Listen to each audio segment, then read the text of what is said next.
Chapter 201 by Zay is born. Auction. This is a new term, which has never been seen in Shoenjiazi. Everyone finds it very novel. Almost everyone who holds a thin wooden stick in their hands will arrive the next day. Xianjin looked around. The academician next door came in person. And the girls of the Tongji and Tompan came with their elder brother and younger brother. Xiongyu brought the little girl named Baowan who wore a gold-plated satin jacket that day. There were also the salt merchants Jin family, cloth merchants, tea merchants, the doctor of Baikatang, and Mr. Huang, who was engaged in construction at the Chaoyan Wharf. These were the nearby ones. And some were far away, such as the gentry in the suburbs of Xuanqing, the landlords with permanent property, or the scholarly families whose children, grandchildren, and nephews were officials outside. They all gathered. The old man who saw Kunlun Mountain yesterday was in the last category. He was not very good, and did not continue to take the exam after passing the exam. However, he gave birth to a very promising son, who passed the exam and became a jinshi. Now he is editing books in the Hanlin Academy. He can be regarded as a high-ranking father in Xuanqing Prefecture. Xianjin raised his chin and nodded slightly to a certain point in the crowd. A fat square face that seemed familiar rose from the crowd, like a large sunflower with twice the fertilizer. John Large Sunflower Winball held a thin wooden stick in his hand and waved excitedly at Xianjin. Suer sighed. How come you are so fat? Xianjin is calm. It's the happy fat after marriage. The fat on the waist is also a part of their play. The gravel of the night watch has fallen, and the windows of the Huajian Hall behind the exhibition hall are chiseled on all four sides. Listen to the sound of the gong dong dong. When it sounded, the curtains of the four windows were lowered in unison, and more than 10 sheep-horn lamps with fine brushwork slowly rose. On the left and right sides of the Huajian Hall were armchairs made of pear wood, and next to the armchairs were small stools. On the stools were exquisite white porcelain plates, and a complete set of June kiln white glazed tea sets. There was a 3-inch wooden platform in front of the Huajian Hall. After a while, a woman wearing a white feather and a green satin gown stepped onto the small wooden platform with a golden hammer in her hand. 6 lights suddenly lit up below the stage, making the woman on the stage glow with her own light, like a piece of warm and moist jade. Manager Zhong is a little different. Zhou Ergu scratched his head. Xianjin nodded with satisfaction. The stage lights made the queen of the role. And Zhong, who was yelling at 20 young men as useless and stupid assholes, become gentle and gentle, which made it hard for her to believe in the future. The real personality of idols under stage makeup. Xianjin had a calm face, and stood behind the crowd with his hands folded. Today's exhibits are priced at $100 per auction, and the starting price is 500 coins. If you are interested, please raise your placard. Each time you raise your placard, you will get 100 coins. The number plate is on your right-hand side. After 3 bids, the hammer will be hammered down. And Zhong introduced the rules loudly. There were whispers from the audience. A very low price. Even lower than bamboo paper. 500 coins. A piece of top-quality rice paper? It's just the price of 50 meat patties. Everyone has never played this before, and they are as excited as if they heard the initial price of a French auction house. And they are eager to try it. Xianjin raised his lips and smiled. This is one of the wonderful things about auctions. The initial price makes you feel that you can get a bargain. And Zhong knocked with her golden hammer. And the first thing on display was the Kaisai Kunlun Mountain that Gaolan Dad had been thinking about. 600 coins. Gaolan Dad had his precious son from the Hanlin Academy in his hands, and he was fearless. 700 coins. 800 coins. 900 coins. The price was raised to 1 tael and 1 qian of silver in an instant. Xiongyu smiled thoughtfully and blinked at Xianjin, not knowing whether it was praise or admiration. Xianjin bowed from a distance. These are all tricks thought up by capitalists in later generations. She is just copying others' ideas. Thank you. When the auction was over, people showed different reactions. Some were so eager that they raised their placards frequently. Some came to their senses and realized the real intention of the auction. They covered their placards and looked at the beautiful lady on the stage with a smile as warm as the spring breeze. Some really wanted it and didn't care about the money. Gao Ganji's father successfully bought the Kaisai Kunlun Mountain Qian paper at a price of 5 taels and 7 cents. He followed Lu Badan into the inner room happily to sign and pay. When he came out, a little maid with the same white feather mask followed him. Gao Ganji's father sat down contentedly. The little maid boiled tea around the stove. The fragrance of Fujian white tea was elegant. Everyone looked at the empty teacups beside them, and suddenly realized, you have to spend money to buy things before you can drink tea. This is really, what a dishonest businessman. But then I thought, we are all respectable people. If I am the only one who can't drink this cup of tea, wouldn't it be too cheap? The second, third, and fourth exhibits were sold at the prices of 6 taels. 6 taels and 7 cents. And 7 taels and 3 cents respectively. The carved Shanhaijing series of rice paper. A total of 20 knives. With different patterns and designs. The price is roughly balanced in the range of 6 or 7 taels of silver. Xianji nodded slightly in the dark. Which was about the same as her estimate. The carved silk series, in fact, is just ordinary pure leather paper in essence. In terms of workmanship and quality, it is not as good as the top-grade jade plate of 3 taels per knife, and even less than the Qingxintang paper of 5 taels per knife. The only selling point is the carved silk collection of paintings. Xianjin has given this series more selling points, such as status, such as the fun of bidding, such as the gunpowder smell of competition. These things have a reason to sell for any amount of silver. Xianjin stood and watched the entire auction. When it came to the last exhibit, Aunt Zhong deliberately lowered her voice to create a full atmosphere. The last exhibit is the final treasure. The small gong dong dong dong. The light and Huajiantang alternated between light and dark.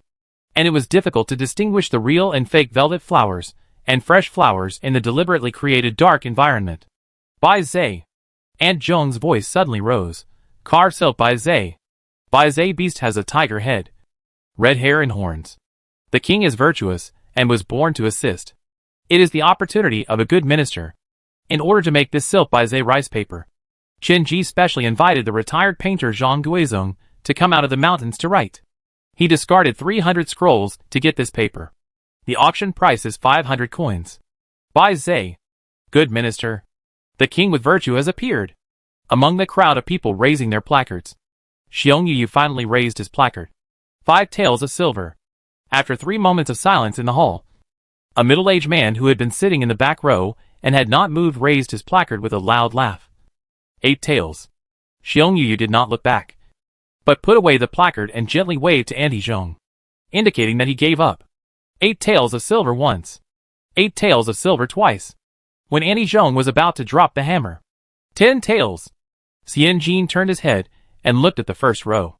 This is Zhen Sanlang, a salt merchant at the Longchuangxi wharf in Xuanqing Prefecture. Zhen Sanlang raised his eyebrows and looked at the middle-aged man from another place in the back row with a smug look. 20 taels. The middle-aged man was white-faced and beardless, with a calm and friendly look. He spoke standard Mandarin, but you could tell he was not from Xuanqing Prefecture. Zhen Sanlang was almost mad to death. He was competing with him for money. He didn't even look at what kind of business his family was doing. 30 taels. Zhen Sanlang spoke with great pride. The middle-aged man was silent. Aunt Zhong cast her eyes to the last row, obviously waiting for the middle-aged man to bid. But the middle-aged man remained calm and did not respond. 30 taels once. 30 taels twice. 30 taels 3 times. Bang! The hammer fell, and the deal was settled. Aunt Zhong congratulated Zhen Sanlang loudly. Congratulations to Zhen Sanlang. You got a knife of Bai Zhe. Xianjin disappeared from the darkness, bowed his head and whispered to Sur, go and find out who the middle-aged man is. Where does he live now? If you find out, just send him a piece of paper with flowers and birds engraved on it. After paying the bill, Zhen Sanlang, overwhelmed with joy, realized belatedly that he had given out 50 taels of silver in just one visit to the paper shop today. He had given out 2 months' worth of monthly allowances. It was only the beginning of the month. How was he going to get through the next 2 months? He had no savings. What's more, why did he buy so much paper? He could only write the 3-character classic. Even in the circle of the second generation of dandies in Xuanqing Prefecture, this level of cultural attainment was quite explosive. Zhen Sanlang returned home trembling with fear, thinking that he would be beaten by his old man. But as soon as he entered the main hall, the old man hugged his head and kissed him 4 or 5 times, shouting excitedly, "It is true that stupid people are blessed. Stupid people are blessed." Then he threw 100 taels to him, and swallowed the Keisai by Zaishian paper that he had bought at a huge price. Chapter 202 Concepts Match. On a dark and windy night, the door of Prefect Xiong was knocked. The old concierge, whose sweet dream was disturbed, poked his head out in annoyance. Shen Sanlang's father came to the door in person, wrapped in a fox fur coat, with a large bucket of stewed mutton soup behind him. Shen Sanlang's father wrapped himself in a fox fur coat and nodded and smiled flatteringly to Prefect Xiong's concierge. Eating mutton in early winter will keep you warm all winter. This bucket of mutton is not ordinary. It grows on rocks and eats medicinal herbs from the mountains. The skin is glutinous and the meat is tender. It was boiled for an afternoon and only a little salt was sprinkled on it. It is so delicious that it makes me want to bite my tongue off. The adults have worked hard to keep watch all night. Why don't you share this bucket of mutton soup to warm your bodies? Sanlangzhen hunched his back, raised his eyelids, and looked a little puzzled. The concierge widened the crack of the door to make it easier to receive the mutton soup. The mutton soup made the concierge look better. Dadjin quickly arched his back and waist with a smile, and stuffed the tightly wrapped thing behind him in craft paper through the widened crack of the door. Please be sure to pass this thing to Lord Xiong. He will definitely like it. What is it? The concierge asked hoarsely. Dadjin hurriedly said. Today, Miss Xiong wanted to buy the rice paper but failed, and my unpromising youngest son got it by accident. The doorman nodded thoughtfully and opened the door wider. Jin Dad was refreshed and quickly stuffed a heavy sachet into the door through the brown paper. My surname is Jin. My name is Yu Tian, and I am a small salt vendor at Longchuan Creek Wharf. This sachet is for you to eat meat and drink wine. Eat wine and drink meat. The doorman was like a black hole, with 2 hands stretched out. He instantly swallowed up all the gifts within a radius of 3 meters from the doorman. Seeing the doorman collect the things, Jin Dad bowed and left with a flattering smile. Shen Sanlang glanced at the closed doorman and muttered, "A few gatekeepers are worthy of being called adults." With a palm as big as a palm leaf fan, Jin's father slapped his son's neck in an instant. A 7th-rank official in front of the Prime Minister. This prefect's doorman has a lot of knowledge. Who can get the inner court's report? Whose gifts can see the light of day? Who dares to accept? Who dares not accept? Who comes frequently? Who suddenly becomes distant? A doorman can tell half of the officialdom in Xuanqing Prefecture. Do you think he is a gentleman? Shen Sanlang screamed, covering his helpless neck, like a free-range chicken with its wings grabbed. What if he swallows the things we sent? Dadjin grabbed the free-range chicken by the neck and yelled, I traveled all over the country to support you to study, but you chose to ride a pig. The gatekeeper wants to have a full meal, not a full one. You feed the gatekeeper first. How can he eat secretly? Jin Sanlang shook his shoulders. Can this thing we sent reach Lord Xiong? Dadjin looked back at the tightly closed 5-row nail door, tilted his sheep beard, and smiled. Miss Xiong has always been low-key and introverted, and usually doesn't express her preferences. What does it mean that she made a move in public? Doesn't it mean that Lord Xiong wants it? I understand this principle. Doesn't the gatekeeper understand? How dare the gatekeeper seize that thing? After a pause, he hooked his son's neck and dragged him out. Whether we can get the ticket to the East Section River, whether the brothers can drink and eat meat in the next 3 years depends on this. Let's go! Let's eat mutton and drink. You silly boy. You are still unlucky. 10 days later, the ticket for the east section of Longchuan River was issued. Jinji Salt Shop was listed. Jin's father was ecstatic and hugged his 3rd son's head with a friendly attitude. Does the back of your neck still hurt after being beaten? Jin Sanlang, thank you, Dad. The scars on my body have long been healed. But for the scars on my heart, I will not accept any compensation except an increase in pocket money. Meanwhile, the exhibition of the Qinji series of card Shan Hai Jing clip paintings has already ended. After 5 days, 10 to 20 pieces of card Shan Hai Jing clip paintings were sold every day. The candles in Huajian Tang, which served as an auction venue, were removed. The palace lanterns were taken back, and the real flowers and velvet flowers. The real flowers withered, but the velvet flowers were properly collected, hoping to be gorgeous again next time. Fubai resumed normal business. On the first day, the store was packed with customers, all of whom came for the famous Xuanqing card Shan Hai Jing clip painting rice paper. I want 2 pieces of 9-tailed fox card silk clip painting rice paper. The visitor was a girl of about 16 or 17, with an arrogant look that matched the gilded hem of the glaze pattern that was faintly visible between her skirts.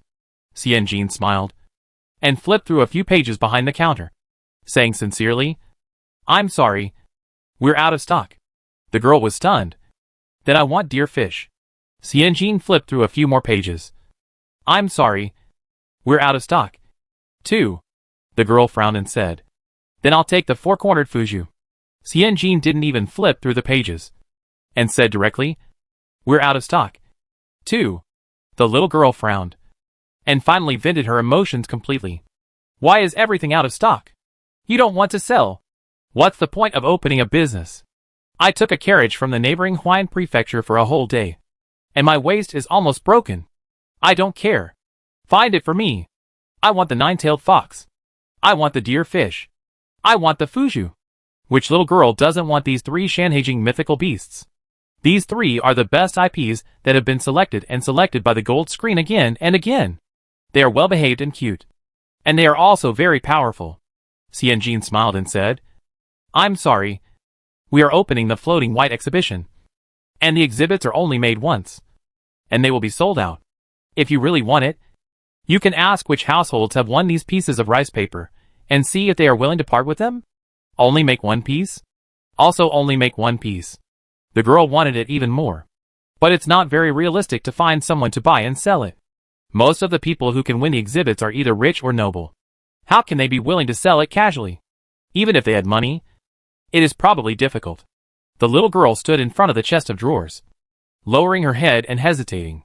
Seeing this, Xianjin smiled and said, However, we still have some undisplayed engraved rice paper. Onion def, earth mole, manta ray. These patterns are also very cute. Do you want to take Ito away? Onion def, earth mole, manta ray. One looks like a sheep. One looks like an ant.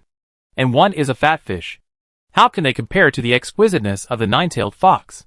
The little girl hesitated and thought for a while and said, These? There is only one pattern. Idao? Xianjin smiled and nodded. Yes. The unique rice paper. Presented to the unique you. Presented? It doesn't cost money.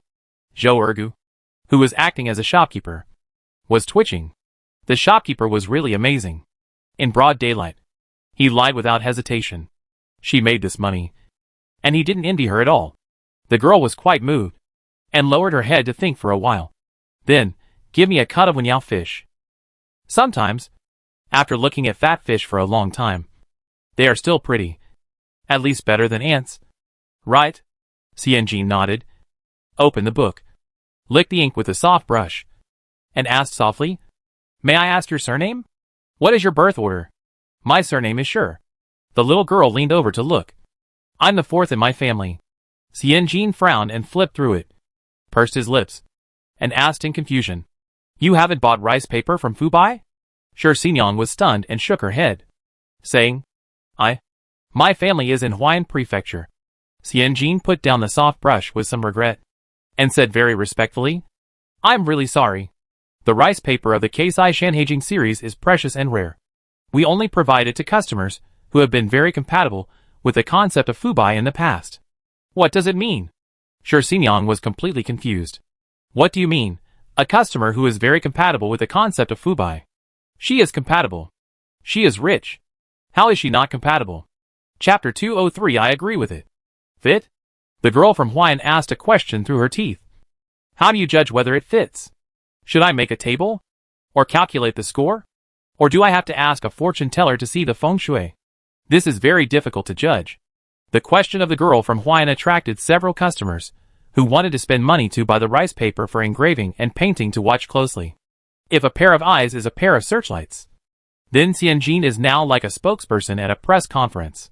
Zhou Er's head was still, but his eyes were moving. Like a wretched and stable chicken head, he wanted to see how the shopkeeper of his family would elevate making money and selling goods to a level that was both educated and shameless. Under the spotlight, Xianjin smiled steadily and opened with an unexpected sentence.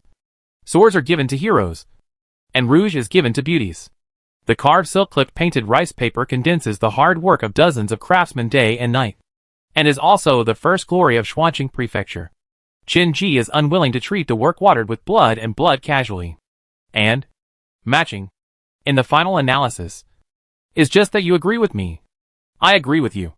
And the thin wooden stick in your hand has proved Qin Ji's agreement with you. Xianjin smiled very standardly. his eyes curved, revealing 8 white and clear teeth, his palm facing up, in front of the girl from Huayan Prefecture. But, just like this girl who came from afar, unfortunately, I have never seen your recognition of Chunji. Zhou Ergu. Zhou Ergu restrained his eyes, and moved his face with a calmness that everything was under control. But his heart was full of ups and downs. It's really poor to do business to this extent. Which seller dares to say to customers, I'm sorry, I didn't see that you recognized my products, so I won't sell them? What else is there? If you have the guts, stand up. Everyone says that businessmen are lowly. Why are they lowly? When studying business, Xianjin seriously thought about why businessmen were considered lowly in the feudal period, and even wrote a paper on this topic. I personally think there are 2 reasons. First, businessmen do not directly create profits. They are more of an intermediary function of middlemen, and do not make physical products by themselves.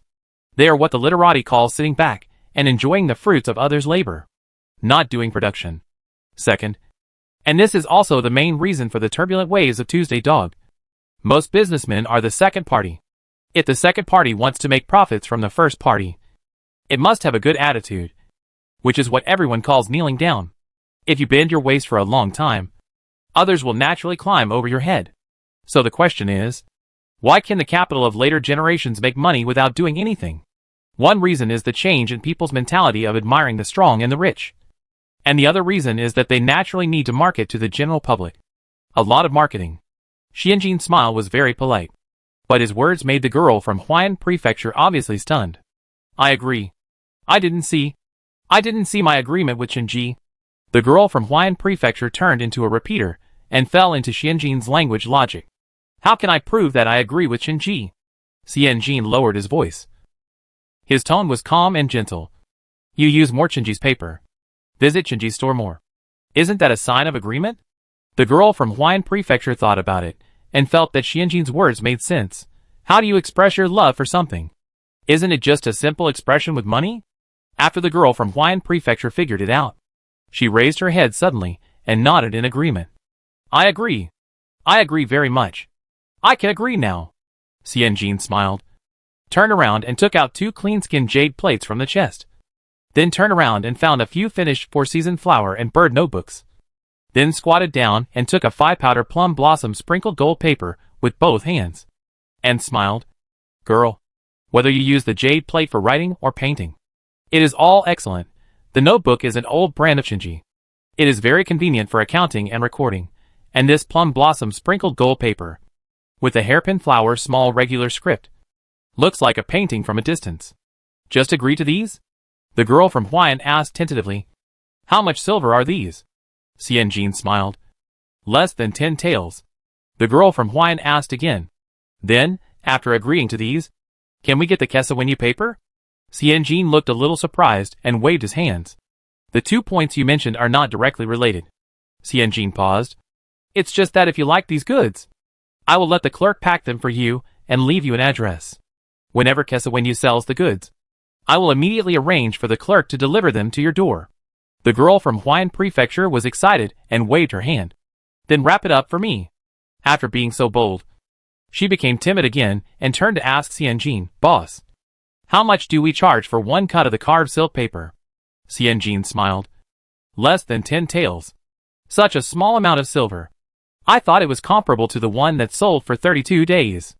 With such approval, she can get another 500 copies. The girl from Huayan Prefecture became more excited all of a sudden. Wrap it up. Wrap them all for me. The girl was extremely generous. Her sleeves were high and her eyes were blazing. Can I still agree with the 9-tailed fox? Or the Pichio? Xianjin, you accepted the rules of the game so quickly. But in the future, you will lose everything. No. Xianjin smiled warmly, and the words he uttered did not sound like those of a person with a body temperature of 37 degrees. There is no limit to the number of times the exhibits can be sold. But the rice paper sold after the auction can generally only be subscribed to 1 knife at a time. The rules of the game of Fubai were understood by everyone within a few days. It was a 1-to-1 recognition ratio, which means that if you buy 10 taels of rice paper, you need 10 taels of matching goods to buy it. Why do you say it is possible? Because some people paid for the matching goods, but didn't get the expected goods in the end. Of course, it was only a minority. 1 in 10. If you go to Chinji to ask, you will get the reply, I will inform you in advance next time I ship. So you can only give up. After all, there is no contract signed. Who told you that you can definitely get the engraved silk clip painting if you buy the 1-to-1 matching goods? I was just lucky. So I had to accept it. Some people enjoy the rules of showing off gold. But of course some people refuse to be slaves to hunger marketing. Old Madame Chu was very dissatisfied with this. Just sell it freely. The bamboo curtains are ready-made. Master Gao is with Xiao Caocuan. And his craftsmanship is mature. He can produce 100 pieces of paper in one night. The profit of one piece of paper is 8 taels of silver. If we sell it freely, won't we make a lot of money? You play with the buyers like this. Aren't you afraid that they will just turn around and leave? Xianjin's eyes were solemn, and his tone was calm. If you leave, it only proves that you are not the audience of Fubai.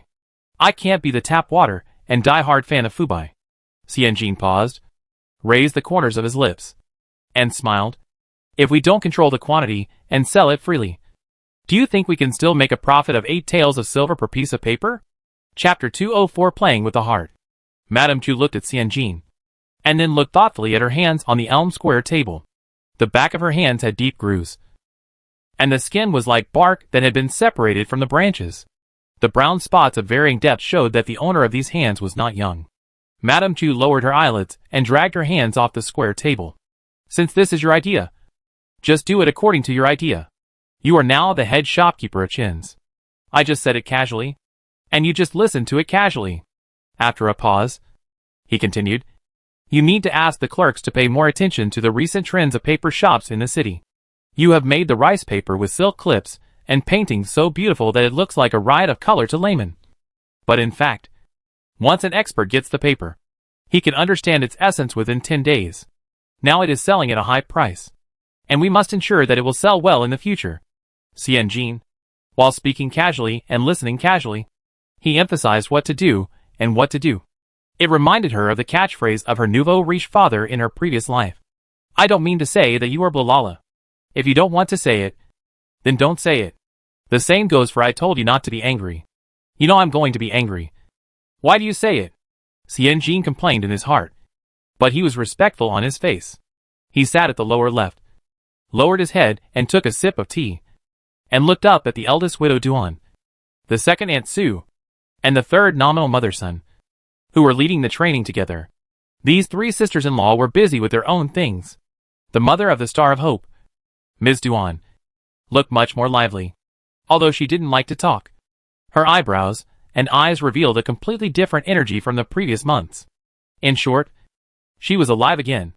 Ms. Su, the wife of Chen Kai from the second house, was attacked by the account of the former mulberry paper workshop, which is now white.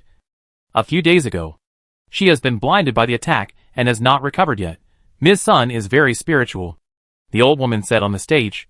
She said below the stage, and chatted with the maid beside her with a happy face. When she was studying, she either sat by the podium or in the last row. Anyway, she was not a class representative. Xianjin retracted his gaze, looked at the clock again, and remembered this time. In the future, come to Bai Ma Tang to pay respects on the 1st and 15th day of the lunar month. And avoid this time. She really didn't want to meet these 3 ladies with their own merits in Bai Ma Tang again. As Madame Chu finished her lecture, Xianjin lowered his head and jumped, his feet like springs on the corridor. He, the shopkeeper. The voice was soft, like the breeze blowing petals off. Xianjin turned around and saw Hope Star's mother, Ms. Duan, walking towards her. Looking closely, Ms. Duan looked exactly like Hope Star, with slightly drooping eyes, a straight nose, and long eyelashes, but she was a little more cold than Hope Star. Xianjin couldn't help but slow down his voice. Aunt, what do you want? Ms. Duan smiled and walked closer. She nodded politely to Xianjin and said without beating around the bush, I came here to carve and paint on rice paper. I heard that the Shanhaijing launch by he is very popular. Next month, he will launch flower language. Although I am not a master, I have been immersed in calligraphy and painting for decades. Painting flowers and birds is my forte. If you need it, you can come to me. It is not difficult to help you lay a foundation. Xianjin was surprised. Really? I have never heard of it. She really suffered a lot for promoting Shanhaijing. Except for the painting of Bai Zhe, which was painted by a famous artist. The rest were all copied by her and Aunt Zhong after immersing themselves in books. Fortunately, the pattern of bamboo curtain weaving does not need to be too detailed. Just like copying a simple sketch. The overall requirement is that the spirit is more important than the form. The two of them managed to get away with it. But for the next flower language series, she plans to launch 49 kinds of flower language and make 2 to 3 cuts for each. In other words, if she and Aunt Zhong, who have no artistic cells, were not looking for external help, they would have to desperately draw 49 kinds of flowers. In the end, they might have drawn Godzilla. Duan pursed her lips and smiled. I studied hard in my boudoir, but I was delayed by getting married and having children. Now I'm picking it up again. I just finished a bird painting for the head of Zhang Silk. I have nothing to do. And now my family needs it. So of course I will do my best. Duan looked at Xianjin with a friendly look, as if she admired this little girl who stirred up a storm wherever she went. I'm not capable of painting large paintings now. But if you just need small, detailed flowers, I might be able to help. Xianjin's attention was caught by the previous paragraph. Someone asked you to paint. You are really good. Your engraved silk paper is also very beautiful. Duan smiled and walked forward side by side with Xianjin, whispering about fine brushwork, flowers and birds, saying that the brushstrokes of fine brushwork should be fine and steady, and the colors should be beautiful and outstanding, and cannot rely solely on diffusion and artistic conception like ink and wash. At the same time, she praised Xianjin for his smart mind and clear ideas, and he was a good businessman. The two walked out, and there was a lot of talk that was very speculative, and it seemed that 80 sentences would not be too much. The third wife, Sun, stood at the door, rolled her eyes, and her mouth almost turned up to the sky. I always thought that my eldest sister-in-law was a crane. The kind of crane flying in the sky with fairy spirit. Now in front of the new god of wealth. The crane has turned into a colorful hen, and it is opening its tail happily. It is fun to say bad things about people behind their backs. Sun touched the second wife, Su, beside her. Second sister-in-law. Don't you think so? Su raised her head, just recovered from the blow of the account book, and smiled foolishly. Hens don't open their tails. It's the peacock that opens its tail. Sun, speaking of peacocks, isn't that flattering, Duan? Su thought for a moment and said seriously. Besides, only male peacocks spread their feathers to court a mate. Female peacocks don't have those few long feathers. Sun, I feel really helpless. It seems that she is the only one in this family who is serious about the house fight. Others are either selling paintings or popularizing the knowledge of bird courtship. Xianjin and the mother of the Star of Hope, Duan, decided to take 3 drafts to see the style. Xianjin insisted on paying, but Duan refused, saying, I am very satisfied that my paintings can be hidden in the layers of rice paper. Rice paper, especially the rice paper at home, is Erlang's father's favorite paper. My paintings are sandwiched in it. You have me and I have you. How can it be measured by money and silver? Xianjin said that showing affection is one thing, and making money is another. And there is no conflict. Xianjin simply asked directly, Do you ask for a price for painting 100 birds for Mrs. Zhang of the silk shop? Duan nodded. Xianjin said generously, I will pay you as much silver as Mrs. Zhang pays you. Duan smiled and said, I have agreed with Mrs. Zhang that I will pay 100 taels for the painting at the end of the year. 100 taels? Then they made nothing, and all the profits were given away. Sure enough, all art is made with money. Xianjin twitched his lips. It's not that I can't afford it, but it's more cost-effective to copy it myself. Seeing this, Duan smiled and said, Manager He, please take a look at the draft before making a decision. Xianjin agreed, and after chewing it carefully for a few times, he deeply felt the mystery of genes. Duan was unrestrained and free-spirited. After the previous contacts, she said whatever she wanted to say, never caring about other people's feelings. Now she paints and sells paintings. Even if her beloved husband passed away, she can still live a beautiful second half of her life. And Chen Jianfang. Xianjin thought of Chen Jianfang and sighed unconsciously. This young man seemed to have 2 huge stones pressing on his chest. He was breathing hard under the pressure, and walked forward with difficulty carrying the 2 stones on his back. In fact, one of the 2 stones was pressed by himself. Mother and son. but they have two completely different personalities. Xianjin was thinking about something and walked very fast. When she arrived at Fubai, she saw Zhao Dijin running to her side with an anxious face. As if a nightmare had reappeared. He lowered his voice and said, "It's bad. It's bad. In the past few days, Baiji, Liuji, and Xingrongji have all released carved silk-clipped rice paper. The other two are not to be feared, and their products are not famous. But Baiji's carved silk-clipped rice paper is quite good. What should I do? What should I do?" Just like his original colored paper. It was clearly his idea. Tried hundreds of times. But it was not popular for half a year before it was overwhelmed by the overwhelming colored paper. Zhao Dijin looked at the unrecognizable floating white with a sad face, and could not help but complain to Xianjin. "You made a big show. But you picked it up high, and put it down gently. The decoration of this store has been completely changed. Even if you want to continue the previous paper business, there is not so much space to put the chest of drawers. What about Hengji?" Xianjin raised his eyes, and asked in a deep voice. Zhao Dijin didn't expect Xianjin's attention to be here, and he was stuck for a while before saying, No movement." Xianjin said "Oh," pursed his lips and smiled, and continued to step in. Zhao Dijin stopped Xianjin with a red face. Are we still selling flower language?" Xianjin nodded calmly. "Yes. We have asked someone to make the pattern first." Zhao Dijin shrugged. "Let's just lower the price. Baiji sells it very cheaply. A knife-carved longevity star-clip painting on rice paper only sells for 3 taels of silver." Xianjin stopped. Zhao Dijin almost bumped into the pillar in front of the corridor. Xianjin made a 2 gesture. Zhao Dijin didn't understand what he meant. Xianjin smiled and squinted. "This is Manager Zhao. Questioning me for the second time. Things never happen more than 3 times. If there is a third time, you can go and help my father run the Jingxian shop." Zhao Dijin was stunned. "What time is it?" Still thinking about settling accounts. Nan Xiuhua behind Zhao Dijin stretched out his hand and pulled his clothes hard, signaling him not to say anything. Zhao Dijin pulled the corner of his clothes back angrily. "Every failure is a lesson. The previous experience of Sichuan is still in front of us. But you don't care. Our Chenji is not a one-time business here. And it is not just to make money once. We want people to come back again and again."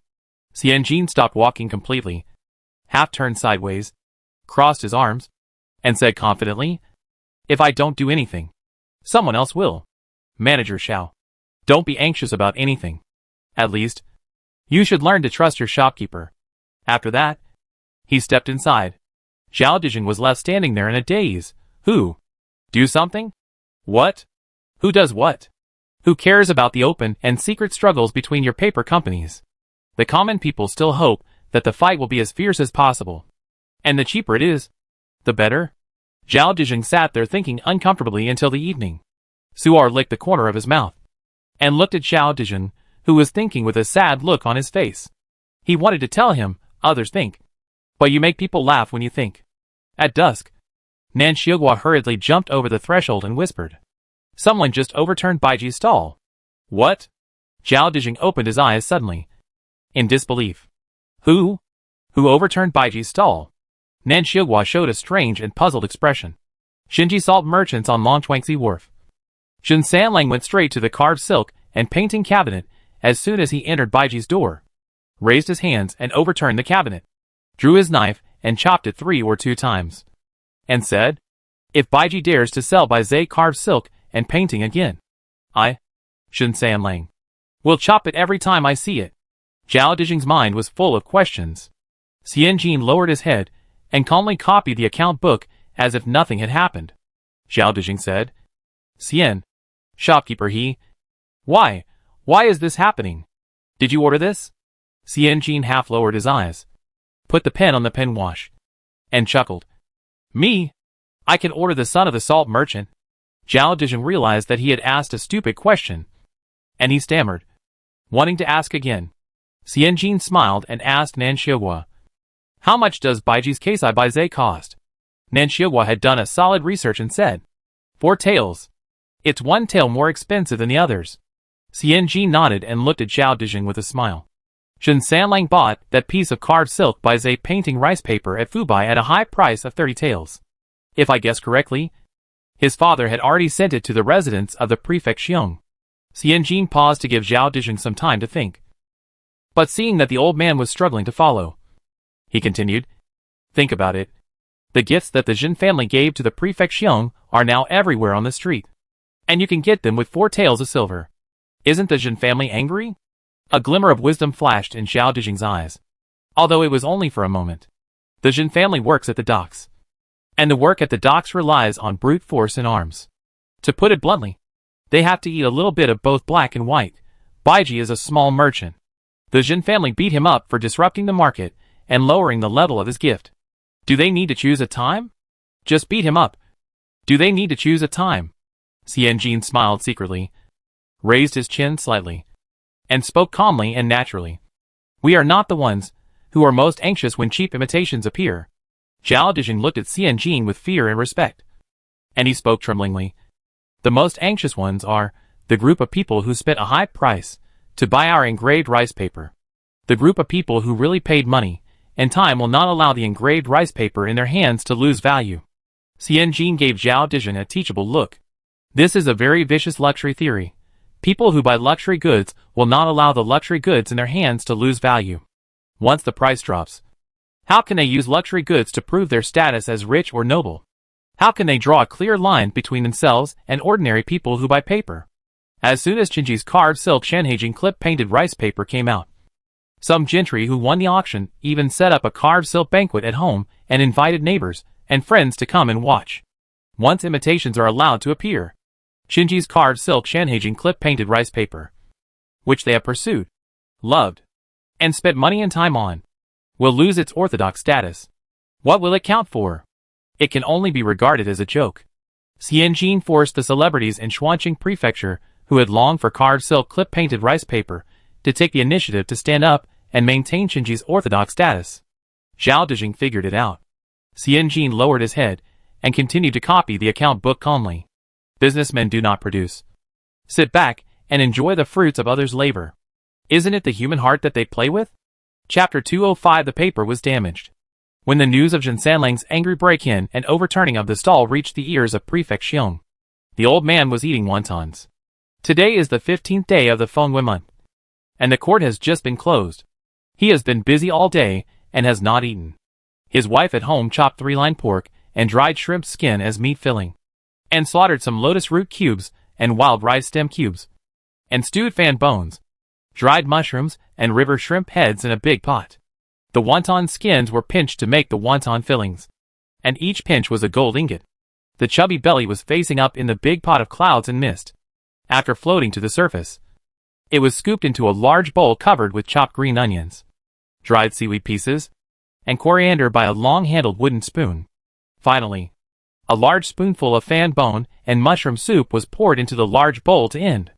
Prefect Xiong picked up the spoon and was about to eat, but he saw the lawyer walking in with his back hunched like an old shrimp from the East China Sea. The Bai family is here, right at the door of our house. The Bai family and Bai Dalan came. The Bai family wanted to hang themselves with a hemp rope, and cried that the Jin family was too bullying. The lawyer sniffed and felt a little hungry and wanted to eat.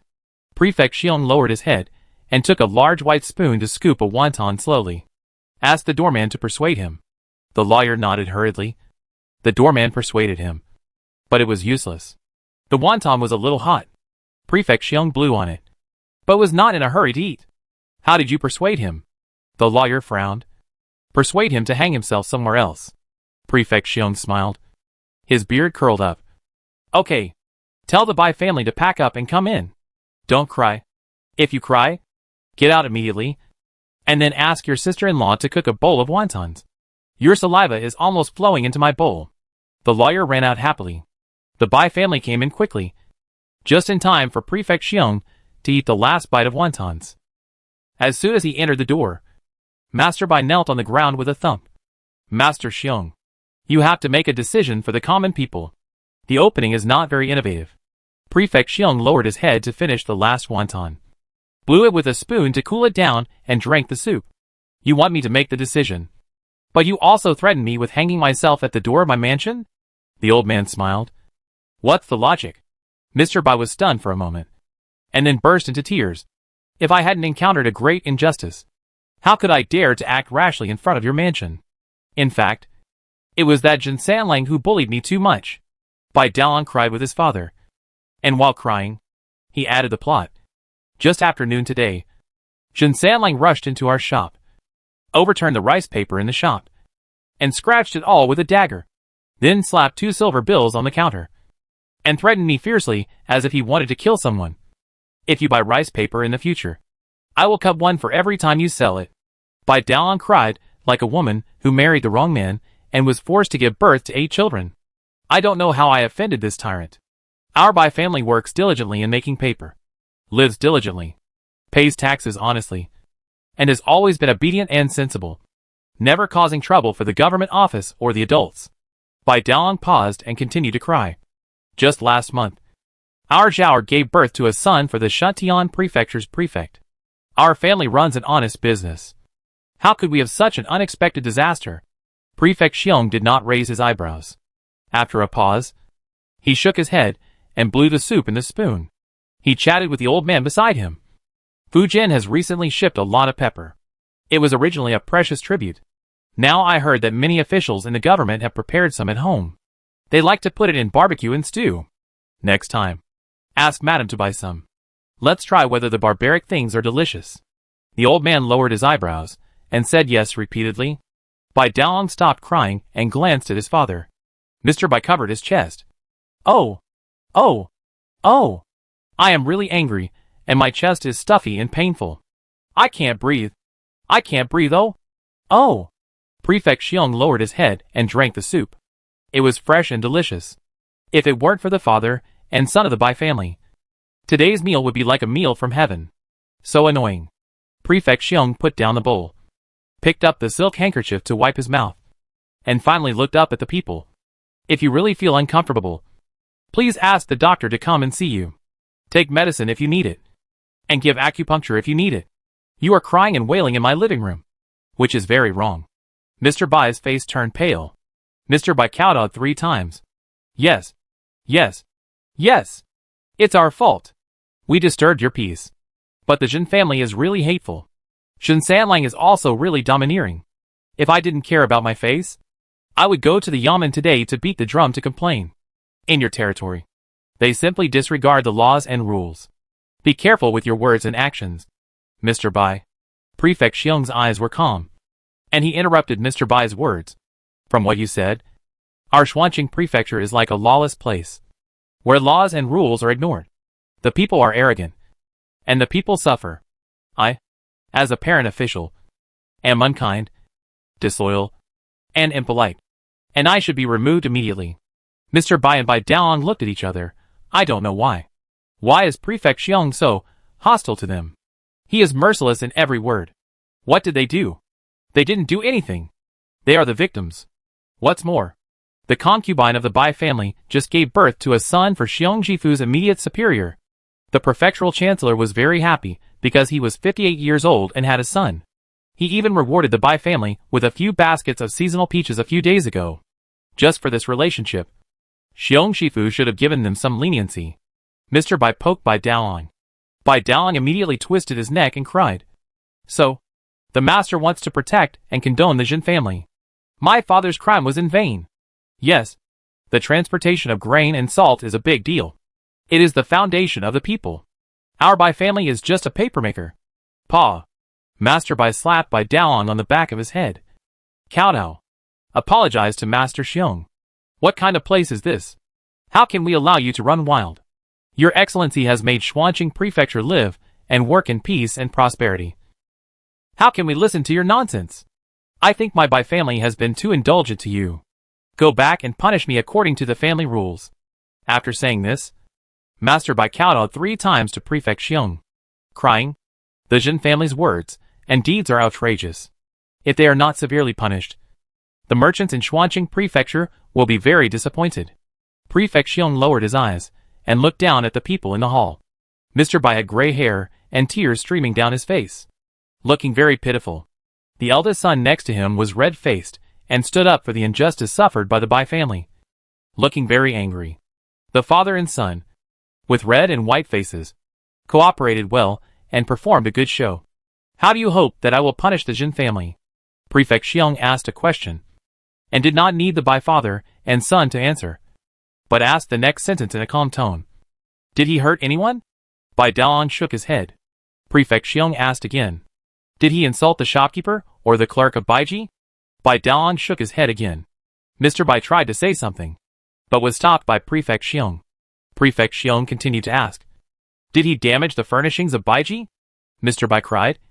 He chopped up the silk paper of our paper shop. Chapter 206. I'll do whatever you say. How many pieces of paper did you break? About 10. How much silver did he pay you? Prefect Xiong brought up a point in Bai Daoan's words. Didn't he bid on the counter for silver notes?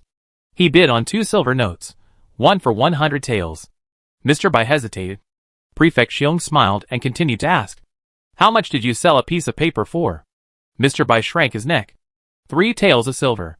Prefect Xiong pursed his lips, and his beard moved along, expressing the central idea that he did not quite understand. Bai Daoan rushed out and said, That's because our family sells it cheaply. If it was placed in Chen's Fubai store, how could it be sold without 20 or 30 taels? Mr. Bai hurriedly bumped into his eldest son, who was not very smart. It's nothing that Baiji copied Chinji's goods. Chinji did not dare to say that this engraved silk clip painting rice paper can only be sold by their family, and others cannot make and sell it. Right? Since Baiji has made it, Baiji can sell it. It doesn't violate the law. Right? It makes sense. Right? But the truth behind it is like the shit sprinkled with icing sugar on the street.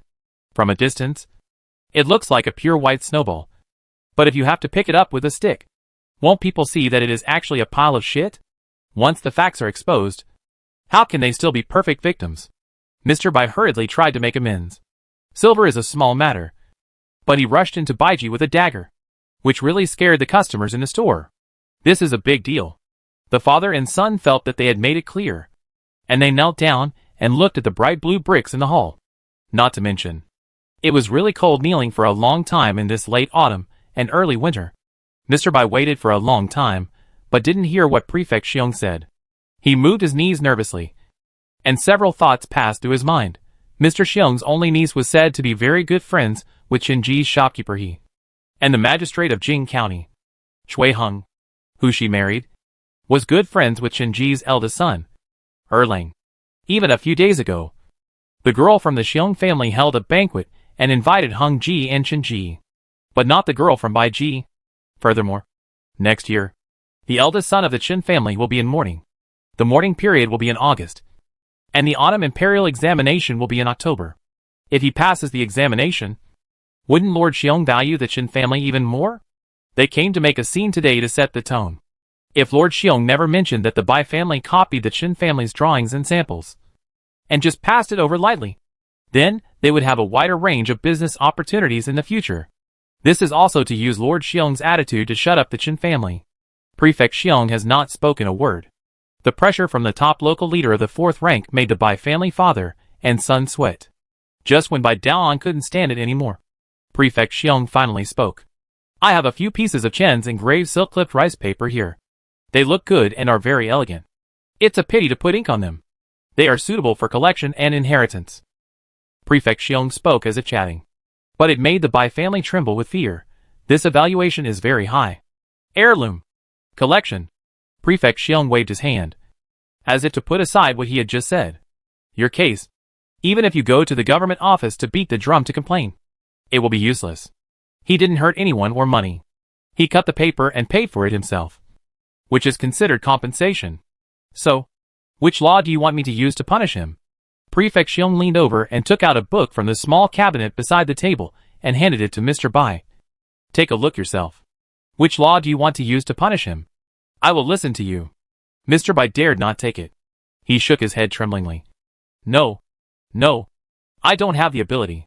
Prefect Xiong smiled and grabbed the Dewey law with his backhand. How about you go and find the Shantian Prefecture's minister? He is well informed and has lived in Shantian Prefecture for a long time. He must know that you are his father-in-law, and he will definitely help. Bai Daoan supported himself on the ground with both hands. Is it his illusion? Why does he feel that Prefect Xiong is speaking in a sarcastic way? Mr. Bai lowered his head and said anxiously, No. Zhao is just a concubine. I don't have the great fortune to be the father-in-law of the Shantian prefecture. Prefect Xiong's smile faded, and he took back the Dewey law. He looked at the two fathers and sons kneeling together, and never opened his mouth to shout. His voice was cold and solemn. I am an official appointed by the court. If guilty, I shall be punished, and if innocent, I shall be released.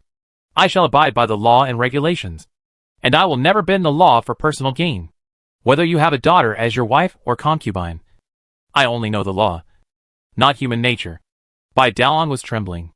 Mr. Bai bit his lip and didn't dare to speak for a long time. Magistrate Xiong changed the subject, and his tone changed from serious to casual. But Sanlang has always been a bully. He grew up in the docks and fought with bandits naked in the water. Boss Bai, how much do you expect him to know? How much etiquette do you expect him to know? He worked hard to earn money to buy good things, but you sold them at a low price.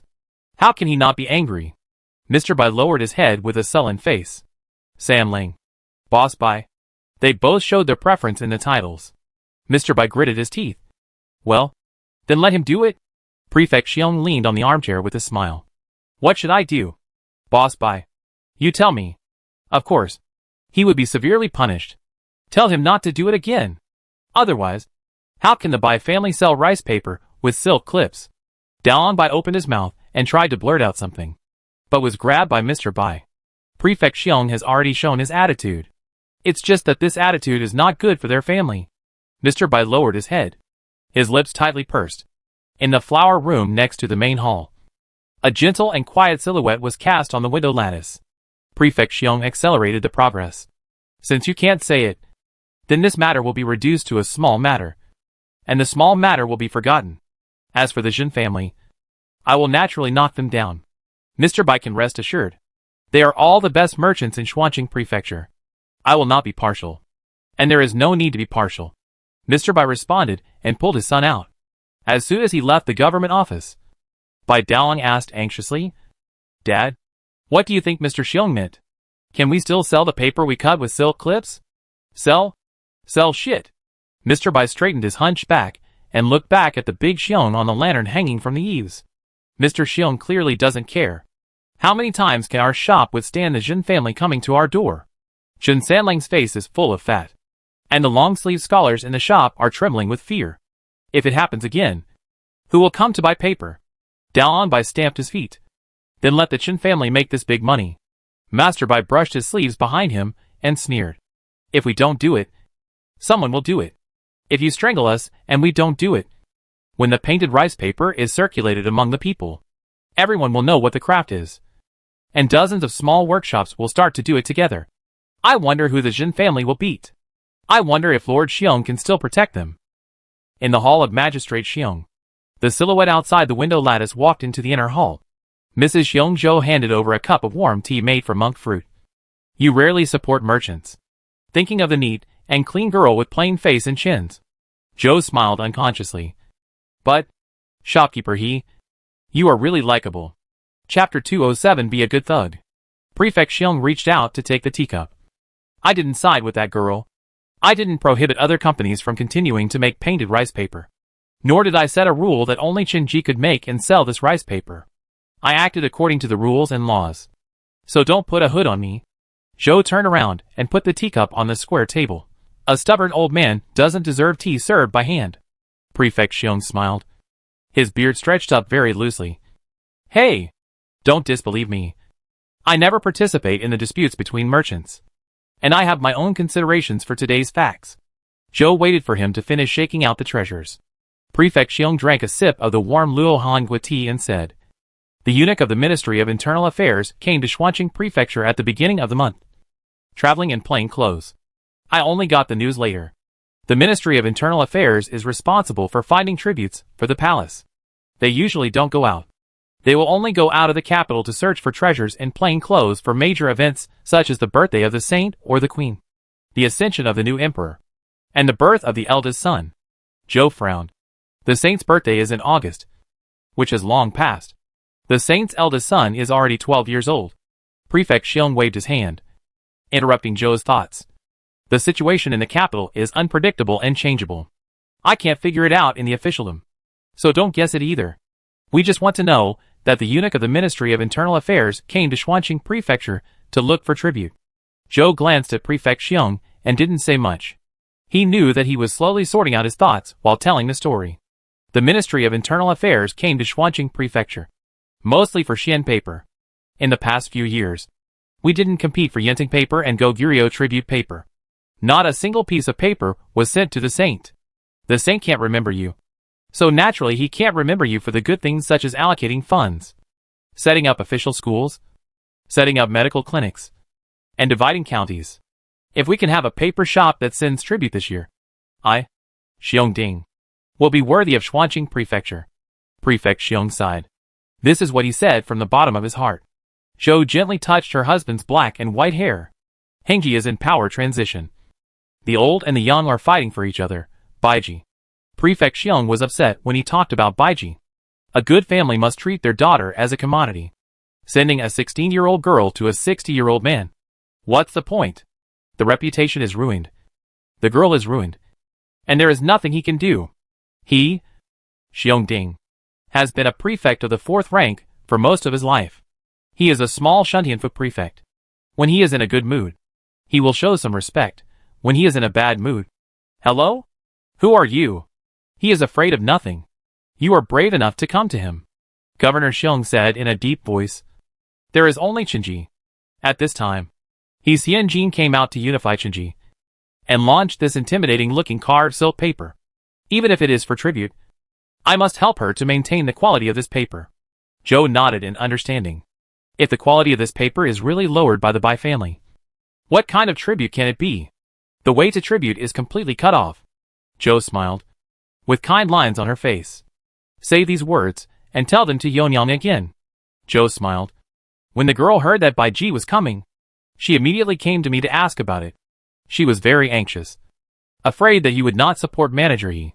Prefect Xiong also smiled, turned to the old man and said, Go and send something to Manager He in Yonyang's name. Zhou frowned and said angrily, You old man, you have to bring the officialdom's twists and turns to the boudoir. You have made up your mind to protect the Qin family, and you have to let Manager He accept Yonyang's favor, sending things to the Qin family in the name of Yonyang. In the eyes of outsiders, it seems that it was Yonyang who begged for favors. So Governor Xiong turned a blind eye to the matter.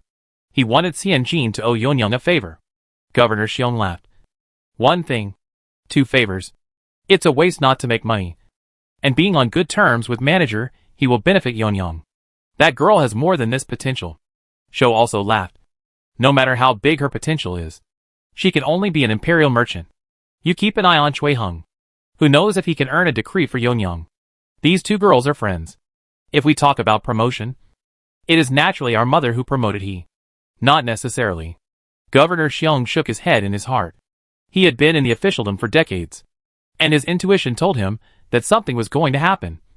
But he didn't know, for example, why was the original appointment of the magistrate of Jing County withdrawn and replaced by Cui Heng? How did the higher-ups know about Cui Heng?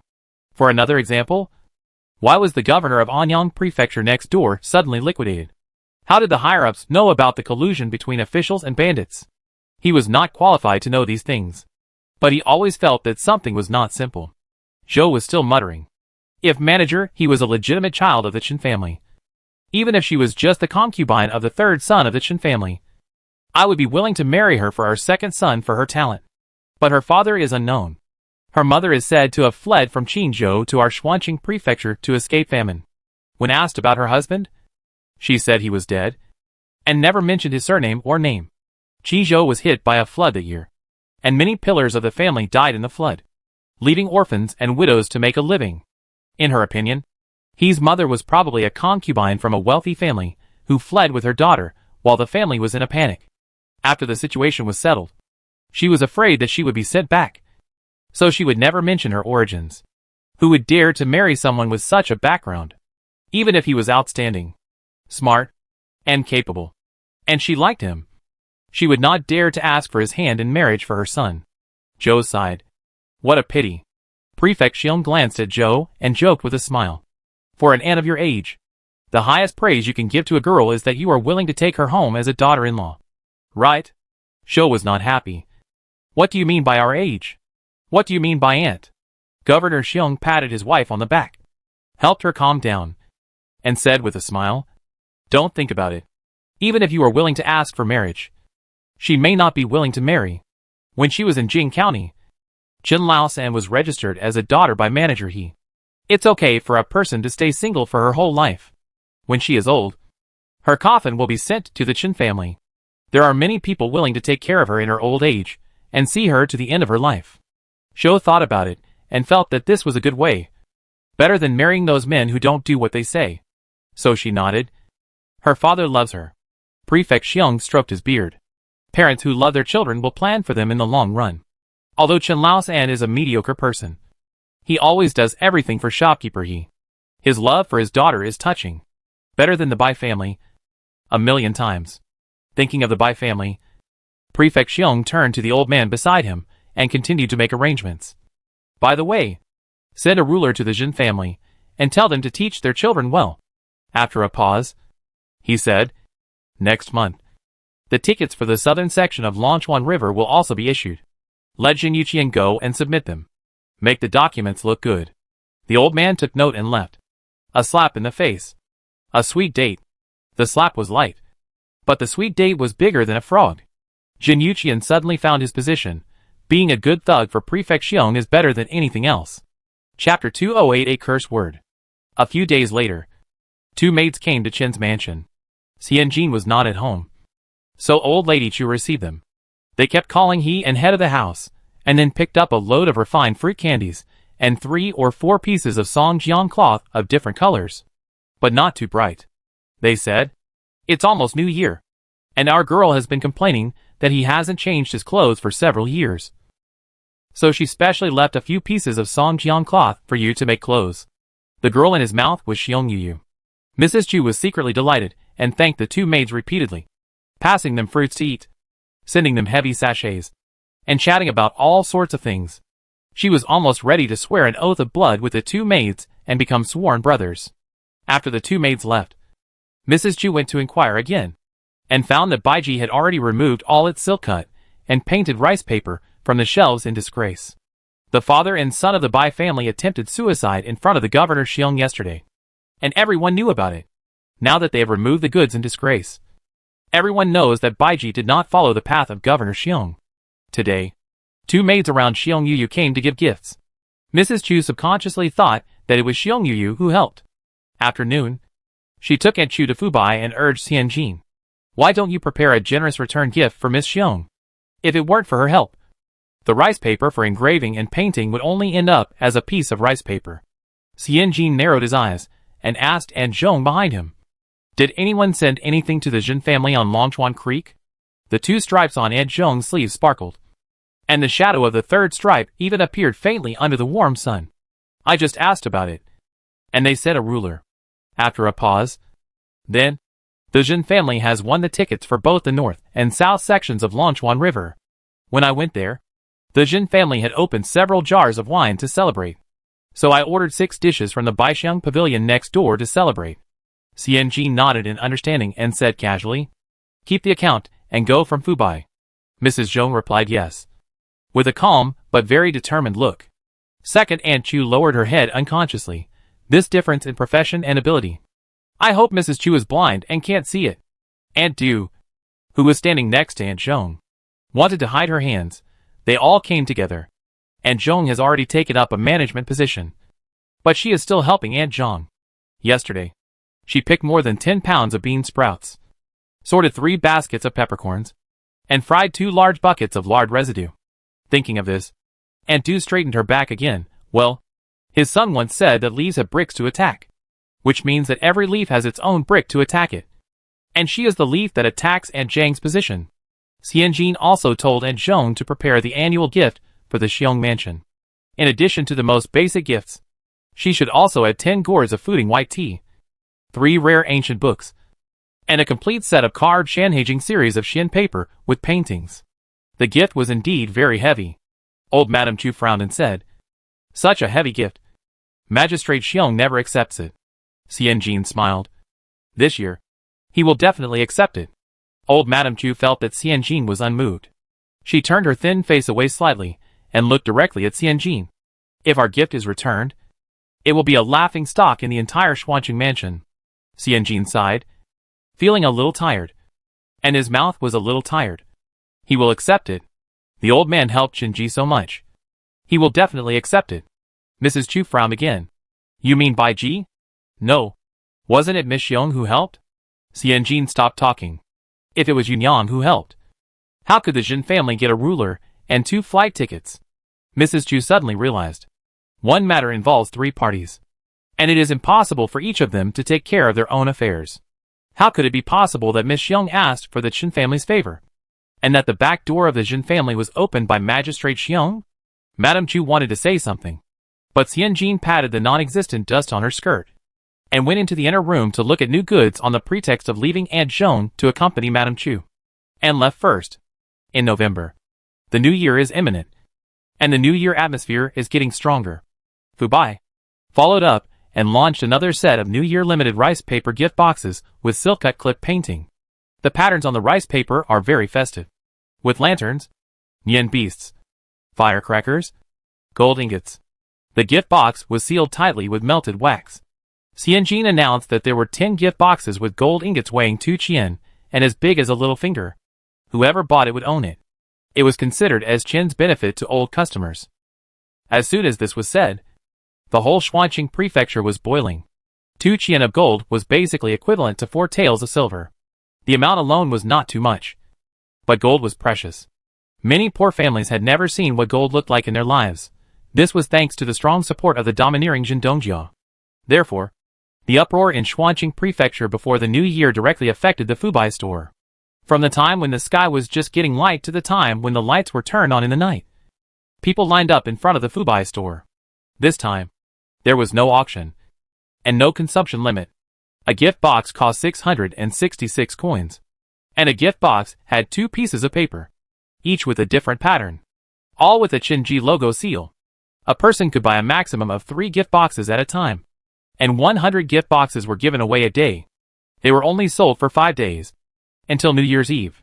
The people who got the gold ingots were so happy that they wanted to tell their ancestors about it 3 or 4 times when they went to the graves. For those who didn't get the gold ingots, think about the usual purchase of carved silk-clipped rice paper, which requires matching goods and queuing. This time, they paid for the goods and received them without any delay. And they could get several sheets of carved silk-clipped rice paper. At least they got a taste of the newness. Therefore, even if they didn't get the gold ingots, it was equivalent to eating a tomahawk steak at the price of KFC. This is a bargain. After the launch of the Fubai carved silk-clipped rice paper series limited to the new year, the market was just as Baiji expected. Once the carved silk-clipped rice paper entered the market, workshops of all sizes would only bear the pressure brought by the previous experience. Slowly explore the skills, and then start replicating. Everyone can make money together.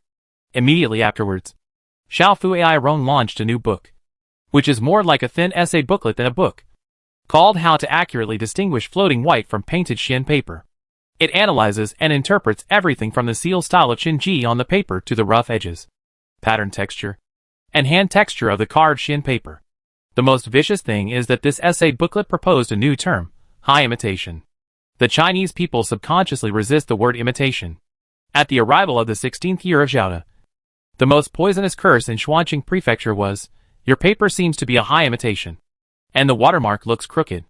It's like scolding your opponent for wearing fake Nike on the court, scolding someone for carrying a fake bag while shopping. Its lethality is comparable to trying to be the other person's father in words. Chapter 209 Lucky New Year's Eve. As the Chinese New Year approaches, it is not very ethical to call small and medium-sized workshops high imitations, A-grade goods, and copycats. How can you call people A-grade and A-grade on the Chinese New Year? You should wait until after the Chinese New Year to call people A-grade. But Xiaofu AI Rong said that he could not wait that long. Even on the 28th day of the 12th lunar month, Boss Shang's printing workshop published the second part of Xiaofu AI Rong's scolding. In the book Why People Are Keen on Pretending to be Elegant, it is very straightforward to point out that some people who buy low-quality silk-cut and painted rice paper produced by small and medium-sized workshops are just to cater to the situation. Not really like rice paper. Most people at that time lived in groups, and the clan was proud of 4 or 5 generations living together. This created a habit of people at that time that was like algae in the water, or grass on the fence, and even more like wild dogs sniffing big bones, and taking a bite even if there was no meat. Xiong Yu put down the thin book with a lingering feeling, and shared his reading experience with Xian Jin with praise. This Xiaofu Ai Rong is really like a bright star that suddenly appeared. When talking about food, he is impartial and refined in his writing. When talking about current affairs, he dares to speak out, and his writing is sharp, like a lone wolf. Xian Jin. She seemed to have a scene in her mind where Chen Fu howled at the full moon. Xian Jin turned his face away and twitched his mouth in a restrained manner. It was really hard to imagine that Chen Fu, wearing a pink and peach-colored long gown with sleek hair, was given the title of lone wolf, even if it was a carnivorous mammal. Xian Jin thought that the image of a Tibetan fox was more suitable for Chen Fu. Xiong Yu was still praising. My uncle also read this booklet yesterday, and was very curious about which senior wrote it. My uncle said that it was probably a failed scholar, or a well-read scholar from a gentry family.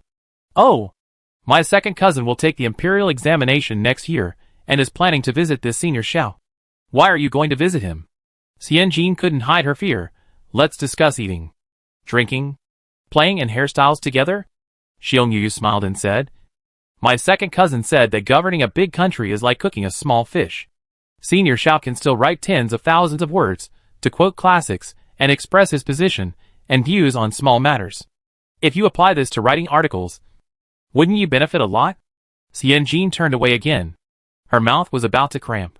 What would she use to repay the internal injuries she suffered to protect Chen Fu from falling off the horse? Xiong Yu suddenly remembered something.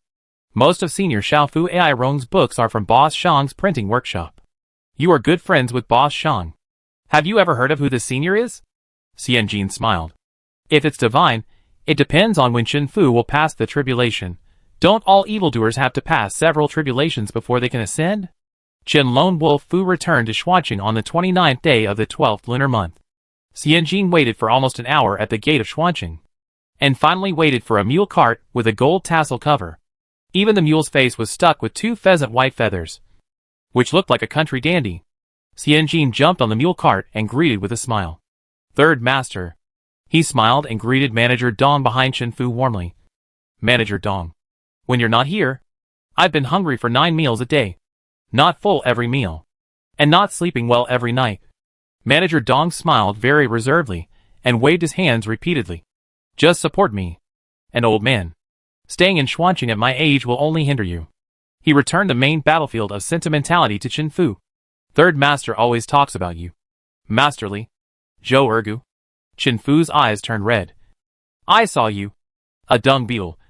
2 miles away.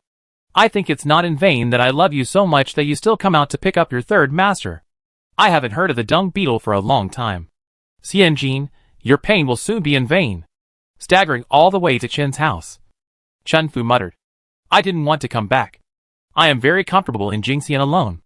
The stall you left behind has a strict division of labor. Everyone does their own thing.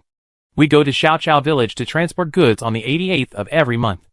Lord Chui is the county magistrate, and he takes even better care of us. I can sleep soundly all day long. I also went to Xiaodaoxiang to worship the young master with red lips as my master, and I am practicing Huizhou cuisine. He also talked about Master Gao, who was sent to Jing County by Xian Jin to experience life, and the group of new recruits, who were so energetic that they burst their livers. A group of young guys, working in the shop without wearing shirts every day. After Yunyang came to play once. She came every day. Xian Jin scratched his head. A group of Tuesday dogs. She really has no interest now. Maybe in a few years, they will question Yunyang, become Yunyang, and surpass Yunyang? Xian Jin asked about the current situation of Qinsheng Mountain Courtyard. Chen Fu waved his hand. It's not abandoned, but it's not as clean and fine as before. Lord Chui and several gentry and landlords, whose children studied here, raised money to redeem Qinsheng Mountain Courtyard from the government's deduction, and hired people to take care of the weeds every month, so that they don't have no place to step. Xian Jin lowered his head and nodded sullenly. Chen Fu saw that Xian Jin was in a bad mood when he talked about Qinsheng Mountain Courtyard. So he quickly changed the topic and went to Chen's house. Chen Fu was in a hurry to go to New Year's Eve. The competition in the paper industry in Xuanqing Prefecture was fierce. Mrs. Chu originally planned not to let the clerks go early this year, but to work until New Year's Eve, and let them go back to celebrate the new year on the first day of the new year. Xianjin silently retorted. What kind of capitalists are they that don't even give New Year's Eve a holiday? Mrs. Chu finally gave up this inhumane idea. So on New Year's Eve, all the clerks went home, and only Zhou Erga stayed to celebrate New Year's Eve with everyone. New Year's Eve, although nothing special, is the same every year. But if you really can't celebrate it, you always feel that something is missing. Although the status of the second and third brothers is very different in Mrs. Chu's heart, the two brothers seem to have a good relationship. At least when Chen Kai invited Chen Fu to sing Farewell My Concubine, Chen Fu did not refuse. As a result, when he went on stage, Chen Fu found out that his role was LVG, Liu Bang's wife. LVG. Chen Fu. Enough. In the West Chamber. He is Hong Yang, in the Farewell My Concubine. He is LVG. He can't escape the fate of the second female lead in his life. Right? Chen Kai played the role of concubine Yu. And Su, the second wife, played the role of overlord. Su hung 2 strings of kelp on her cheeks as a beard, which made everyone laugh. A satisfied smile appeared on the thin face of Mrs. Chu, and her eyes fell on the face of Chen Jianfang, who was sitting at the bottom of the table. The eldest grandson's profile was gentle and peaceful, with a smile on the corner of his mouth and a long and quiet gaze. He was a modest gentleman like a rough jade. Mrs. Chu's eyes softened a little. Erlang. Chen Jianfang stood up and looked back. Yes, grandmother. Old Madame Chu pursed her lips. When your father was alive, he would write spring festival couplets and the word fu every year. Go to the outer courtyard and ask for a set of brushes and ink. After we watch the fireworks, can you write a few couplets for the courtyards on the spot? Chen Jianfang naturally agreed and turned to walk out. Wait. Old Madame Chu thought for a while, and called Chen Jianfang to stop her. Looking at Xianjin. Jin Jie. Go to the warehouse, and get a piece of rice paper with the word fu carved on it. Use this paper to write. The meaning will be better. Xianjin also stood up and said yes. The warehouse is also in the outer courtyard. Xianjin can go with Chen Jianfang. Chen Jianfang lowered his head, hiding the smile of deep luck at the corner of his mouth. Chapter 210 Who is taking risks? From the inner hall to the outer courtyard, Chen Jianfang walked in front with a lantern, and Xianjin walked behind. The two of them were one in front and one behind, with a distance between them that was long enough for the fragrance of a plum blossom to dissipate. The old man of the Chen family who died early loved plum blossoms, and the inner courtyard was full of plum blossoms. It was the 12th lunar month. Xianjin moved his nose, and the plum blossoms were as clear as cool jade. After passing the second gate, he no longer smelled this fragrance. Xianjin was a person, and he was really not used to being so quiet when walking with others. So he casually said, Why don't you plant plum blossoms in the outer courtyard? Chen Jianfang held a lantern in his right hand, and the dim light swayed around, casting a vague but concrete light ball on the blue brick ground. He smiled and said softly, The magnolia tree planted in the outer courtyard is the favorite of my second uncle. My father is not at home all year round, and even when he is at home, he studies and rests in the inner courtyard. My second uncle is at home all year round, and he often sees the manager and farmers in the outer courtyard. After a pause, Chen Jianfang said, If you like plum blossoms, there is a plum forest upstream of Lonchuan Creek. There are green calyx plums in the east, and 5-petal plums in the west. After the first, second, and third days of the first lunar month, we can go and see it. These words seemed to have exhausted all of Chen Jianfang's energy. Chen Jianfang lowered his head and hid his face in the light, afraid that Xianjin would see the blush gradually spreading on his face. Xianjin's attention was not here. In a strange place. Xianjin frowned. Third master likes chrysanthemums, but I don't see a single chrysanthemum in the whole mansion. It means that the eldest uncle likes plum blossoms. So he planted plum blossoms in the inner courtyard where he lived for a long time. The second uncle likes magnolias. So he planted magnolias in the outer courtyard where he lived for a long time. But our third master didn't even get a leaf? After saying that, Xianjin was a little unhappy, and turned around and told Su, After the new year, ask Boss Shan to help me find it. Buy a few thousand chrysanthemum seedlings, and plant them all over the empty land in front of the Jishi workshop. Give her father a chrysanthemum field. Xianjin was immersed in the joy of Chen Fu being trapped in a field of golden chrysanthemums, and did not notice Chen Jianfeng's anxiety due to waiting. Xianjin. Chen Jianfeng spoke again. Xianjin opened his eyes blankly. Ah? Chen Jianfeng did not have the courage to say it a second time, and pursed his lips with difficulty, looking at the girl with doubts and confused eyes above the warm light of the lantern. Next time. Although there was no one around. We were in the mansion after all. It would be bad if someone heard us. Chen Jianfeng raised the lantern. We are at the warehouse. You didn't bring a lantern. Go first. I'll wait for you outside. Xianjin took the lantern, counted out about 20 pieces of carved silk fu pattern rice paper from the warehouse, rolled them into a long scroll, and put them in the bamboo basket. Sometimes the leader casually said something that you don't know how high the sky is and how thick the earth is. So just ignore him. Move a roll of rice paper? 100 sheets? Let the Star of Hope write until tomorrow morning. This is obviously unrealistic. The Star of Hope has not yet achieved success, so his calligraphy cannot be given away everywhere. If he does, it would be considered shameless and self-boasting. There are 3 families in the family, plus the shop assistants, so there are only about 20 households at most. 20 sheets of paper are enough. If he takes too much, the Star of Hope will not be able to finish writing in one night, and some white paper will be left, which will look unlucky during this reunion festival. Xianjin did not return the lantern to Chen Jianfeng, but carried it himself. Let's go. I'll take you to the study to get the pen and ink. Chen Jianfeng wanted to take it, but Xianjin moved aside and glanced at Chen Jianfeng's red fingers that were frozen, and the rough callus on the knuckles of his middle finger. He thought of how Baowu was reluctant to use charcoal before. Charcoal is a precious thing. Some prefectures that cannot afford real gold and silver still use charcoal and cotton to pay for the salaries of officials in winter. No matter how rich the Chen family is, they can't spend money as they want like the officials. Xianjin said, wear your hands well. These days, writing by lamplight at night will make your hands cold. Chen Jianfeng frowned and said nothing. After a while, he lowered his voice and said, when I pass the imperial examination next year, the situation at home will naturally be much better. Xianjin glanced at him, pursed his lips and smiled, but didn't say anything. The Chen family is a merchant family.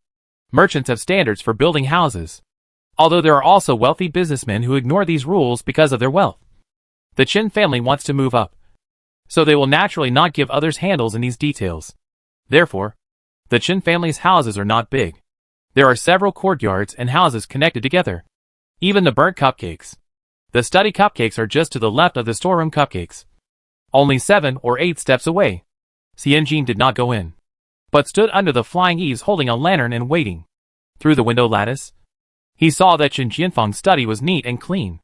Books and ancient books were stacked half a person high on the right-hand side for easy access, and the articles were placed on the left-hand side at the same height as the books. There was only one charcoal basin in the room, and the edge of the basin was even covered with dust. On the table was a leftover steamed bun and half-drunk tea. Perhaps because it was the new year, Chen Jianfeng was wearing an indigo long gown and a high bun. In the middle of the window lattice, he was busy cleaning the inkstone, ink block and long hair. His profile was quiet and peaceful, but the blue veins on the back of his hand revealed his determination and uprightness, like a solitary bamboo trying hard to break through the hard soil. Xianjin pursed his lips and looked away, only to see a slightly unfolded scroll on the chest of drawers. Xianjin couldn't see clearly through the window lattice, so he could only squint and see roughly. Very magnificent color matching. Large areas of emerald green and goose yellow, and a few jumping scarlet and ginger. It doesn't look like Chen Jianfeng's handwriting. Xianjin stood closer, almost sticking to the window lattice. Chen Jianfeng looked up and was startled. What's wrong? Following Xianjin's gaze, he looked back and landed on the scroll on the chest of drawers. Are you looking at that painting?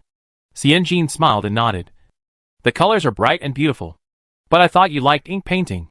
Chen Jianfeng wiped the inkstone and put it into the bamboo basket, and shook his head with a smile. This is a fine brush painting, not painted by me, but by my mother. A painting of 100 birds. Xianjin seemed to have heard of the painting of 100 birds. After thinking for a while, he smiled and said, I heard that the eldest wife painted a painting of 100 birds for Zhangji's silk shop. Could it be that the painting you have here is your mother's practice? Xianjin laughed. How can the eldest wife be like this? The good ones are given to Zhangji. and the bad ones are thrown to you. Qin Jianfang paused for a moment, then looked away and said, "This painting is the one my mother drew for Zhang's." Xianjin frowned in confusion. Qin Jianfang didn't know why, but he didn't dare to look up at Xianjin. He subconsciously knew that Xianjin might be angry after hearing the reason, but he couldn't figure out why he would be angry. His upbringing made it impossible for him to lie. He sighed and then spoke softly, "My mother is still in mourning, and it's not appropriate to sell her paintings. So I found the head of Zhang's family and bought my mother's paintings for a little more money." Qin Jianfang wanted to explain. "It's nothing, but if someone knows about it, it might cause a stir. A gentleman doesn't stand under a dangerous wall. So why take the risk now?" Xianjin held a lantern in his hand. There was light in the study from the window. There was also light from the lantern outside the window. Xianjin felt depressed. She could even remember the pride and joy on the face of the first wife Duan when she told her about this. Xianjin opened his mouth, but his throat couldn't make any sound. He opened his mouth a little wider and finally uttered a hoarse and dark tone. "When Archon Erlang passes the exam, who will be qualified to take the risk?" Chapter 211. Not too at ease. The wind was still throughout the 12th lunar month. Qin Jianfang clearly heard the sarcasm in Xianjin's words, but he could only keep silent and lower his eyes. Just like cold tea. Just like standing outside the shop in Jingxian at night. Just like his tossing and turning mood and hesitation of gain and loss.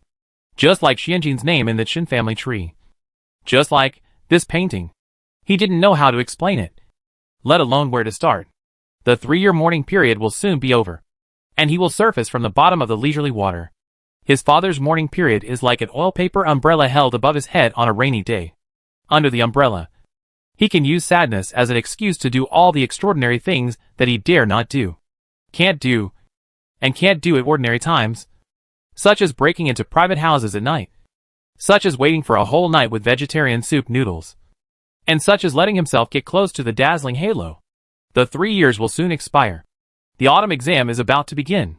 His life will return to a dull, lonely, stagnant pool of water full of other people's hopes. The rules known to the world are like shackles, and they are put on as promised, while numbly putting on handcuffs and shackles. He only hopes that the ripples on the stagnant water can stay a little longer. A little longer. After a few moments, Qin Jianfang slowly loosened his clenched fist, his 5 fingers numb, and spoke softly. "Mother doesn't know that I bought the painting back. She is still immersed in the joy of selling the painting. Mother is still happy. The hidden danger has been nipped in the bud, and no one is disappointed. Isn't this enough?" Xianjin took a few deep breaths, lowered his head and paced back and forth, clenched his fists, and deliberately lowered his voice. "Yes. Yes. Yes. You are the best. You weigh the pros and cons. You look at the overall situation. Everyone is drunk, but you are sober. But do you know that you paid a higher price to buy back the first wife's painting? This matter is embarrassing for your mother. There are many ways to solve this matter. Let's not talk about whether the painting can be sold or not. Just talk about how to save the impact when the situation is already done. Is it a negotiation to get it back? Or should he ask the first wife to use a pen name instead of her real name?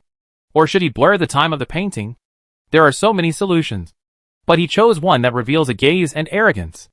At least he should have informed the first wife Duan in advance.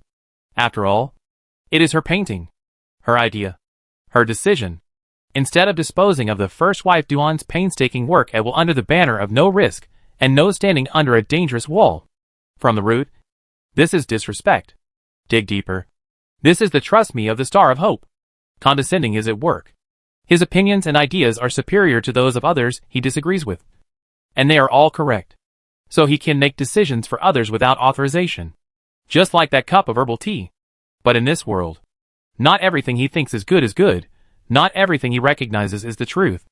Everyone has ideas, preferences, emotions, dreams, goals, and the courage to fight for them. It is not that only you, your beliefs, your ideals, and your cognition are noble. Xianjin spent most of her life lying in bed in her previous life. She was forced to be persuaded by the disease. When her body and energy could no longer support her ideals, she could only give up and pretend that she didn't care. This life is picked up, and she lives a whole life again. Even if her decision is naive and arrogant, it is hers. Her own. Even if she fails, it is her own. Anyone who disturbs her, Please go away. Xianjin's chest was filled with mixed emotions. His eyes moved to the back of Chen Jianfang's hand with bulging veins. And he took a deep breath. Don't take risks. Tell me clearly. What risks are you taking? Are you so alert because it will ruin the reputation of the first wife? Or because it will hinder the rise of your Chen family's second son? Chen Jianfang straightened his back, and was about to speak loudly. The bushes outside the window rustled. Twice. Chen Jianfang looked out the window vigilantly. Who? The servant outside the door quickly stuck his head out and looked. It looks like a little girl. Running to the west. The west is the main hall of the inner courtyard. Chen Jianfang lowered his head and quickly packed up the inkstone and writing brush. Whispering to Xianjin, let's talk about it after today. The people at the banquet may be waiting anxiously. Chen Jianfang lowered his head and walked out. Xianjin stood still as if he had taken root under his feet. Chen Jianfang turned around. His eyebrows and eyes seemed helpless. His tone was gentle but with a hint of pleading. Xianjin. Xianjin lowered his head and didn't know what he was thinking. After a while, he finally exhaled a long and slow breath, pursed his lips, and picked up the bamboo basket with papers. Walked quickly through the window in front of Chen Jianfang. And when he turned the corner, he finally raised his hand and looked sideways, hiding the tear in the corner of his eye in his palm. The banquet was indeed waiting impatiently. As soon as the two sat down, Su, the second wife who played Xiangyu, said that they had been waiting for so long that the seaweed dressed as Hu Zi was almost turned into dry goods. Madame Chu glanced at the two of them, then retracted her gaze and asked someone to put out the pen, ink, paper and inkstone. Chen Jianfang was busy writing Spring Festival couplets. Xianjin was busy eating cold dishes. Chen Fu raised his right eyebrow and looked at his daughter in confusion. The girl was obviously in a bad mood. What's wrong? Chen Fu leaned over and asked softly. Xianjin swallowed the rice cake and broad beans and shook his head. Nothing. Xianjin gradually calmed down his emotions. Smiled. I just planted a chrysanthemum field for you. Next autumn, you can enjoy the chrysanthemums and write a new book. Chen Fu? He was too lazy to pursue his daughter's execution and fighting ability, and could only smack his lips. Although he liked chrysanthemums very much, due to some cultural factors, being given chrysanthemums did not seem to be a good thing. Chen Fu's focus was easily diverted. Old Madame Chu was not someone who was so easily fooled. The New Year's Eve bell rang, and the first incense of Wanwu Temple was burning. Old Madame Chu carefully watched the fireworks flying by the Lanchuan River. Chu Ernyang walked hurriedly. It's dark and cold at night. Don't stand in the wind. Old Madame Chu turned around slowly. Did you see everything clearly? Chu Ernyang nodded, raised her hands, and patted them beside her ears. Come in. A little maid who was unfamiliar with her bowed and entered. Chu Ernyang sighed in her heart and said, Tell me. When Erlangjian and manager, he went out of the outer courtyard alone. Were they intimate? Did they talk? Did they live in the same room? The little maid trembled and opened her mouth, speaking authentic Huizhou dialect. The two of them were one in front and one behind, far apart, and talked a little.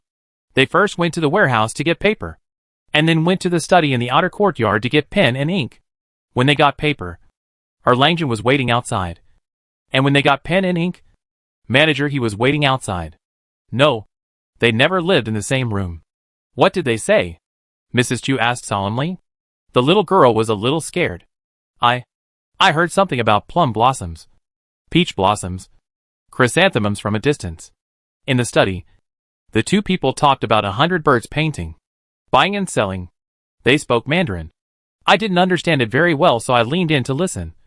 But when I leaned in, I stepped on a dead branch. I was afraid of being discovered, so I ran away quickly. Mrs. Chu. She looked at Aunt Chu. Why did you send someone to eavesdrop? Why didn't you send someone with a higher education? At least he should understand Mandarin. Right? Second, Aunt Chu shrank her neck.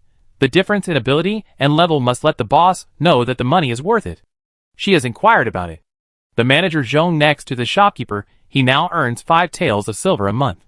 How much does she earn? This is called 1 penny for $1. Old Lady Chu turned her eyes and asked, Are the two talking and laughing? The little girl shook her head quickly. No, no. There is no expression on either of them. They don't look very familiar. Old Lady Chu breathed a sigh of relief and slowly sat back on the rattan chair. And she waved to the little girl. then turned around and poured a glass of water for the old lady. I told you this morning. How could two people who are so different get together? But she remembered the orchid carving on the umbrella handle she saw in the Jishi workshop that day. And she happened to see the same orchid embroidery on Erlang's cuffs a few days ago. And Chu opened her mouth to say something. But the words were in her throat. But she swallowed them in the end. If she said this, he would be dead or skinned. Why bother? They are all pitiful people. And Chu handed the hot water to the old lady Chu. I just said it to you casually before. You treated Erlang as your eyeball. And you panicked immediately and immediately tried to verify it. Now everything is fine. And everyone is happy. Chapter 212 A Strange Coincidence. Madame Chu didn't say anything. But her slightly relaxed mouth revealed her inner relief. It's not that she doesn't like Xianjin. Even if she doesn't like him, she can't deny that this girl has a good face and figure, is smart, has a good tongue, knows when to speak, and can coax people into a state of confusion when she is trying to coax them. If a man deliberately seduces such a girl, one will smile and the other will keep silent. Both children are good children. But these two, one wants to promote the name of the Chen family, and the other wants to increase the profits of the Chen family. It is impossible to get them together. What's more, Xianjin has such a background. No. Even if Xianjin has a clean background, he is not worthy of Erlang. Erlang's father died early, and he had already achieved the position of a fourth-rank prefect. If he worked for another 20 years, he would be promoted to an official in the 6 ministries, and come to Beijing to cross the chasm of the 4th rank. It would not be impossible. When Erlang is successful, both father and son will serve as officials in the court. The father will support the son, and the son will support the father. Why should the Chen family not prosper? Now that Erlang's father is dead, who can still support Erlang in the officialdom? Mrs. Chu's face suddenly showed great sorrow. She could only find a father-in-law who was an official in the court for Erlang. The higher the official position, the better, the more important the position. The better, the more prominent the family background. The better. Does it matter if the girl is pretty? Does it matter if she is tall? Does it matter if she is clever and eloquent? None of them matters. The important thing is to have a good father. Erlang can only take this path to have a smooth road. She heard from Aunt Chu that there was something wrong between Xianjin and Erlang in the corners of their eyebrows and eyes. She was so scared that she tossed and turned at night. When she closed her eyes, she could only see Erlang and Xianjin laughing and making noises together. She opened her eyes and couldn't fall asleep again. She wished she could ask someone to bring Xianjin to her on the spot and kneel on the stone road in front of the hall. That's why she gave them a chance to be alone on New Year's Eve. A pair of Mandarin ducks who are deeply in love, no matter how calm they are, can't help showing some timidity and closeness when they are alone. Wait, timidity? Old Madame Chu suddenly remembered something, narrowed her eyes, straightened her back, and asked the little girl in a low voice. Think carefully. Does Manager he look different from usual? The little girl still had her hair cut, let alone her innocence. She didn't even have acne, so she didn't understand what he meant, and said blankly, yes, it's a little different. And Chu's hand tightened, and she glanced at Madame Chu. Madame Chu's face suddenly turned cold, and her voice was like 1,000 knives. What's the difference? The little girl looked up and thought, remembering that he became silent at the end and ignored her Langjin, which was completely different from his usual smile. She hesitated and answered. He didn't look very happy, and didn't pay much attention to her Langjin. And Chu's hand loosened. I almost sent Xianjin to the ditch just now. Old Madame Chu's expression also eased, frowning and waving her hand to signal the little girl to go down. The little girl ran away quickly without looking back. Old Madame Chu looked at the candles in the house that were dimly lit by the wind, and her heart was a little bitter. Of course, she knew that the glass lampshade was beautiful and practical now, when it was covered on the oil lamp. No matter how strong the wind was, it would not blow out the light of the oil lamp. But a glass lampshade cost 300 coins. Except for Erlang's yard. No other yard in the whole family had such precious things. She had worked hard all her life, and was reluctant to eat and wear. Her husband died early when she was young. In order to save money, she walked from Jingxian to Xuanqing every month, walking for 2 days and 2 nights, just to save 40 coins on the mule cart. She spent 40 coins less, and the eldest brother had 40 coins more to buy paper and pens. When she was 30 years old, her legs were already very bad. They could not bend or straighten. and were as hard as a piece of wood. She declared that it was not easy to make a living in the family. She suffered a lot of losses when she opened a workshop for the first time, and had only 2 cents on her. The eldest son was about to take an exam, and she could not raise enough money, nor had the money to hire a doctor to see his legs. She was so desperate that she wanted to jump into the river. It happened that an old man in his 40s was seriously ill and wanted to marry her. He offered a betrothal gift of 50 taels of silver. She cried so hard that she wanted to sign the contract. But Chin Lalio's wife sold the last 2 cows in the family, and put the silver into the bamboo basket for the eldest son's exam. It was so difficult. But she had come through it. She would never allow anyone or anything to influence Erlang. He Xianjin had no influence. But there were others. He Xianin. He Xianyu. She was not bragging. Erlang's talent and future were second to none in Xuanqing Prefecture, especially after the eldest son of the Qiao family disappeared. Who among the younger generation could compete with Erlang? There were so many young girls in Xuanqing Prefecture. How could she fail at the last minute? Old Madame Chu turned to Aunt Chu and said in a hoarse voice, "Let Erlang pack up and go to Shantian Prefecture. I bought a small house at the gate of the academician's mansion before, which is enough. Buy 2 more long-term servants. Prepare 500 taels of silver, and ask Lord Xiong to find a teacher from Shantian Prefecture to teach Erlang. The exam will be held in November. The exam requires a single effort. If you fail in the first year after the mourning period, it will be difficult to pass it later." Aunt Chu agreed. "I will do it after the new year. Let's go tomorrow." During the new year, there will be no one on the road, which is convenient. After the new year, there will be more people, and the road will be very difficult to travel. The houses of good teachers will also be crowded with people. Mrs. Chu interrupted the rest of the words. Second Aunt Chu was dumbfounded. "Tomorrow? I'm afraid tomorrow is too late." Old Madame Chu was depressed. Then send He Xianjin to Xiaoqiao village, Jishi workshop, Qin and his son, and Boss Shan to visit and pay New Year's greetings. Don't let her go home. Go to Shantian mansion to clean up the house in the next few days. Once you settle down there, send Erlang over immediately." Second Aunt Chu saw the anxious and frightened light flashing in old Madame Chu's eyes, and couldn't help swallowing the words in her throat. Don't provoke her at this time. She's going crazy. For some reason, Xianjin spent this new year very fulfilling and meaningful. On the first day of the new year, Xianjin went to a house in the suburbs to burn incense for He Ainyang. Before he returned, he was arranged to visit Li Sanchuan's wife and grandson in Jing County. It was too late that day, so Xianjin had to stay in Jing County. After returning to Jing County, he had to visit relatives and friends.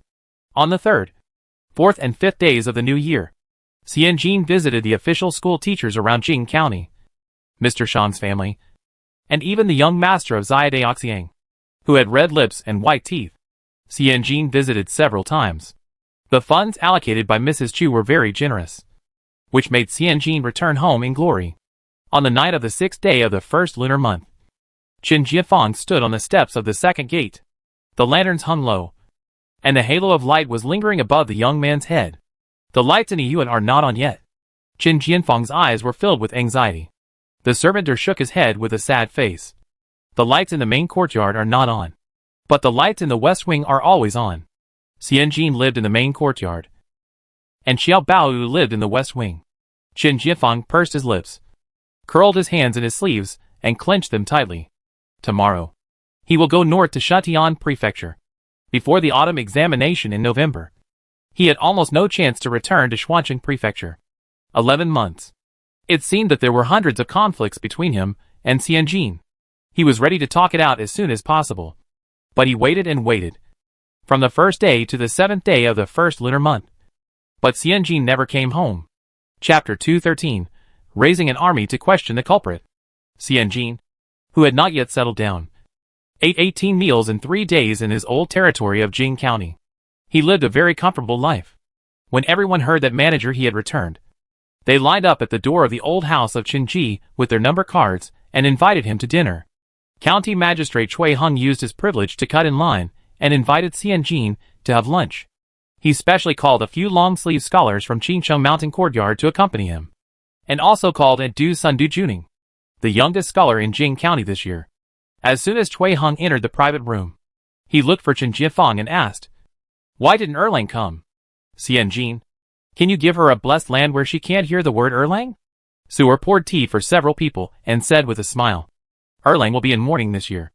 And time is quite tight. Chui Hung said, clinked glasses with Xianjin, and then talked with several scholars who were accompanying him, leaving Xianjin alone to eat. Xianjin realized the situation. She was just a trigger for the game. Once the game was set, her trigger was dispensable. But it was true. A group of scholars. The only social interaction she had with them was at Qincheng Mountain Courtyard. She was raising the daughter of Dean Xiao. And these students who had been Dean Xiao, their relationship ended there. And there was really no overlapping topics. One of the young men was drunk. And with a red face, he leaned on Chui Heng's shoulder. You are so lucky to have run into the niece of Prefect Xiong. You will have a lot of freedom in the future. In this small piece of land in Xuanqing Prefecture. You are the son-in-law of the emperor. You are walking sideways.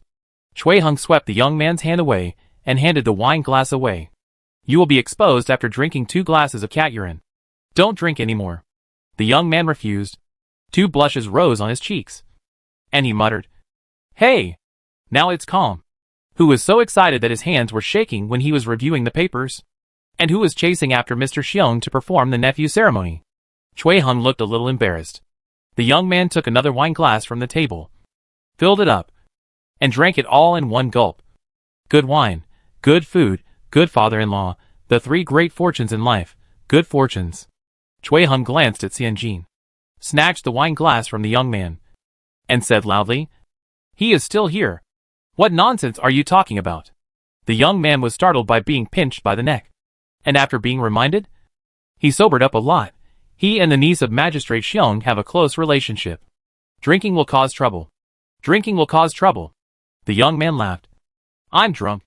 I don't know what I'm saying. Xianjin lowered his eyes calmly, picked up a piece of tofu and put it in his mouth. Chewed it. And it was quite tasteless. But it was a pity to throw it away. Just like marriage and love. The term love brain has become popular in later generations. But looking around, it seems that all those who are named this are women. They read all the books, music, and blogs, and cry for love, are puzzled, confused, regretful, hesitant, jealous, greedy. Women who have committed the 7 deadly sins, but still cannot understand them are everywhere. It seems that there are no men. Men can always reconcile with love calmly, and use money, power, and even household registration and status to make up for this missing item. In marriage, it seems that women calculate dowry, 3 golds, weddings and houses. But the real calculations of men are hidden in the sanctimonious baby. In the middle, they calculated whether you had a father who was a director, whether you had an enviable organization, your education, your height, and even whether your mother's age could help take care of the children. On the hospital bed, Xianjin had seen enough of the ups and downs of life, and he was able to calm down and watch from the sidelines. Women's calculations are most easily broken by sincerity.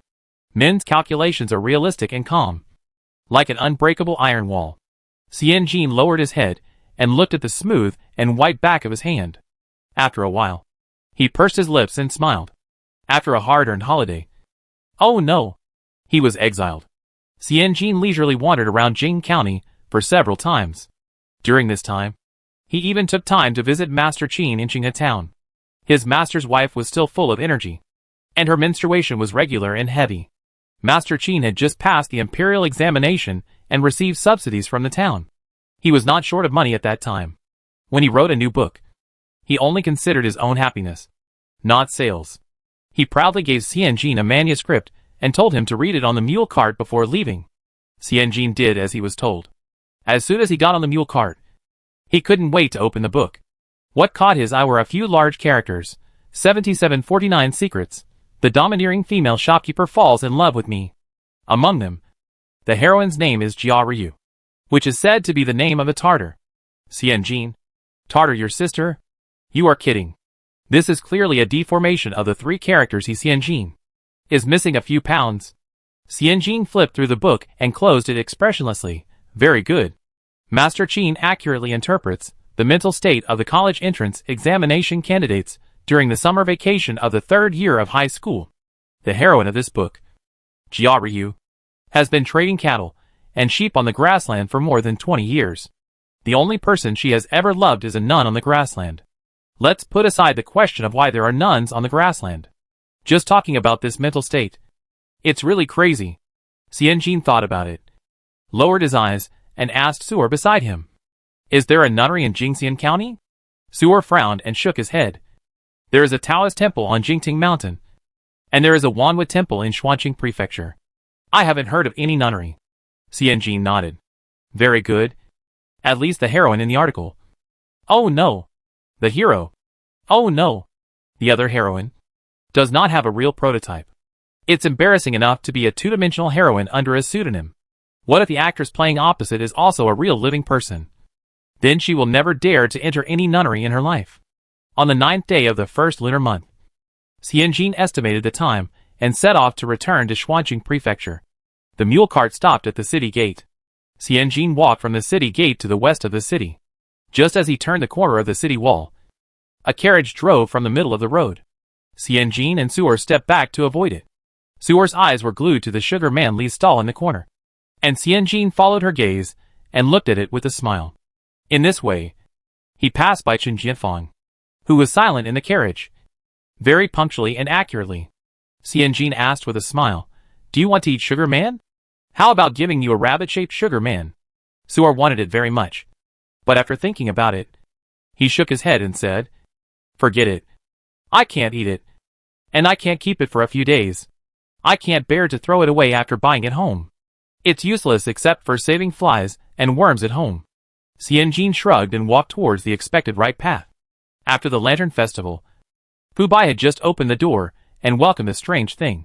Fubai, there was a bamboo stretcher at the door, and a skinny old man with a long white beard was sleeping on the stretcher. There were 4 or 5 people around the stretcher looking at Fubai.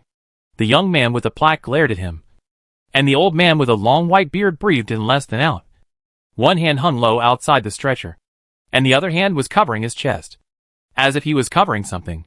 The shopkeeper. Are you the one who manages this shop? The leading young man was only 15 or 16 years old, and he stuttered a little when he spoke. He stood in front of the door of Fubai with his chest puffed out and looked timid, as if he was going to call for punishment. Chapter 214 Unexpected. At that time, the doors of shops usually use 6 to 8 long thick wooden boards, assembled with mortise and tenon joints. At this time, the white wooden board had just been removed halfway. There was a commotion at the door, and soon it was surrounded by ordinary people who were willing to watch the fun. After all, an old man was lying on a stretcher and struggling to death, and his family members were looking for a young girl by name. This kind of scene is rare. Half of them appear at the door of the pharmacy, and the other half often appear at the door of the workplace of the fallen people. Xianjin first calmed down his qi and held the third long wooden board with both hands. With a hey-yo, he took down the wooden strip alone and put it on the open ground with a dong. Only then did he look up and ask, "It's me. Why are you looking for me?" The leading young man shook unconsciously. Cui Yinging uprooted the weeping willow? Du Linyang fought Lu Jishan? This girl has skinny arms and legs. How can she be so strong? The young man swallowed hard. His love for his master overcame his fear of the muscular woman, and he stammered to introduce himself. We are from Zonha village, Xiaxi town next door. This is me. I was talking for a long time, but nothing happened. The onlookers laughed. The uneven laughter made the young man's face flushed, and he couldn't say anything. Xianjin bowed to the onlookers and said with a smile, "Everyone, wait a moment before laughing. Please listen to what this young man has to say." The young man swallowed again, and saw that the shopkeeper, he looked at him gently, as if encouraging him. He was so angry that he shouted, "This is my master? He is the famous crane painting master in Zhanghe village." Xianjin nodded. She knew Zhang Hetsuan. Everyone in the village raises cranes. In the past 10 years, the dignitaries in the capital liked to raise cranes in their own gardens, as if they had a sense of accomplishment by keeping the things of the immortals in their own homes. Now it has evolved into a serious situation where whoever does not have a crane will not be prominent. This seriousness is mainly aimed at the cranes. After all, it is a beautiful bird. People cut off the top feathers and confined in the 4 directions. The situation is not grim. Where there is demand, there is supply. Where there is supply, there is business. In recent years, the trend of raising and selling cranes has become popular in Xiaxi town, Huizhou. As for this old man, he is naturally the master of the crane picture album.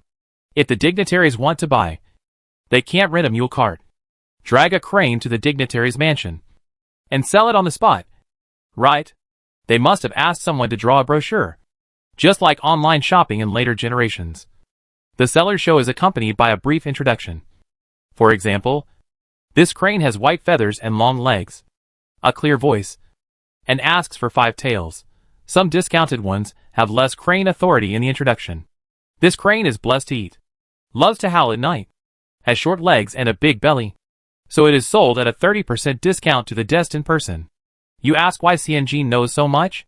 Probably because she has a rich second-generation father with a wide range of interests and hobbies. At the beginning of last year, Chen Fu wanted to raise a pair of cranes, intending to use a line of egrets flying in the blue sky, and the monkeys on both sides of the river crying non-stop. As advertising slogan convinced Xianjin, when a poem mentioned egrets and even apes. But the target crane did not appear. Xianjin thought he had sufficient reasons to reject his cheap father's unreasonable request. The old man on the ground twitched twice. His cloudy eyes opened, and then closed again. Xianjin pursed his lips and said, "No matter who it is, if he falls in front of Fubai, Qinji can't just ignore it. Aunt Zhang, please ask a doctor to come. Master Sanshun and Go Yi will carry this old man into the store, and Su'er will go to the kitchen to make a bowl of sugar and salt water for the old man to drink." 4 or 5 young men stood up in unison, staring at Xianjin with wary eyes. The stammering young man in the lead mustered up his courage and said loudly, "Grandpa, Grandpa, no, no, I won't go into the store. I'll go inside the store." Aunt Zhang had already run out with the silver in her pocket. Su'er also brought a bowl of sugar and salt water over, whispering to Xianjin, "It's warm. You can drink it now." Xianjin nodded, took 2 steps, squatted down beside the old man's stretcher, held the old man's neck with one hand, and gently and neatly passed the edge of the bowl to the old man's lips. The leading young man came to stop him in a hurry. Xianjin glanced at him. "If you don't want your grandfather to be paralyzed in bed for the rest of his life, just stop me." As the edge of the bowl was handed over, the old man trembled and sipped eagerly with his eyes squinting. Xianjin couldn't help but let out a long sigh. Tremor, palpitations, coma, pale face, are all manifestations of hypoglycemia. He can still drink sugar and salt water, so the situation is not bad. Xianjin patiently took care of the old man to finish a bowl of sugar and salt water. After handing the empty bowl to Su'er, his eyes fell on the package that the old man was holding tightly with his other hand. After seeing the seal on the package clearly, Xianjin was stunned. This cowhide package bag belongs to Qinji, and the bright red seal of the scroll and small seal on it can also be seen as Qinji's seal. The leading young man thought that Xianjin was going to take the things in the old man's arms, and he was horrified. He opened his hands, rushed forward with big strides, and shouted with a big tongue, "No, no, no! That is Grandpa. Grandpa's treasure." Xianjin was stunned for a moment, and slowly stood up, holding Chen's things with care, lying at the door of Chen's, and not allowing people to carry the old man in. Xianjin was a little confused. The sky gradually brightened, and more people gathered around. People at that time lacked fun in life, and when they saw something exciting, they wanted to call their friends to watch the whole thing. People squeezed together, forming a small circle. Xianjin was a little afraid that the more people gathered, the thinner the air would be, which would be bad for the old man. He took a deep breath and waved his hands. "Please make way! Please make way! The old man can't breathe. Please make way!" He turned around and persuaded the young man in the lead. "Whether you bought things too expensive or not enough. If you have any problems, let's go in and talk about it. If you don't believe me, you can report to the government and explain it clearly. It's better than leaving your grandfather on the ground to get cold here." The young man's eyes were red and wet. "No, I dare not. I dare not enter the store. Entering this store, I have to spend a lot of money. Grandpa, Grandpa, Grandpa only. only ate 3 steamed buns in 10 days during the new year to buy paper. He was hungry, so he only drank cold water. Xianjin was stunned. The young man wiped his tears and tried to make his words smooth and coherent. Grandpa had to use rice paper to paint cranes. Only then did someone ask him to paint. Since last December, rice paper has become more and more expensive. Not only Chenji, but other paper shops are getting more and more expensive. Xianjin pursed his lips, as if waking up from a dream. In the 12th month of last year, Chenji launched Fubai. Most of the popular Xian paper produced in Xiaoqiao village was shipped to Jingxian for sale. In order to ensure the high quality of Fubai, Chenji and Xuanqing Prefecture almost removed all affordable Xian paper from the shelves and stopped selling it. The ancients had never experienced differentiated competition, especially when seeing Chenji making a lot of money. Xian paper in the whole city followed Chenji and raised the price by at least 1/3. Chapter 215, Affordable and Replaceable. For a time, it was not Luoyang paper that was expensive, but Xuanqing paper. Not only was the newly produced carved silk rice paper expensive, but the other jade plates, powder paper, sprinkled gold, the higher grade rice paper all rose in price. And even the red tracing books and handbooks produced by Chenji a long time ago also rose in price. In just 2 months, Xuanqing Prefecture's rice paper achieved a new breakthrough in the 10-year stable price period. The government offices, paper shops, banks, and upstream and downstream industries of paper making had a good year with bulging pockets. And they were all very happy to see it happen. But paper is expensive and workmanship is cheap. People who need to use rice paper for work and rely on paper for writing and painting are naturally affected. If it were in other places, the situation might not be so difficult. If the price of rice paper increases, then buy other papers, such as cheap and convenient bamboo paper, rough-edged paper, and quickly assembled mulberry paper. Even if you are short of money, there is a paper suitable for you. But this is Xuanqing. Other papers have no way to survive here. For example, the dozens of stacks of bamboo paper that Chen Lao made in the workshop of Jingxian County before. If it were not for Xianjin's cutting, processing and selling, it is estimated that they would still be lying in the warehouse to collect dust. People who need paper are not limited to the rich and powerful, the gentry and landlords, but also ordinary people like Mr. Hua, who make a living by these 2 pieces of paper and their craft. As soon as the leading young man spoke, the owner of a small rice paper workshop, who was watching the excitement next to him, was the first to object. Hey! You are unreasonable. You can't afford paper. Find out the reason yourself. If you can't afford it, don't buy it. Why are you blaming Mr. He? No, it's not like that. Xianjin took a deep breath and suddenly felt that she was sitting heavily. She seemed to have hyped up a necessity to a price that ordinary people couldn't afford. Just like sanitary napkins in later generations. The technology used is getting better and better, and the materials used are becoming more and more advanced and novel. At the same time, the price is getting more and more expensive, and there are more and more categories, such as night pants, liquid, low sensitivity, super long, ultra thin. The manufacturers are racking their brains to update and iterate the products. But the most common and affordable products are no longer made. What should women who can't afford the big brand sanitary napkins in the supermarket do? They can only shop online. 1, 2, 3 retail purchases. There is no brand, no quality guarantee, and some are even 3 no products. Who can be blamed for this? Enterprises seek profits, and the quality is worthy of the price, not floating and inflated. Manufacturers seek innovation and use better products to meet better expectations and bring customers a better product experience. No one is wrong. Then are the poor wrong? This conclusion is too vicious. Xianjin raised her chin slightly, and her throat felt astringent and sour. The official schools, private schools, charity schools, and academies in the 9 towns and 24 villages of Jing County. The rice paper and red tracing books needed by these places. She sold them at cost price without making any profit.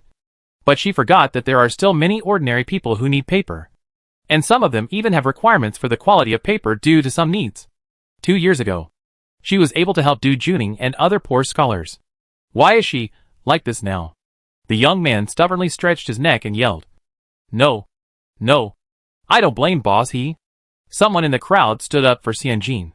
Then why did you pick your master and block the door so early in the morning? The young man pursed his lips and cried. We want to return the paper in Grandpa's arms. Give Grandpa money to see a doctor. But because the old man held the cowhide package tightly and couldn't pull it out easily, he could only pick the old man to float white. Xianjin sighed softly and waved his hand. No matter what. Go in first. And talk about it after you go in. Looked up at the sky.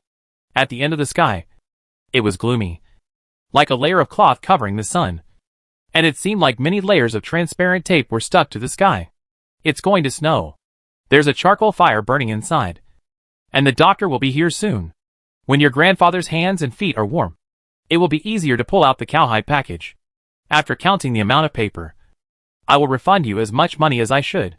Xianjin pursed his lips and said softly, Look, is this okay? The leading young man turned back hesitantly to ask his companions for their opinions. His companions nodded hesitantly in response. Xianjin then stepped aside. Among the onlookers was the shopkeeper of Bai Weitang, who was on good terms with Chen Fu. He shouted, Only shopkeeper he can talk to you nicely. You see, if it's Bai Yen, he won't pay any attention to you. It's good enough if he doesn't skin you alive. Bai Yen is the head of Baiji. Xianjin bowed his head, bowed and thanked everyone for their support. But he lowered his eyes in shame as he went inside. Su'er had already served hot tea and cakes to the 4 or 5 young men. The hot tea was smoking. The young man had long lost the arrogance and accusation he had shown outside the store. Against the backdrop of the smooth blue bricks and the solid and deep solid with square table, the leading young man hid his feet uncomfortably in the corners of the chairs and stools. His cloth shoes had already opened, and the open uppers looked like a funny frog, which looked shabby and out of place on the blue bricks of the same length and width. Zhou Erge carried the old man to the reclining chair next to the charcoal brazier. The old man drank a large bowl of sugar and salt water, and was roasted by the warm charcoal fire, and his face gradually became ruddy. It was indeed hypoglycemia. Fortunately, it was hypoglycemia. Are you hungry? Eating 3 steamed buns in 10 days. Drinking well water when thirsty. Who can stand it? Born under the red flag and raised in a well-off society, Xianjin has never experienced the plight of people not having enough food. But now seeing it with his own eyes, Xianjin felt sour and bitter in his heart, and lowered his voice to ask the visitor, Are you all disciples of Grandpa Zhang? The leading young man stammered. Yes. We are all disciples of Grandpa Zhang. Our home is in the mountains. Grandpa doesn't want money to teach. Teach us to paint to make money. During the Chinese New Year, we all went home. The day before yesterday, we returned to the village. In the village, we found that Grandpa was shaking all the time. The rest of the young people blushed. Xianjin pursed his lips. Why didn't you come to return the money yesterday? The young man shook his head. No, I didn't expect it. Or, today, we entered the city with a pallet truck, and Master Bai, who was queuing at the city gate, reminded us. Master Bai? Xianjin asked. The young man nodded. Yes, we went to the east of the city. Bai Ji. Xianjin pursed his lips and handed a few dozen coins to the young man from his arms. Your master is not doing well recently. He needs money for medical treatment and medicine. Take some money to take care of the younger brother's food and drink in the next few days. The young man waved his hands and retreated. No. We have hands and feet, and can find a job. This is not the future. Now you either farm or study, and it is not so easy to find a job. Many healthy people can't find a job, let alone a few deaf and dumb people. Xianjin persuaded tactfully. The young man was shocked. You, how do you know them? Deaf and dumb, Xianjin said helplessly. You have come out to negotiate with stammering, and the situation of others will only be worse. Chapter 216 Outlets. Xianjin asked a few more questions. The stuttering boy took the copper coins from Xianjin and immediately stuttered to tell his family everything. The stuttering boy's name is Zhang Qianjie. The hypoglycemic uncle lying down is named Zhang, and the mute people are also named Zhang. All of them are from Zhanghe village and neighboring villages. The stuttering boy is fine, but the other 3 are either deaf or dumb. One is lame. One has 6 fingers, and one has 2 eyes, but one of them can't see clearly. They are all poor people who are not loved by their parents in the surrounding area. Uncle Jean raised them instead of their parents. When he was young, he loved painting. He didn't have any children, so he opened a painting studio to take in these children. He not only taught them to paint cranes, but also taught them to paint the sky, mountains, water, plants, birds and animals. Uncle Jean said, "Learning and writing are things for the upper class. We are not worthy of learning. But painting is different. The sky that the upper class has seen is the same as the sky that we have seen." It took 7 or 8 years for him to raise and teach them. Uncle Jean painted the expensive ones, and the younger ones painted illustrations in books or the gym and hall, temples, and printed paintings on bricks and tiles. It is equivalent to that Uncle Jean opened a studio. He relied on his reputation to take on business. He handled the big business himself and distributed the small business to the guys in the studio. Everyone shared the money and ate a steamed bun together. This group of people who could not work on the farm and were regarded as ominous aliens by the village finally had a meal to eat thanks to Uncle Zhang's efforts. At the end, the stuttering boy choked up and lowered his head to wipe his eyes. Actually, these jobs, Grandpa himself, can also do. Xianjin lowered his head and frowned, remaining silent. After a long silence, he raised his head and swallowed all the bitterness in his throat. The old doctor invited by Zhang's mother came with wind and snow. The old lady called Xie Jinjin and was an old acquaintance of Xianjin. My stepfather's gout and lameness were treated by this old man, and he was pierced like a sieve. Now he rushed to the hall, nodded to Xianjin, squatted down to feel the pulse of Mr. Zhang, and then sat down and quickly wrote a prescription and handed it to Xianjin. This character can't be called flying dragons and phoenixes. It can only be called Picasso's abstract painting style. Xianjin looked at Xie Jinjin hesitantly with the prescription. A bowl of hot plain noodles. No meat or fish. He has been eating vegetarian food for a long time, and his spleen is weak, and he can't stand it. Xie Jinjin left a word, and hurriedly ran away with the medical box on his back. Xianjin, these doctors who are deliberately making a fuss. After eating a bowl of noodles, Mr. Zhang woke up and heard a few guys carrying him to the door of Fubai to blackmail people. He was so angry that he slapped the stuttering boy on the back and began to curse with real emotion. "A few bastards. My reputation has been ruined by you guys. No matter how expensive this paper is, it's worth it. I bought the paper willingly. If I don't have money, I can return it. Do you think I'm a waiter?" He cursed with spit flying everywhere. Xianjin wiped his face calmly.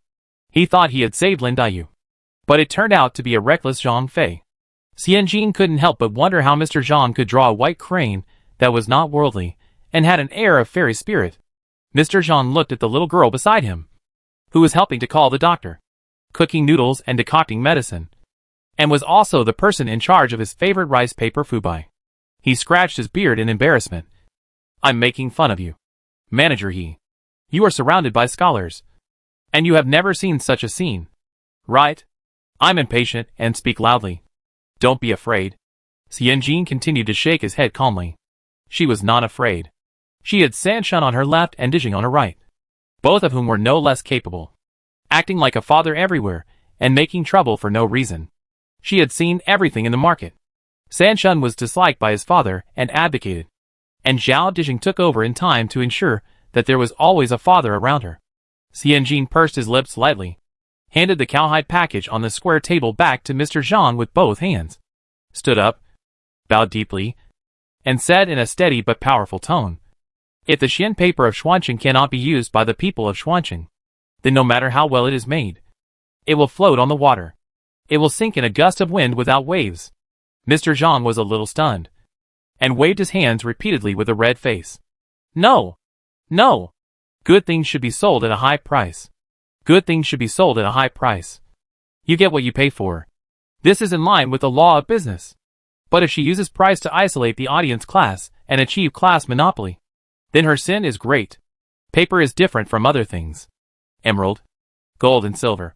High prices will not cause people to despair, because gold, silver and jewelry cannot directly affect people's lives, but this is paper. Paper for writing words and conveying thoughts. If only rich people can buy paper, then the books will only record the thoughts and feelings of the rich.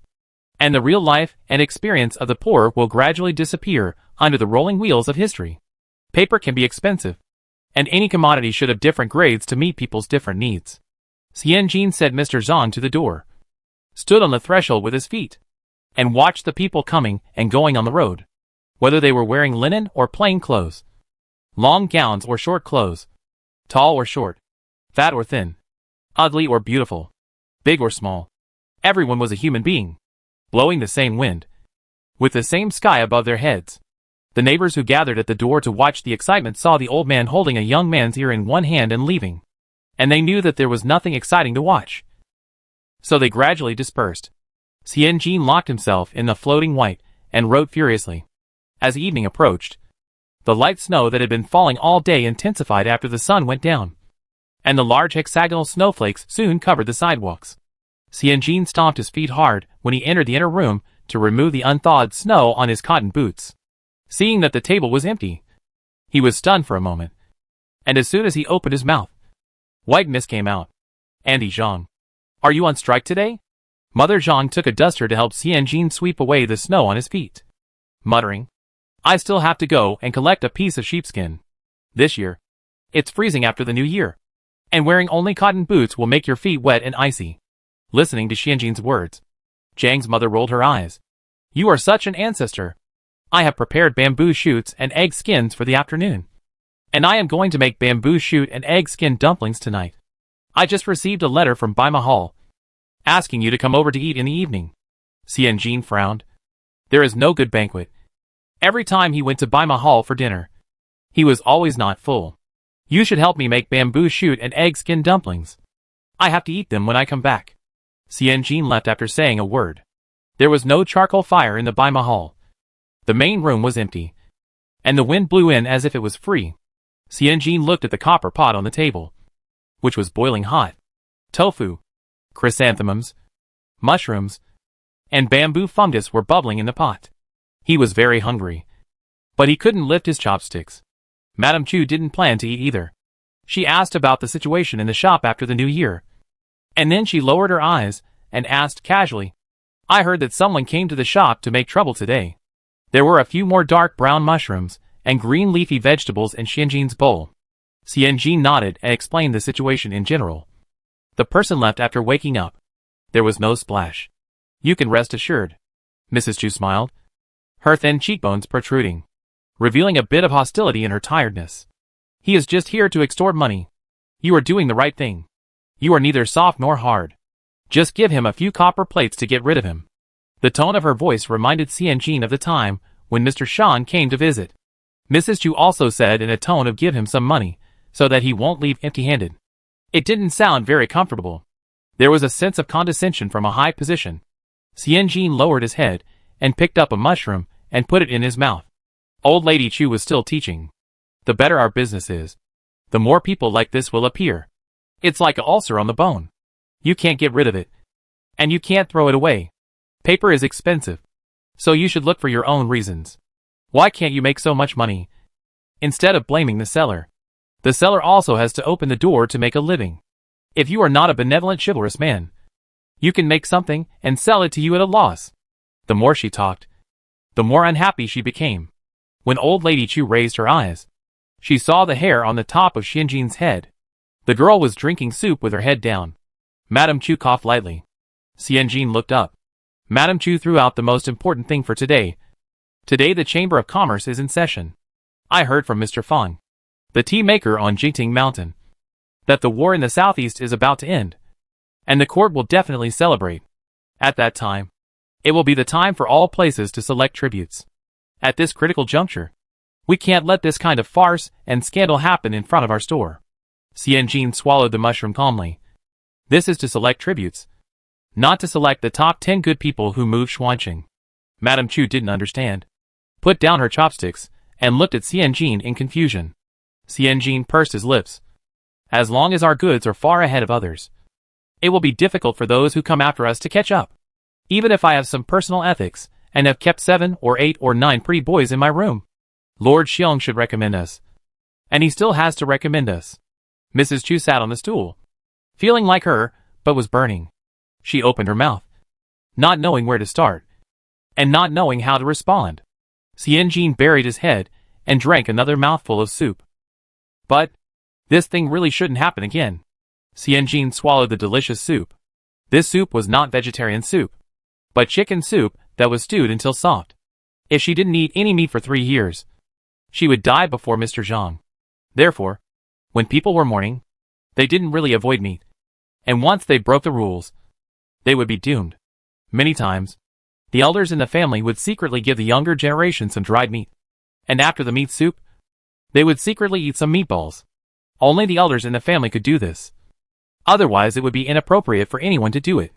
Xianjin looked at Mrs. Chu with complicated eyes. You say she is bad. But she is really not bad enough. You say she is not bad.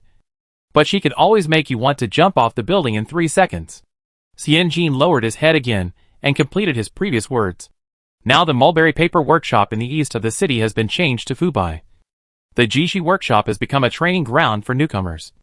And there is only one Dengxian workshop left. I want to change the Dengxian workshop into an outlet. Xianjin blinked. Mushrooms are not produced at this time of year.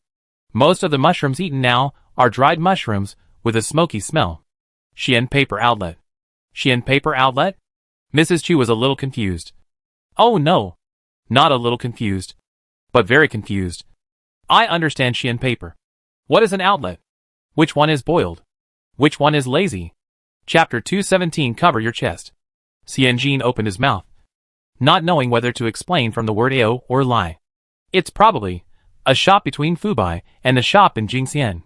Speak according to the mountain. Old Madame Chu values profit, so she can only be persuaded by profit. Xianjin gently placed the chopsticks on the edge of the bowl, pondered for a moment, put his hands on the table properly, and said steadily, Fubai is expensive. The output is scarce, and it's sold for a knife. Shuanqing Prefecture is prosperous in literature and transportation, and there are many official families and big merchants. Salt transportation, tea transportation, and even wine transportation are among the best in the entire Nanzili. They can afford our prices and are willing to pay. Madame Chu nodded. Xianjin said again, but this is only a small number of people. We didn't make money from everyone. As I said before, if Fubai increases production, customers will definitely leave. Since Fubai doesn't work, why don't we find another way and reopen the store to distinguish the quality and type of paper from Fubai? Lower the price, and include most people in Shuanqing Prefecture? Madame Chu pursed her lips in amazement and murmured, everyone who opens a branch store will use the same price as the head office. So, Qinji is not in the list of everyone. Xianjin's eyes were firm. Our Qinji is the Qinji that no one else can catch up with. Madam, when doing business, one must have good goods and be bold. If you look ahead and behind, you can only pick up what others have left. Mrs. Chu looked at Xianjin with a complicated look. Her heart seemed to be struck by lightning in the chaos, and a fleeting gleam flashed across her old and turbid eyes. Our Qinji. Mrs. Chu sighed softly, scooped another bowl of chicken soup for Xianjin, sprinkled a few green onions gently, motioned Xianjin to drink first, and then glanced at Aunt Chu and said softly, ask the kitchen to stew a bowl of soup for Miss Chiao every other day. Second, Aunt Chu smiled and answered. Xianjin was stunned, not understanding why the rhythm suddenly jumped to Baoju and Fatty while drinking soup. Old Madame Chu turned her eyes again, and her thin and protruding cheekbones smoothed down as if relieved of a heavy burden, and her whole face unexpectedly had a sense of roundness and smoothness. If you want to do it, try it first. Xianjin smiled and answered yes. Old Madame Chu looked at the little girl's slightly raised mouth corners, gently lowered her eyes, and changed the subject, saying something else. I heard that your father has set up a female household for you. I don't agree. If a girl's family sets up a female household, it will be difficult to get married in the future. Do you know this? Xianjin nodded. If a virgin girl sets up a female household, her husband's family will be suspicious of whether she is restless and independent.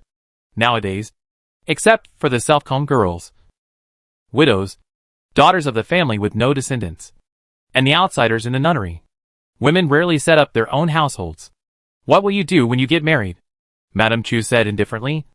Even if I give you more dowry, I can only find some low-sounding families. They will rely on your dowry to live all their lives, and they will not always suppress you and neglect you because of your status as a female household. Xianjin was a little embarrassed. Help. Waiting online. It's urgent. What kind of experience is it that a leader who has always been difficult to deal with suddenly cares about your private life? Is it possible that I don't want to get married? After the embarrassment, Xianjin hesitated and whispered. Madame Chu blinked, as if her cognition had been broken through. Xianjin looked at the thousands of ships passing by in the hot pot, and the only boat floated over, and said lightly, I now make 18 or 2 monthly wages, which is more profitable than a regular 7th-rank county magistrate. As a female household, I can have permanent property and buy land and houses. As long as the Chen family is still there. As long as you allow. I can go forward with no worries about food and clothing. Pay tribute. And become a royal merchant. After the Chen family is established. It can also develop across industries. Do construction. Printing. Book sales. And become an exclusive supplier for the Imperial College. We can even move to the capital. And the Chen family will change its lintel to become a real big merchant who can make rain and clouds with a flip of the hand. As the chief shopkeeper, I will be glorious and popular. I don't want to live like this. Should I get married and have children? Should I indulge in the daily life of the backyard? Calculating the daily necessities. Feeding and changing diapers. And getting up 3 or 5 times in the middle of the night to coax the child. If I were sick, I might choose this. Xianjin looked at the hot pot. The chrysanthemums in the pot had been boiled into dark green dry ropes. When a boss you don't like discusses your personal life with you, you just make up a fuss. Make up a fuss. Make up a pancake. Make up an egg-filled pancake. It's so choking. Mrs. Chu's throat was indeed blocked by a large foreign object. She opened her lips and was about to speak, but found that she couldn't make a sound. She could actually understand what Xianjin meant. The strange thing is that she could actually understand.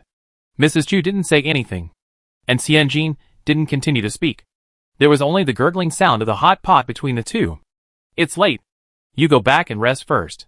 After an unknown period of time, Mrs. Chu finally spoke. Xianjin nodded, stood up and wanted to leave. Wait a minute.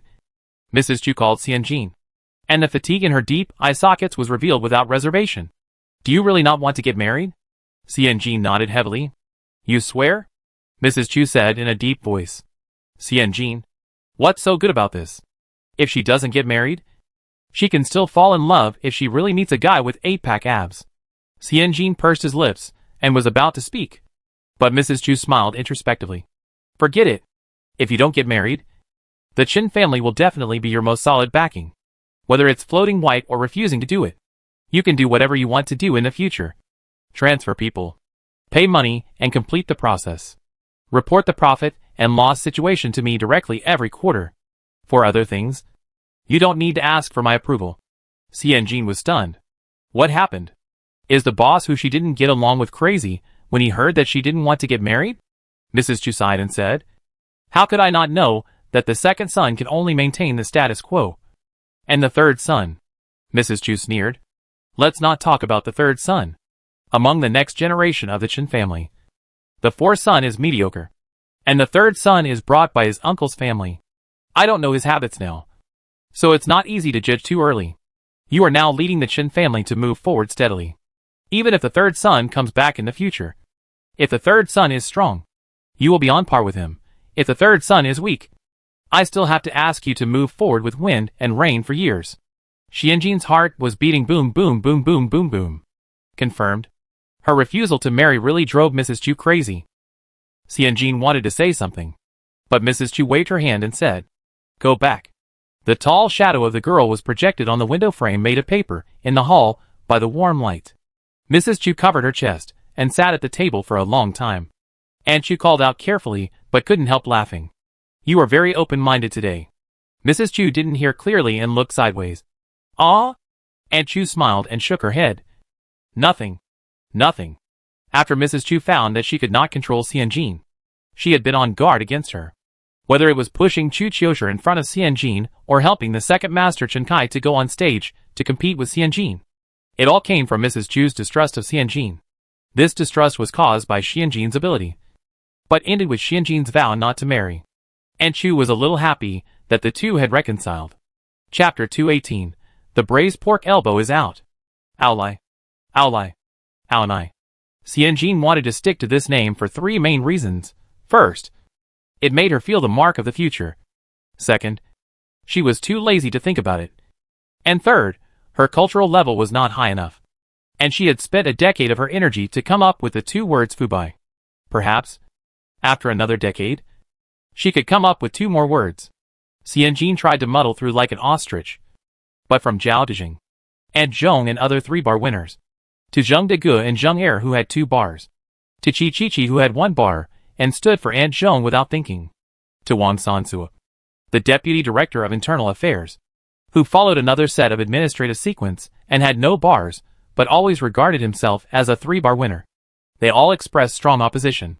There are 3 people who support her: Li Sanshun, Zhou Ergu and Zhang Mama. Xianjin saw that this almost caught all the illiterate people in the team. Then asked the 3 well-known illiterate people why they agree.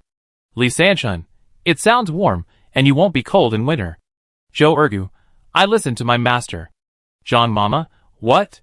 Then let's do this. You let me pickle the sour bamboo shoots for you.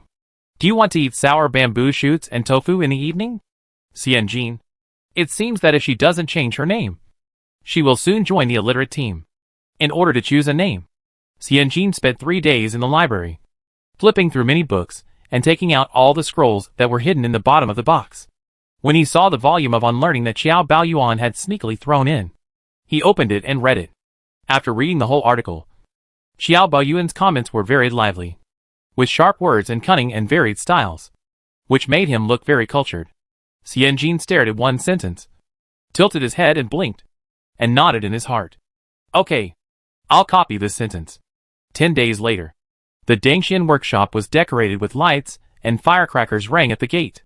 Under the gaze of the neighbors, Mrs. Chu pulled off the red velvet covering the plaque, revealing the 2 big characters Xiao Yan written by Sun Xiaocai and engraved by Mr. Shang. Wow! The neighbors all sighed in confusion. What does this mean? Jin Jier? Chen Fu's boss. By Wai Tang. Cross 3 streets to help Jin Jier. Ko, Min. Xianjin? Even if you can only recognize half of the characters, Xuanjin is more suitable than Kunmin. What's more, which store would name itself Kunmin? Xianjin lowered his voice and used an unfathomable bubble sound. Let the noise surround the neighbors. And we are free whether we are idle or busy. Noisy means noisy. The whole sentence means that no matter how noisy and busy the surroundings are, whether we are idle or busy, we are free. Fubai means elegance, so high that no one can touch it. Xiantian means lively. Everyone comes in happily and leaves contentedly. But no matter it is high mountains and flowing water, highbrow, noisy and noisy, or lowbrow, we are all free. Free to breathe, free to write and draw, free to express what we think in our hearts and minds. The shopkeeper of Bai Weidang was stunned after hearing this, and after a long while, he gave Xianjin a thumbs up in amazement. Talented. Talented. Chun Fu. That boy will die with peace of mind if he is such a smart and capable girl like you. Chen Fu, I know you like to use idioms, but don't use them yet. Xianjin smiled and said, Okay. Okay. It's mainly because Qiao Baoyuan summarized it well. The shop opened for business with a bang. Many people came and went at the door to watch. But they just didn't go in. I didn't dare to go in. Floating white pearls and jades are in front of you. And you can't kill people without paying for your life. This shop opened. If the prices are too high, it would be inappropriate for everyone to go in and take a look. But when I think of spending so much money, it hurts too much. Those who are more lively stick their heads out to look inside. There are probably several rooms connected together, spacious and empty. No one is there. And 7 or 8 rows of shelves are placed face to face in the middle of the room, on which are stacked various types of rice paper. There are more than a dozen kinds of rice paper. There are cooked rice paper suitable for painting landscapes, raw rice paper suitable for writing, and 4-foot rice paper used by scholars to copy manuscripts. The 2 eyes on the head narrowed, trying to see clearly what was written on the small sticks on the shelf under each type of paper. Can't see clearly. His head shrank back. The people around him pushed him and asked, Mr. Zhou, what's in there? Mr. Zhou said, TSK.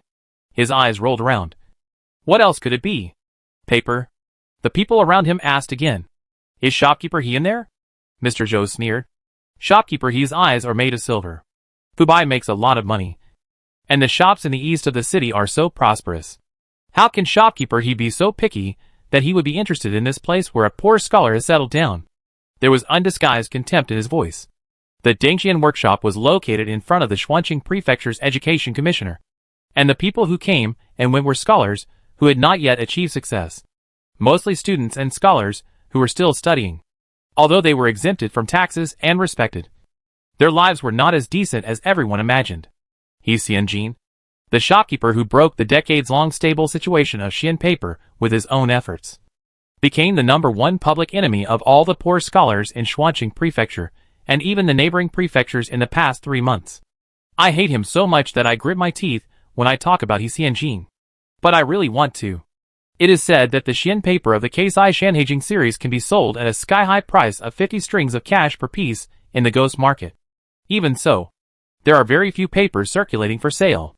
In fact, in conjunction with Xiaofu and Iron's new book How to Identify Floating White Keisai Xian Paper, a new stall Jianbai has emerged in the ghost market.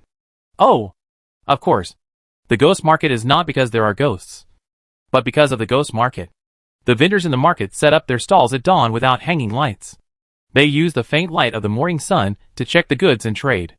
Every day at dawn, the merchants will leave quickly, and the stalls and people will disappear like the morning mist. This is the so-called ghost market. Jianbai, this stall is very magical. The stall owner can tell whether the paper is made of fubai by the red seal on the paper, the flexibility of the paper, and even the thickness of the paper. Basically, all the carved rice paper on the market must be Jianbai. Once there, the paper that cannot pass the whitening will not be allowed to enter the ghost market and will be treated as high imitation. Some small and medium-sized workshops have come up with ideas to make a fuss about it. Some deliberately block people at the ghost market. Some bring counterfeits and put money in the counterfeits to ask the whitening stall owner to identify them. And there are even more outrageous ones. Not only the paper is a counterfeit, but even the seal of the whitening is forged. In other words, the main focus is on a one-stop service for self-reliance in counterfeiting. Why can the ghost market survive? Because only under the cover of night can the real thing shine. Once the above behaviors were exposed, the transactions in the ghost market were basically completely cut off. Some people who went too far were even deprived of the opportunity to enter the ghost market for life. Of course, there were also people who wanted to bribe the Jianbai stall owner in broad daylight. But this stall owner was elusive and had no tools. He took advantage of the night to run away like a catfish, leaving only a resounding name in the world. Jianbai. Chapter 219, It's Not Impossible. People call him Jiang Elbow, and his real name is Chi Chi. A new employee stuck his sleepy head out of the half-open door of the back compartment. What? No customers yet? This guy has been working the night shift recently. He goes to the ghost market on a business trip at 4 o'clock in the morning and comes back to sleep at dawn.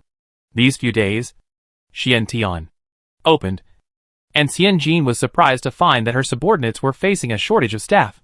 Generally speaking, a store should have a principal and a deputy. But now almost all stores are in a state of reduced staff. Jing County is managed by Dong Guancher, and there is no deputy. The head of Fubai is Zhao Dijin, and the second in command is An Zhong. The nominal head of Jishi training base is Chu Demao, but the person who actually speaks is Li Sanshun, and the administrative is Zhou Ergu. Zhou Ergu is in charge of administrative logistics. So you know there is a shortage of staff. Therefore, the newly opened Xiantian, the second in command, promoted Brother Zheng. And since there was no first in command, Xianjin took over by himself. The worst off person was actually Lu Badan. After Xianjin put Hao Zinian's account office on ice, the financial burden of the 3 shops fell on his skinny shoulders. Lu Badan, although I have a heart that wants to improve, I don't have a healthy body to support my improvement. After Lu Badan had a fever twice in a month and coughed twice, each for half a month, Xianjin finally rescued him and handed over the account book of the Jishi training base to Suor for training. In such a situation of shortage of personnel, we could only recruit talents without any restrictions. Jiang Elbow. Chi Chi was targeted by Xianjin and became the acting manager of Xiantian at the speed of rocket rising to the sky. What this means is that you are still a 1-bar manager, but you have to do 3-bar work, even though I only pay you 1-bar money. The 1-bar acting manager Jiang Elbow rubbed his eyes and squinted to see that the hall was empty, without a single person. he said tsk and murmured. How can a shop open without a clerk? People see that you don't even have a receptionist here. Who would come in to buy things? Xianjin gestured, and Zhengde pushed the head of Jiang elbow back. The long gowns at the door hid behind the pillars and talked to each other. After a while, Zhou Xiaocai, who was talked about by everyone, was finally pushed out of the crowd and stumbled into the noisy store. It was as if he had broken through some kind of barrier. Before Zhou Xiaocai could turn around and curse, he shrugged his shoulders, crossed his arms, and looked around vigilantly, showing a very standard alert posture. Zhou Xiaocai waited for a long time, but the smiling clerk, who greeted him on the surface, but actually tried to empty his wallet, did not come. He couldn't help but breathe a sigh of relief. His shoulders gradually relaxed, and his peripheral vision slowly looked around the huge and wide hall. They counted wrong at the door. There were not only 7 or 8 shelves, but 2 rows were hidden behind the pillars, which were blocked by the door. There were 14 or 15 shelves in total, and each shelf had 3 rows, with 3 kinds of paper in each row. There is a small label on the iron shelf under each category, with a clear price on the label. The most expensive one is only 1 or 2 silver coins per knife, and most of the prices range from 600 to 800 coins per knife. The price is not expensive, and corresponding to it, it is naturally the common Xian paper on the market, such as 4-foot Xian, plain white, spiral paper, etc. These papers are not labor-intensive or time-consuming, and are simple to make. They are widely circulated among the civilian class and low-level scholars in Shuanqing Prefecture. Looking more closely, there are 3 knives of each category, and each unopened knives of paper are firmly wrapped in a cowhide bag from beginning to end. On the top are a dozen scattered papers of this category.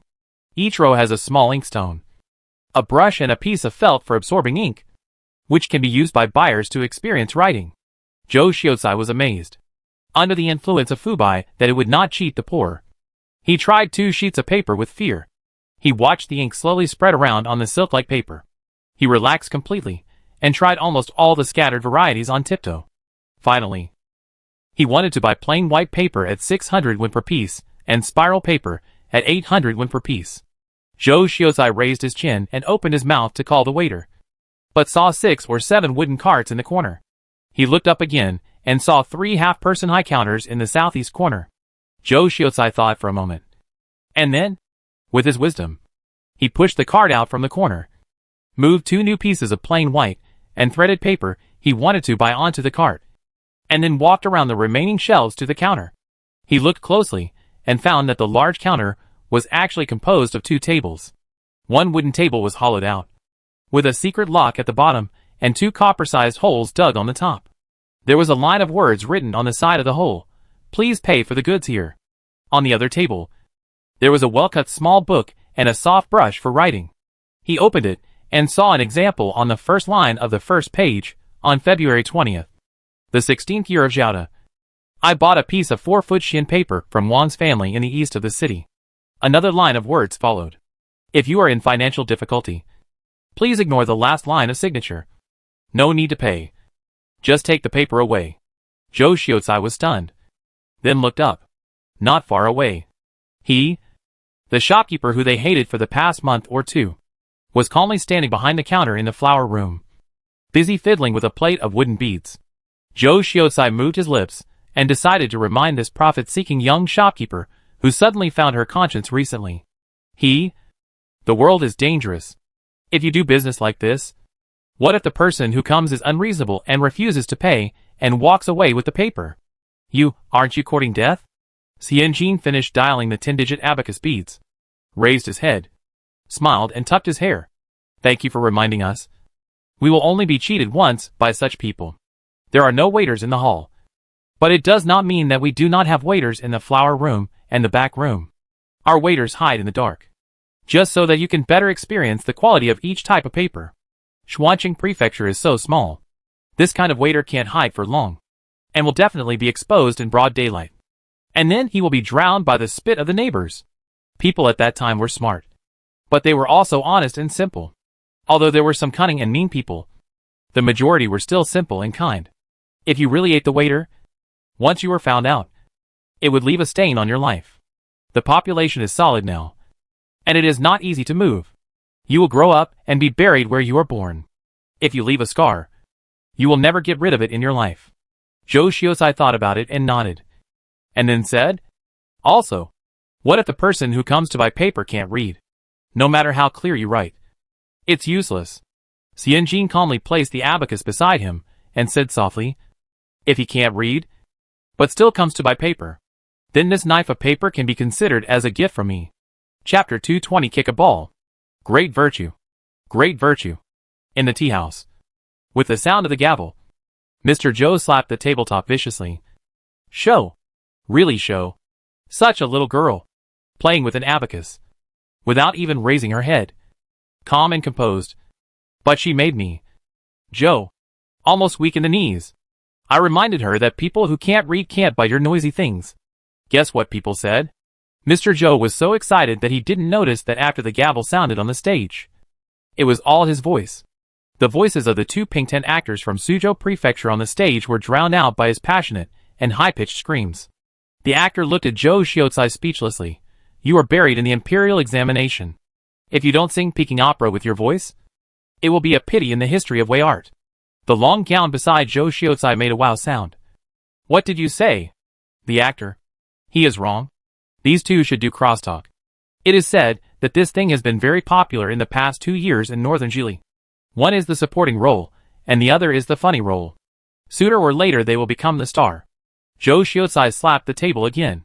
People say that if someone who can't read comes to buy paper, she will give him a knife. So what? Joe Shiosai folded his hands and clapped his backs on his palms. Let's talk about whether it's a show or not. Is it generous or not? Is it honest or not? Show. Generous. Honest. Extremely cooperative, and screaming one after another. The two actors on the stage looked at each other and saw helplessness in each other's eyes. They shouldn't have come to earn the money from this tour. Next to Joe Shiosai, there was an old man with a woolly beard who was drinking tea. Hearing the lively conversation at the next table, he pursed his lips and tasted the tea, then poked his head out in confusion and frowned. Is the shopkeeper he you are talking about the head of Chin's family? A little girl with a head full of weird things. Mr. Joe said hey yo, and patted the corner of the table 3 times in a row. Pooh. Pooh. Pooh. How can that be called a spirit? That's called cleverness. The old man, with a goatee happily sat next to Mr. Joe, with a bowl of tea in his hand. He imitated them, shrugged his shoulders and whispered, didn't they say that manager he raised the price of paper in the entire Shuanqing prefecture, and even the neighboring prefectures, so that many scholars can't afford paper? Mr. Joe nodded. This is the truth. The old man with a goatee smiled, and put the teacup on the edge of the table, and then said, I heard from Shuanqing Shui. Oh no. I heard from the old man who drank with me. She made you scholars complain a lot. Don't you blame her? Joe Shiosai nodded honestly. I did blame her at first. The old man, with a goatee nodded with great understanding. Joe Shiosai's honest eyes revealed a bit of vicissitudes. But resentment comes from love. And resentment comes from love. Now that manager he is willing to turn back. We will make up and live in harmony as before. The old man with the goatee couldn't help but frown. Looking at Joe Shiosai as if he was a fool. He had long proposed to burn those rubbish books such as The Domineering Master Falls in Love with Me, and That Scholar is Really Handsome. Burn them. Burn them to ashes. The old man with the goatee was silent for a moment. And after a while, he quietly moved the bench a little further away and leaned next to the long gown who had just been the loudest supporting actor. So, the scholars in Shuanqing Prefecture are quite supportive of Chen Ji. The long gown with the high voice was also a fool. Nodding his head blankly. I supported it before. I didn't support it before. But now I support it again. He laughed. A knife of plain white paper only costs 600 won. Let's buy one knife together.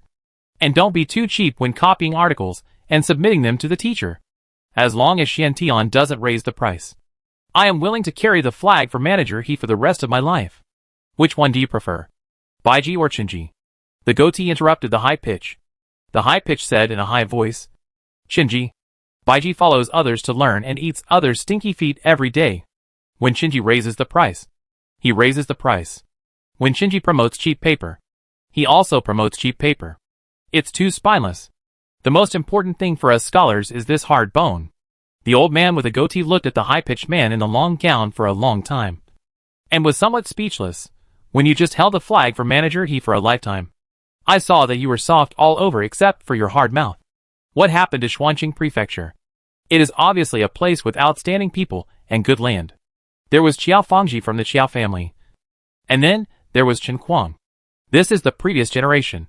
The next generation is even more powerful. Chen Jianfang, who was highly expected by Nanzili.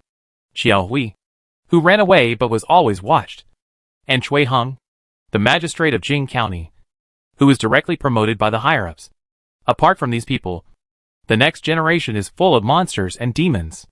The old man with the goatee was depressed for a moment, then quietly moved his stool away and sat between the treble and bass sections, listening to this group of scholars in long gowns praising manager he to the skies. The treble section said, I said at the beginning that floating white is a delaying tactic. Manager, he can't leave us poor scholars without paper. I heard that when we were in Jing County. Manager, he bought all the paper for the poor scholars in Qingcheng Mountain Courtyard. The bass section echoed, yes, yes, yes. Among them is a man named Du Juning, who passed the examination for a scholar last year. And he is only 13 years old. And Xiao. The bass looked around and lowered his voice. He is only a few years older than the one who ran away. The treble added, Manager, he is a man of loyalty and righteousness, who dared to have anything to do with the Qiao family at that time. He took on the pressure to support Miss Qiao and begged everyone for the Qiao family. The bass was not to be outdone. To say he is loyal and righteous is too weak. His loyalty is as thin as the sky. The bass held up his hands to the sky and looked back with a bright look. It was a classic gesture at the end of taking Tiger Mountain by strategy. The old man with goatee was dumbfounded. He didn't have time to think.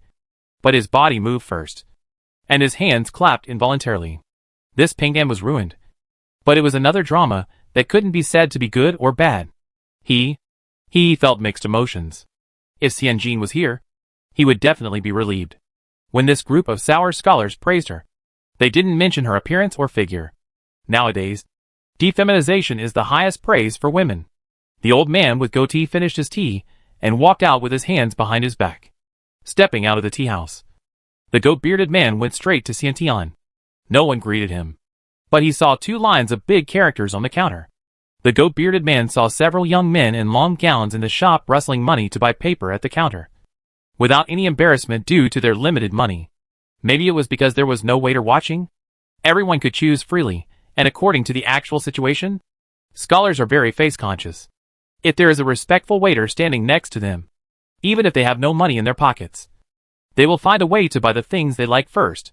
This is why some scholars are in debt.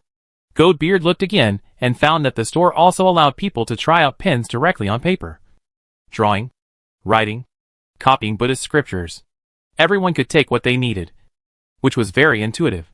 Goatbeard looked around, touched the paper twice, nodded secretly, and walked out.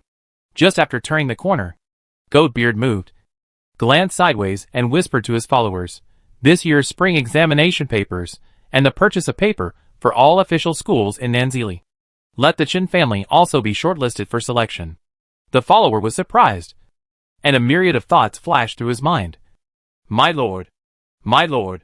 Previously, you almost decided on the Bai family. The man with goatee put his hands behind his back and walked out with his head down, raising his eyebrows. Decision? Who decided it? The attendant rolled his eyes.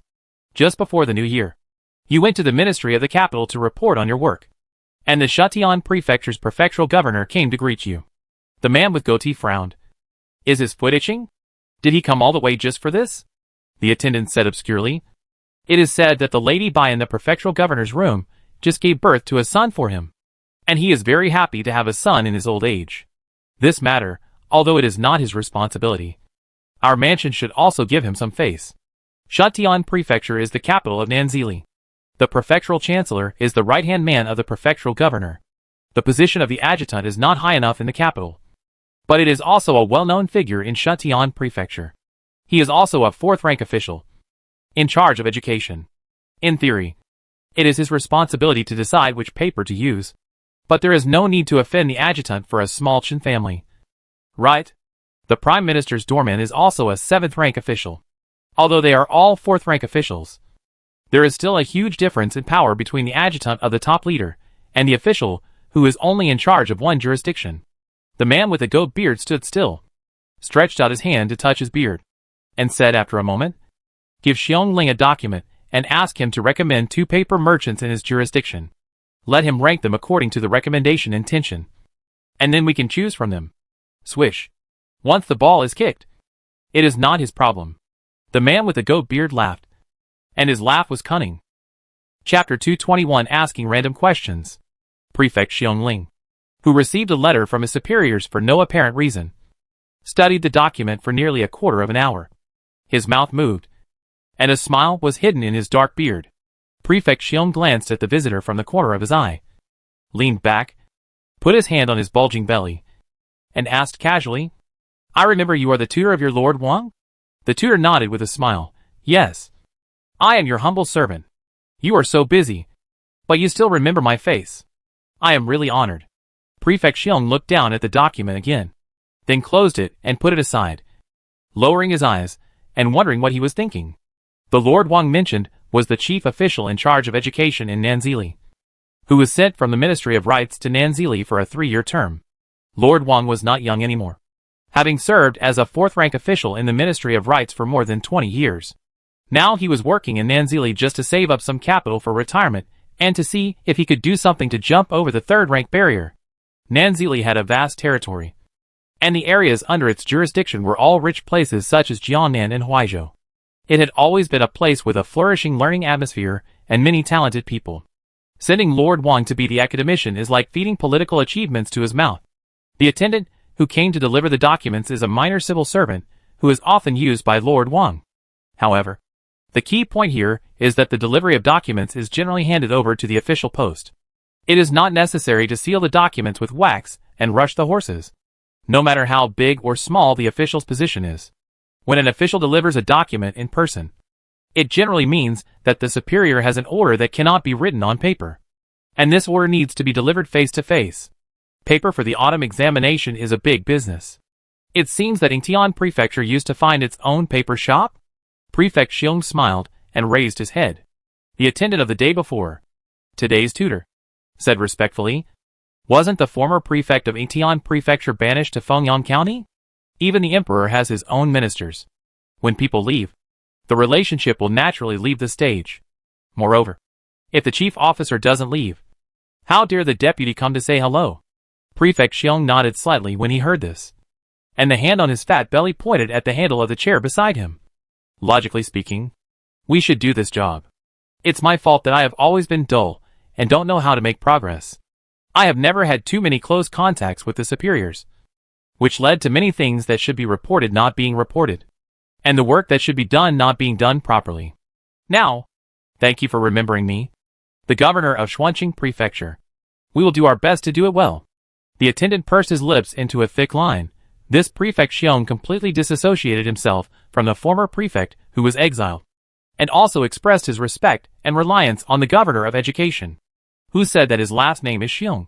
His body shape is like a bear. His temperament is like a bear. And he is stupid? The words have been laid here, and loyalty has been expressed. It's time to ask something practical. The governor Xiong smiled and said, "It's just that our Xuanqing Prefecture has everything. There are the most paper-making workshops. The document says that it needs 2. This makes me feel troubled. If I choose the East family, I will offend the West family. Can the attendant give me some clear words?" The attendant kept his expression unchanged. 2 days ago, our master came to Xuanqing Prefecture. It was said that a famous Ping'an actor from Suzhou Prefecture came to Xuanqing to sing a few pieces. In the end, I only heard a group of scholars praising a store called Xiantian in the store. Prefect Xiong acted as if he suddenly realized something. "Oh, Chen's. His son is still studying in Yingtian Prefecture, waiting to go to Beijing to take the imperial examination next spring." The attendant sighed. "Isn't this like a flood that washed away the Dragon King Temple? Family members don't recognize each other anymore? Studying in Yingtian Prefecture is like studying under the supervision of Wang Xuezhen. The first quota has been decided, and it depends on who will run for the position." Prefect Xiong calmly turned his hand, rapped the armrest of the chair, and said with a smile, "Speaking of Shinji, we also have Hengji in our prefecture, which also makes good paper and is down to earth. It is a blessing for them to show their faces in front of the Xuezhen." The attendant lowered his head, smiled, and did not comment. looking at the books on the wall and shelves behind Prefect Xiong. He sighed with admiration. You were a Jinsher in 2 lists. It seems to be more than 20 years ago. Right? Prefect Xiong nodded. The emperor abdicated. He paused. In the 8th year of Xianwen. He was ranked 27th in the 2nd class of Jinsher. The tutor laughed again. With all your knowledge and a wall of books. If there was a child to teach you, wouldn't it be a good thing? Prefect Xiong waved his hand. Don't mention it. The 3 sons in the family have not achieved success. How can they marry without establishing a career? At this point, Prefect Xiong suddenly remembered something. Stood up and poured a cup of tea for the tutor. Paused. And changed his tone to a familiar and intimate one. Speaking of which, the prefecture prime minister does have a child now. Who is now at the age of learning to walk. And I'm afraid his wall of books can't be kept.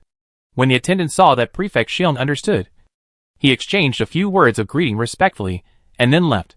Prefect Xiong's smile faded away. And he was not very happy. Just kidding. Whoever was given a higher rank should not be happy.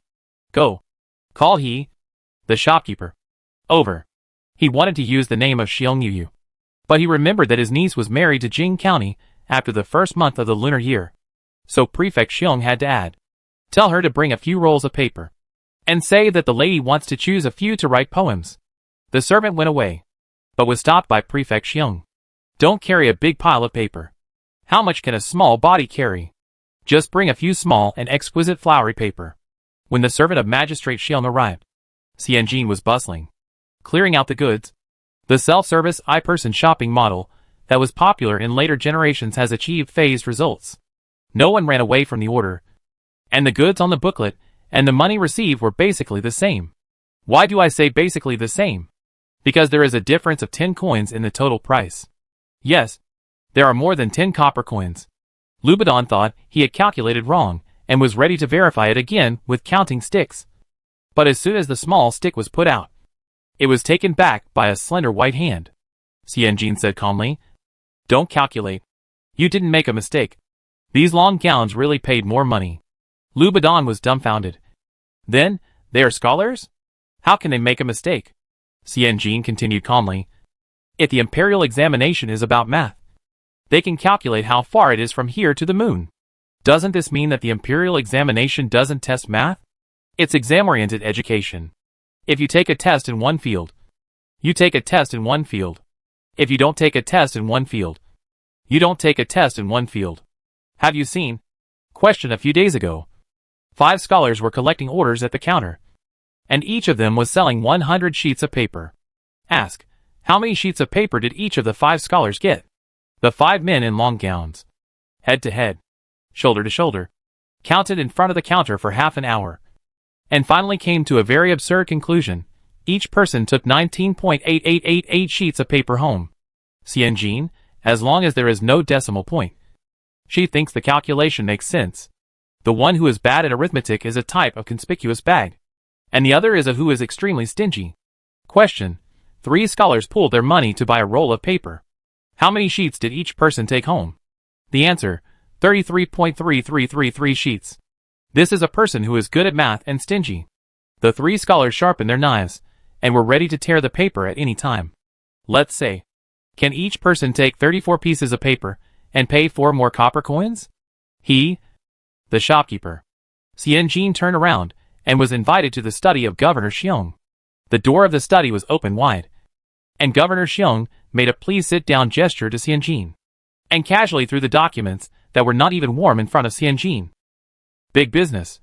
See if you have the ability to do it. Xianjin read the whole thing in one glance, and when he looked up again, his eyes were burning with fire. Prefect Xiong was almost blinded by the light in the little girl's eyes, and covered his eyes with his hands. Don't look at me like that. Your Excellency Xiong, don't have the ability to help you set up a business in Yingtian Prefecture. He waved his hand again and told the servant, Give this girl a bowl of almond cheese. The child should not drink tea. Xianjin rested his hands on the table in front of his chest. His eyes were blazing, and he spoke very quickly. Is the other one Baiji? Prefect Xiong was not surprised that Xianjin had guessed correctly, and nodded. Now the position of Yingtian Prefect is vacant, and the prefectural chancellor is in hot demand. Baiji has also made the right choice. and has embraced the thigh of the god of wealth. You can think of a way. If you want to win this game. Prefect Xiong shook his head. It's not easy. If Qincheng Mountain Court was still there, who would dare to mess with this girl? Xiao Fangji accepted her as his last disciple, and she has broken through the secular concerns of gender. I don't know how the old man will protect her, now that the prefect is not here. According to the meaning of the attendant, Qin Ji is naturally the first choice.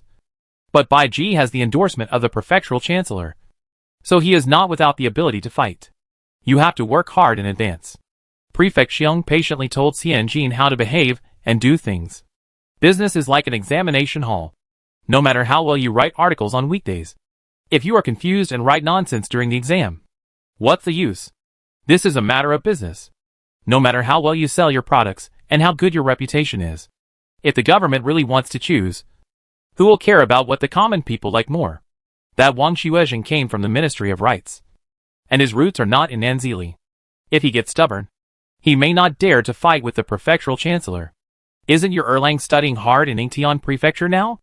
Erlang will not only be highly expected by Xuanqing Prefecture in the next spring examination, but I believe the whole of Nanzili is looking forward to him winning the top 3.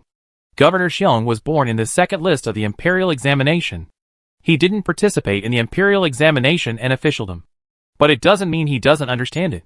Tell Erlang to take the initiative to bring the gift package and wine to Wang Xuezheng. I will guarantee him, and let him submit 2 articles and recognize a teacher. Isn't your Qin family closer than the Bai family? The concubine's family? The apprentice is like a half-son. The heaven, the earth, the emperor, the parents and the teacher. In this era, the relationship between master and apprentice is a very close one.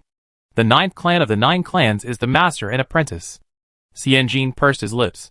If he can help the rising star and help the Qin family to get business, Mrs. Chu will definitely agree with both hands and feet. However, Xian Jin is not the kind of person who puts his hopes on others. What if Wang Xuezheng is unwilling to help? What if Wang Xuezheng can't persuade the prefect? What's more, Chen Jianfang first worshipped under Master Qiao, and now Master Qiao is in prison. He is re-recognized as master. This is probably not the character that scholars seek all their lives. Right? Xian didn't answer directly whether he agreed or not. He lowered his head and was silent. And when he looked up again, he asked 3 questions in a row. According to your estimate, how many scholars will take the autumn examination in Nanzili this year? How many steps are there in marking papers? Can you get the paper used in the autumn and spring examinations in the past? Chapter 222. Damn it. I have to do it. You asked the right questions. Prefect Xiong smiled. His white and plump face looked well maintained, without any fine lines. It's a long story to talk about this paper for the imperial examination. Xian Jin obediently brought himself a small stool, held the almond cheese meekly, ate while asking the servant beside him to bring another plate of cakes to fill his stomach, and then smiled at Prefect Xiong as a matter of course. I came out in a hurry. I haven't eaten yet.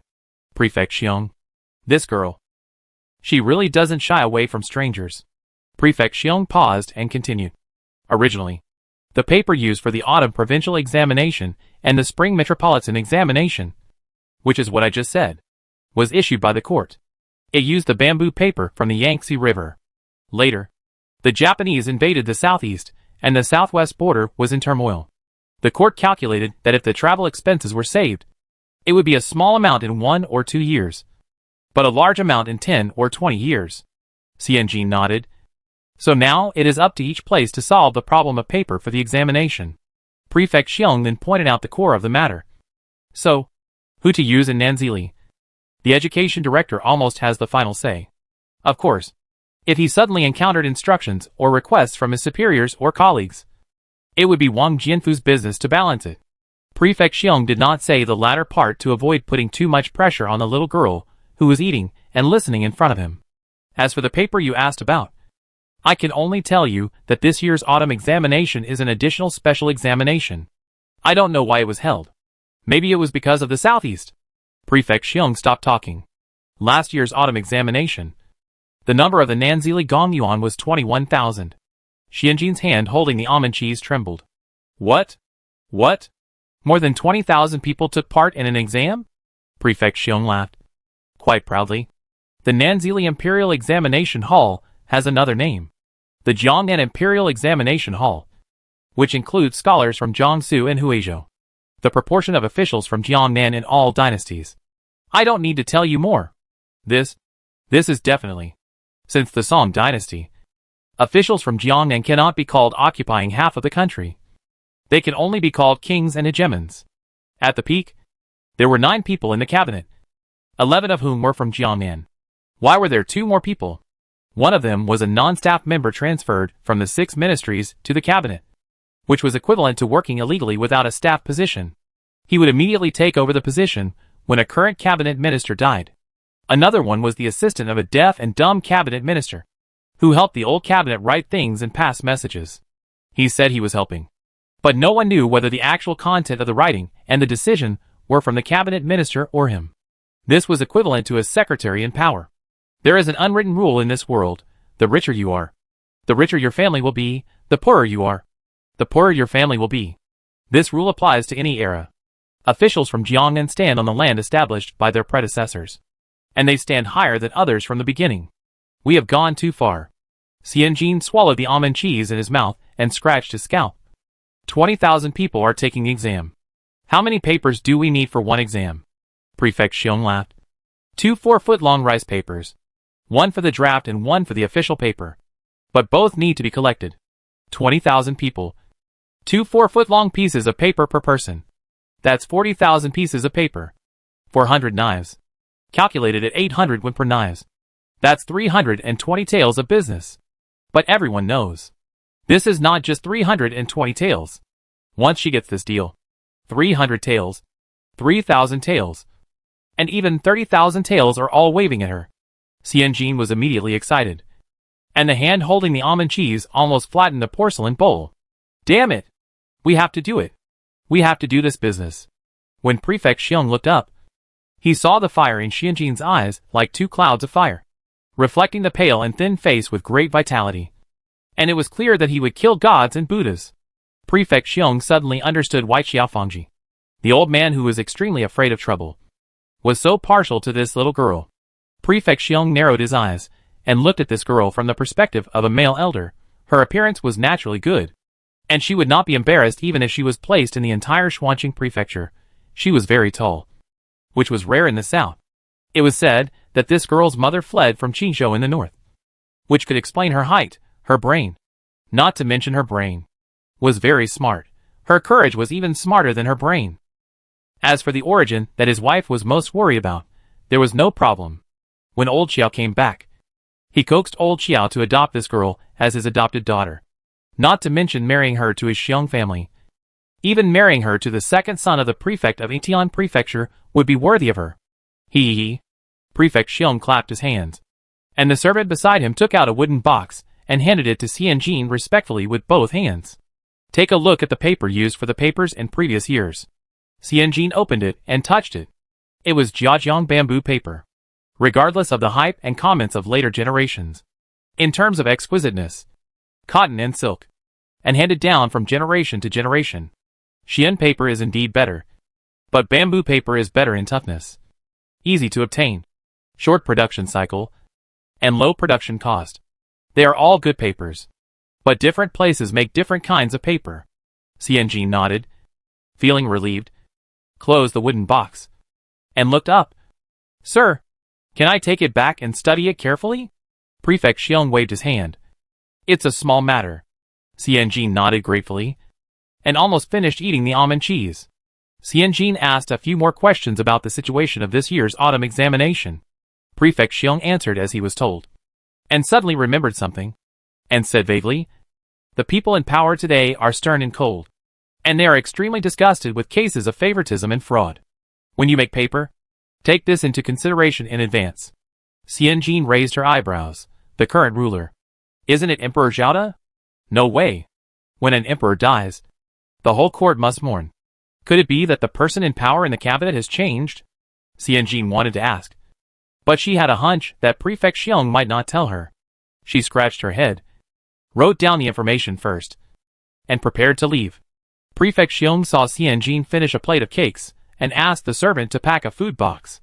He glanced at her and asked casually, see if Sanlang is home? If he's okay, ask him to come over to see the guests off. He turned to explain to Xianjin. I have a lot of things to do. My wife has gone back to her parents' home.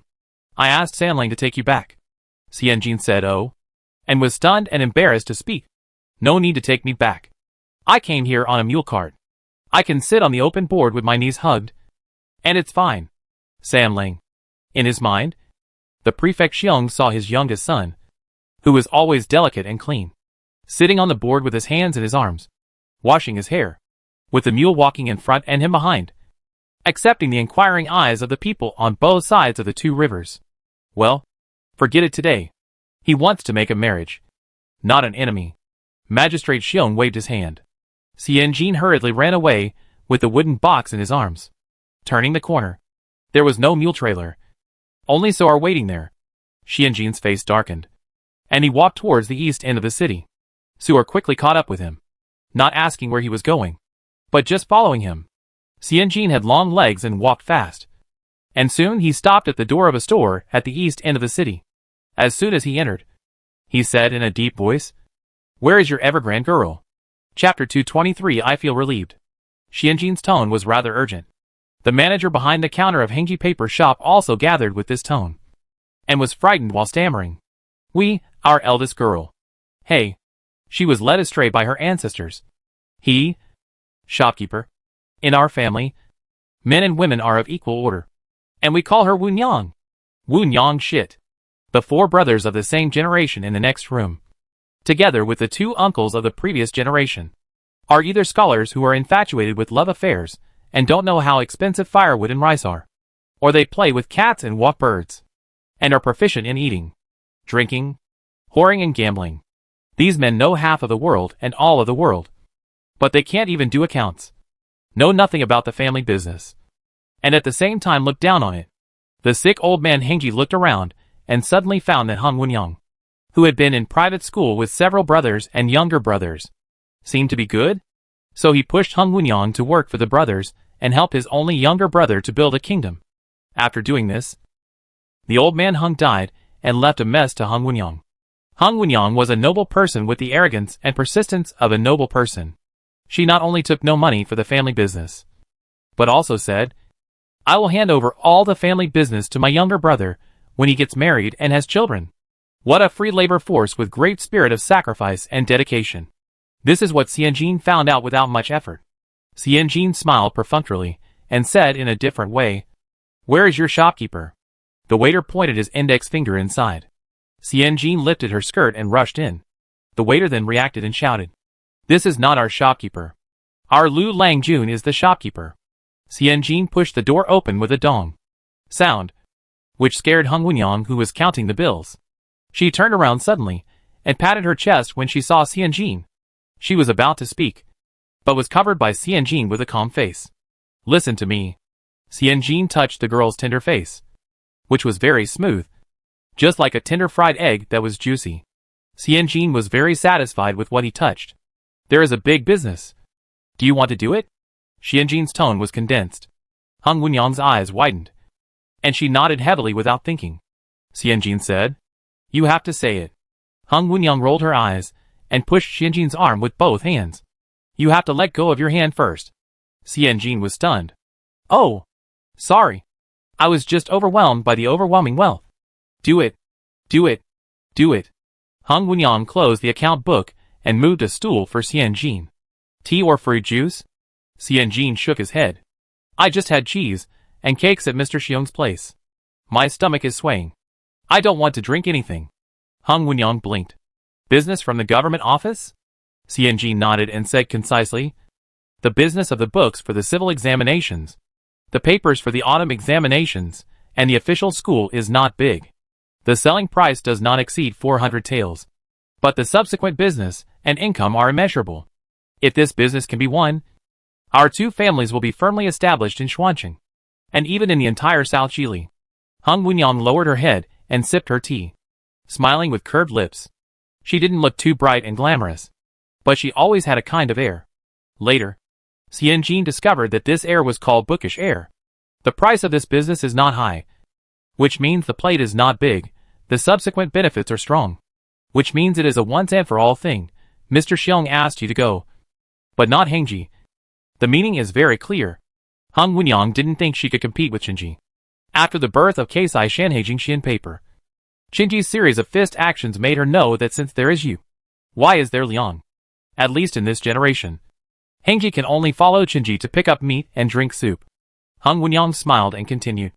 This kind of business is hard to come by. So you don't need to bring Hengji along unless there is a risk. If one person takes on 10% of the risk, it's 10%. If two people take on it, it's 5% each. Although the profit is reduced, the probability of sinking is also reduced. Xianjin was not surprised that Hung Wunyang was smart. People learn from books. It is said that when Hung Wunyang and her brothers were studying in a private school together, they studied hard during the coldest days of winter and the hottest days of summer. They were very hardworking. Xianjin supported his knees with his hands and spread his legs slightly to make his lower body more stable. He nodded without comment. There are safe ways to play and extremely risky ways to play. The safe way has a 50 to 50 chance of winning, and the high-risk way has a chance of winning 70 to 80. Xianjin's face was calm. It depends on whether Boss Hung is willing to spend money to gamble on this extra chance of winning. Hung Wunyang frowned. She could follow before, but now she didn't understand Xianjin's meaning at all. Playing method? What playing method? Xianjin glanced at the clock and asked directly, is there money in the account?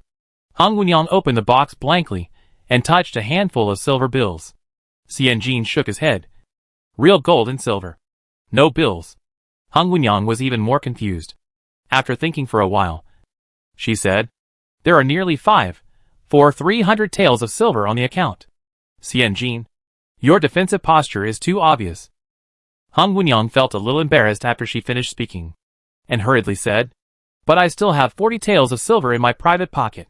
Xianjin, 40 taels of silver. Is it also called money? What a selfless brother-supporting demon. Xianjin shook his head. Public accounts are public accounts. Private accounts are private accounts. Just take the 300 taels of silver on the account. Hung Wunyang's cheeks were red. Xianjin smiled disapprovingly. Let's go and take a look in the afternoon. If you think it's risky, forget it and pretend I didn't mention it, but if you think it's feasible, our two families will stop calculating. Xianjin seemed to remember something.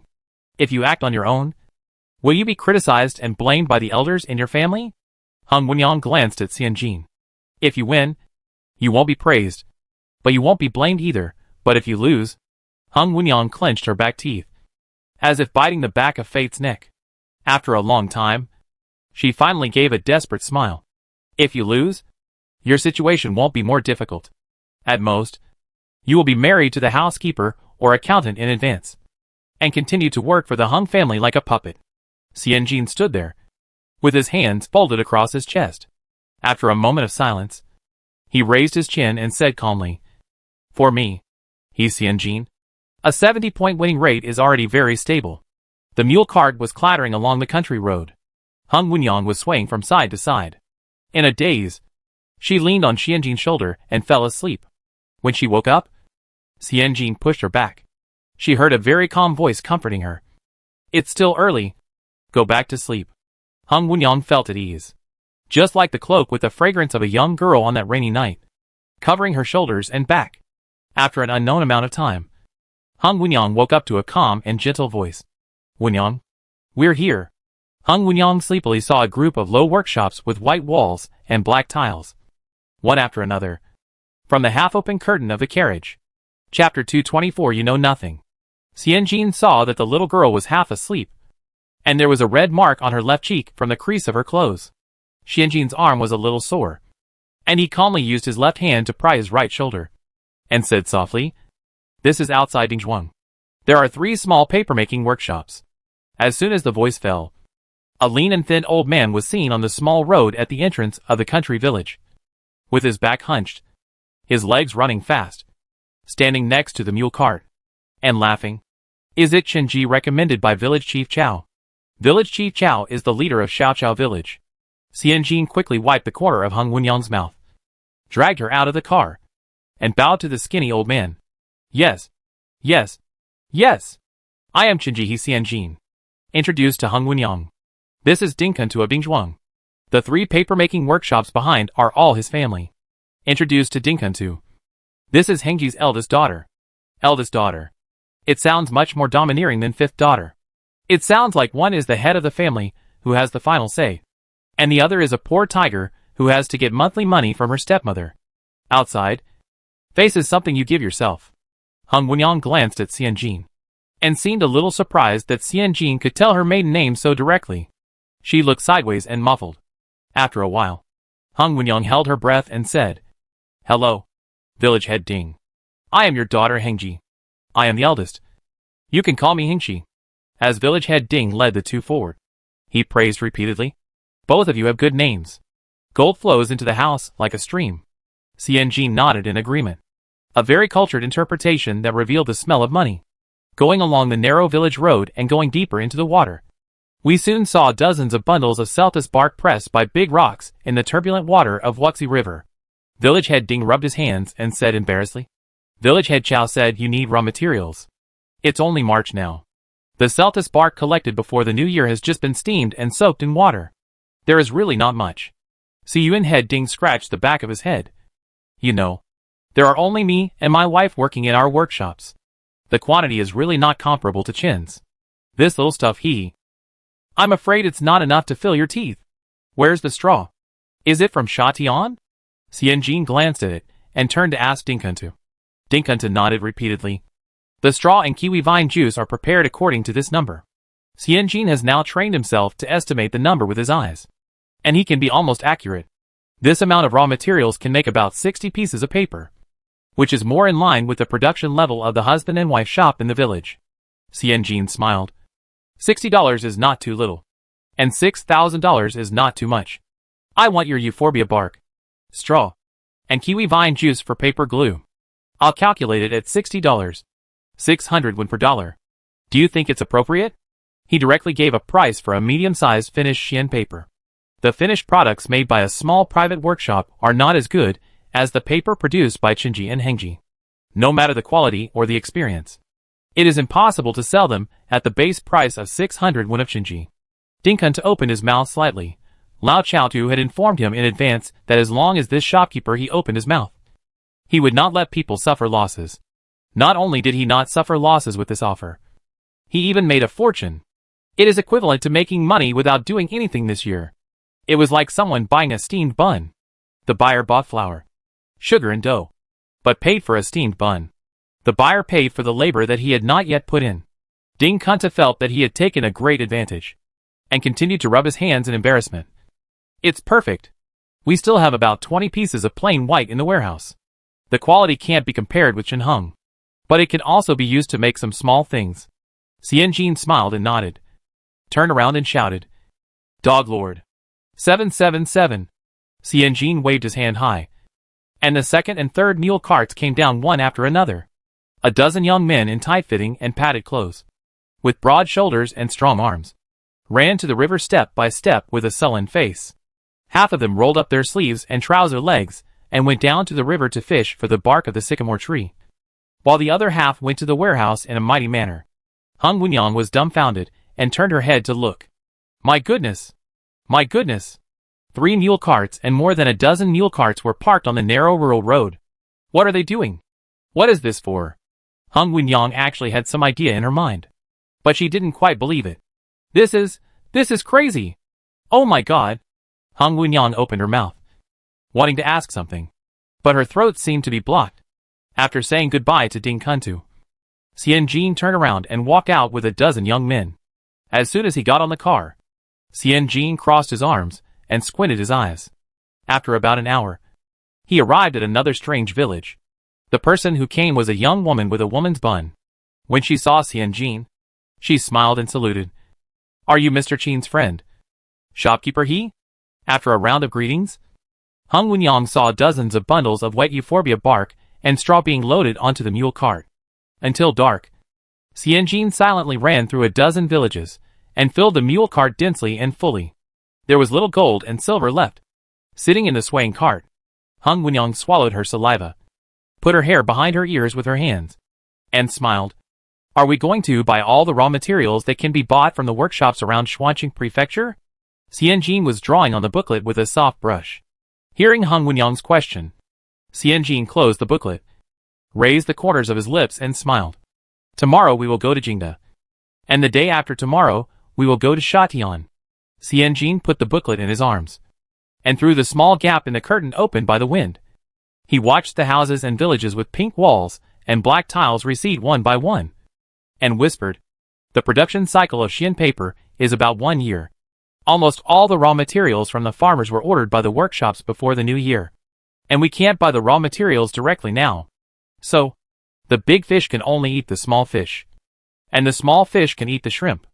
They bought all the raw materials stored by other small workshops this year. Then what can be left for Baiji? That's why she needs to get Hengji to join. She is a serious business, and she won't do anything unethical to monopolize the market. Getting Hengji to join can only be considered a joint venture, not a monopoly." Xianjin smiled. 20,000 people, 40,000 sheets of paper, $400 of paper. Even if Baiji gets through to the chancellor, what's the problem? She holds the best raw materials. What can Baiji use to compete with her? What's more, she has several other trump cards. This business must be hers, and can only be hers, because there is a high probability that there are greater interests behind this business. Xianjin's eyes were condensed, and his hand firmly pulled the curtain over with a swish. In the study of Xiong Jifu in Xuanqing Prefecture, his wife scolded, "Do you have to push Qinji to the top and fight Baiji to the death? Push the Bai family for the Wenwei scroll, and give the tribute to the Qin family later. Isn't it enough? Isn't it better to let 100 flowers bloom than to have only one family dominate?" Xiong Jifu took a sip of tea and wanted to say to his old wife, "You know shit." But the remaining rationality allowed him to keep a glimmer of life. After a while, Xiong Jifu drew out his tone and sighed. It is very likely that Wenwei scroll and tribute are one and the same. Chapter 225. It's time to sink the fish in the pond. Prefect Xiong was almost skinned and pulled out by his wife because of Qinji. But Xianjin naturally didn't know about it. Xianjin and Hung Wenyang were busy checking the goods, paying, and purchasing for 10 consecutive days. Chi, the braised pork elbow, took the 15 new people from the Jishi workshop to empty the warehouse, and put away the Shatian straw and paper glue that were not needed temporarily. Xianjin took Hung Wenyang and went to the Jinjiao wharf on Longchuan Creek to pay respects and say hello in the true sense. Hung Wenyang lifted the hem of her skirt and stepped lightly over a rotten wood that had fallen to the ground and smelled of water and mud. Xianjin frowned when he saw the mud rubbed against Hung Wenyang's yellow satin embroidered shoes. There are all kinds of people on the dock, and now the river is being cleaned. There is mud and rotten wood everywhere. Be obedient and get in the car first. Hung Wenyang took out a silk handkerchief from her sleeve, bent down, and wiped the shoe surface gently. When she raised her eyes, she revealed 2 watery and extremely simple almond eyes. Others can go. So can I. If you think you are a little girl, you want benefits, you want tolerance, you want to be justified to weaken, then others will look down on you even more. Since I have decided to fight, I can no longer use my identity as a girl to show my weakness. Hung Wenyang spoke in a light tone, full of bookish air.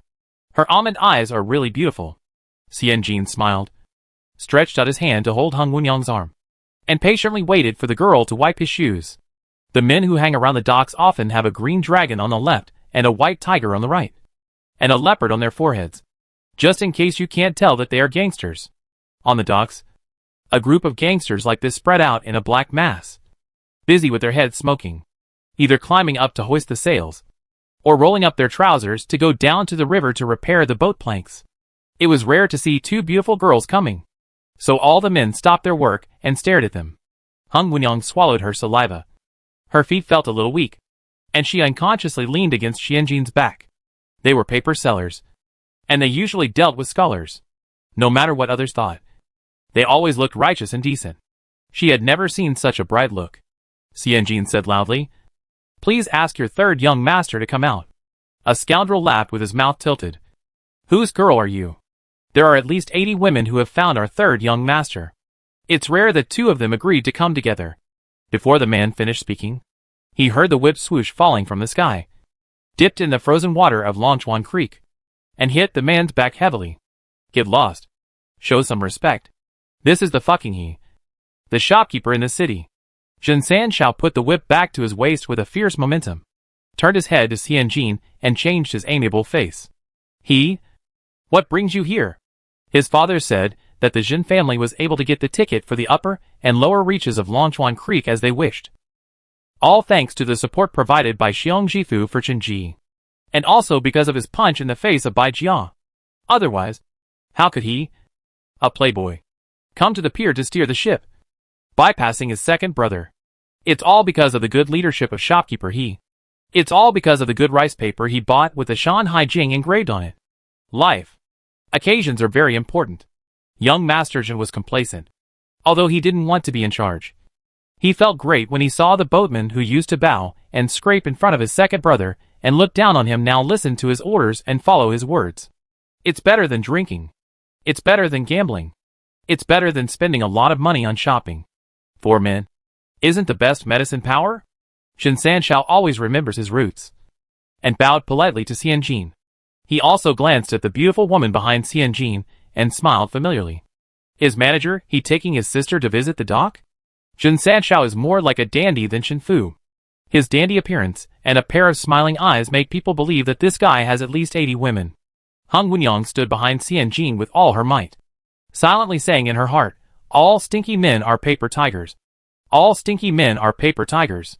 Xianjin smiled and bowed. It's the eldest daughter of Hengji. I have business to discuss with you.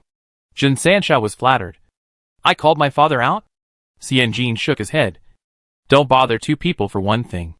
I've always done business with you, so I won't bother the old man. Jin Sanshao regarded this as Xianjin's recognition of him.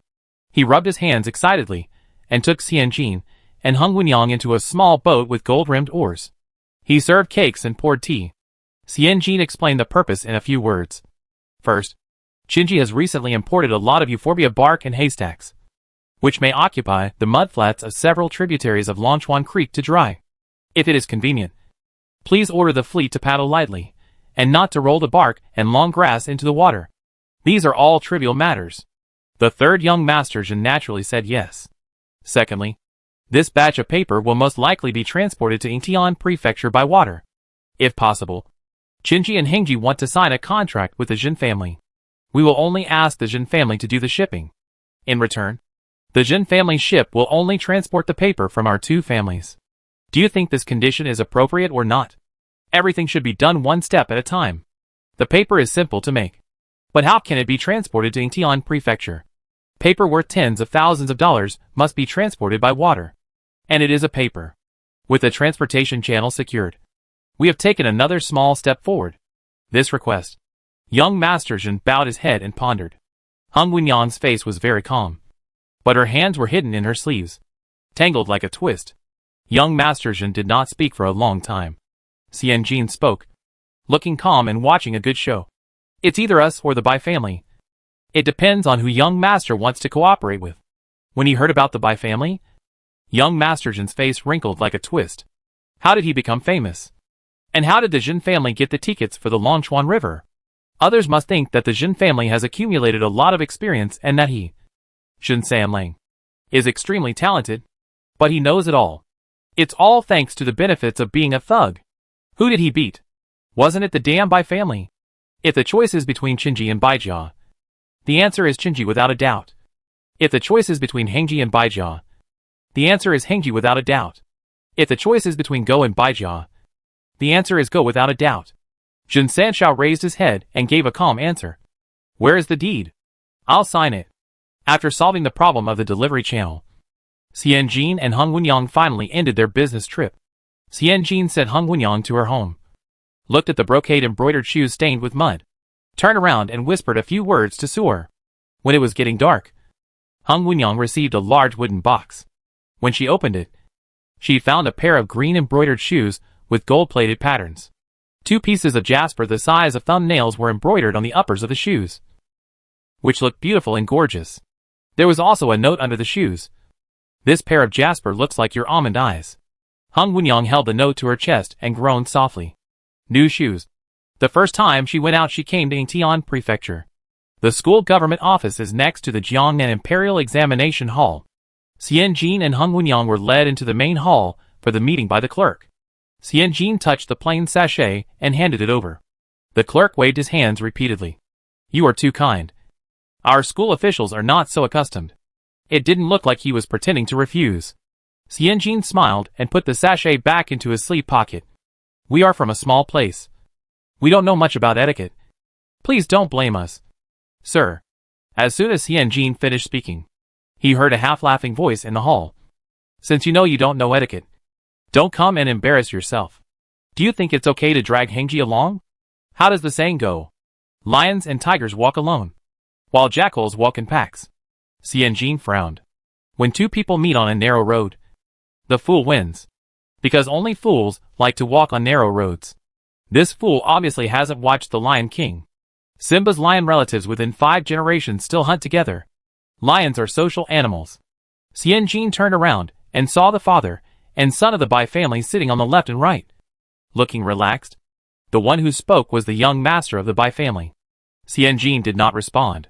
The eldest son of the Bai family glanced at his father. And when he saw that his father did not stop him, he smiled again. You, Xianjin, are here to embarrass yourself because you have no father and no mother. And you are a jinx who is doomed to fail. The eldest son of the Bai family turned around and began to lecture. Miss Hen Wu, you have a father, a mother, a brother, and a brother. But you also come out to show your face and embarrass yourself. TSK.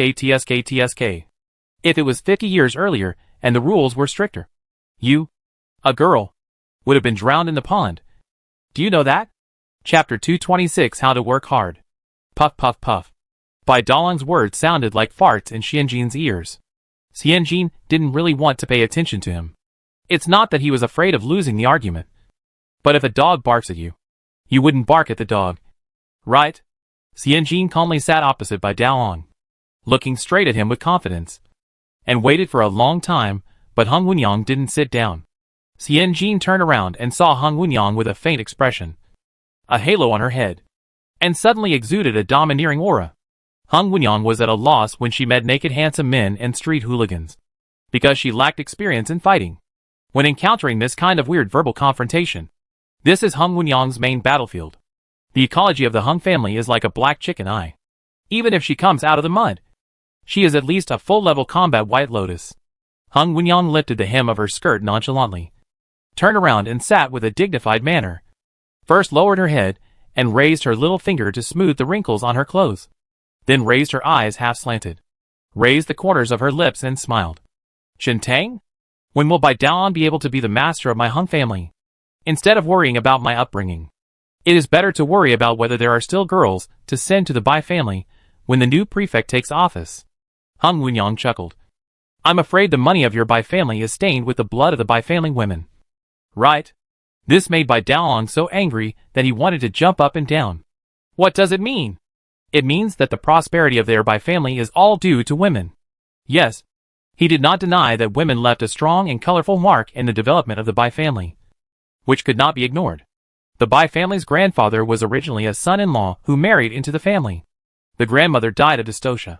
When the grandmother's parents died, the grandfather took the money back to his hometown, changed the child's surname, and found a young woman from a poor family to give birth to 4 or 5 children. The grandmother was equivalent to giving the Bai family the first pot of gold. The women after that are even more important. There is no easier way to build relationships than marriage. The Bai family settled down in Xuanqing from their hometown by marrying a concubine's daughter to the last Tompan of Xuanqing Prefecture. The daughter was 14 years old, and the Tompan was 58. The Tompan had 3 wives who died before him. The concubine's daughter died again within 3 to 5 years of marriage. The Bai family later learned that the Tompan had some special hobbies.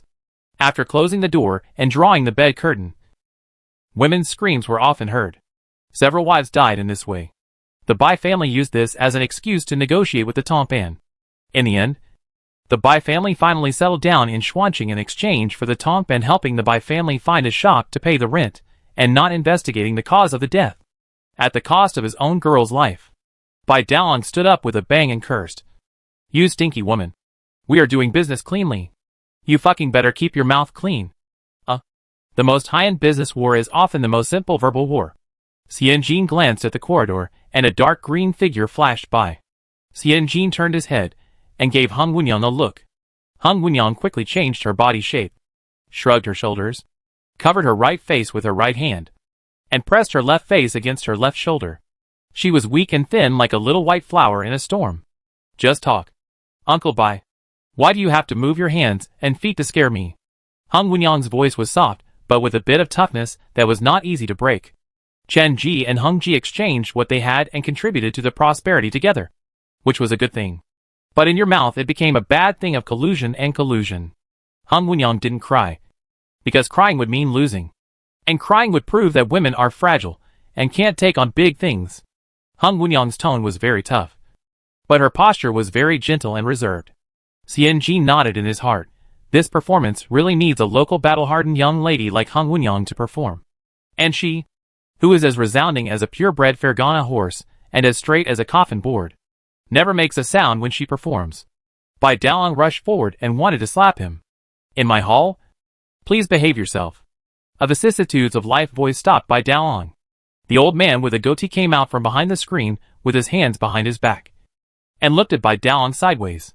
He was dressed in a fourth-rank red robe embroidered with clouds and geese, a black gauze hat, a round collar, and a belt, which was the usual dress for the yamen. He sat down in the hall, not looking at the Bai family, but looking for Xian Jin first. Two girls. He immediately saw who the famous shopkeeper he was. He was as strong as a green pine, tall and slender, even taller than an ordinary short man, with fair skin, a high nose bridge, and long eyes with slightly upturned corners. Who does he feel like? But he couldn't remember for a moment. Master Bai hurriedly dragged his eldest son back, smiled flatteringly and bowed deeply. My eldest son's words and deeds are rude. Please don't blame me. Lord Wang. Please don't blame me. Wang Xuejing nodded perfunctorily, turned his head, and raised his chin, choosing to exchange a few words with Xian Jin first. Shopkeeper he of Fubai and Xiantian? I have been to your store. Xiantian is good. The price is fair and reasonable, and several students have praised it in front of me. Xian Jin bowed his hands and said in a steady and calm voice, I don't deserve the compliment. Paper is made for people to use. Fubai took a trick and raised the price of Xin paper, so I had to open another store to fulfill the real duty of a paper merchant. Duty means responsibility. Wang Xuejing smiled and turned to look at Han Wunyang beside Xian Jin. You Qinji are all women going to war.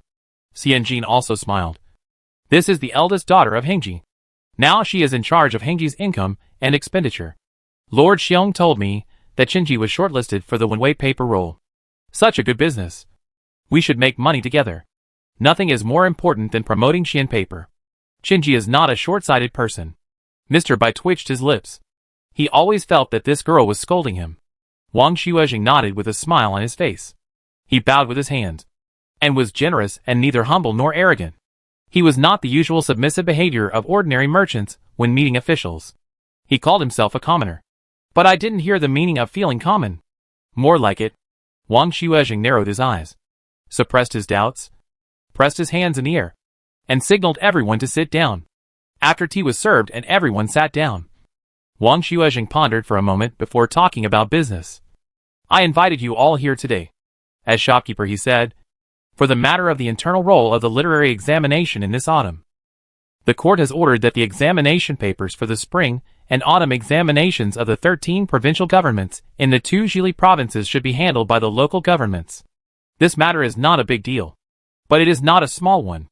We are all well-known paper merchants in Xuanqing Prefecture. Who will do it? How to do it? We have to discuss the rules today. The father and son of the Bai family looked at each other. Bai Daoang glared at Xian Jin fiercely. This business was originally theirs. The plan was already agreed with the prefectural prime minister. Now that Yingtian Prefecture has no prefect, they should listen to the prefectural prime minister's instructions. Now it's good. Chung Yaojin shows up halfway. It was just a matter of procedure. But that old man Xiong actually let Xian Jin, the bitch, go on stage. Wait. Bai Daoang's eyes fell on Xian Jin's chest and slim waist. Xiaoer in their family sticks her ass up and works hard on the bed every day. So the Bai family has the opportunity to sit here. Why is Qinji sitting here? Could this woman use the same tricks as their Xiaoer? Only Xiong Daoang would protect her so much. Chapter 227. It's finally here. Bai Daoang understood and looked at Xian Jin deeply. He looked at her very seriously. From top to bottom. From the dark hair, to the small and slightly tilted chin, to the slightly bulging chest, to the slender waist, and finally to the natural feet wearing embroidered shoes. Don't say it. Don't say it. This slut looks energetic. She should be able to do it in bed.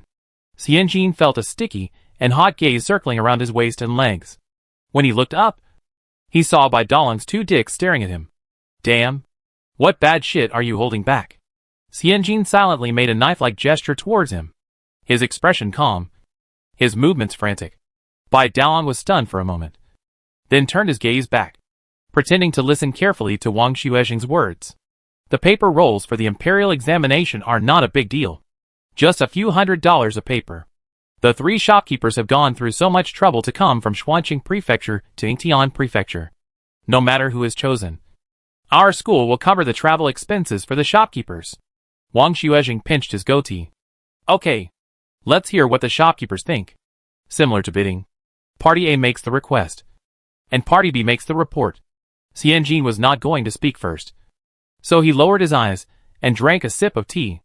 Mr. Bai stood up first, bowed to Wang Xuezheng, and smiled as he folded his wide sleeves. I heard that Xuezheng came from the 6 ministries in the capital. He was originally the secretary of the Ministry of Personnel. He was a jinshi in the 3rd year of Xianwen. He is good at music, poetry, and songs, and is very good at the sound of the guzheng. At the annual banquet of the 10th year of Xianwen, he celebrated his birthday with a song 100 years. He was immediately transferred from the Hanlin Academy to the 6 ministries. He is really talented and has a prosperous career. Xianjin was confused.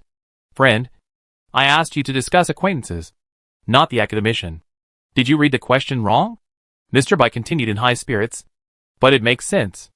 Mr. Wang, you were born in Jinan Prefecture, Shandong. The Central Plains is vast, with many talented people. It is also the hometown of Confucius and Mencius. Even if you advance a few more levels, it will be a piece of cake for you. This time, I think you will not be afraid of the clouds blocking your view, and you will set sail to cross the vast ocean. Wang Tixua listened to his own life story for no apparent reason, and then listened to the strange flattery again. Thank you. I am already at the age of knowing my destiny, and I still want to advance. Advance? Advance? Are you planning to let him work until he is 70 or 80? Wouldn't it be too miserable for him? Wang Xuezheng waved his hand and interrupted Mr. Bai's words. I want you to talk about the idea of rolling papers for the imperial examination, not to talk about irrelevant things. Mr. Bai's prepared opening remarks were interrupted, and he smiled flatteringly, and his hunchback straightened a little. The matter of rolling papers for the imperial examination. He didn't understand why there was anything to discuss about this matter. Whatever the chancellor said, you should do it. The paper for the imperial examination is of great importance. The imperial examination is the foundation of the country, the basis of the monarch, and the foundation of the people. We must treat it with caution and think about it again and again. Mr. Bai pondered. Our Bai family is one of the few paper merchants in Xuanqing Prefecture, with hundreds of years of inheritance. Even the official school in Xuanqing Prefecture uses our Bai family's paper. Okay. From praising Wang Xuezheng, successfully transitioning to praising himself, Xianjin lowered his eyes slightly and wiped the sweat from his forehead. Party B's planned report was still a bit trendy for the ancients. Mr. Bai was still talking endlessly. Wang Xuezheng frowned and waved his hand to tell him to stop. I asked you to speak because I want to hear how you make the paper for the imperial examination. How to transport it. How to charge. How to insure it, not to listen to your nonsense. Wang Xuezheng didn't give him a chance and raised his goatee. Manager he. Tell me. Xianjin said hey, happily, and then turned around and took out 2 thick stacks of papers from the linen pocket beside him. He respectfully presented one of the stacks to Wang Xuezheng with both hands, and began his presentation with a smile. Sir Wang, as you can see, this stack of papers is the plan written by Qingheng for the paper for this autumn examination. First of all, what is Qingheng? Cheng means Chen, which means honesty. Heng means hung, which means balance. It not only expresses the determination of Qinji and Hengji to go hand in hand and start a joint venture, but also expresses the expectation that candidates will be honest and trustworthy, and that everything will be balanced. Xianjin turned to the second page and continued to smile. On this page, You can see that Qingheng has sufficient inventory reserves of euphorbia bark, kiwi vine juice, and shotyan straw, which are more than enough to meet the needs of this autumn exam. Xianjin glanced at the bifamily father and son and said meaningfully, "The reserves are sufficient, and the remaining paper-making raw materials on the market this year will hardly meet the needs of another large-scale paper-making." On the next page, there is a contract signed between Qingheng and the Jin family of Longchuangxi Wharf. We will undertake the transportation of paper rolls from the Jingxian section to the Yingtianfu section. Xianjin turned another page and asked Wang Xuezheng to feel the paper with his fingertips. "Please feel it carefully. This paper is a sample paper we made for the autumn examination. It is made of cotton-padded rice paper. It is thicker and more ink-permeable than ordinary rice paper. It is not easy to tear and absorbs ink very well. There is no possibility of rubbing or rubbing." "Great." Wang Xuezheng looked down and flipped through the stack of papers, and admired it in his heart. It is very organized and complete. He didn't know how to say it, but he felt that if he followed the stack of papers, he would be able to do it very well. This feeling reached its peak when Wang Xuezheng saw a table-like content. From March to June. Soak the bark of the Chinese cedarwood tree and dry it on the beach. From June to September. Make paper pulp. Start baking the wall. And make new curtains. From September to October. Gather 20 masters and the assistants to concentrate on making the scrolls for the imperial examinations. Even the names of the 20 masters were attached to the table. Wang Xuezheng almost wanted to sigh comfortably. He had only seen this kind of advanced planning in the cabinet. Small papermaking actually needs to be spread out in the form of tabulation and cancellation, which makes people feel relieved and relaxed. Wang Xuezheng closed the paper page and said nothing. Comparing the two, there is no need to say which one is better or worse. Even if the superiors ask, this booklet is the best answer. Wang Xuezheng had an idea in his mind and was about to speak, but he heard the door creak. A short, fat, big-bellied man walked into the hall of the school with his hands behind his back. Bai Daolang stood up with tears in his eyes. "Lord Chao." Xianjin turned his head to look. A 40-year-old official in a red robe with a big belly fits the vivid description of corrupt officials in some film and television dramas. Mr. Bai was also very excited. He stood up with a square table, and his voice contained thousands of bitter tears of grievances. "Lord Chao, you are finally here. Chapter 228. Be careful when you get involved." Xianjin took a deep breath. This is the most annoying thing. The bid is ready. The bid is open. And the damn acquaintance is here. Her cheap father in her previous life was played several times, and was called to run with him. When he ran to the finish line, he found that if he ran honestly with his 2 feet, others would have been pushed to the finish line by the tractor shovel at the starting point. Walking a mule also requires martial ethics. Although the mule knew that someone wanted to ride a tractor, when the back door actually happened in front of the mule, both the mule and the donkey would inevitably feel unhappy. "Right?" Mr. Chao, who had just entered the hall, stood beside Wang Xuezheng, like a fat and thin monk. One like a thin loofah, the other like a short winter melon. Mr. Chao lowered his head and picked up the booklet. His mouth curled up, and he flipped through 2 pages with a smile.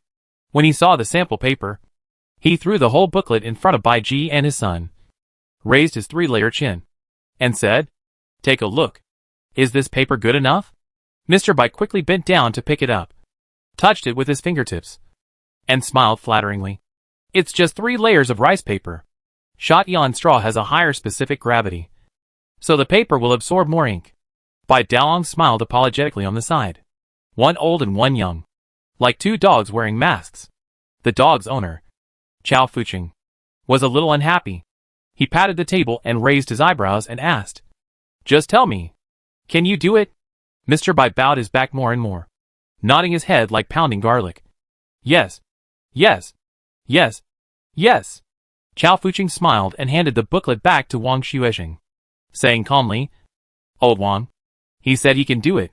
Chao Fuching held the booklet between his 2 fingers, and did not put it on the table, but spread it in front of Wang Xuezheng, waiting for him to take it.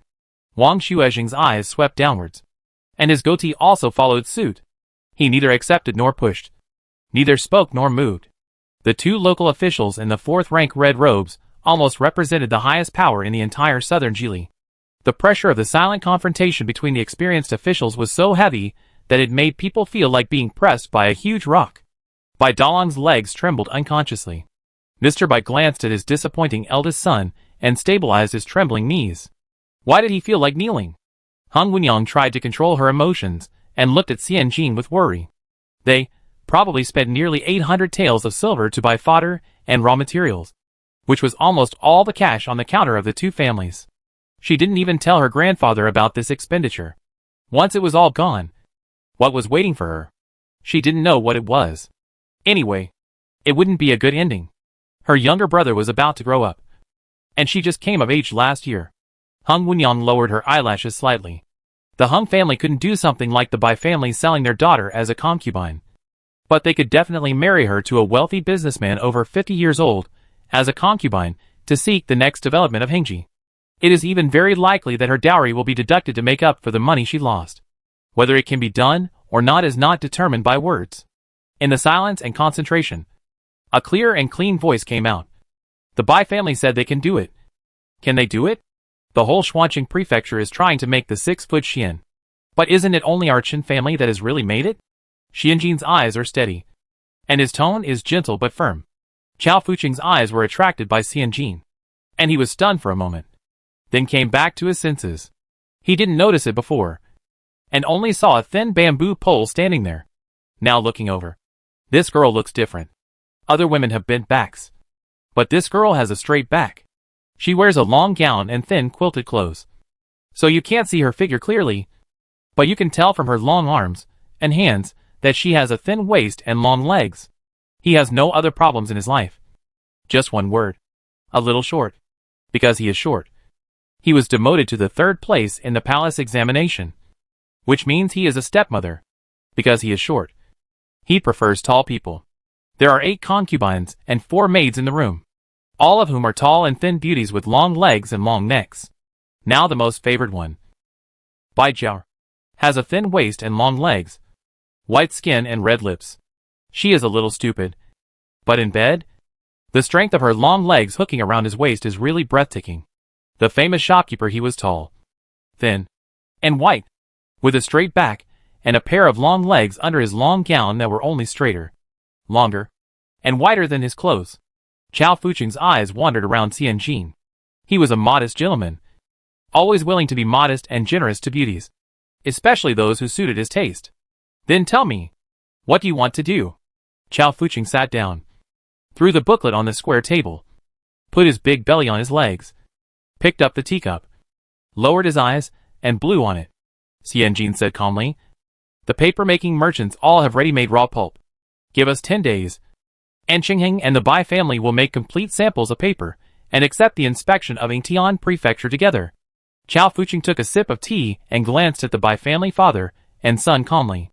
The Bai family father and son nodded frantically. Chao Fuqing nodded slightly. Okay. Xianjin let out a long breath and pursed his lips. This expression was wonderful in Chao Fuqing's eyes, and it was wonderful to tickle the itch in his heart. I haven't met such a girl for a long time. My heart was itching, and my face was warm and gentle. What else do you think? Tell me while I'm here. Chao Fuqing thought that his current demeanor must be very attractive. The powerful official lowered his voice and listened carefully to your request. Who wouldn't be confused? Xianjin frowned and took a step back imperceptibly. Damn. This official is too uncultured. He had a cold and his throat was hoarse, but he still talked to people. This was in ancient times, when medicine was not well developed. A cold could kill a person. Xianjin only regretted that there were no masks in this era. He could only slightly turn his mouth and nose to avoid the virus attack. He then said, in business, goods are one thing and money is another. Whether a deal is successful depends on whether the goods are good or not, and then whether the money is enough. Chao Fuqing lowered his voice to applaud. That's the truth, Xianjin continued. In this case, if the quality of the goods of Qingheng and the Bai family is comparable, we need to compete to see who has the lower price, without giving anyone a chance to interrupt. Xianjin laughed to himself. Of course, our government is the biggest in the world, so it's not short of money. But you have to think like this. If you save 1 copper coin here, you can use 1 more copper coin elsewhere. Right? When you submit your memorials at the end of the year, you will have 1 more contribution. Right? Wang Xuezheng nodded in agreement, laughing with an ambiguous meaning. secretly setting a trap for Chao Fuching. That's the truth. If someone with ulterior motives spreads this to the ears of the superiors, you spent 800 taels on something that could have been done with 300 taels. What do you think the superiors will think? Chao Fuching looked at Wang Xuezheng with complicated eyes. Where is the person with ulterior motives? If there is, it is probably you. A dog. Chao Fuching turned his eyes back and repeated Xianjin's words. Compare prices? Xianjin nodded. Compare prices. 10 days later. Both parties will bring samples again. At that time, each party will quote at the same time. The lowest price will win. It is reasonable. Xianjin smiled and handed it to Wang Xuezheng. Sir Wang, don't you agree? Wang Xuezheng did not answer immediately. He lowered his head and looked at the book that was placed casually. A fire suddenly burned in his heart. Damn it. He was sent from the capital to be punished, not to be bullied. When he was in the capital, these local officials had to respectfully call him Shengwan. Usually he was willing to give this short Chao a little face, because he was approachable. This short Chao is so good. When there is no tiger in the mountain, the monkey will become the king. The position of prefect is vacant, and he thinks he is the boss of Nanzili. Forget it. Let alone Nanzili. Even Yingtian Prefecture has hidden dragons and crouching tigers. Who is behind whom? Who is related to whom? There are so many names. What Wang Xuezheng didn't know was that just now, Chao Fuching insisted that he take the book in person. In later generations, there is a very practical term, obedience test. At present, the position of prefect is undecided. If several deputies say that they don't have this idea, they must be lying. But how to establish his prestige? He can only work hard on the details. To be honest, does Chao Fuching really care who will make the paper rolls for the autumn examination? Even if Bai Zhaoer gave birth to another son, she was just an insignificant concubine. What he cares about is whether anyone understands his intentions and whether anyone follows them. Therefore, Wang Xuezheng, who has always had little presence, became his first choice to establish his prestige. As the saying goes, squeeze the soft persimmon. Who would have known that Wang Xuezheng's heart was burning with a heroic spirit? The fire gradually spread. Wang Xuezheng simply took over Xianjin's words, and his goatee regained its former vitality. That's the truth. When we buy things at home, we want them to be good quality and cheap. Not to mention the important matters involving the imperial examination. Quality first, price second. This order makes sense. Bai Daoan looked at his father eagerly. If his eyes had tentacles, he would have pulled up the corner of his father's clothes and started shaking them vigorously. Damn it!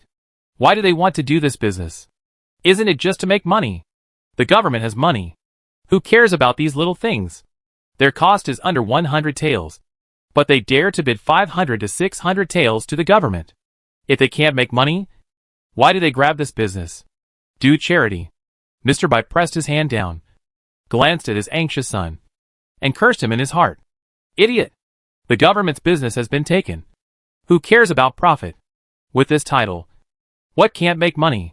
As long as he can break even, he will do it even if he doesn't make a penny. In the narrow slits of Chao Fuching's eyes, his two eyeballs turned, and he looked up and asked Mr. Bai, Manager Bai, what do you think? Mr. Bai grinned and said respectfully, just make your decision. Adults, our Bai family is obedient and sensible. Unlike other families, Qinji Xianjin pretended not to understand. Chao Fuching looked at Wang Xuezheng again, then looked at Xianjin. He didn't know what he was thinking. Maybe he was giving Wang Xuezheng a way out, or saving his own face. After a long time, he smiled. In the court, the saints are fair and strict in their dealings. Princess Bayan is from the military and attaches the most importance to fairness. Let's have a fair and serious fight. If it gets out, our Yingtian Prefecture is also like this. Chao Fuching gave a thumbs up. Xianjin's eyelids twitched. Bai Dalong's heels jumped. The 10-day appointment was finalized.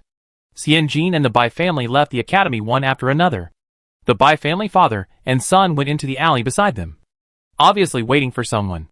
Hung Wenyang wanted to say something, but Xianjin glanced at her. Let's talk about it when we get back.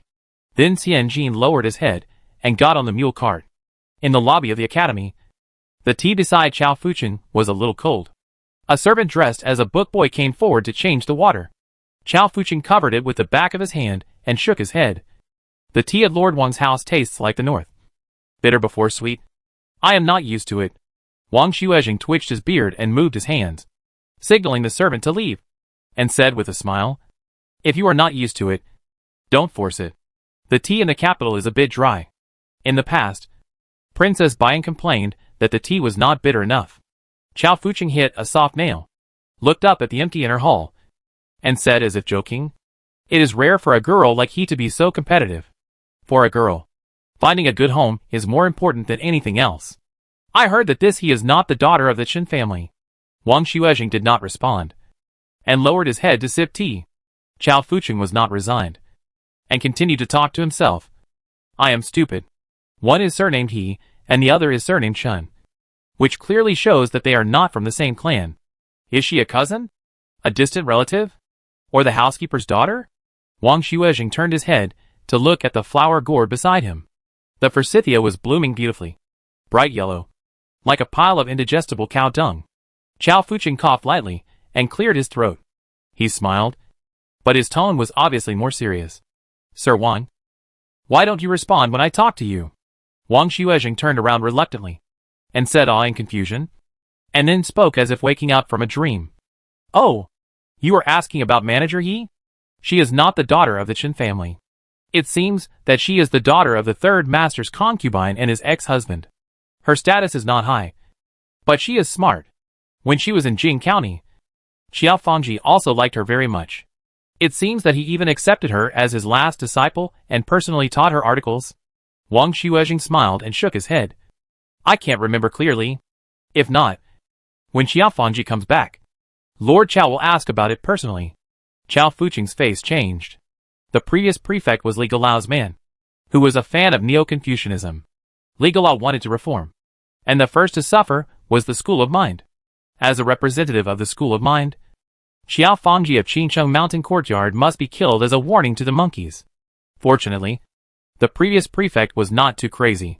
He just found the excuse of the Marquis of Southeast, arrested Xiao Fangji, and after a few days of water dungeon, he was thrown on a straw mat to fend for himself. He was given food to eat and water to drink. Although he looked like a stray dog, at least he was still alive.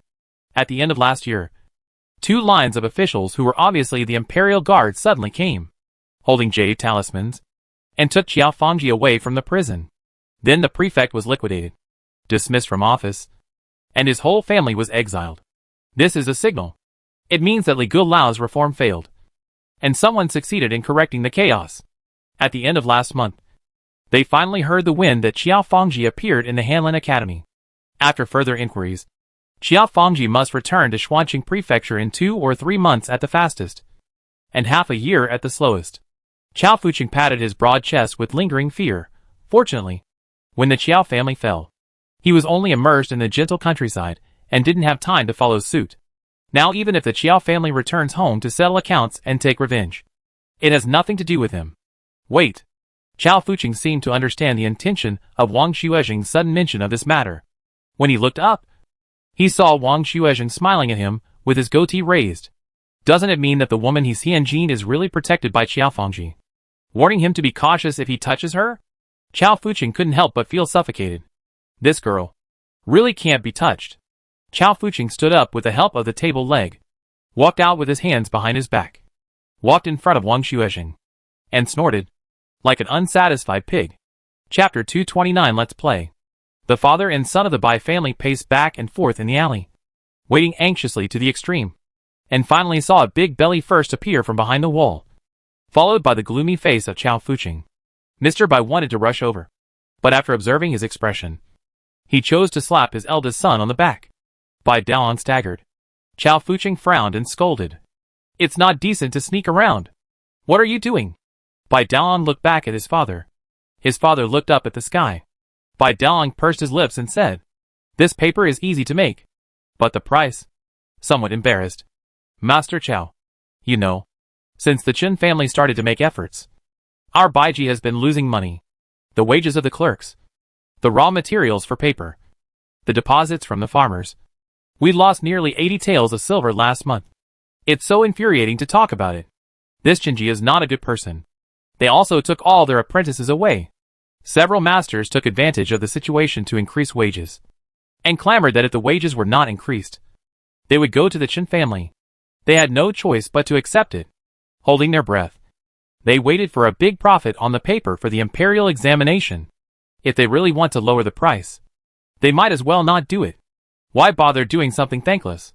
Bai Daoan was angry when he thought about it, and wiped his eyes in grief and anger. Doing business for the government doesn't make money. Who would believe it if we tell others? Who wouldn't laugh at us for losing both the wife and the army? Chao Fuching was holding his breath. And now he was fooled again. He sneered. It seems that the Bai family doesn't care about this business? Bai Daoan's crying stopped abruptly. Mr. Bai stepped forward at the right time, with a bitter face, and said, "This stupid thing can't talk. Please don't blame me. Sir, paper. We probably have an idea in our minds, but we are not sure about the price. If we quote too high, we will lose. If we quote too low, even if we get this business, we can only do it at a loss. We are waiting here, not to complain, but to ask you to show us a way. How should I quote this price?" Chao Fuching almost rolled his eyes. The father and son of the Bai family are so stupid that it makes people laugh. Just like the little Bai who works very hard in bed, but is really not smart. How to quote? Cheat, scare, defraud, steal. If you want to win in the officialdom, you have to do everything possible. This businessman from a small place seems to have never experienced a big beating, and still retains a bit of simplicity and stupidity. When Chao Fuching looked up and saw the eager eyes of the father and son of the Bai family, he decided to set the tone first. This business, no matter what method you use, you must grab it for me. It concerns his reputation as an official. I don't care whether you make money or not, whether you have raw materials or not. If you don't have money, go and make money. If you don't have materials, go and collect them. Don't be so cowardly. Don't embarrass me. If you embarrass me, I will ask you to close down the Bai family. The father and son of the Bai family were silent, as quiet as a cicada. Seeing the fearful look of the father and son of the Bai family, Chao Fuching felt relieved and softened his tone, from the tone of Wang Xuexing. If I insist on doing it, it will be difficult. Whether you can get this business or not, it all depends on you. The father and son of the Bai family suddenly had tears in their eyes. What? Didn't they come to ask for help? Why didn't they get any help, but instead got a task? Chao Fuching's tone softened. As for the cost and profit you are worried about, I'll put it here. As long as you get this business, I have plenty of ways to allocate money to you. Do you understand? Under coercion and inducement. He thought he had said it all. Bai Daoan didn't understand. Mr. Bai understood. Meaning, whether they can grab this business or not. It is not easy for Chao Fuching to show up now. It all depends on them. But if they can grab it, Chao Fuching can help them make money. In other words, they don't have to worry about making money, as long as their offer is lower than Shinji's. It's a sure thing. Bai Daoan wanted to ask more, but his back was grabbed by his father. Chao Fuching said again. As for how to grab it, his fat face smiled and wrinkled. Business is like a battlefield, and real money matters must be taken seriously. You and I are fighting, swords flashing and sabers flying. As long as no one dies, I can still help you suppress it. Mr. Bai was overjoyed and said yes repeatedly. Yes, yes. Thank you first, Lord Chao. Thank you 1,000 times. Thank you 1,000 times. Please ask Zhao to serve Lord Chao well to repay this heavy kindness. Thinking of Bai Zhao, Chao Fuching waved his hands repeatedly. Forget it. Now he can't stand it anymore. If he wants to serve better, I'm afraid his life will be sucked away. Xian Jin and Hung Wenyang hurried back to Xuanqing Prefecture overnight. Xian Jin briefly reported the current situation to Madame Chu. She thought that Madame Chu would blame her, but the old lady nodded calmly. You can do it. How to do it? How much money to make? Just have a scale in your mind.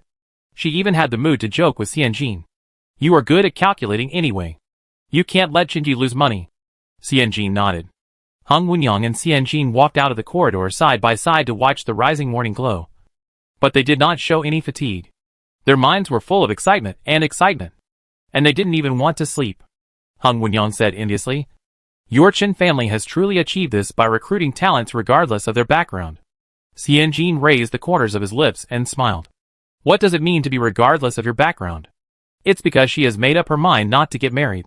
Because she won't get married, she will be Chen's property for the rest of her life. Her thoughts, her actions, the money she makes, and the relationships she builds all have the surname Chen. After confirming this, Mrs. Chu was truly relieved about her. As for these words, Xianjin didn't need to explain them to Hung Wenyang, and only asked, "Will your elders scold you for not being able to get the one-way scroll for the time being?" Hung Wenyang's expression froze. Then she smiled. "Scolding is scolding. Will scolding make me lose a piece of meat? Hasn't this business been stopped yet? It's not clear whether I will win or lose. Even if I am scolded, it won't make me give up halfway." Xianjin nodded. A man can't reach adulthood without suffering. Hung Wenyang is much bolder than before, and her willpower is much stronger. Xianjin said, "Then make paper first. Our previous sample paper is too ordinary and can't win.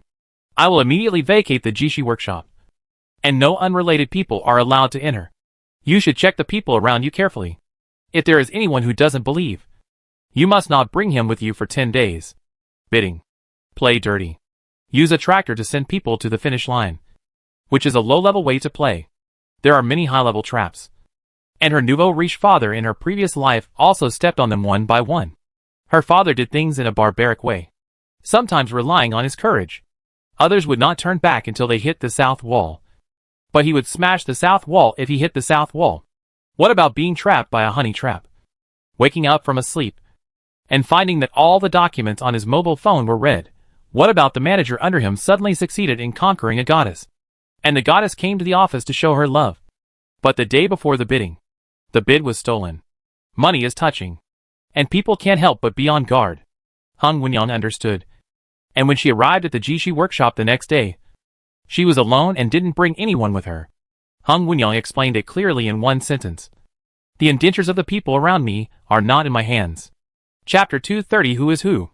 Xianjin looked at Hung Wenyang, who came alone, and his mouth twitched. He knew that she had a hard time in the Hung family, but he didn't expect it to be so hard. "You are alone, so you might as well not come. And John will have to cook for one more person." Zhou Ergu rolled up his sleeves and laughed mercilessly. "Pa." Zhou Ergu's laughter was interrupted by a series of pa-pa-pa sounds. He looked closely and saw Hung Wenyang slapping a stack of banknotes on the counter, her eyes misty and hazy. "Since I can't bring anyone to help, I can only pay more money. People and money should be the same, right? Otherwise, how can it be called Qingheng? This Hung is not the Hung of the Hung family, but the Hung of Hingxi. In case you forget, Hung Wenyang's full name is Hingxi." Xianjin took a look and saw about 6 or 7 pieces of silver. More than 300 taels of silver. Zheng, who was full of money, welcomed it warmly with righteous words. "Add more dishes. Today, we must ask Zhang Ma to add more dishes. At least 2 taels of 3-line meat." Xianjin, the quality of the guys. "Please don't accuse the boss." Hung Wenyang pursed her lips and smiled.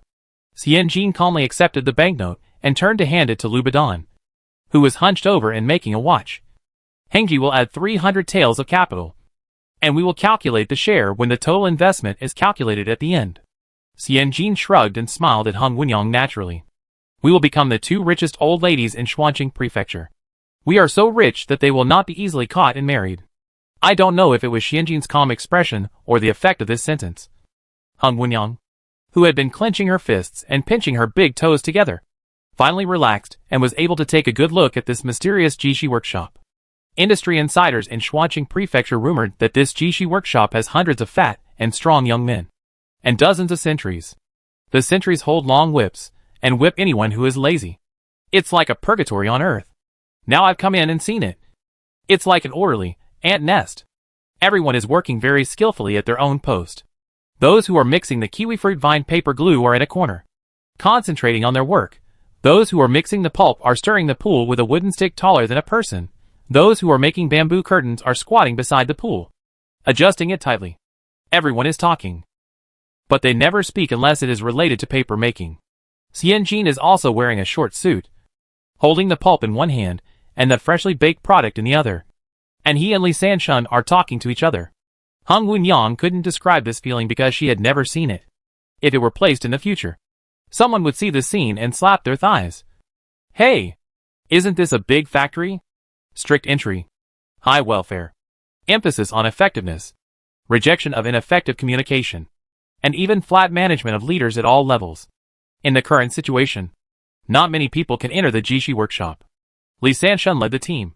Zhou Ergu and Zheng De and Zheng Er helped. Lu Badon checked the accounts. Zhang Ma and Suor were responsible for logistics support. Except for Qi Qiqi, who had a creative mind. All of them were old people who followed from the Jingxian shop, leaving only Zhong Yang and Du Annie to maintain the floating white, noisy, the daily business of the two shops. During these 10 days, no one left the Jishi workshop easily, for apprentices from Hengji were placed outside the workshop to guard the house. For the paper of this examination, it is not an exaggeration to say that everything was spent. Paper. Xian Jin had an idea from the beginning. The paper itself has an idea. The design of the paper also needs to meet the needs of the examination paper.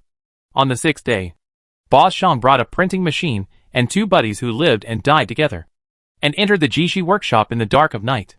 Xian Jin didn't quite understand why the boss and employees of a printing workshop would live and die together. It always sounds like something that can't be put on the table. On the 8th day, Xian Jin calculated the amount with disheveled hair. His tangled hair could be easily seen from the oily sheen on Hung Wenyang's face. 138 taels. 7 cents and 12 won. Hung Wenyang held up the abacus and looked at Xian Jin with red eyes. This is the cost. The cost of 400 knives of paper. Xian Jin shook his head and wrote 277 taels. 4 cents and 24 won on the paper, and whispered, "The cost is 800 knives." Hung Wenyang frowned in surprise. 800 knives? Xian Jin nodded affirmatively. 800 knives. Why 800 knives? Hung Wenyang was puzzled. On the 10th day, in the hall of Wang Xuezheng, there were not 2 seats in the traditional sense, but 2 rows facing each other. The row facing the door had 3 armchairs. The row facing the door had 4 single stools. It was clear who was an official and who was a businessman. Xian Jin and Hung Wenyang sat down. And soon, the father and son of the Bai family came in calmly. Bai Daon even wanted to bow to Xian Jin and say, "Good morning. Shopkeeper He. You are here again overnight. Right? Why didn't you come to Yingtianfu to stay in the hotel in advance? You traveled overnight and worked hard." Xian Jin smiled. "Isn't it because you are afraid that someone will find out where you are staying and use dirty tricks? Instead of catching thieves for 1,000 years, it is better to lock the doors and windows and not give them a chance." Bai Daon was not annoyed, but just laughed happily. Hung Wenyang's eyes were red and her face was haggard, which could be covered with powder, and her lips were pale, which could be raised with lip balm. But her eyes were full of bloodshot, which could not be covered. After working day and night for 10 days and 10 nights, whether it was a mule or a horse, it had to be pulled out for a walk. Hung Wenyang suddenly felt that at this point, the result was really unimportant. Since she dared to invest all the dowry money she had secretly saved for the past 10 years, she was no longer afraid of the result. Whether it was success or failure, she would be worthy of herself. Hung Wenyang bit her lip lightly and slowly let out a breath. The group opposite came late. In addition to the thin monk Wang Xuezheng and the fat monk Chao Fuqing who had met last time, there was also a middle-aged man with a mustache. Wang Xuezheng introduced him as Wen Fuqing. "Oh!" 2 votes became 3 votes. Chao Fuqing's face was slick, and he didn't look unhappy. Maybe he knew it from the beginning. Or maybe he felt that he had one. Wang Xuezheng asked everyone to sit down, explained the purpose of the visit, pointed out the shortcomings, and then mentioned the outlook. It was a very standard leader speech. The only difference was that he spoke without a script and with great emotion. Finally, he got to the point. "We agreed before. There are 2 processes.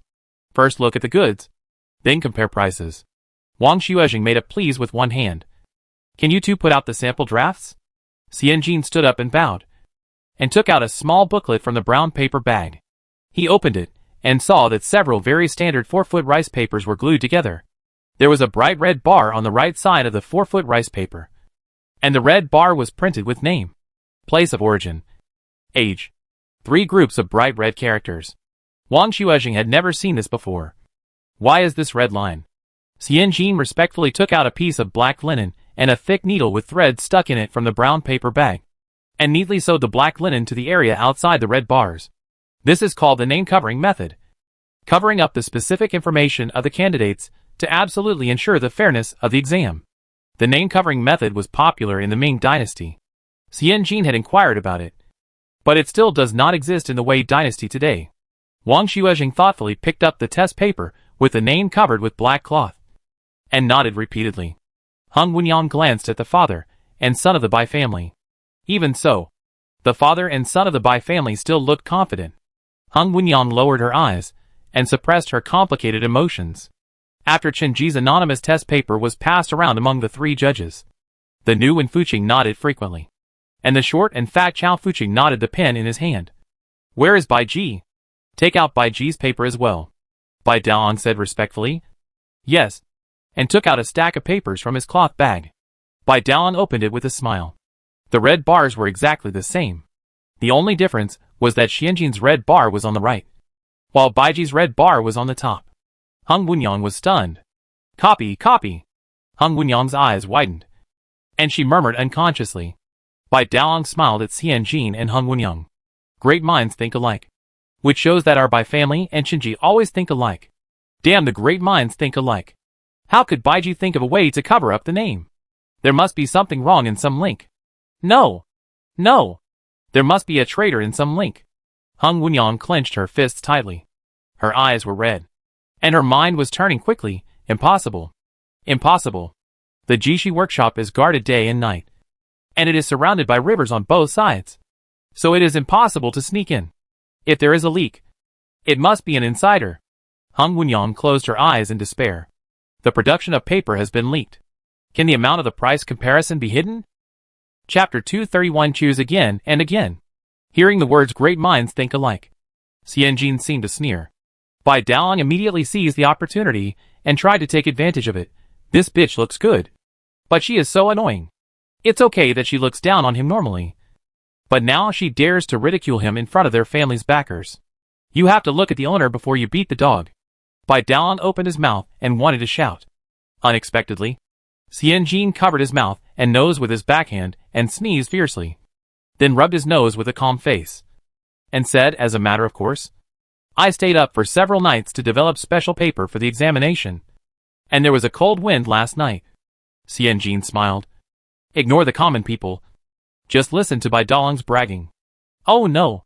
Just listen to Bai Daong's introduction." "Introduction? There is nothing to introduce. Isn't it just that the right side is changed to the top?" Just now Xianjin said it very specifically. Bai Daong stammered and repeated it again, and the three officials at the top were bored. Wen Fuqing and Wang Xuejing looked at each other, and Wang Xuejing walked down with his hands behind his back, took a short brush dipped in ink, and wrote Wang on 2 pieces of paper in turn. The 2 pieces of paper absorbed the ink very quickly. Almost at the same time, the ink mist on the paper completely disappeared. Wang Xuejing used his fingertips to wipe it again. He wiped Cheng Hung with the fingertips of his left hand, and wiped Bai Ji with the fingertips of his right hand. A very light layer of light gray ink remained on the fingertips of his right hand. Wang Xuejing did not judge, and held out his 2 hands for everyone to refer to. Bai Daong blushed and turned to look at his father. The ratio of the shotyan straw and the elm bark provided by the other party is 82 points.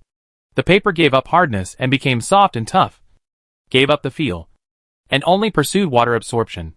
It was made according to the 82 ratio provided by the other party. Mr. Bai smiled knowingly. Write the test paper from right to left. Don't go back. It's not a big deal if it absorbs water a little later.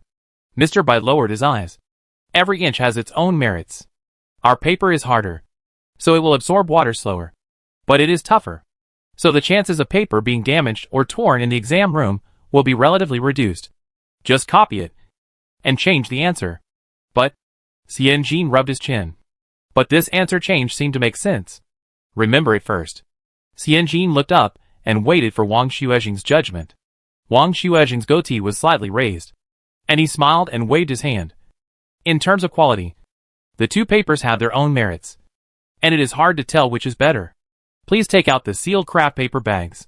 Xianjin took out the craft paper bags with the quotation. Wang Xuejing asked to write it in advance, seal it with wax, and bring it to the scene.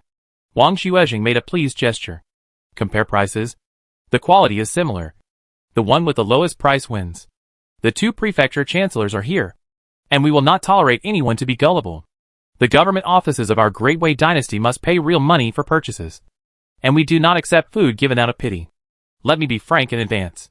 If the two bosses want to take shortcuts and write 1 copper coin or 10 taels of silver and other half-buy and half-give prices, then I'm sorry, and I will disqualify you directly. For the government, it doesn't matter who does a business worth a few hundred taels. Xianjin believed that once the news was released, there would be no shortage of merchants willing to do this business for free, or even at a loss. Even if merchants gave it for free, the court would not necessarily be willing to take it for free. Given that the treasury had money, first, it would lose face. Second, it would disrupt the atmosphere. And third, it would break the rules. Since Emperor Xianwen, the people in power in Wei were still quite dignified. Therefore, at the beginning, Hung Wenyang suggested otherwise. We can just write 1 or 2 copper coins on the price comparison list. We don't charge money, so Baiji can't be lower than us. Xianjin just shook his head. These days, real money is a minor matter, but face and integrity are a major matter. If Wang Xuezheng really wanted to eat waiter food, he didn't need to agree to her request to compare prices.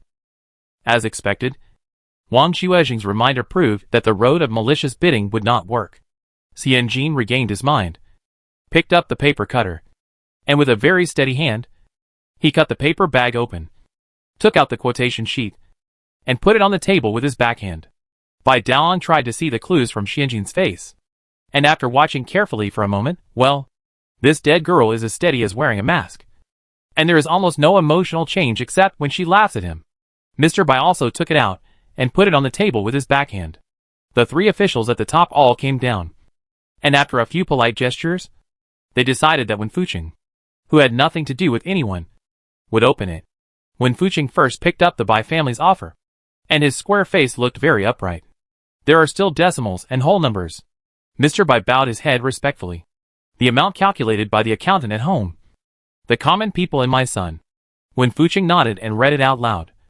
277 taels and 4 cents of silver. Hung Wenyang's eyes slowly dimmed. As expected, it was leaked by an insider. Compared with their offer, it was 24 coins less. Not much. Only 24 coins less. Who leaked the secret? There was no one around her. So it was not Hengji's fault. Then, it must be somewhere around Xianjin. Is it that carefree Zhou Ergu? The dog lord in Xianjin's mouth. Look carefully.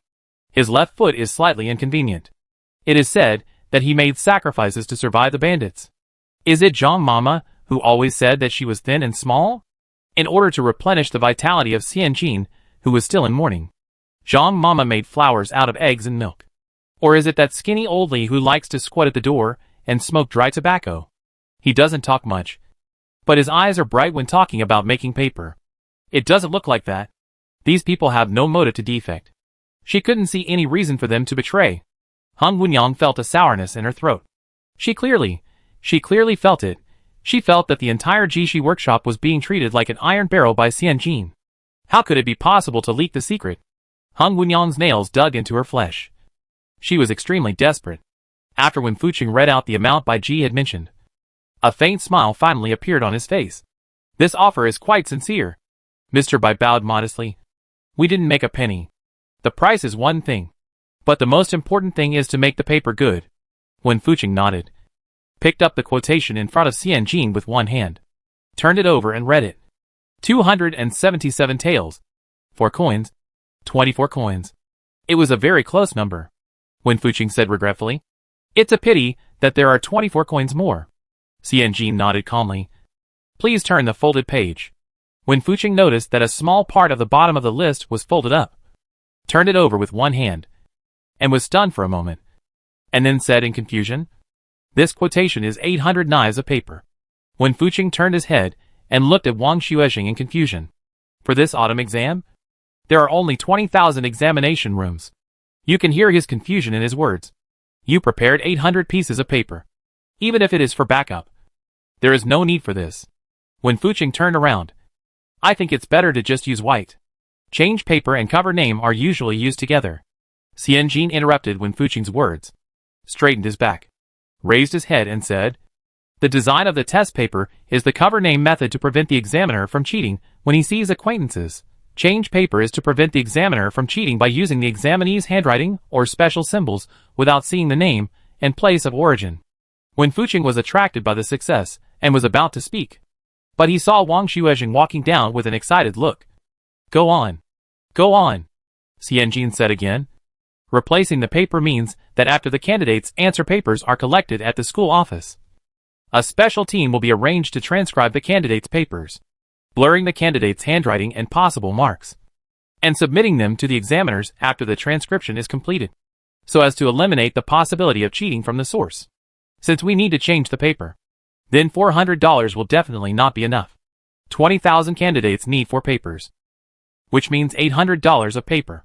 My offer includes the production of the 800 knives of paper and the freight of the blank rolls from Xuanqing Prefecture to Yingtian Prefecture. This offer is our cost accounting price. I can't make a penny, and I may even lose money due to replenishment or emergencies. Therefore, if Qingheng has the honor to take over the paper for this exam, I hope that you can allow Qinji to sell this paper in advance. Don't worry. Qinji will sell it at the lowest price to ensure that every candidate who wants to buy paper to try it out in advance will not back down due to lack of money. As soon as Xianjin said this, Wang Xuezheng's face and eyes were full of excitement. What is a political achievement? This is a political achievement.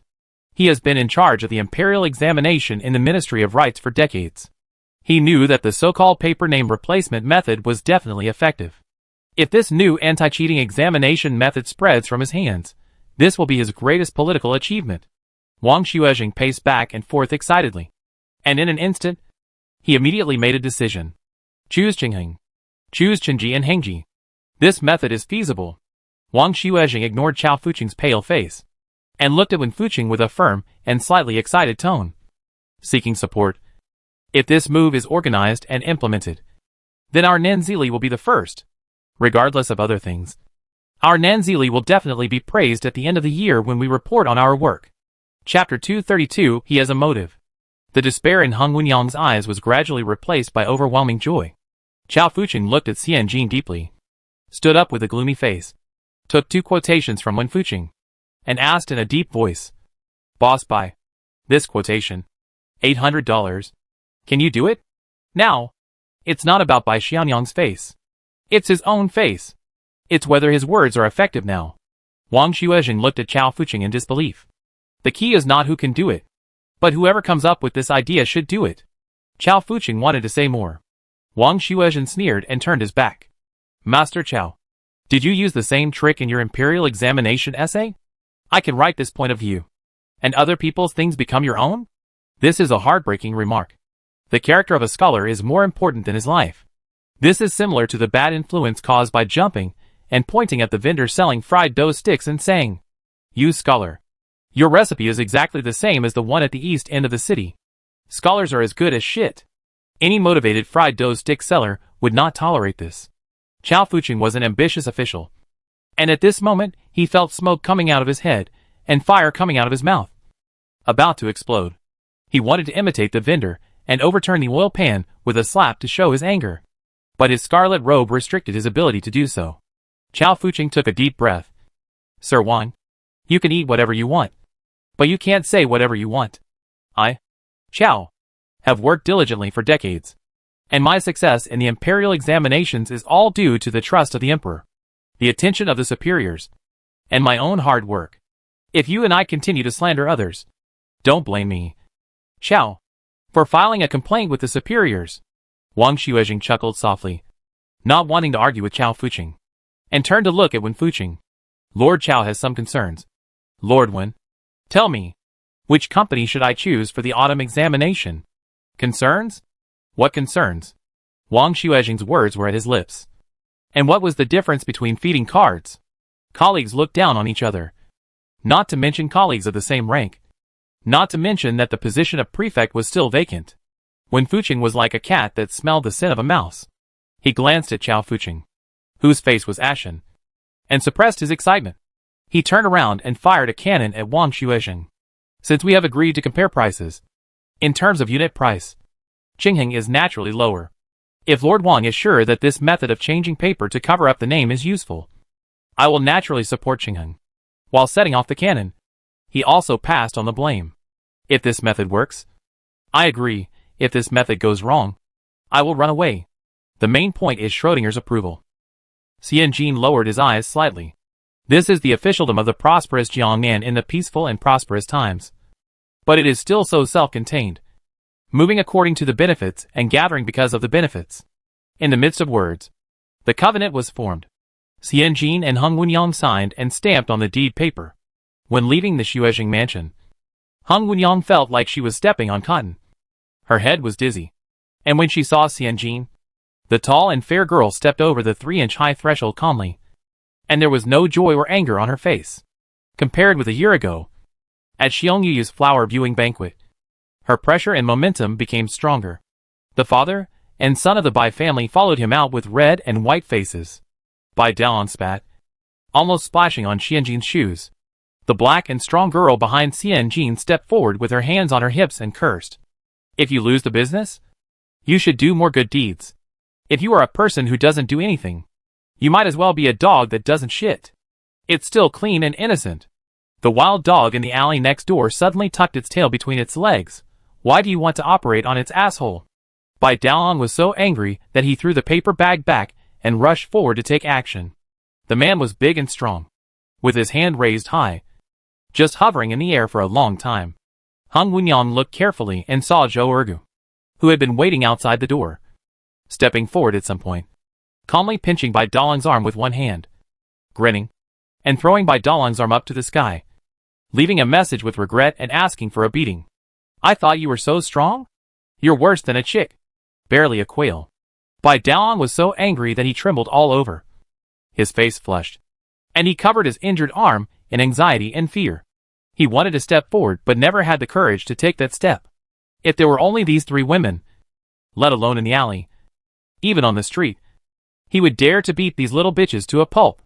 Now that there is a strong man, the situation has changed dramatically. Mr. Bai sneered. Don't be arrogant when you succeed. And don't be humble when you fail. If boss he follows this business, I'm afraid he won't make back even 10 copper coins. Xianjin also smiled. Just as you said. Then he said distressfully, there are too many profitable businesses in our store. Without this one, the guys can breathe a little. Speaking of which, the guys in our store envy the Bai family very much. They have more than 300 days a year, and 200 days are on vacation. Right? Mr. Bai was also successfully pissed off. It was more irritating than losing his business.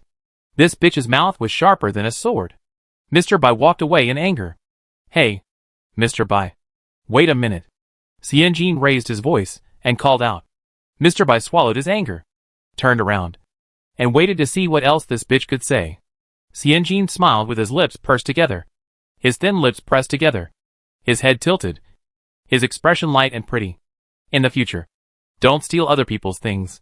It's the worst to look like someone, but not like them. It's only a joke to imitate someone else. So what if you can only steal the fur?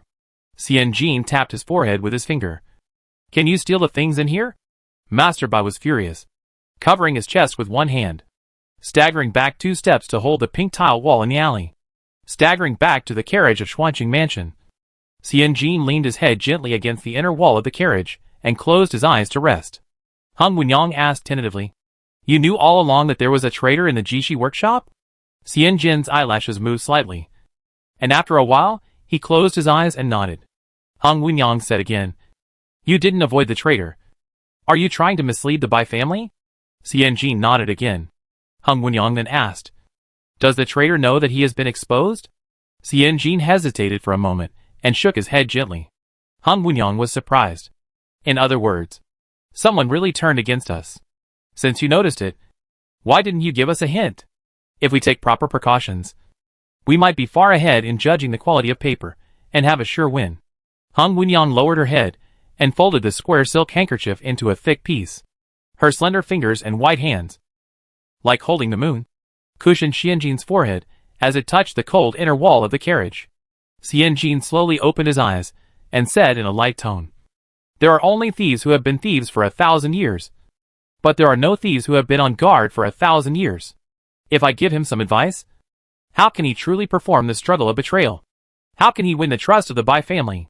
Hung Wunyang actually saw some fragility and coldness in Xianjin's abyss-like eyes.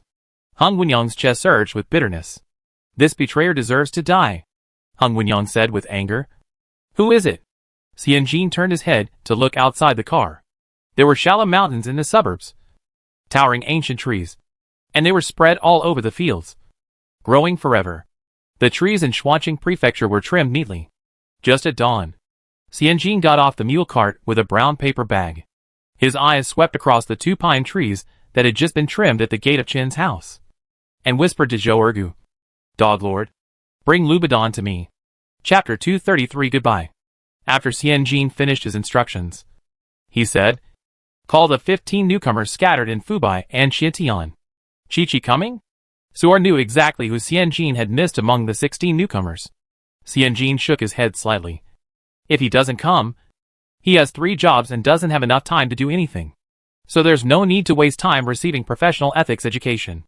Suor turned around and said a few words to the little girl with a shaved head beside her. Hung Wenyang followed Xianjin closely.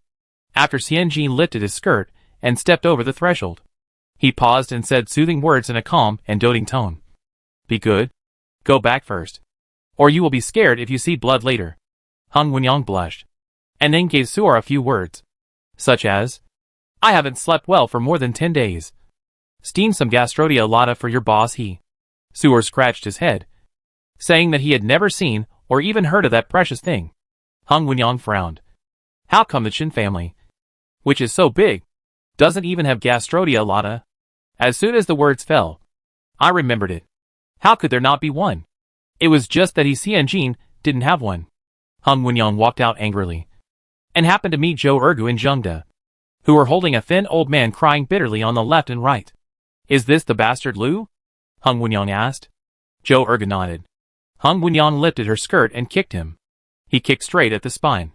Zhou Ergu was afraid and stepped back silently. Erlangen had taught a sentence before. What was it? Those who are close to vermilion will be red, and those who are close to ink will be black. How quiet and virtuous this girl from the Hung family used to be. Now following their boss It's getting worse and worse. Lubadan covered his tailbone and kept yelling ouch. Ouch all the way to the inner hall. Once Zhou let go of his hand, Lubadan knelt down under the square patio with a thump, shrugging his shoulders and crying softly, while wiping his tears. About half an hour later, 15 children came and stood shoulder to shoulder by the well next to the big cypress tree, watching each other's noses and hearts. Suor brought a master's chair, and Zhang Mama brought a small stool with 4 corners as a side table, on which were placed several plates of fruits and cakes.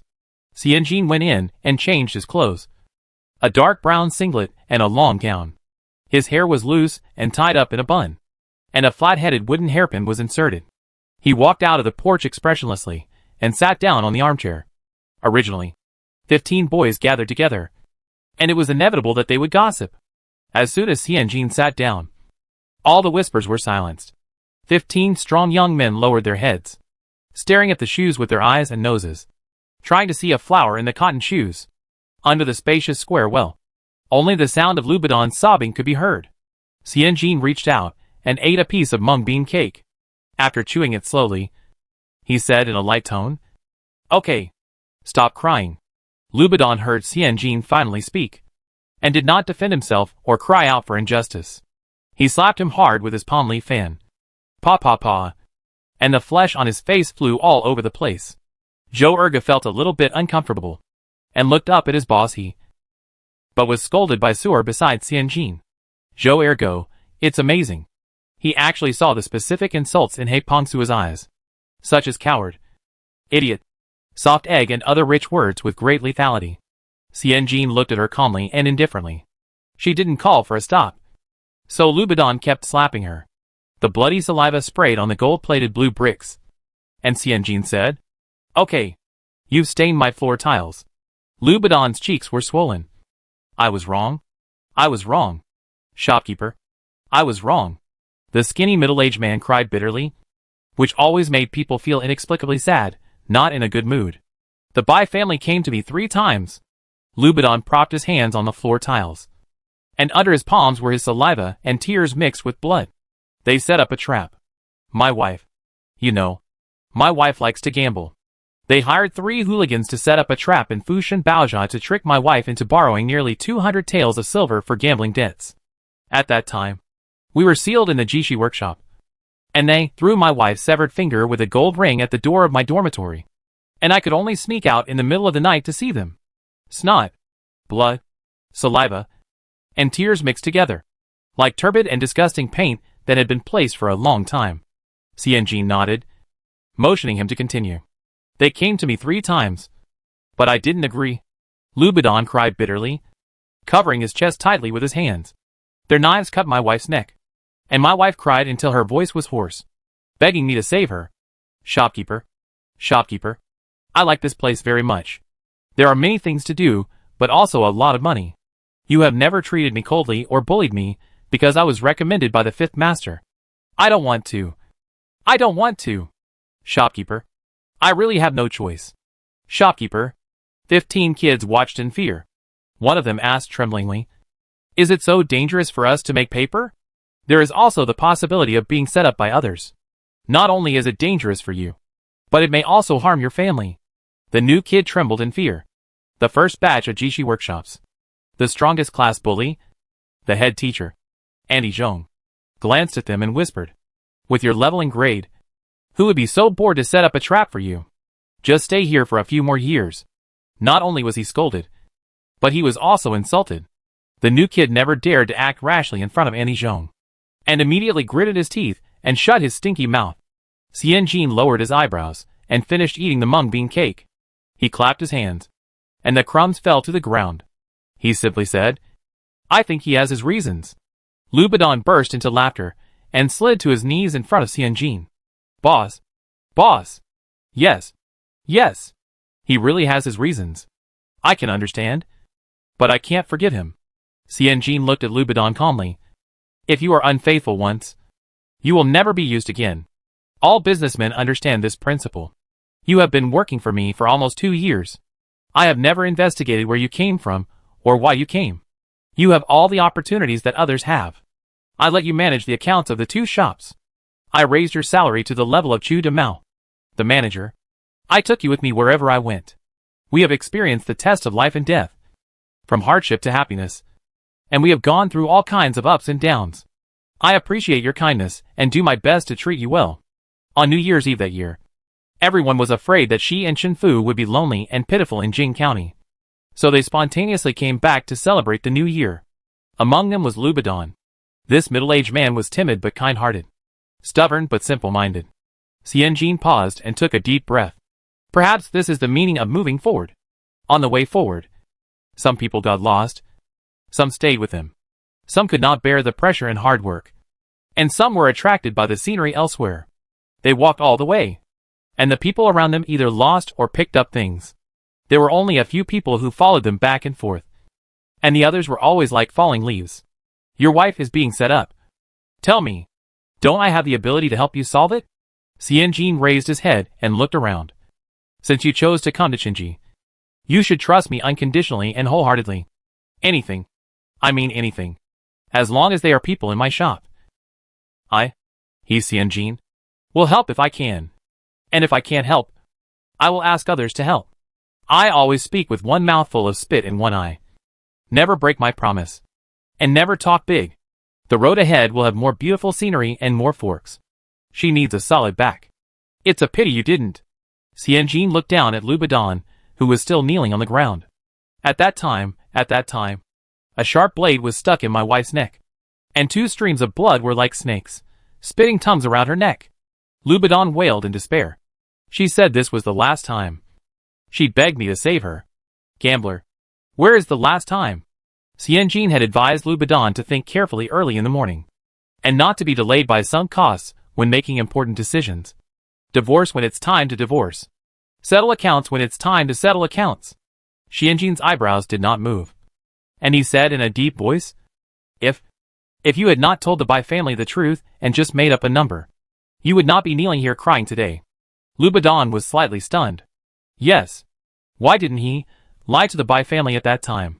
Even if the truth was revealed, it would be now. At that time, under the circumstances at that time. Wouldn't his old wife's life be saved? After being stunned, Lubadan beat his chest with both hands, and cried to the sky with regret. Xianjin pulled out an envelope from his sleeve, and threw it to Lubadan. First, you don't believe me. Second, you have no quick wit. Third, you betrayed your master and turned against the enemy. Lu, the accountant, you and I have done our part together. This is 86 taels and 7 cents. Just enough for your wife to pay off the debt owed to Fushan Baozha. Since you have left Qinji, we can drink good wine together when we meet again. But we can't share wealth. Chapter 234 A Sudden Thought.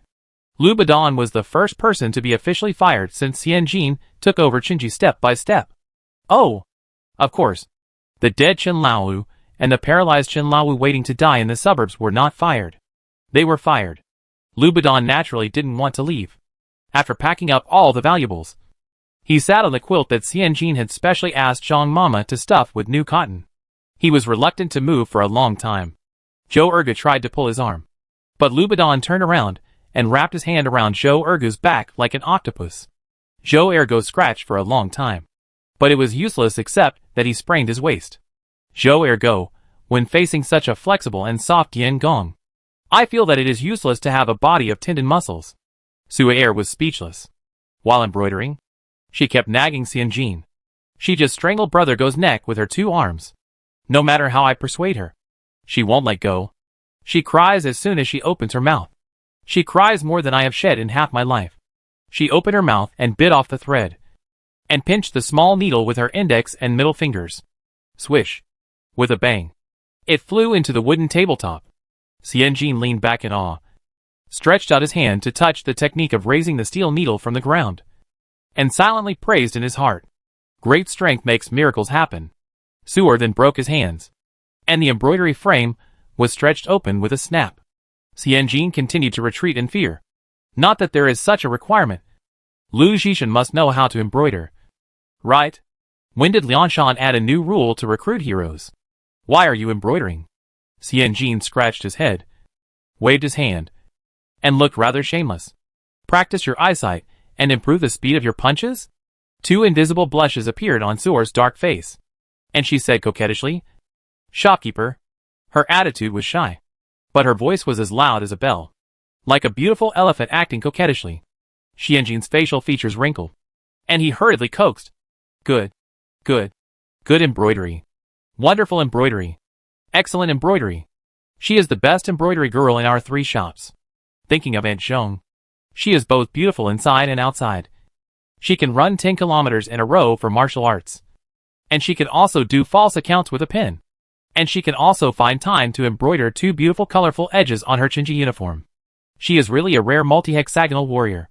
Compared to this, even if Suer tied up the judges, she still couldn't win the first prize of Qinji's first embroidery competition. Xianjin couldn't go against his conscience, so he added one of them. Suer was a little happier, pulled out the embroidered silk handkerchief, motioned Xianjin to appreciate it slowly, and continued. Later, Chi came forward and only said one sentence. Xianjin reached out to take Suer's work and frowned. It was hard to evaluate. It can be seen that it is a bird. It looks like a duck, a goose, a chicken, and a bird. It doesn't look very beautiful, but it is more delicious. After all, it's a big one, with shiny legs and fat legs, so it can be delicious. What did he say? Xianjin put the silk handkerchief aside in awe, remembering that the mourning period has not yet passed. So just drink a few sips of chicken soup, and don't be greedy. Suer replied. Chi's original words were like this. Let's part ways in peace. Don't force he to cut off your livelihood. Have you ever seen an accountant leave the master's house intact? Since ancient times, accountants have been the confidants of the boss. It's best to be related. Otherwise, this confidant can easily become a big trouble. In her previous life, her highly educated mother was the financial manager of her upstart father. And it was because of this that she discovered her upstart father's unusual investment in Lily, Yingling, Lingling and many other beauties. This bitch is so stupid that she can go out to wash her feet. But she actually transferred money from public to public. This is simply rubbing her mother's IQ on the ground. The 2 divorced. Xianjin frankly gave Lubadan in +1 severance pay and let him go. He neither ruined his reputation nor banned him in the market. He also left him a way out. He is already a very conscientious boss. according to the current momentum of Shinji and Xianjin. If Xianjin spreads words, like this accountant Lu has dirty intentions, and is greedy for more, Lu Badan will definitely not be able to survive in Xuanqing Prefecture in the future. Chi pointed it out with one sentence. And Lu Badan got off Shou Er's dog's back in embarrassment, and took his valuables and severance pay, and went somewhere unknown. Su'er also said that he didn't go home anyway, and didn't care about the gambler's wife, but just took the name card and left Xuanqing Prefecture overnight. Xianjin sighed. No matter whether they can meet again in the future, Lu Badan can be cruel and leave his gambling wife behind, so his future life can be considered half brilliant. Thinking of the unlucky father in the previous life, I recall the unlucky father in this life. The bidding for the imperial examination paper came to an end, and Xianjin gave himself a rare vacation for 3 years. For the first time, he did not go to the shop or the workshop. After settling a few shops, Xianjin picked a sunny day, took Su'er, Zhou Ergu, Li Sanshun, and Aunt Shong and Aunt Du, a few of the guys from Jing County, and went back to Jing County to visit his old father. Qin Fu waited at the gate of Jing County early in the morning, looking forward to it. He hadn't seen his daughter for 3 or 4 months. When he saw her, he burst into tears. How come you are so thin? Xianjin smiled and got off the mule cart happily. You can't get fat, you know? Qin Fu looked at Xianjin's dark mud-colored coat, and then looked at his plain face. I'm afraid he didn't even put on facial oil. He was carrying a mud-colored bag of the same style. He scolded him angrily. You dead girl. Let you be brighter. You used to be a dung beetle, and now you are a dung beetle that has become a spirit. So ugly. Xianjin breathed in the cold air brought by the trickling water of Wuxi River, and felt relaxed from head to toe. He didn't care. How can a big demon that has become a spirit be ugly? As Aunt Zhong got off the mule cart, she thought seriously for a moment and gave the answer, yes. She also gave a reasonable explanation around the answer. Yun Xiaotong's notes talk about the purpose of Qianli dragon and tiger, absorbing essence and taking in the energy, and using the essence of the sun, moon and stars to form a golden elixir. Different cultivation methods will result in different appearances after becoming a spirit. If it is a dung beetle, it is difficult to absorb the essence of heaven and earth and cultivate to achieve enlightenment. After all, a dung beetle. Normal people know it. But Shenji always has 2 unusual, conspicuous bags. After a while, Zhou Ergo's barbell-like laughter suddenly rang out. Zhou Ergo slapped the mule cart's rut and laughed. Dung beetles breathe shit. Ha ha. The shopkeeper breathes shit. Ha ha. Xianjin? Xianjin took a deep breath. Sometimes, too flat management has both advantages and disadvantages.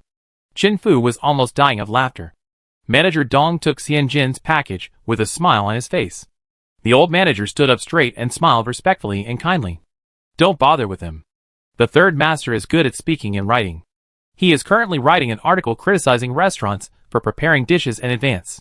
He is very angry. Oh, busy being a keyboard warrior. Manager Dong bowed and asked Xianjin to come forward.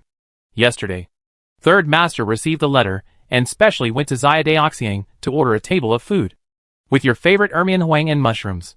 He also specially fumigated the room you used to live in the old house, and placed flowers and fruits.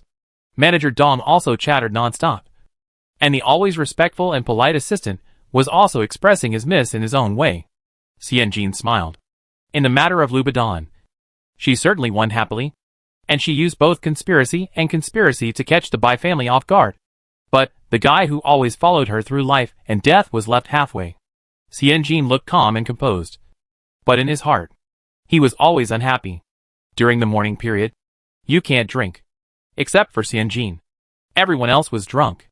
After Xianjin sent the person back to the old house, he suddenly had an idea and turned to a familiar place. Chapter 235, Unbuttoning the Collar. Xianjin's eyesight was poor at night, and the lights in Jingxian were dim and not as grand as those in Xuanqing. So he borrowed an oilcloth lantern from Xiaodaoxiang on the way. The young master of Xiaodaoxiang was married, and the young man with white lips and red lips was much more mature and stable, and would not blush easily. The young master sent Xianjin out of the store and planned to send him to the intersection. The pregnant wife curiously poked her head out to look around. She was the same age as Xianjin, and her eyes were pure and clear. Are you shopkeeper he? Xianjin smiled and nodded, and replied with the same enthusiastic tone. You are Xiao Daoxiang's young mistress. The young master's wife pursed her lips and smiled, revealing 2 shallow dimples of shyness. With an excited and happy look. Finally I saw a living person. Xianjin wiped the sweat from his forehead. Tell me first. Where did you see the dead before? The wife laughed shyly. The young master hurriedly waved his hand and told his wife to retract her head. It will rain soon. The wife looked at Xianjin reluctantly for a few more times, and then skillfully retracted her head back into the window frame. Like a well-trained little turtle. Xianjin's mood inexplicably improved a little. The young master saw that Xianjin was not unhappy. So he smiled and explained. You don't know yet? You are now very famous in Jing County. You are already famous in Jing County. And the third master spread the word that his daughter is now the chief steward of the Chen family. And she will soon become a royal merchant and go down in history. The young master smiled shyly. The third master said that at least it will be included in the Jing County annals and burn the first incense during the new year. Xianjin, a hem cough. Really bragging without paying taxes. Sent to the intersection. The young master handed the oilcloth lantern to Xianjin, looked at the Wuxi River flowing under the moonlight, and kindly reminded, although there are scholars who take care of it on their own, Qincheng Mountain Courtyard is not what it used to be. There are a lot of weeds, wild cats, and wild dogs. You can go in and take a look and come out. Right opposite the intersection is the small stone bridge leading to Qincheng Mountain Courtyard. Xianjin smiled and nodded. I'll go to Chaoang to borrow 2 books. I haven't finished the homework assigned to me by Dean Qiao for 2 years. Teacher Qiao will come back soon. When she comes back, she will find that she has not finished her thesis and has not even started writing a topic. She will die miserably. The young master of Xiaodaoxiang was surprised. Master Qiao is coming back? Although Xianjin was not sure, he had to ask for good luck. Right? Soon. After saying goodbye to the young master, he carried a lantern and an umbrella and stepped over the stone arch bridge that he had walked countless times, and walked into the Qincheng Mountain Courtyard in the long future. As the young master said, the Qincheng Mountain Courtyard without Teacher Qiao was not overgrown with weeds, but it was bleak and cold everywhere. The school that was originally bustling with people had been deserted for 2 years, and had long been protected by wild cats and foxes. The thatched cottage was sealed with red cloth strips, and the big copper lock tied to the door was covered with a layer of dust. The copper bell that was always busy shook, and made a creaking sound. As jerky sound. Xianjin held the lantern in one hand, and stood silently on the road of towering pines and cypresses. He slightly raised his head, and the dark and misty tree trunks stood straight into the sky.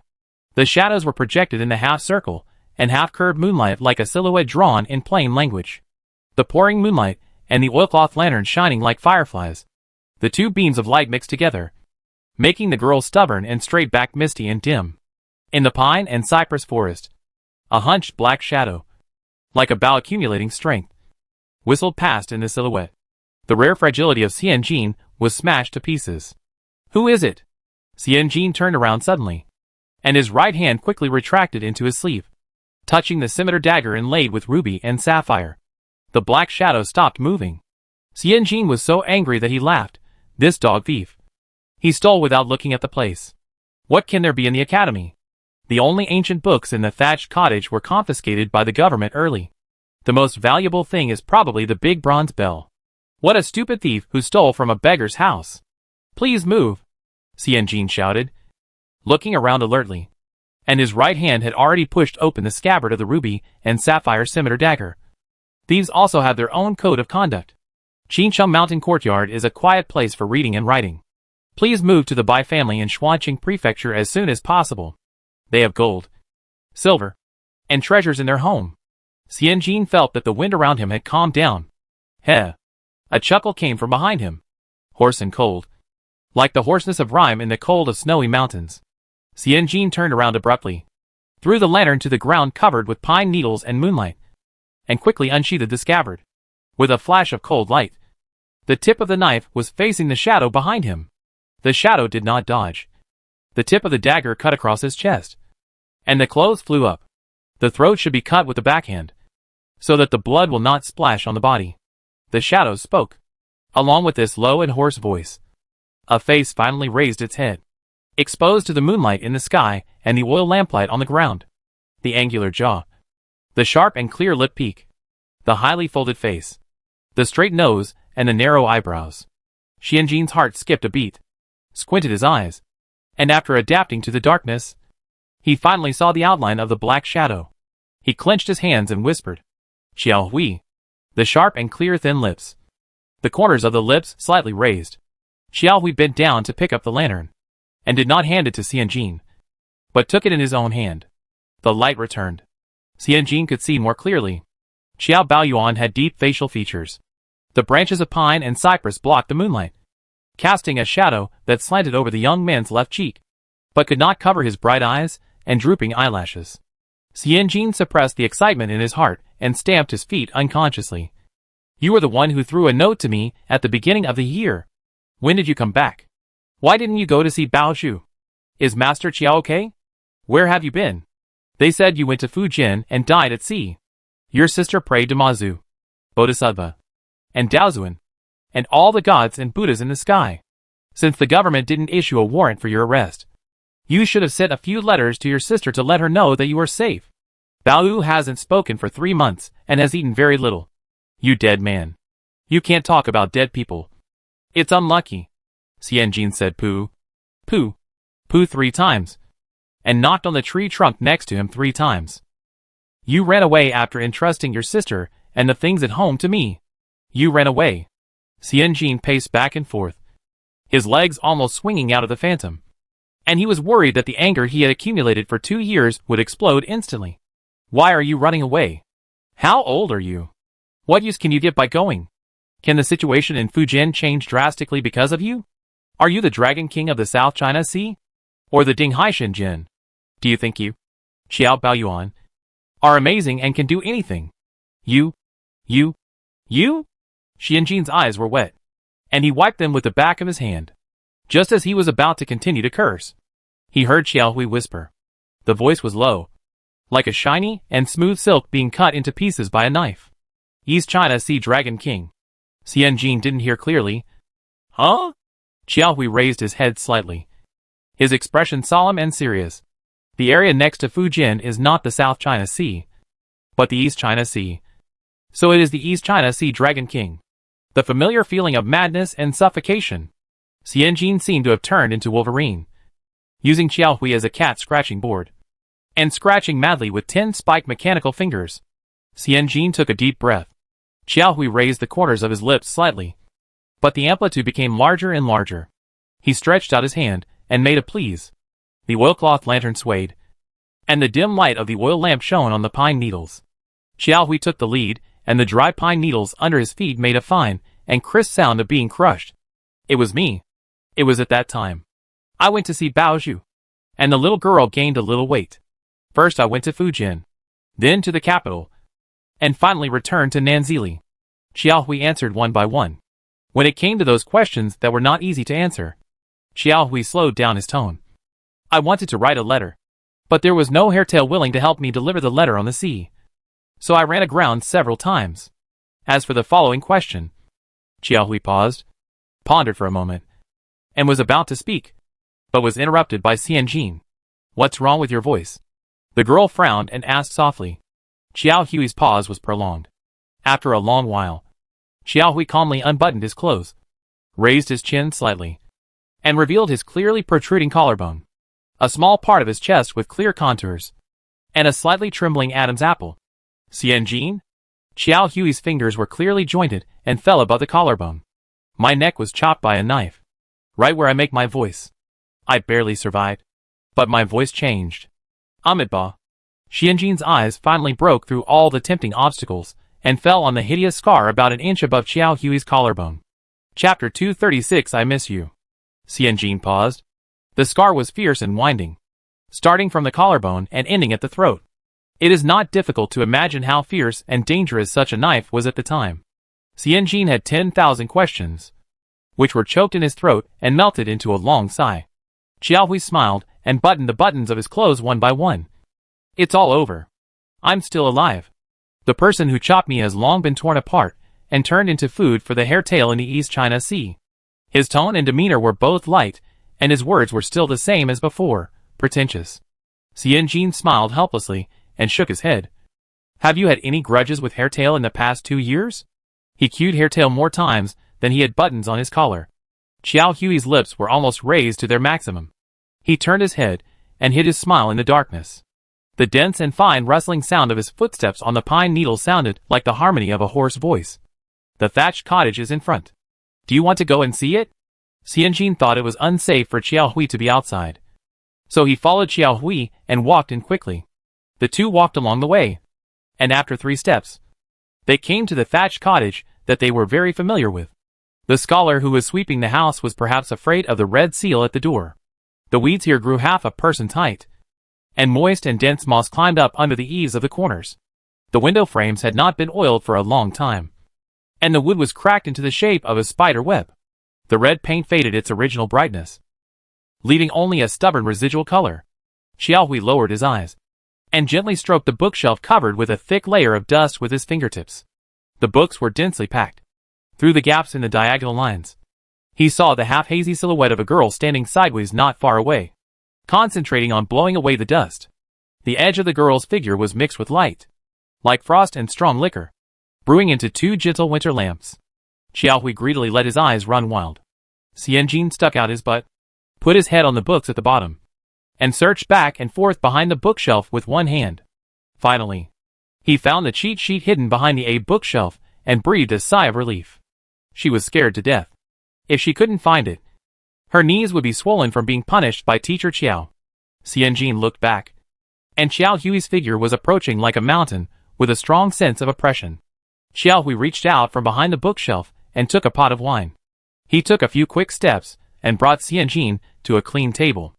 The oilcloth lantern was hanging by the window frame, and a clean futon appeared in front of Xianjin. Sit down. Xiao Hui pulled out the cork and sat down casually.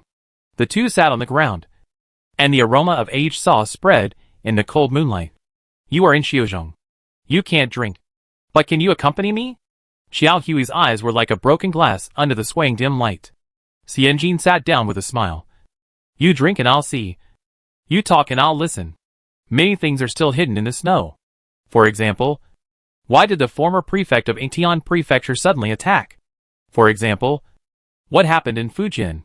For example, what is the current situation of the Qiao family? More importantly, how did Qiao Hui, the headmaster Qiao, spend the past few years? Qiao Hui finally came back safe and sound. Yingtian Prefecture softened its attitude towards the Qiao family. And after the beginning of this year, I heard from Mother Zhang that the price of dried seafood was much cheaper than in the past 2 years. These are all signs of a turnaround. But how did the process go? Xianjin sat upright, ready for battle. Qiao Hui nodded, raised his head and took a sip of wine, looking at the wall not far away, as if he was considering his words, and spoke after a long time. One hair can move the whole body. Nanzili, Shuanqing Prefecture, and even the small Jing County, all their actions are related to. Qiao Hui pointed at it. Inseparable. The young man had a calm face, and all the sharpness in his body seemed to be hidden in his deep and calm eyes, like a piece of unpolished jade. After years in polishing, it finally reveals its gentle but shining core.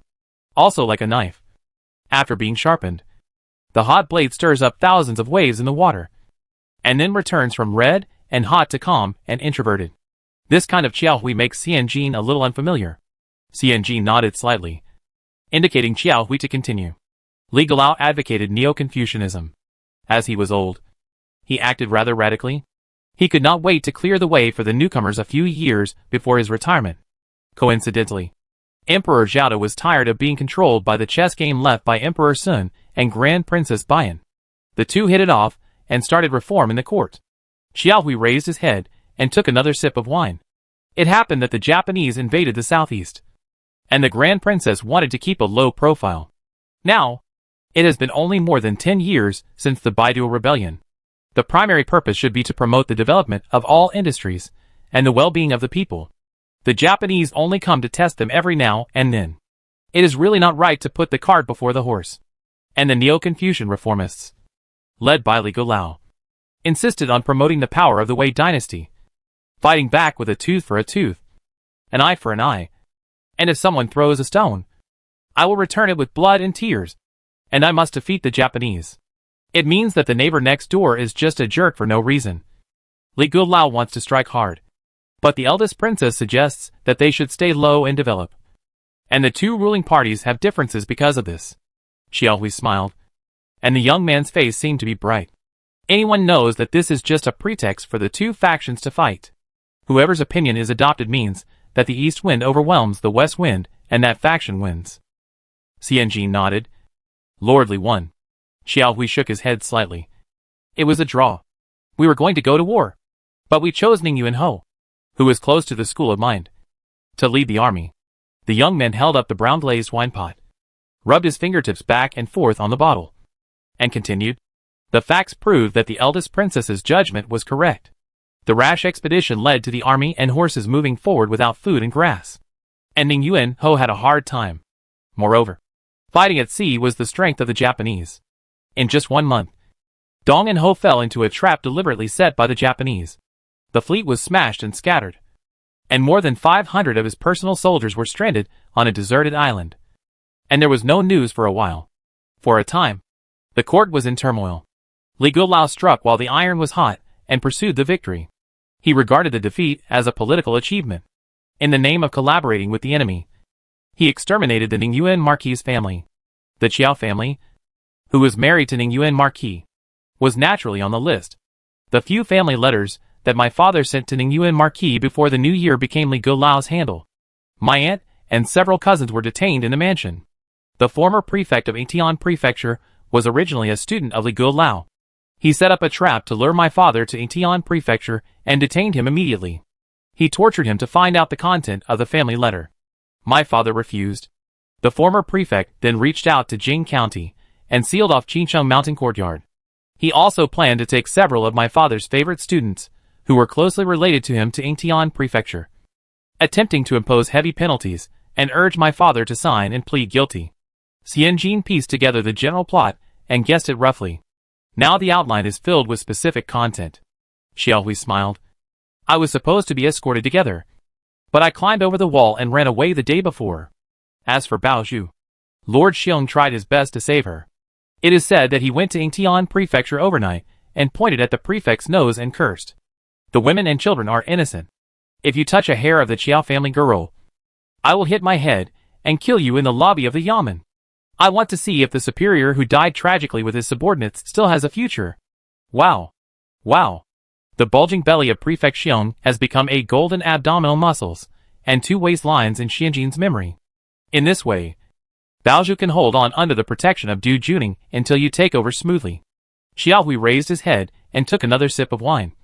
And I, after more than a month of hard work, finally arrived in Fujian, rented a small boat to go out to sea, found my uncle Ning Yuanho, and successfully joined up with the 5,000 elite soldiers sent by the court to reinforce, and fought all the way to the Japanese sea boundary, and threw their general's flag into the East China Sea to feed the hairtail. If you keep talking about hairtail, I think you look like a hairtail. Xianjin wiped his forehead. Xiaohui drank half a pot of wine, and his previous cold expression finally became more vivid. When talking about hairtail, his facial features wrinkled in disgust. Hairtail is really fishy. We use the floating body parts on the sea as bait. Cast the fishing line a little deeper and try our luck. Hairtail is the stupidest thing. The hairtail fish bite each other head to tail. When fishing, as long as we catch a hairtail, we can drag it to the boat like pulling a rope. And when the fish fills the cabin, we can cut the fish with a knife. So, guess what's the most abundant thing on our ship? Xiaohui asked with a burning gaze. Xianjin had no expression on his face. Hairtail. Xiaohui slammed the table. How fucking smart. Xianjin turned his head frantically. You've already laid out so much. Isn't it a bit ungrateful for me to mention starfish? But there's nothing on our ship. Grilled hairtail, boiled hairtail, steamed hairtail, all in their original flavor, without any technique. It smells fishy. I thought at the time, if I could get a couple of gingers when I climbed over the wall, would life be easier if I ate them every day? Xiaohui regretted it. After Xianjin went crazy, he started laughing again. What a fool. He said that the hairtail was stupid, but he turned out to be even more stupid than the hairtail. The 2 years of blood and flesh were blurred by him. and only the memory of the hair tail was seriously out of focus. The pity in Xianjin's tone unconsciously increased a bit. Now? When will Master Qiao come back? When will you come back? Will you come back? From what you said, you have made great contributions? Why don't you take the opportunity to get promoted, marry a noble lady, and reach the peak of your life? Qiao Hui's eyes moved, and he raised his head and took another sip of wine. Now? It's good now. Lord Li was liquidated. The eldest princess took power, and my father was taken to the capital to treat his leg. I heard that he will be back next month. As for me, I still have some things to do, so it's not convenient for me to show up.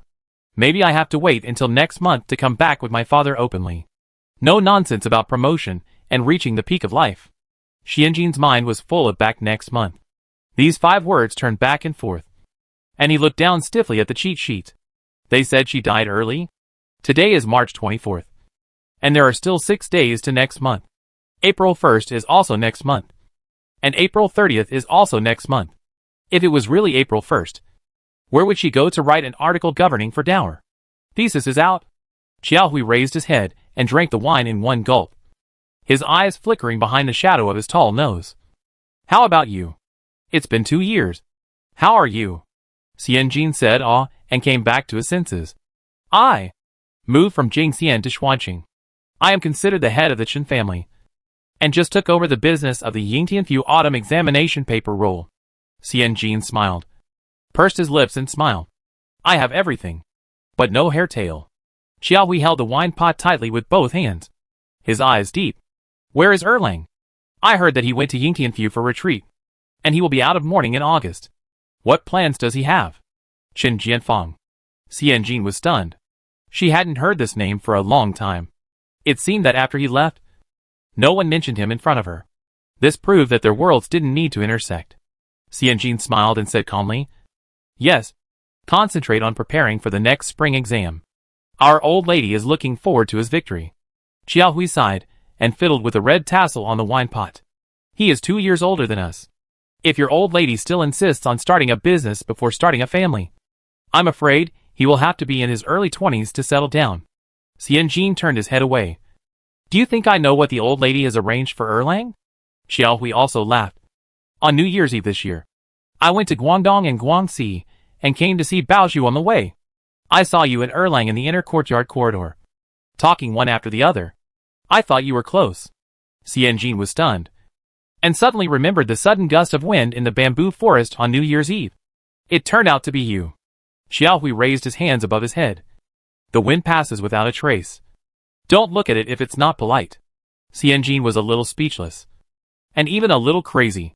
You are also a dignified Mr. Qiao, the youngest scholar in the entire Yingtian prefecture. How can you be so idle? You want to see Baozhu? Look! What's the big deal about you sneaking over the wall? If it gets out, you and the Chen family will have to live in disgrace. Qiao Hui did not move his hands. These are the only 2 times. I will never do it again.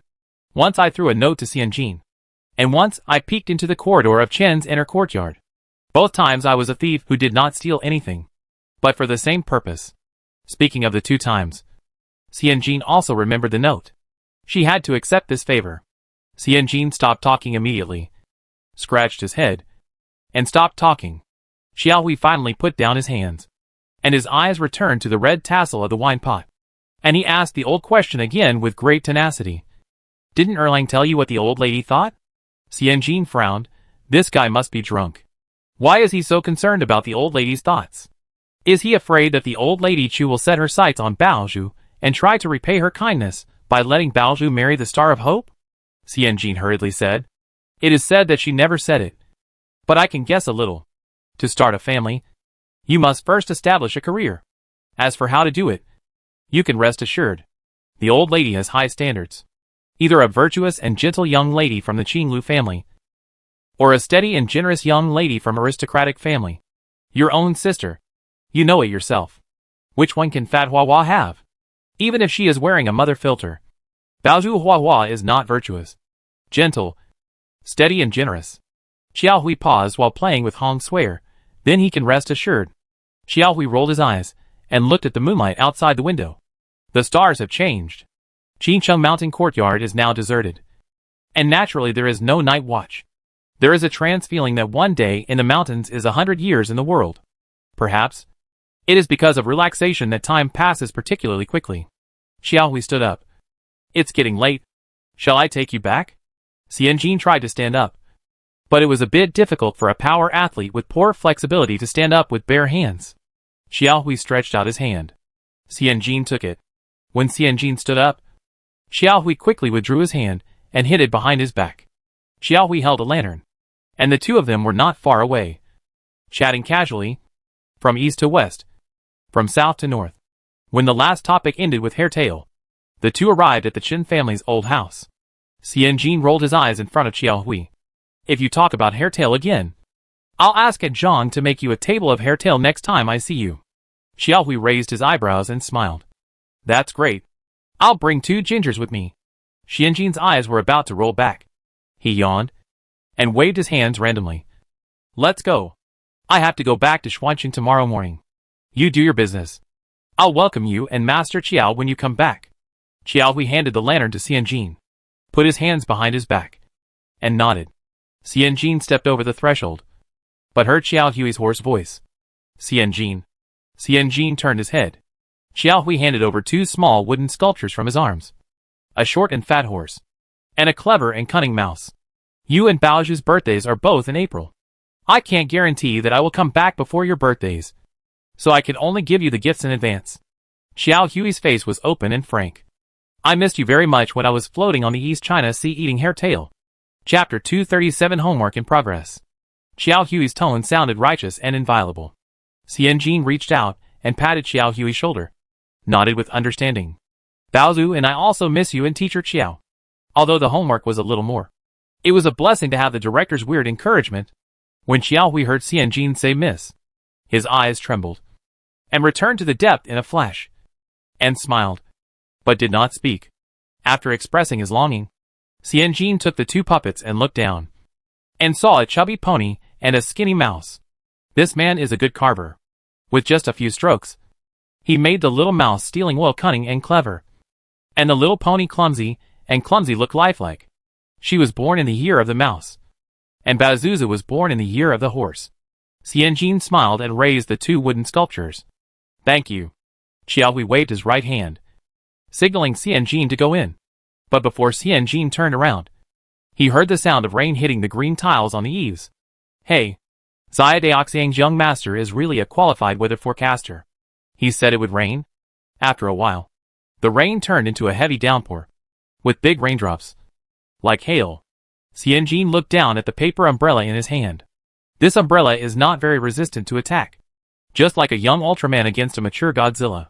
Xianjin stepped aside to make way. How about you come in to avoid the rain? The side door was wide open, and the dark alley led directly to the girl's fragrant boudoir. Xiaohui smiled and shook her head gently. Opening the boudoir door to him was like pouring nectar into a fish that had been dried for a long time. Xianjin finally found a young Ultraman and handed it to Xiaohui to resist the mature Godzilla. Xiaohui took it with one hand and watched the girl hunched over, and tiptoed to run under the eaves. The splashing rain was like the afterglow under the moonlight. If someone was nearby, they would definitely see how contradictory Xiaohui's eyes were. Restraint and wantonness, greed and cherishment, extreme patience and incomparable urgency. Complex and contradictory emotions were mixed and intertwined, slowly blending into this rainy night. Just like raindrops falling into a well, leaving no trace except for the pleasant sound. Xiaohui withdrew his gaze with difficulty, turned around and left with an umbrella. In the middle of the night, after panting violently in his sleep, the young man suddenly sat up, looked out the window with a flushed face, as if hazy and awake, silently pushed the quilt away, got out of bed, squatted down, took out a tightly locked plain silver box from the secret compartment of the cabinet, and as if surrounded by a warm wind, he hugged the box and leaned against the bed, and finally squinted his eyes and fell asleep. What is love? Love is forbearance. Love is planning. Love is deep belief. The wind is a transparent river. The rain is a cold meteor. And only one's most simple, most cramped and helpless. I had this dream again and again in the swaying cabin on the sea. And that person was far away and blurred. In today's dream, that person's face became clearer bit by bit. Under her clear gaze, he climbed to the top unbearably, ashamedly, but secretly delighted. The loneliness of drifting on the sea may confuse love and attachment. But the calmest and most intense throbbing of the body, after a long separation, makes people fully sure of the difference between love and dependence. He loves her. At this moment, Xiao Hui was extremely sure of this. The next day, Xian Jin set off to return to Xuanqing. After a few days of rest, he returned to work, feeling the excitement of a short separation is better than a new marriage. Xian Jin described this feeling to Zhang's mother in detail. Zhang's mother paused while cracking melon seeds, and looked at Xian Jin with a very complicated look. She opened her mouth to say something, thought about it, and then closed it silently. Some excitement. Slacking off in the office, doesn't quite understand. Some people. She should make money. Xian Jin divided his energy into 3 parts. 1/3 was invested in the production of the Wenwei roll paper. The pulp raw materials purchased from many places before came in handy. And all the staff of the Jishi workshop took action to strive to make the test papers more solid. 1/3 was invested in the publicity of Qinji and Hengji for winning the Wenwei roll paper. Things related to the imperial examination actually did not need to be publicized. Scholars spread the word and everyone knew about it. They flocked to Qinji and Hengji. Xian Jin and Hung Wenyang opened a banner at the door of the store at the right time. The banner read a line of big words. All scholars participating in the autumn examination this year can enter the store with their certificates to get a copy of the Wenwei roll paper for practice. It's to receive, not to buy. Free. Hung Wenyang's eldest cousin sneered.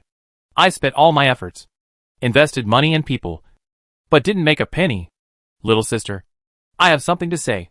Don't be offended by it. Hung Wenyang held the abacus in her hand and raised her eyes coldly.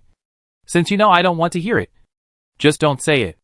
Hung Daoan was defeated, kicked his legs, sneered and complained to Master Hung. Uncle, listen to what this girl said. She has been in charge for 2 days, and she really thinks she is amazing. Hung Daoan pointed his index finger at the air. Living in an abalone shop for a long time. I don't care about its stench.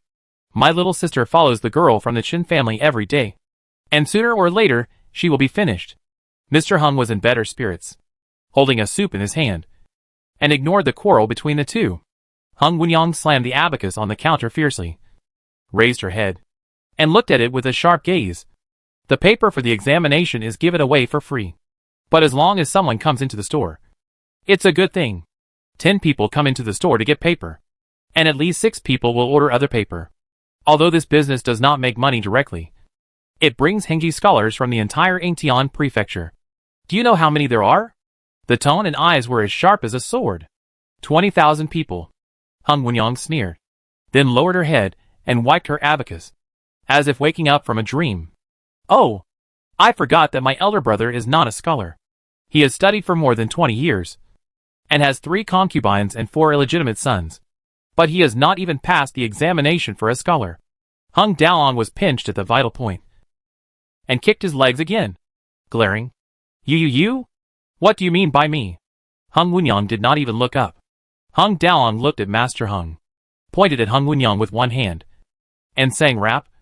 She. What do you mean by she? Hung Wenyang answered quickly. That's enough. Master Hung drank the medicine soup. Little sister, do your business well. And you, big brother, study hard. Can't you learn from Qinji?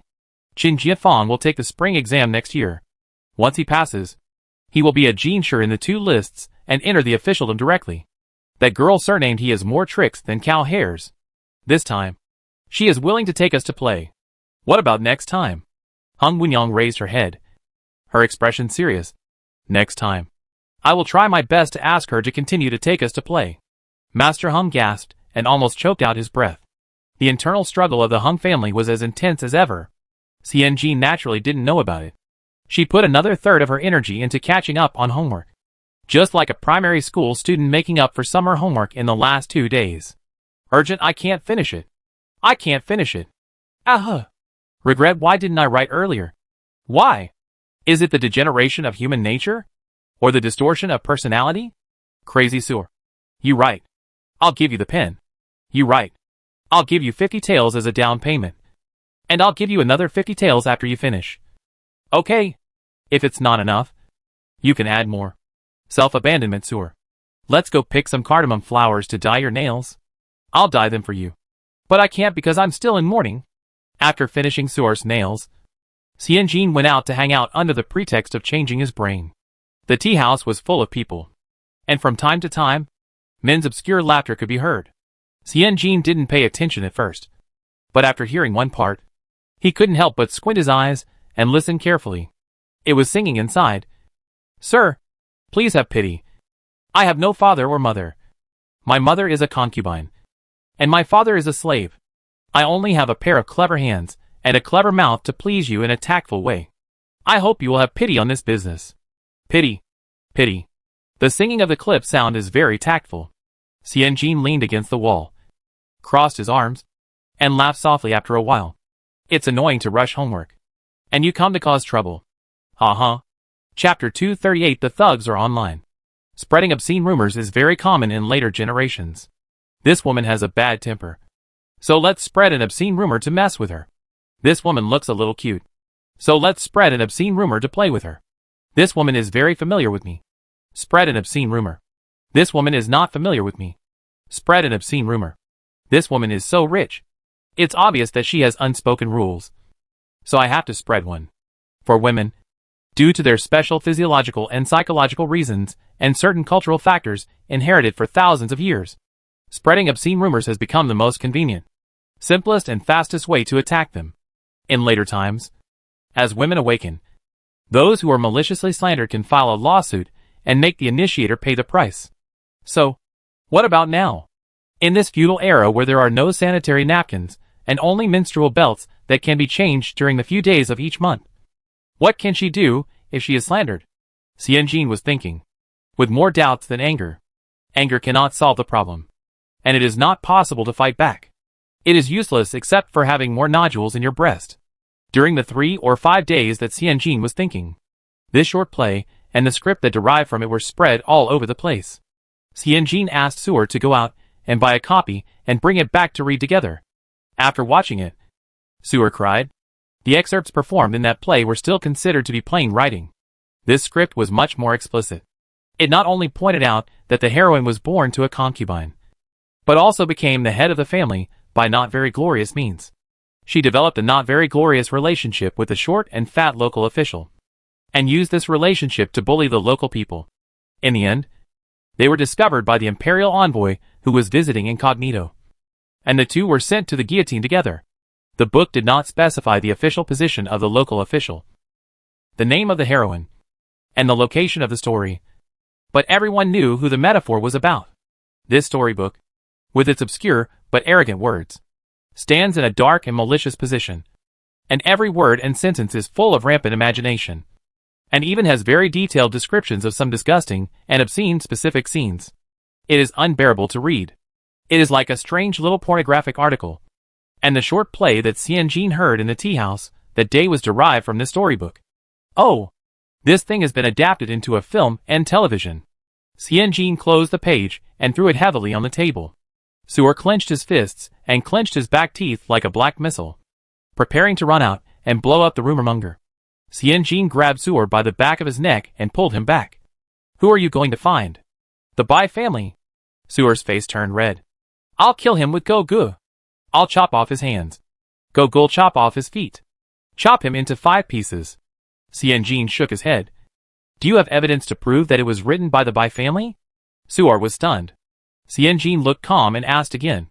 Since you don't have any evidence, what position do you stand on to kill the Bai family? Xianjin smiled. Even if there is evidence that it is the Bai family, you go to their house. Her eyes swept over the book on the table. Her expression was indifferent. Others will only think that you are guilty. If you are not guilty, why do you have to take it personally? Suar wiped her tears with the back of her hand. If this happened in the village, if it happened to someone else, everyone would point fingers at her. If the girl didn't commit suicide, her family would throw her into the river. The person who wrote this book is so cruel. So cruel. He is forcing people to die. Xianjin was about to say something when she heard someone from the front yard saying that Magistrate Xiong had summoned her. The government had come, and the house was in a commotion. When Mrs. Chu heard that there was movement from the government, she hurriedly sent someone to ask. For a while, people came and went in a yuan. And it was very chaotic. Xianjin's tone sank. And he cut the Gordian knot. Sir, come with me to the prefectural government. Madame Song, tell the old lady that it's nothing serious. And tell her not to worry about me. Madame Zhang hesitated. She's not worried about you. She might be worried that the government will come to her house and cause trouble. Xianjin was fast and wanted to enter the prefectural government gate from the side door, quietly, so that no one would know. Unexpectedly, the attendant who came to ask her to open the government gate and bowed to invite her to enter openly. Xianjin smiled. This old bare head looked slick and slick, and he believed that harmony was the most precious thing in everything. But in fact, he had a bad temper. Now he was twisting his energy to show those people who kept chattering and making up dirty rumors that only by being clean and innocent can he have a bright future. Xianjin lifted her skirt and walked into the prefectural office with her head held high. As soon as she entered the hall, she heard Prefect Xiong talking to someone. There were two people sitting to his left. When he saw Xianjin coming, Prefect Xiong put down his teacup and nodded slightly, as if to greet Xianjin. He then turned his eyes to the people sitting below him and introduced them in a calm tone. You all know each other, right? Shopkeeper He from Shenji, Master Zhen and his son Sanlang from Longchuangxi Wharf. Master Zhen hurriedly bent over. I know them. I've known them for a long time. Shopkeeper He. Who wouldn't know him? He slapped his son on the back. My son and manager He are close friends. Zhen Sanlang's liver trembled when he was slapped. Xianjin? What are you doing? Governor Xiong didn't give Xianjin a chance to ask, and said with a smile, You have taken over such a big job from Yingtian Prefecture, and we in Xuanqing will cooperate with you. I remember that there are only 3 strong men under your command who are really useful. One is called Go, Ergo. The other 2 are brothers? Zhou Ergo and the Zheng brothers? Xianjin was puzzled and finished his words in a daze.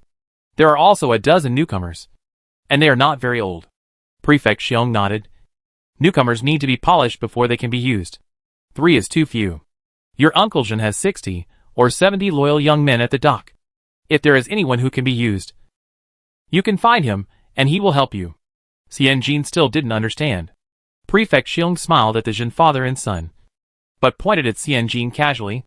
This girl is good in everything, but she is too pure and kind. In the past, her father protected her, and later Qiao Tianhua protected her. She is as white as rice paper. Master Zhen hurriedly bent over and smiled. That's also the blessing of storekeeper He. As soon as Prefect Xiong put down the teacup, the attendants behind him immediately pulled out a middle-aged and depressed scholar dressed in a tattered long gown. The man was trembling and terrified. As soon as he was pulled out, he immediately fell to his knees on the ground, crying and cowed out, I was wrong. I was wrong. I shouldn't have written that book. I was totally wrong. You are magnanimous. Forgive me. Anyone without a title, no matter how old, is a student in front of the official. This scholar must be 60 years old. Right? Prefect Xiong remained calm. Writing? Which scholar doesn't write something? I'm just afraid that what I write is not what I want. And it's just a waste of money for others. The scholar burst into tears. Yes. Yes. Yes. You are right. The Bai family really gave too much. Prefect Xiong interrupted the scholar's words cheerfully, and asked kindly, You are not left-handed, are you? The scholar hurriedly shook his head. I write with my right hand. Prefect Xiong nodded in understanding, waved his hand, and the attendants took the scholar away. The scholar cried and yelled to admit his mistakes, struggling all the way out of Xianjin. In a daze, he seemed to understand what Prefect Xiong was going to do. Prefect Xiong said earnestly, Jin Fu, as an elder, you must lead and teach the younger generation of Xuanqing Prefecture. You must hand over this stick. Don't keep it secret. Do you hear? Master Zhen bowed his back and nodded respectfully. The Zhen family father and son took Xianjin out of the prefectural government office in a menacing manner. Jin Fu sneered, with a habit of being raised on the dock. Where is the person? Several strong men came out of the alley and answered in a muffled voice. It was thrown out the back door. We picked it up. Cover it with a sack and take it to the upper floor of the tea house in the west of the city. Jin Fu turned his head with a smile on his face. Manager He, are you going with us? Xianjin, can I not go? I always feel it will be a little bloody. It is indeed very bloody. The scholar in the long gown knelt on the ground trembling. His eyes covered, drooling with fear. The door of the box was closed tightly, and no one inside made a sound. Jinfu gave a look, and the brothers on the dock swarmed up. 2 of them hit his back. 2 pressed his arms. 1 grabbed the scholar's right hand, and 1 held a big iron pliers. They peeled off the fingernails of the scholar's right hand one by one. The scholar howled loudly. The dock brother, who was doing his manicure, took off his belt and stuffed it into his mouth. The scholar was silent. After a while, Xianjin saw a pool of smelly yellow liquid under the scholar.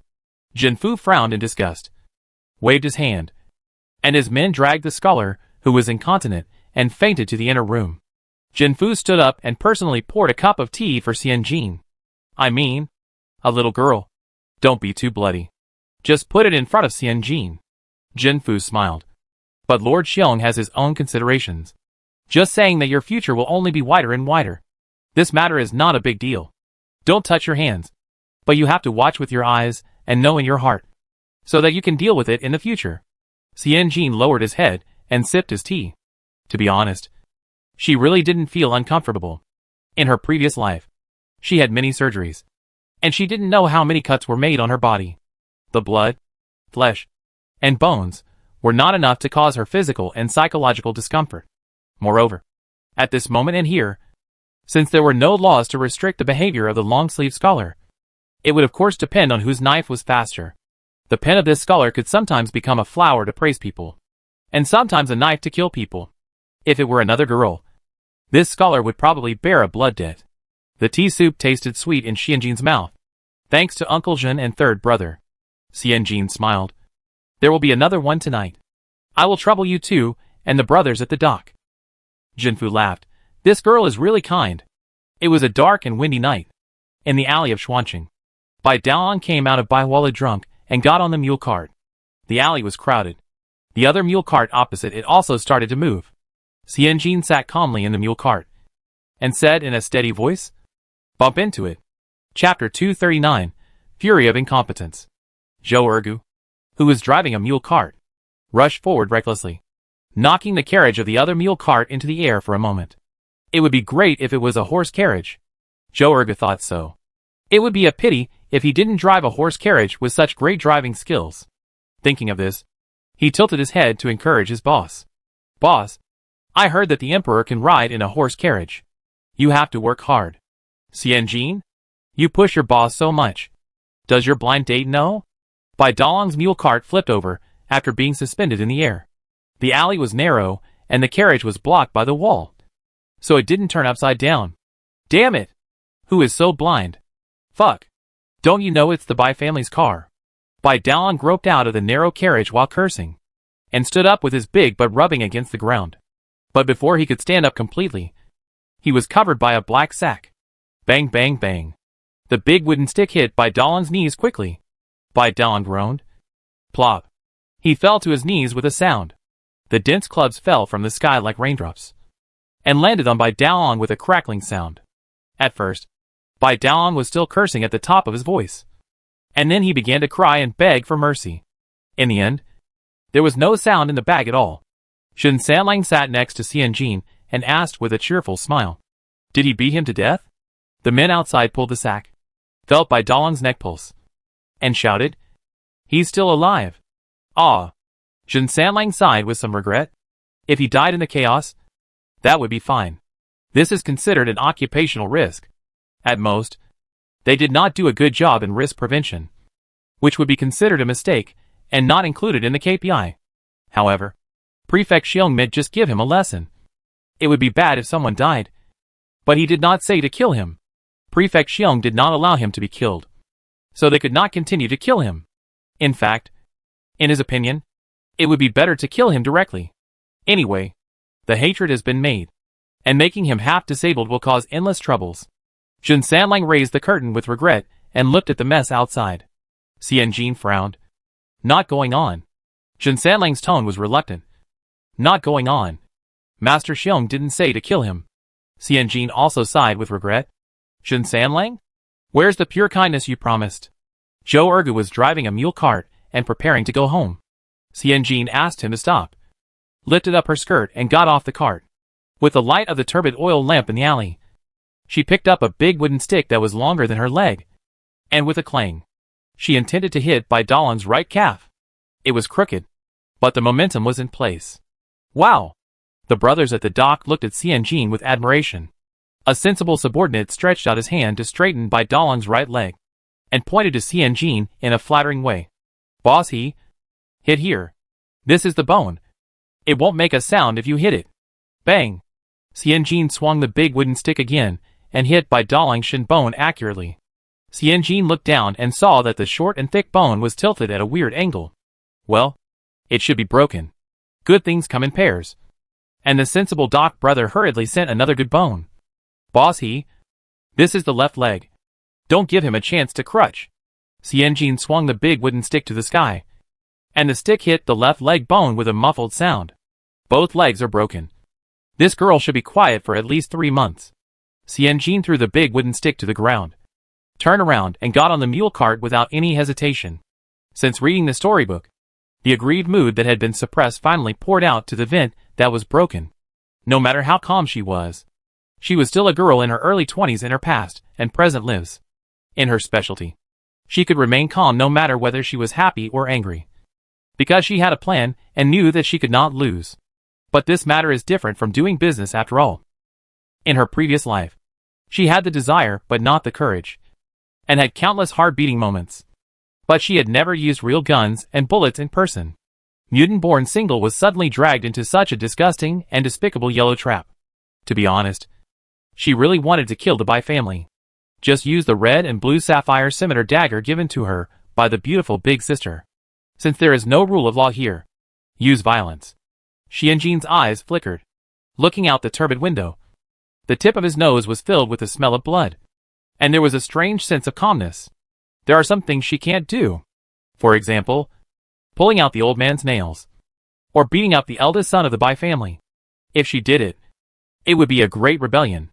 No matter how right she was, no matter how careful she was, once she left a clue, she would be doomed. She can't do these. But Prefect Xiong can do it. Why? Because in this small piece of land in Xuanqing Prefecture, she and all the others are people who abide by the rules. And only Prefect Xiong is the one who sets the rules. Why introduce the Jin family to her openly? Did Magistrate Xiong think she didn't know Jin Sanlang? How is that possible? The first collection of Fubai was bought by Jin Sanlang. At this critical moment, the Jin family was formally introduced to her, which meant that she could use the power of the Jin family to settle the matter. Borrowing the power of the Jin family is the power of Magistrate Xiong. Right? As long as no one died, Magistrate Xiong would take responsibility for her. Xian Jin lifted the curtain with one finger and saw Bai Dalong lying on the ground like a pile of rotten meat, blood oozing out of his white flesh and skin, and then disappeared in the cracks of the blue bricks. If she was a rule, it would be fine. Xian Jin was a little absent-minded, from the confusion when she first arrived here, to slowly finding the direction of her efforts, to helping the people around her to the best of her ability, and then truly realizing the weight of that piece of paper in the long and quiet time. Now, she seems to have a bigger delusion. Let's take a step back. If she could manipulate the rules, it would be great. Like Prefect Xiong, like Wang Xuezheng, like Chao Fuqing who supports the Bai family. Sometimes desires are like weeds, growing all over the sky, sprouting in corners, and rising step by step with a little sunshine and water. And in an instant, they are like dark clouds covering the sky. Jin Sanlang sent Xian Jin back to Chen's house and said with a smile, "You can call me if you need anything. The government is sometimes too strict. We can endure some dirty and tiring work at the docks. You can leave it to us with confidence. You give us a seed, and we will give you a towering tree." This marketing rhetoric doesn't look like the underworld, but like a training institution. Xian Jin agreed with a smile and returned to the yard. Old Madame Chu asked her about the matter in detail. After listening to Xian Jin's story, she frowned anxiously. In this way, everyone will think that it was the Qin family who did it. We just got the business of the one-way scroll paper, and it's time to keep a low profile. You are so high profile. If someone catches you and attacks you, wouldn't it be a failure? Madame Chu frowned and said, "It's just some rumors." They didn't mention any names, nor did they make indirect accusations. It happened in a flash. Who would remember it in a few months? We should just bear with it. If Lord Xiong wants to clean up the Bai family, he should do it himself. He can get away with it through you and the Jin family. He is clean. But we are dirty. Madame Chu always hits her hard when the relationship between them is good. Some concepts can't be solved by seeking common ground while reserving differences. Xian Jin lowered his eyes and remained silent. Without responding, Madame Chu caught a glimpse of Xian Jin's expression and said earnestly, I'm not letting others ruin your reputation. It's just that for some things, we have to think about it from a different perspective. You said you won't get married, so these rumors can't hurt you. Our Chen family has no girls waiting to get married in this generation. And they can't hurt the Chen family girls to get married. Xian Jin? If she doesn't get married, her reputation is not important? Xian Jin smiled. Well, I've inquired about it. Bai wallet charges a high price. And it takes in 4 or 5 taels of silver a night. I'm not getting married anyway. I'll pack up tomorrow and work part-time at night. Others are forced to do it. But I do it voluntarily. The position of this profession is different. Maybe I can become an otaku after working for 2 days. Destroy this crazy world. Mrs. Chu said TSK. You kid. Turning around to complain to Aunt Chu. You don't understand good or bad words. How can you say such humiliating words to yourself? Xian Jin laughed again. Your logic is really interesting. If it's spread all over the place, it's not humiliating. But if I say a few jokes in private, it's considered an insult? So serving one person is honorable. But serving a group of people is cheap? We are all professional fallen girls. Don't engage in occupational discrimination. Mistresses and prostitutes. Still doing the Pride and Prejudice thing? You are really bored. Madame Chu waved her hands repeatedly. Forget it. I can't argue with you. So I won't argue with you. Madame Chu has been living a comfortable life these past few months. She found that once she put aside the internal friction with Xian Jin and calmly accepted Xian Jin's care, her life became more and more comfortable. Now that the conversation has come to this, the fight has been over. The blood has been shed. And nothing can be changed. Madame Chu sighed. Let's just take sides. And we will be tied to Mr. Xiong from now on. As if remembering something. Then can't the Minister Chao stand up for the Bai family? Stand up? Xian Jin sneered. Kicking is more like it. Paw. The Minister Chao's frog-like thigh kicked the shoulder of Mr. Bai, who came to Yingtianfu to complain overnight. What did you say? You made up a play. Saying that the Prefect Xiong and the girl from the Qin family were in cahoots. Mr. Bai was kicked so hard that he fell on his back. But he didn't dare to hesitate. He immediately turned over and knelt down again. Crying. A little girl, who has a thriving business, must rely on a man. Right? Mr. Bai cried heartbreakingly. At that time, you had already decided that our Bai family would write the examination papers. But the Prefect Xiong suddenly showed up and reported the Qin family. Why does he support the Qin family so much? If that girl surnamed, he didn't flatter him. I wouldn't be surnamed Bai. Idiot! Idiot! Chao Fuqing fell into impotent rage all of a sudden. How can you and the Qin family fight? I don't care if they fight to the point of being black-eyed. Prefect Xiong is an old official of the 4th rank. You, a merchant, involved a 4th rank official. And anyone would think it was my idea. Chapter 240. The roar of Chao Fuqing was about to blow the roof off. Although he was short, his voice was loud.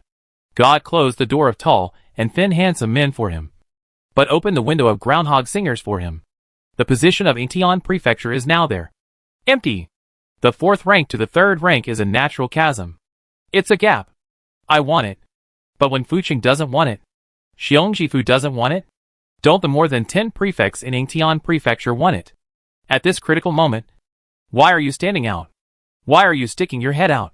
Why did you have to offend Xiong Ling when you can't offend anyone else?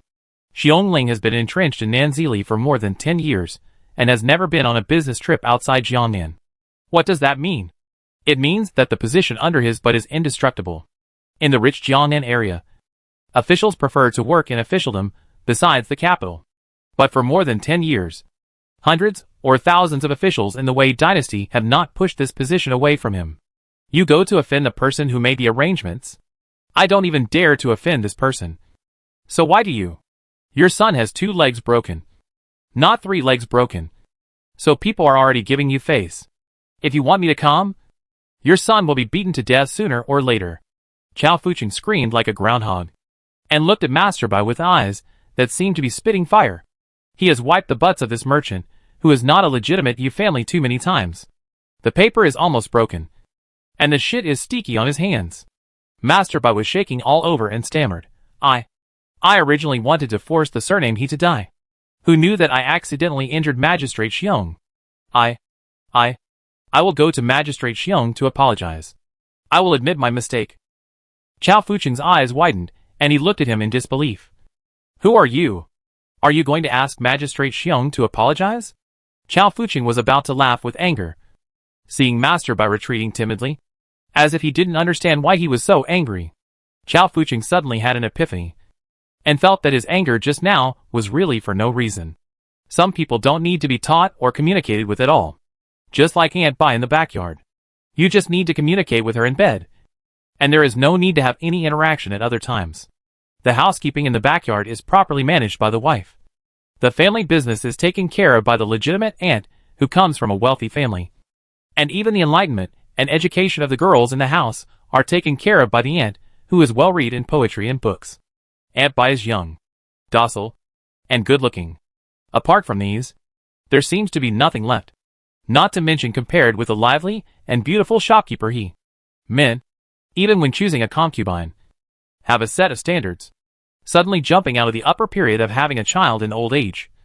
Chao Fuching slowly calmed down, brushed his hands behind his back, no longer looked at Mr. Bai, and turned his head to tell the master. In the future, when Mr. Bai comes to your house, you can entertain him. I am an official of Yingtian Prefecture, and it is not appropriate for me to have too much contact with the merchants of Xuanqing Prefecture. Mr. Bai shuddered suddenly. Master Chao, please don't ignore us. They have offended Prefect Xiong to death. In Xuanqing, even if Prefect Xiong didn't do it, the Bai family would never be rich if others flatter the powerful and bully the weak. Think about Zhaoer. The little boy Zhaoer gave birth to is cute and smart. The Bai family has no merits, but has worked hard. Zhaoer will give you many sons in the future. Master Chao, don't look at the monk's face. Look at the Buddha's face. Mr. Bai cried. Chung Chao laughed. Where does Aunt Bai get the Buddha's face? There are so many women, and Aunt Bai is not the only one who can open her legs. After a pause, you reminded me, turning to the housekeeper in the backyard. Move Yaolang to Zhou Yinyang to be raised, and send Bai Yinyang to Jingda Manor, and don't let her see Yaolang again. Chao Fuching turned around and smiled. The Bai family is a bunch of idiots, and Bai Yinyang is not a smart person. It's better to stay away from my son, and don't let my son get infected with stupid habits. Mr. Bai felt like he was struck by lightning. He wanted to say something, but before he could open his mouth, he was grabbed by the shoulders of two followers on the left and right and dragged out. After dragging on the ground for dozens of meters, the legs were thrown to the door of the mansion like garbage. The mansion of the Prime Minister is a prosperous place. People come and go, and people stretch their necks to watch the excitement. The followers spit on Mr. Bai and said loudly, "Don't come to us. There is no relationship. Helping you once is a favor, and not helping you is also my duty." Then he held his head high and chest out, and slammed the door of the mansion with a very cerebral bang. Mr. Bai was stunned by this abandonment without any preparation. How can these officials be so cruel? They turn their backs on people faster than he does in bed. Mr. Bai didn't understand what he had said to anger the Chancellor Chao. He sat on the ground trembling, looking up at the sky, crying more miserably than the day Yiping asked her father for money. So Mr. Bai knelt at the door of the Chancellor Chao's mansion for 4 hours. Xianjin asked with a smile while doing Tai Chi. The biggest amount of exercise Chen Fu did every day was breathing, and he couldn't keep up at all. Chen Fu watched the movements in a panic, and panted and affirmed. 4 hours. Not a moment less. Crying, kowtowing, and stuffing silver into the door. All the drama was done. Xianjin changed to the 8th move. The white crane spread its wings. The little girl's elbows followed her shoulder blades. And the movement was very standard, like a crane flapping its wings and flying west. Chen Fu also changed the movement, like the cousin preparing to steal peaches on Mauname. Xianjin's breath was even and his words were clear. The Bai family should not mess with the government no matter who they mess with, unless the Prime Minister Chao was poisoned by the Bai family's daughter. It is impossible for him to endorse the Bai family at this time. Chen Fu stole half of the peach, and his lower body could no longer support his increasingly plump upper body. He could not help but stand up a little straighter, preparing to slack off in a place where Xianjin could not see. Third master. Xianjin dragged his voice. Raise your hands. Press your thighs down. And don't give up halfway. Qin Fu looked at the back of his stepdaughter's head. Is there a pair of eyes hidden in it? Don't look at me, Xianjin shouted. Look at your big belly and fat face. Look at your current appearance. Will my mother still recognize you? Qin Fu felt like being pricked by a needle. In an instant, he stood up like the monkey king of Mauname who drank Red Bull. After performing the 18 forms of the Golden Mantra, he lowered his hands and returned his chi to his dantian. He turned to look at Qin Fu and couldn't help laughing. Is the matter of the Bai family worth you rushing back in a hurry? Qin Fu raised his head to drink tea, waved his hands repeatedly, and waited until he could breathe smoothly before speaking. This is too infuriating. It spread around and reached my ears. I was so angry that I wanted to tear up the person who wrote this book immediately. How important is the reputation of a daughter? Don't these people know? They don't have daughters. Don't they have mothers? Qin Fu's face flushed. I immediately went to find Boss Shang. Boss Shang searched for a long time and found the workshop where the book was printed. When I rushed there, the workshop had been turned upside down. The coward who wrote the book had his tendons cut off and was lying on the bed with a high fever waiting to die. Xianjin was stunned. What? Both tendons in the hands and feet were cut off? Didn't Jin Sanlang only pull out his nails? This is onychomycosis. 1 infection, 2 infections, has spread to the bones and tendons? Chapter 241 Impartiality. Both the tendons of the legs and hands are broken. Xianjin raised his doubts at the right time. Qin Fu ignored Xianjin's doubts and continued to express his emotions crazily. I haven't written a book recently, and I am eager to express myself. I urgently need a way to vent. That old student is not the worst. The worst is the eldest son of the Bai family. I heard that his limbs were broken one by one for 4 consecutive nights. And a note was left saying that the result would be known on the 5th day.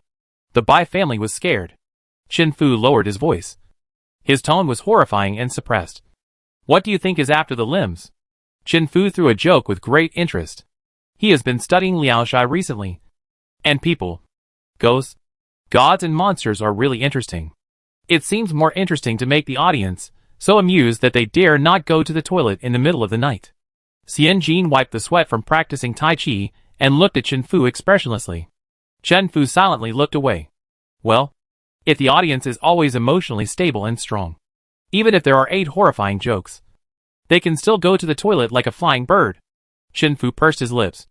On the 5th night, Mr. Bai spent a lot of money to hire 3 agile martial artists to guard Bai Dalong at the door. But the visitors did not show up at all. So Bai Dalong's fragile and shriveled neck was naturally saved. After the limbs, the neck is naturally the next. If the limbs are broken, there is still a chance of survival. But if the neck is broken, there is really no way to save it. The visitors wanted Bai Dalong to die. Very violent. Xianjin had a vague guess in his mind. For several days afterwards, the Bai family was in a state of panic, and the martial artists they hired were guarding Bai Dalong's door day and night. Qin Fu smacked his lips. I personally think that these 3 masters should ask for a pay raise. Xianjin couldn't help but smile. Qin Fu continued. While speaking, he smuggled in some horror and suspense stories, stretched his neck, and his voice was deliberately twisted like a snake. Maybe the hero wanted to trick the Bai family, or he was reminded by someone. Anyway, he never showed up. So the Bai family relaxed and asked doctors to come in. Bai Dalong's limbs were tied with wooden boards, and it is said that at night, Bai Dalong hid in the closet, fearing that he would be discovered. He looked out of the closet gap and saw a piece of white. He was puzzled. What was that piece of white? The next morning, he suddenly remembered that the human eyeball is white. Isn't it? Suor hugged her shoulders and screamed involuntarily. Ah! Qin Fu laughed happily, looking at Xianjin while laughing, rubbing his hands, waiting for the little cotton jacket's reaction. Xianjin looked calm, raised his eyes, and asked his chief father, if you write a horror ghost story, it seems that there are fewer audiences. Even Boss Shang probably only dares to print 100 copies for you. Xianjin calmly drank a sip of tea. Your experience-related articles are very popular. Would it be too risky to change at this time? Qin Fu, Is it possible that a fat middle-aged man who suddenly started telling you stories is not looking for guidance on his career path? Maybe he just wants to show off? Chen Fu put his coat on his shoulders. His back was bleak and lonely. Although this little cotton jacket brought him endless wealth, it also made him free from worries. Alas, it's really distressing. Although Chen Fu's description added some literary rhetoric, the situation of the Bai family was indeed very bad. First of all, Bai Dalong's mental state was very worrying. Under long-term fear and severe pain, Bai Dalong actually had hallucinations, shouting every day that a monster with 3 heads and 6 arms was holding a crescent-shaped scimitar to chop him. It was obviously the wind that blew the fallen leaves on the ground into a track. But he said it was the monster dragging the knife and leaving scratches on the ground. He even suspected that his father had poisoned him.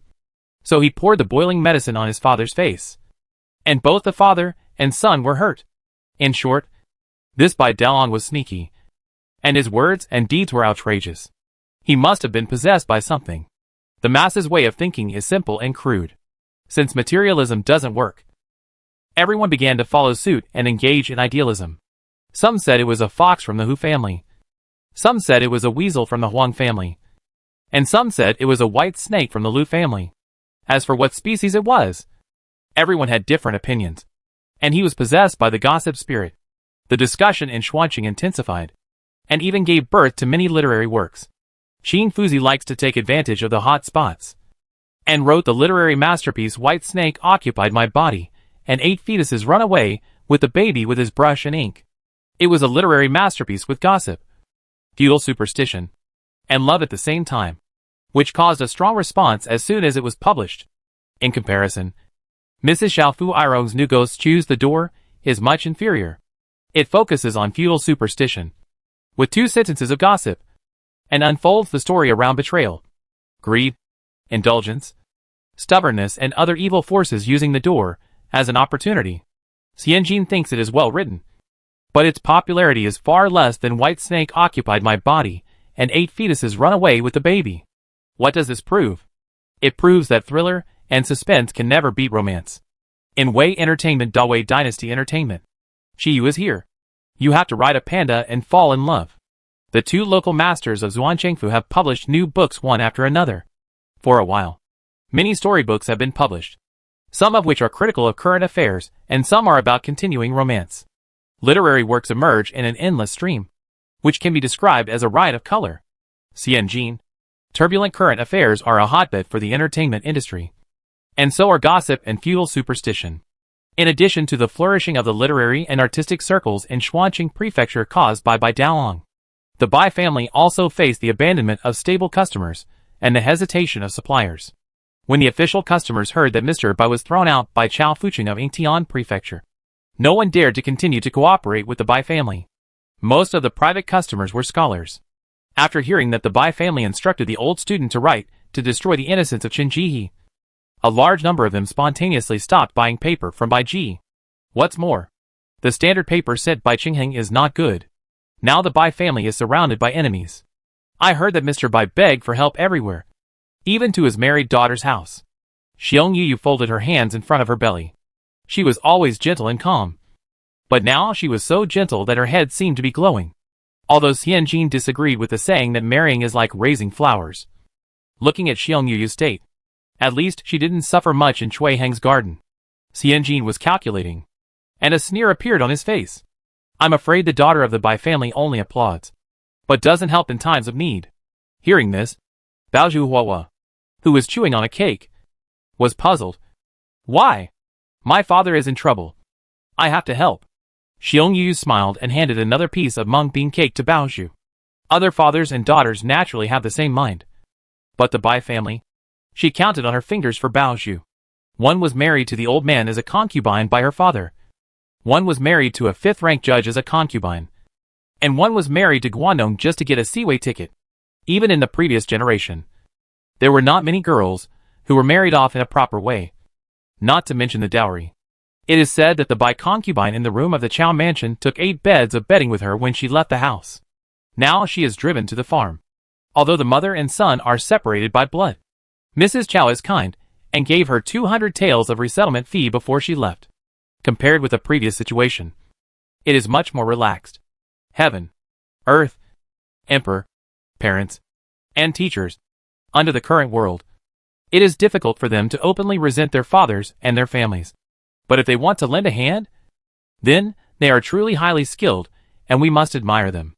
Xiong Yu looked calm and understood the Bai family girl's attitude of closing the door to see no one. Bao Huahua took a bite of the cake and spoke hesitantly. Their father is bad. But he is still alive. My father is good. But I don't know where he is. It shows that this world is not a place where good and evil are rewarded and cause and effect are cyclical. Xianjin opened his mouth, wanting to say something but stopping. Xiong Yu also opened her mouth, hesitant to speak. As long as one has not set foot on the land of Xuanqing Prefecture, it is full of variables. Xianjin hesitated because he was afraid of disappointment due to expectation. If he added variables, it would disappoint Peng Huahua. Qiao Baoyuan's wood carving. Xianjin prepared it for Baozhu on her birthday, waiting for Qiao Baoyuan until the last moment. The 15-year-old coming-of-age ceremony still had to be given by her brother personally. Xiong Yu hesitated because this matter could not come out of her mouth. She was outside, representing Cui Hung on the one hand, and Xiong Shifu on the other. She could eat whatever she wanted, but she couldn't say anything she wanted. Some things are not convenient to talk about in detail. So Xiong Yu took the initiative to change the subject. But even though the Bai family is surrounded by enemies, they are still generous and magnanimous in socializing now. Xianjin smiled. If you can fool one person, you can fool one day. If you can fool one day, you can fool one day. If the Bai family shows any sign of being short-sleeved, they will only die faster. In the previous life, her father had a contractor who spent a lot of money and helped others advance 7 figures. The cash flow was not enough. The girl's money for going abroad was not collected all at once. His wife was also quick to act. She turned around and called to urge the payment with the bill. As a result, after a few calls were made, the signatories came to the door and did not accept checks. At the same time, all the workers under him asked to send the year-end red envelopes in advance. Otherwise they would quit. The problem that could have been solved by enduring for a month or so eventually became an unsolvable problem. The cash flow was completely cut off. And no one, including banks and individuals, dared to lend money. The problem was solved by opening 2 storefronts. When doing business, you must open new sources of income and be cautious about cutting costs. When cutting costs, at least you can't let outsiders see it. When your boss suddenly changes his BMW into Yachty one day, will you suspect that the company has financial problems? Xiong Yu thought about it and smiled. That's the truth. After a pause, he lowered his voice a little. Just like getting married and living. No matter how bad your life is, you have to pretend to be prosperous. Cui Hung treats you badly? Xianjin frowned. Xiong Yu raised his eyes and glanced at Qiao Baozhu. Xianjin simply said, "She is a fool. Just tell her. Baozhu, when you sold me the opaque black lantern, you said I was the most unique person in the crowd." Xiong Yu pursed her lips and smiled. Then said, "I decided to marry Cui Hung myself. It took a lot of effort to marry him. And you also helped a lot." As if thinking about how to speak impartially, Cui Hung is a man of great virtue, righteousness and integrity, and a very promising official. Xiong Yu objectively commented. However, when it comes to his widowed mother, he seems to have lost his hearing, become dumb and blind. Of course, I knew about these shortcomings before, and I admit them. Chapter 242, Zhong Kui. The Door God. I admit my debt. But if the account is always too high in expenditure and too little in profit, which businessman would not feel uncomfortable? I still remember Chen Zunyang's marriage. Wasn't it because of Cui Heng's mother's interference that it was called off and wasted? Although Xianjin has never seen Cui Heng's mother, he has already imagined the classic images of many evil mothers-in-law in countless film and television dramas. Such as if I eat less meat, my son will eat more. The stingy person, that woman is pregnant with your child. And she is 3 inches shorter when she stands. What? 28,000 betrothal gifts. Are you trying to kill my old woman? What kind of spirit is this? Xiong Yu held the hot tea in both hands and gently placed it in front of her belly. My mother-in-law was born in a peasant family, and her father-in-law died early. She is a bit like your Chen family. But the difference is that your old lady is generous and proper. Generous and proper? Xianjin? It seems that I heard 4 words that have nothing to do with old lady Chu. Xiong Yu continued. And my mother-in-law. No matter what she does in her life, she is full of energy. My mother-in-law compares everything. My dowry, the pomp of the wedding, and the excitement of the 3-day return home. She was even angry because my uncle was not at home for rest when I returned home for 3 days. And said, after all, she is a niece from another room. If she is really her own daughter, how could her father not be there when she returns to her mother's home? Oh, this is a chicken essence. Chicken heaven. Chicken earth. Chicken you. Chicken me. Chicken everything within her existence range with a diameter of 5 meters. Xiong Yu's expression was normal, gentle and graceful, with no joy or anger, and a familiar smile on the corner of her lips. Since I returned home 3 days ago, she has been sighing in front of me every day, saying that she regrets and regrets. And that's when Yang married so well. And now she has a second son. And the tea mountain at home is like overcooked rice, about to overflow. Xianjin? What an unreasonable crazy woman. Jinzuan Yang is rich now, because her husband's family is rich. She married well. Why did she marry well? Isn't it because you don't want her? Can this be a reason to PUA the current daughter-in-law? Xianjin's facial features were wrinkled throughout the whole process. These family matters are too far away from her. It's not that these things are trivial matters.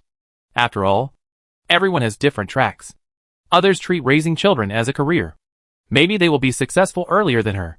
The 7 aunts and 8 concubines are a waste of brains.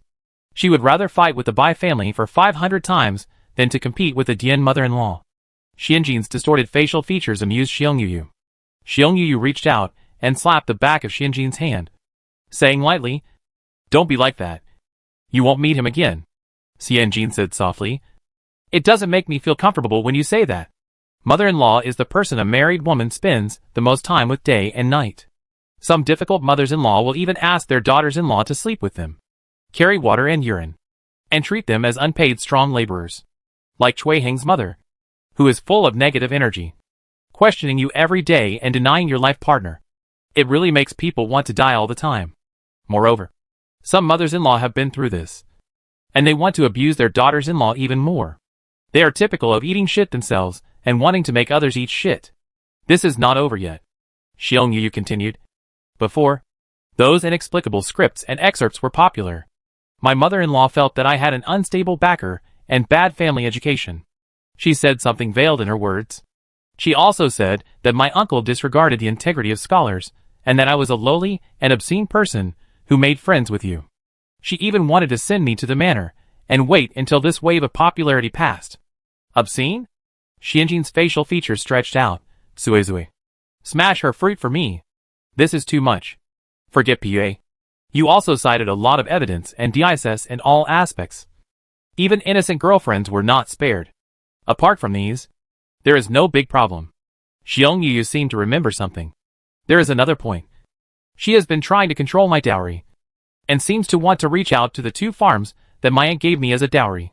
She thinks that the farm heads are too idle, and always say that others are just eating for free." Xiong Yu smiled bitterly. "Those village heads have always been useful. The Xiong family has used them for more than 10 years.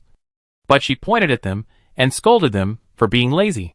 Xianjin understood that Cui Heng's mother was a mean person. Competitive, short-sighted, mean, and face-saving. But she didn't have much ability. This kind of person is soft-hearted and not hard-hearted. But Xiong Yu looks gentle and docile. But she is very opinionated and persistent. It's impossible for her to bend down and flatter. If she was willing to flatter, she wouldn't have married Cui Heng in order to live a comfortable life. "Where is Lord Cui?" Xianjin spoke, smiling. "Did he escape underground? Or did he fly to the sky? His mother is a demon. And he doesn't live in this house anymore. Doesn't he know? I hate invisible men the most." Xiong Yu raised her hand and took another sip of tea. "He knows his mother's character best, saying that 1 hour can only work for 2 or 3 days. And after the deadline, she will return to her old ways. A dog can't stop eating shit, and a person can't stop being a slut. Both are the truth of heaven and earth. This time his mother wanted to send me to the manor." He was furious, threw away the black hat of the 7th-ranked county magistrate, turned around and went back to the wing room to write a divorce letter, transferring all the sacrificial fields and house properties under his name to my name, saying that he was not good to me. "Let me go home," And from now on, I will never marry again. His mother was scared and trembled. Xiong Yu's expression remained calm, as if she was telling someone else's story. Xianjin cared more about money. What about the farm? She tried to interfere. So let it go. Xiong Yu smiled with curved eyebrows. I gave her the management rights of the 2 farms. She is responsible for her own profits and losses. She can hand over the profits to the Chui family or keep them. It's up to her. The only thing is, if you lose money, don't come to me. Bear it yourself. It's difficult for a farm that has been running for many years to lose money. Right? Unless, since she took over, the head of the farm moved the account books of 3 rooms to her, and took dozens of keys and 2 or 3 small boxes on the wall.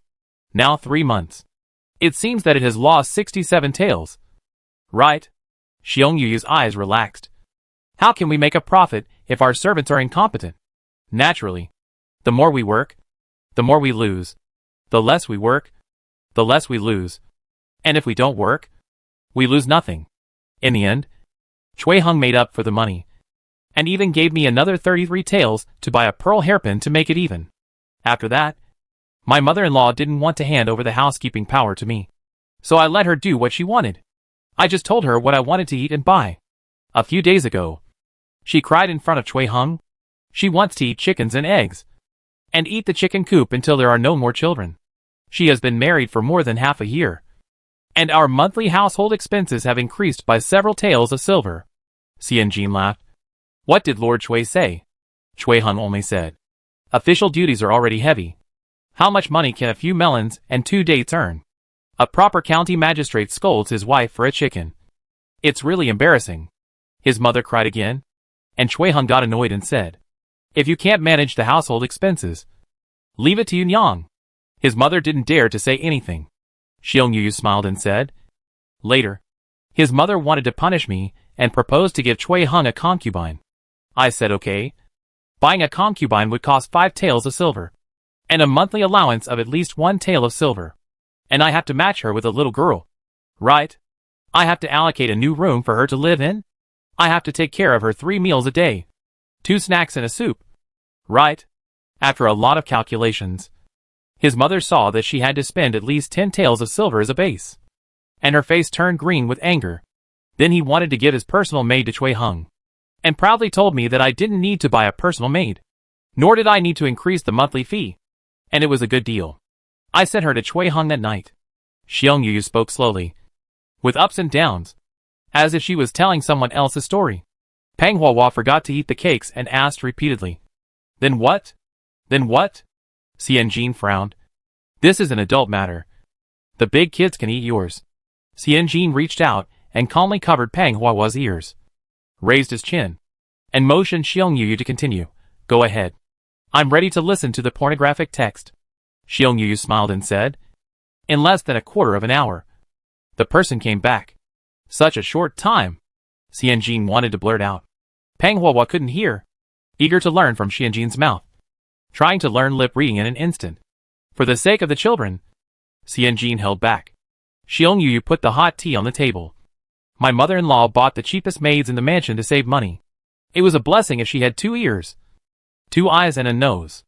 The girl she sent over was so dark that she could turn invisible and fight ghosts at night. Chui Hung wasn't filial to this extent. That girl didn't want to be a concubine in the first place. She clapped and sang all the way when she was sent back. She was as happy as if it was New Year's Day. After this, my mother-in-law definitely didn't want her anymore. I saw that she was happy and cheerful, so I just put her by my side. As a result, my mother-in-law saw her every day, and the more she saw her, the more annoyed she became. In recent days, she has found fewer opportunities to find fault with me. I even changed the girl's name. Xiong Yu said softly. Xianjin asked, What's the name? Shengkui. Xiong Yu said seriously. Dear God, keep away evil spirits. Xianjin couldn't help laughing. Xiong Yu's strategy was, do whatever you want, as long as you don't come to provoke me. I won't stop you. In addition to the real gold and silver in the dowry, the land deeds and the people. If you want the moon in the sky, she will send someone to ask Chang'e if she wants to sell it. She took the silver to ask. You have no right to blame. Chang'e doesn't sell it. You have to find Chunga. You hit Chunga. You can't hit her. The main point is a heartless indulgence. If you indulge too much, the son of the mother-in-law will naturally come forward to rectify the chaos and do his best to restrain you. Xianjin smiled and said, The Chui family is annoying. Aren't you angry? Xiong Yu shook her head gently. No. I have never expected anything from Chui Hung. How could it be disappointed without expectations? Xiong Yu looked very sober and spoke in a steady voice. The word love is a chain and a bondage. How many men like my uncle who respect and love my aunt can there be now? Being a woman is not easy. And it is easiest to be dominated by love. Looking back 100 years later, I sighed. If I just lived my life seriously and control my overflowing emotions, I really can't imagine how happy it would be. Xianjin was slightly stunned and nodded after a while. He didn't want to get married in the first place. And hearing Xiong Yu say that, it really scared the unmarried and childless shopkeeper he to death online. He felt even more hopeless about marriage. Xiao Baoyuan, who was far away in the capital, Hu sneezed twice in a row, touched his nose in a daze, and felt a little puzzled. Chapter 243 Product Manager. The book of pornographic rumors and the short play were like a gust of wind, completely covered by the bloody smell of the Bai family and the old boy. Xianjin returned to being busy. Although Qingheng was listed, there were still many areas that could be improved in the official examination paper. Scholars studied hard for decades just to fight on this day. Literary talent is one thing, but weapons on the battlefield must be sharp to avoid being dragged down. Xianjin still remembered that in the previous life, there was a year of college entrance examination. The examination paper in a province was so thick that it did not absorb water. Many candidates who answered the questions with fountain pens failed miserably in the first subject. It happened that the first subject was Chinese, which required more writing. Many candidates cried when they left the examination room. Well, then the foundry that made the examination paper was cyberbullied. Although there is no cyber violence these days, we should always do things in accordance with our conscience. Based on the inspiration of Bai's test paper making, Xianjin tried to make the test paper tougher, not easy to wrinkle, and suitable for sending and receiving. More delicate and beautiful, pleasing to the eye, making people feel good when doing the test. And at the same time take into account the characteristics of easy preservation. What if this group of scholars becomes a famous official, and he can still look through his test papers when he is old? What a feeling! It's full. Xianjin's requirements are too high. Like a product manager who is ignorant of the sufferings of the world. And also like an unreasonable party A. Chief Development Engineer Li Sanshun thought Xianjin was talking nonsense. Hard paper means adding more bark and kiwi vine juice, which is easy to achieve. But you also want exquisiteness. Exquisite things are fragile, and paper must have fewer grains to look exquisite.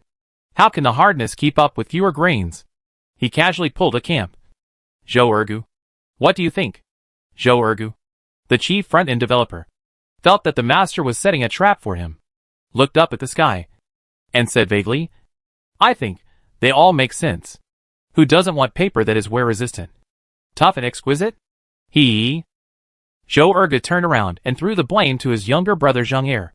Zheng Er, don't be silent. The shopkeeper said that everyone is a participant, and everyone is a decision-maker. Zheng Er, when you put the levers on your sleeves, why didn't you think that everyone is a participant? Zheng Er calmed down and thought about it.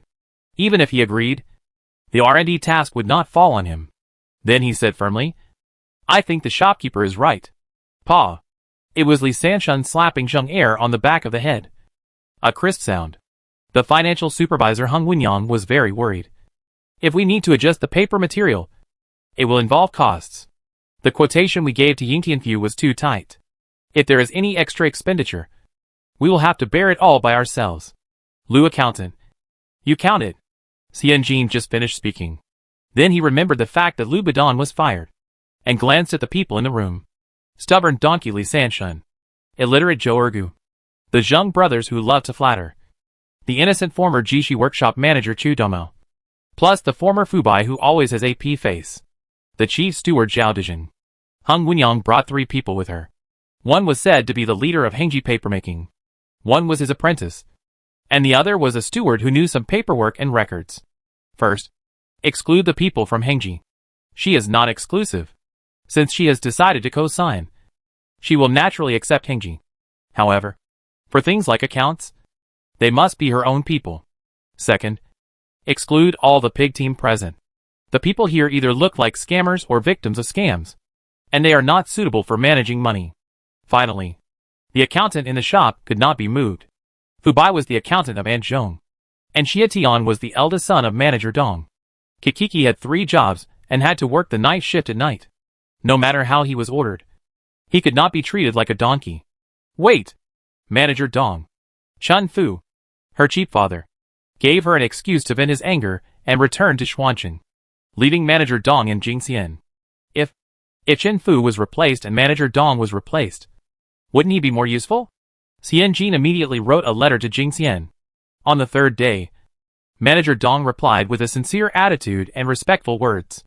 The main idea was, since his eldest son held an important position in Xuancheng, it was not appropriate for him, an old man with gray hair and wrinkles on his face, to occupy an important position.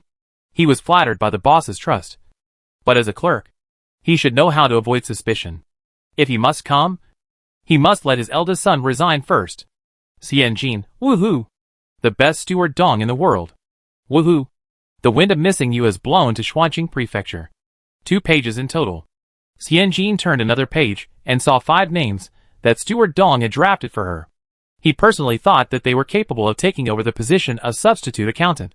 Xian Jin, don't stop me. I will visit Jing County 3 times. I want to invite steward Dong back. This old guy is like a night pearl inlaid on a straw mat with Chen Fu. I don't know what's worth blinding him. Xian Jin took steward Dong's list, and was like Luodu holding the book of departure. She listened to whatever the old steward said, and looked at them one by one against the lives. When she saw the last one, Xian Jin narrowed her eyes and asked, "Have we met?" The visitor was a boy with a baby face. About 14 or 15 years old at most. With a round face. A pair of eyes that looked very clever.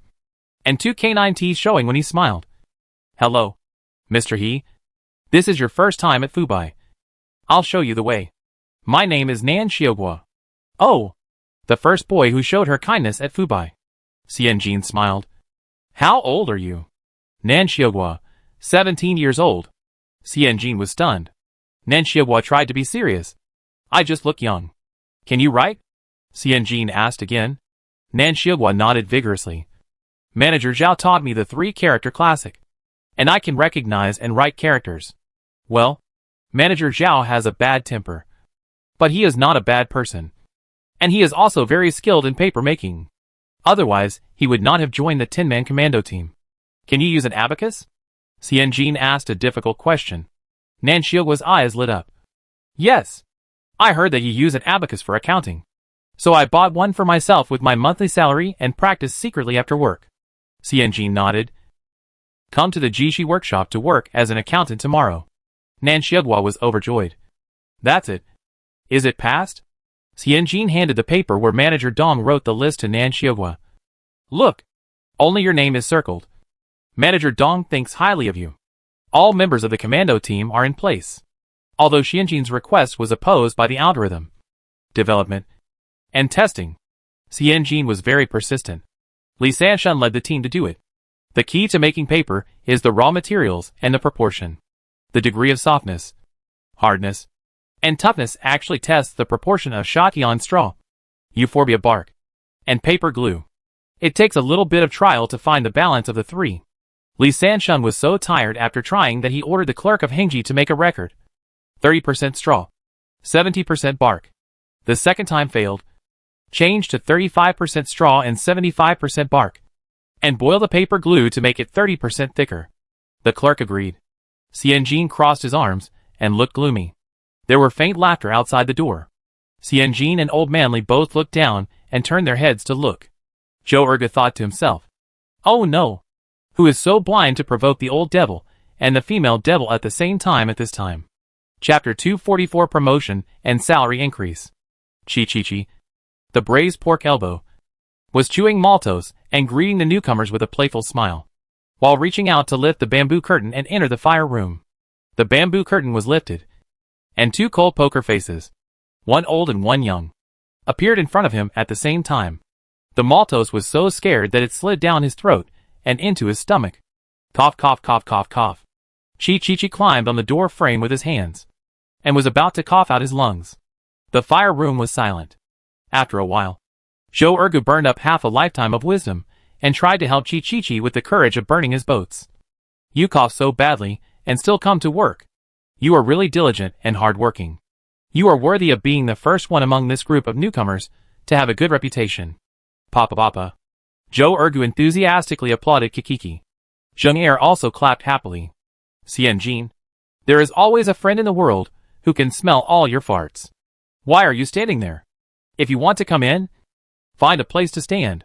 Li Sanshun instructed Chi, turned his head with a sullen look, and said in a heavy tone, Everyone, take your positions, and do it again.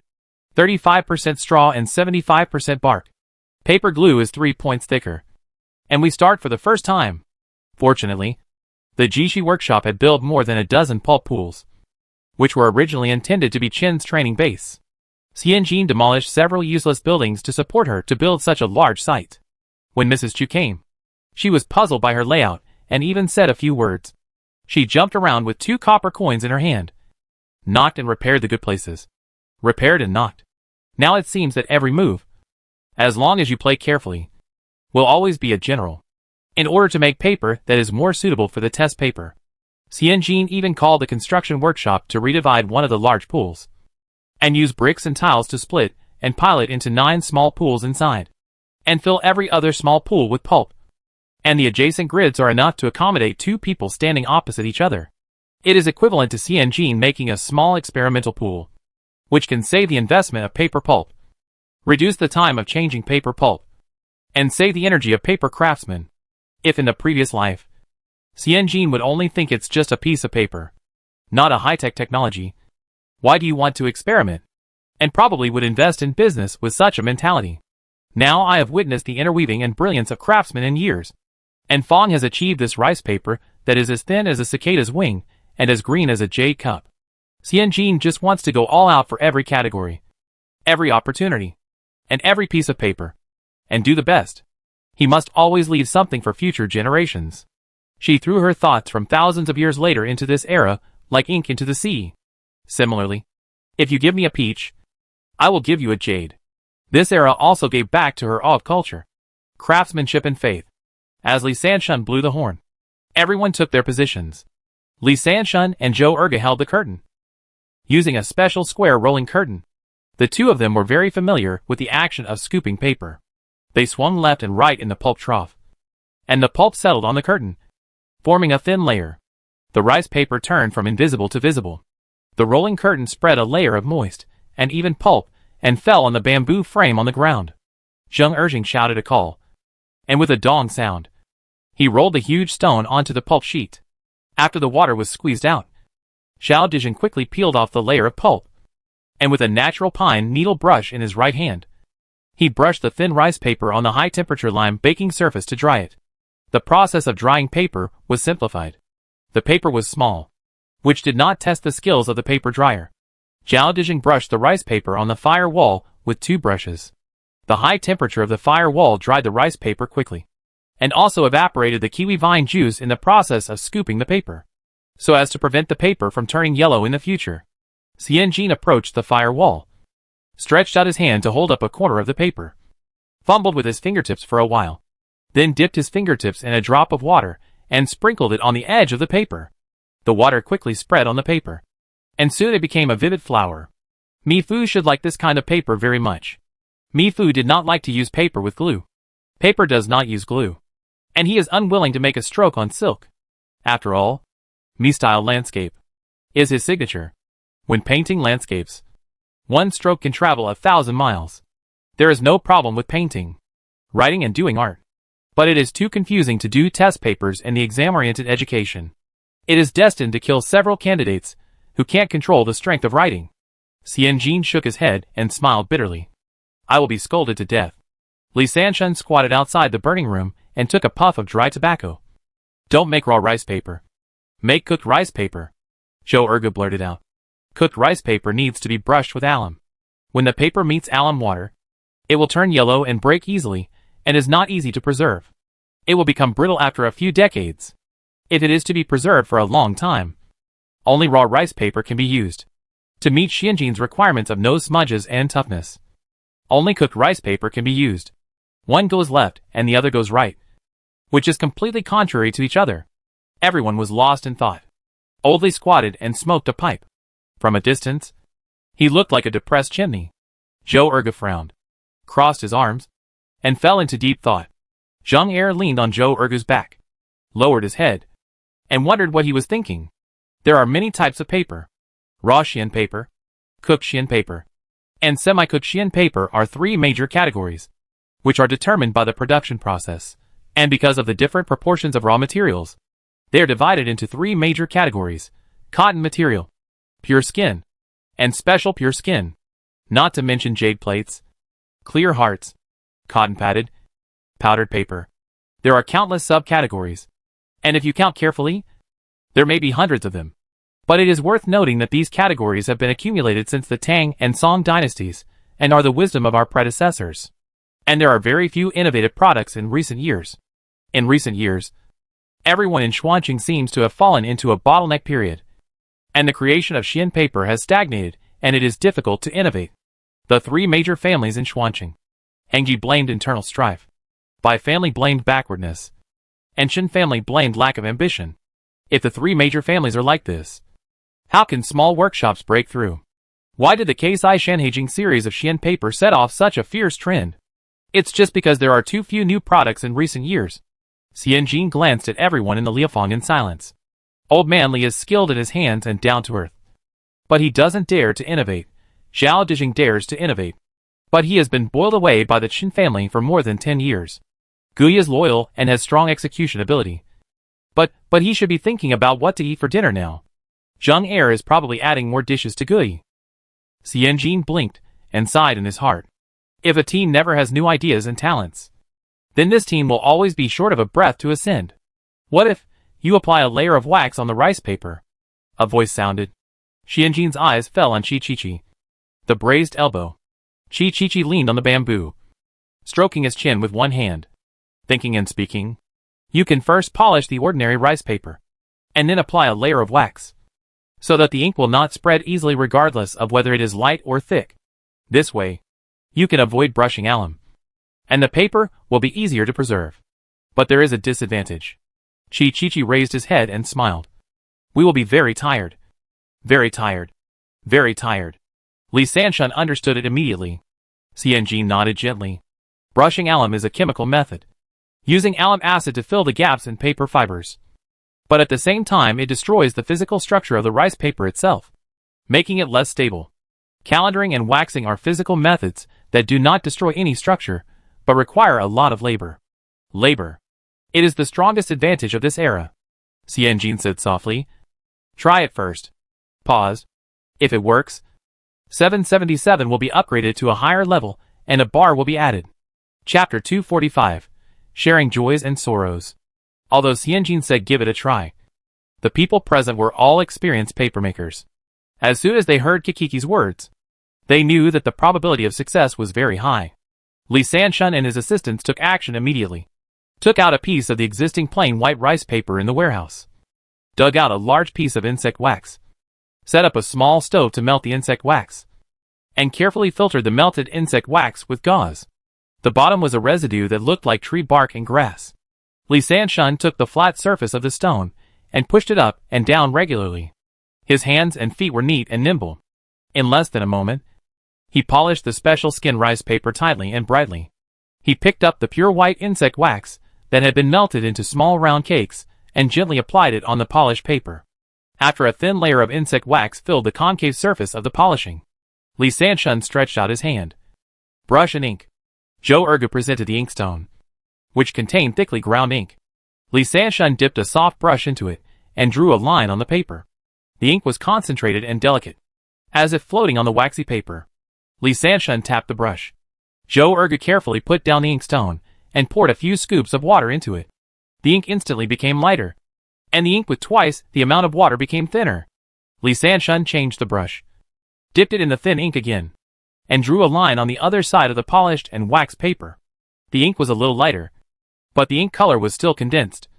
And most importantly, there was no smudge. Li Sanshun put down the soft brush, took a long breath, and looked up. The degree of polishing and the proportion of waxing still need to be tested and adjusted, but this method is feasible. Xianjin exhaled his long breath with this sentence. Kikikihihihi. Laughed, leaned against the pillar, and stretched out his sleeves. I said there was something missing. How can a bamboo door match a wooden door? How can one bar match two bars? Every time he saw the two bars of the Annie, one of them was like an arrow, shooting him dizzy. He couldn't ask the Annie to reduce a bar, but he could always work hard to add one more bar himself. Right? Even if he had to work 3 jobs, he would not hesitate. Even if he had to work the night shift, he would not hesitate. After all, on the first day of the training camp, he saw the Annie holding a teaching stick standing in the middle of the podium, and everything on his body, except his hair, moved. In the following days, the fire room was bright day and night. Xianjin's birthday was April 14th, which happened to be sandwiched between these days. Chen Fu brought Baozhu Huahua and took a mule cart to the Jishi workshop to cook a bowl of longevity noodles for Xianjin. The noodles were a bit strange. There was only one. It was very long and I couldn't suck the end. Don't bite it off, Chen Fu threatened. Your mother only has one wish. That you live happily. Biting it off is unlucky. Xianjin used his lung capacity from practicing Ba Duanjin day after day, stood firmly in his horse stance, and sank his qi into his dantian, and finished the noodle. Chen Fu smeared her hair with hair oil, and took out the birthday gift with great satisfaction. I bought a jade hairpin, and the old lady's was a small gold scale. The second house lost the power to manage things, and the money was tight, so I only gave a pair of lilac gold earrings. I guess you don't have pierced ears, so this gift is too perfunctory. Xianjin subconsciously touched her ears. In fact, she had pierced ears, but when she put them on, she found that the ear holes had grown.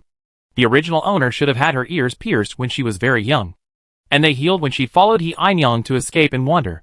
When she arrived at Chen's house, He Ainyang didn't care about the ear piercing for some reason, so she just left it alone. The things Chen Fu took out covered the entire table. Xianjin reasonably suspected that these were all shamelessly collected by Chen Fu from door to door. This is not over yet. Chen Fu picked up a basket and took out several more things. This is the flower and bird fan painted by my sister-in-law for you. She said you like it. And she also found you at ancient bookshare Kuang's discussions on learning, which is said to be the handwritten experience of a hermit.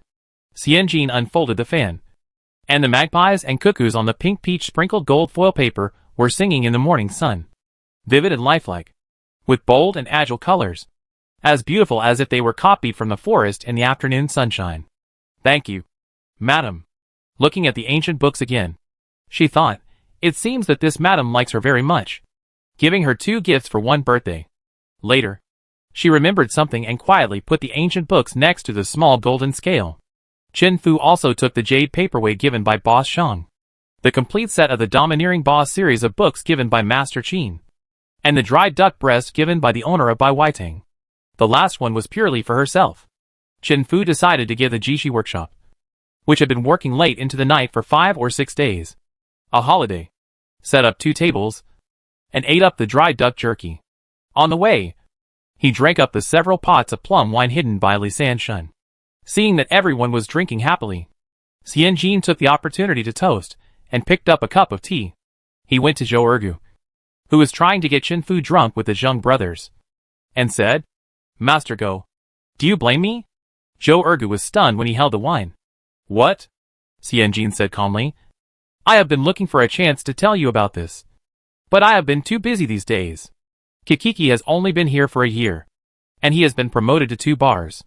Master Go has been in the Chen family for almost 7 years. Right?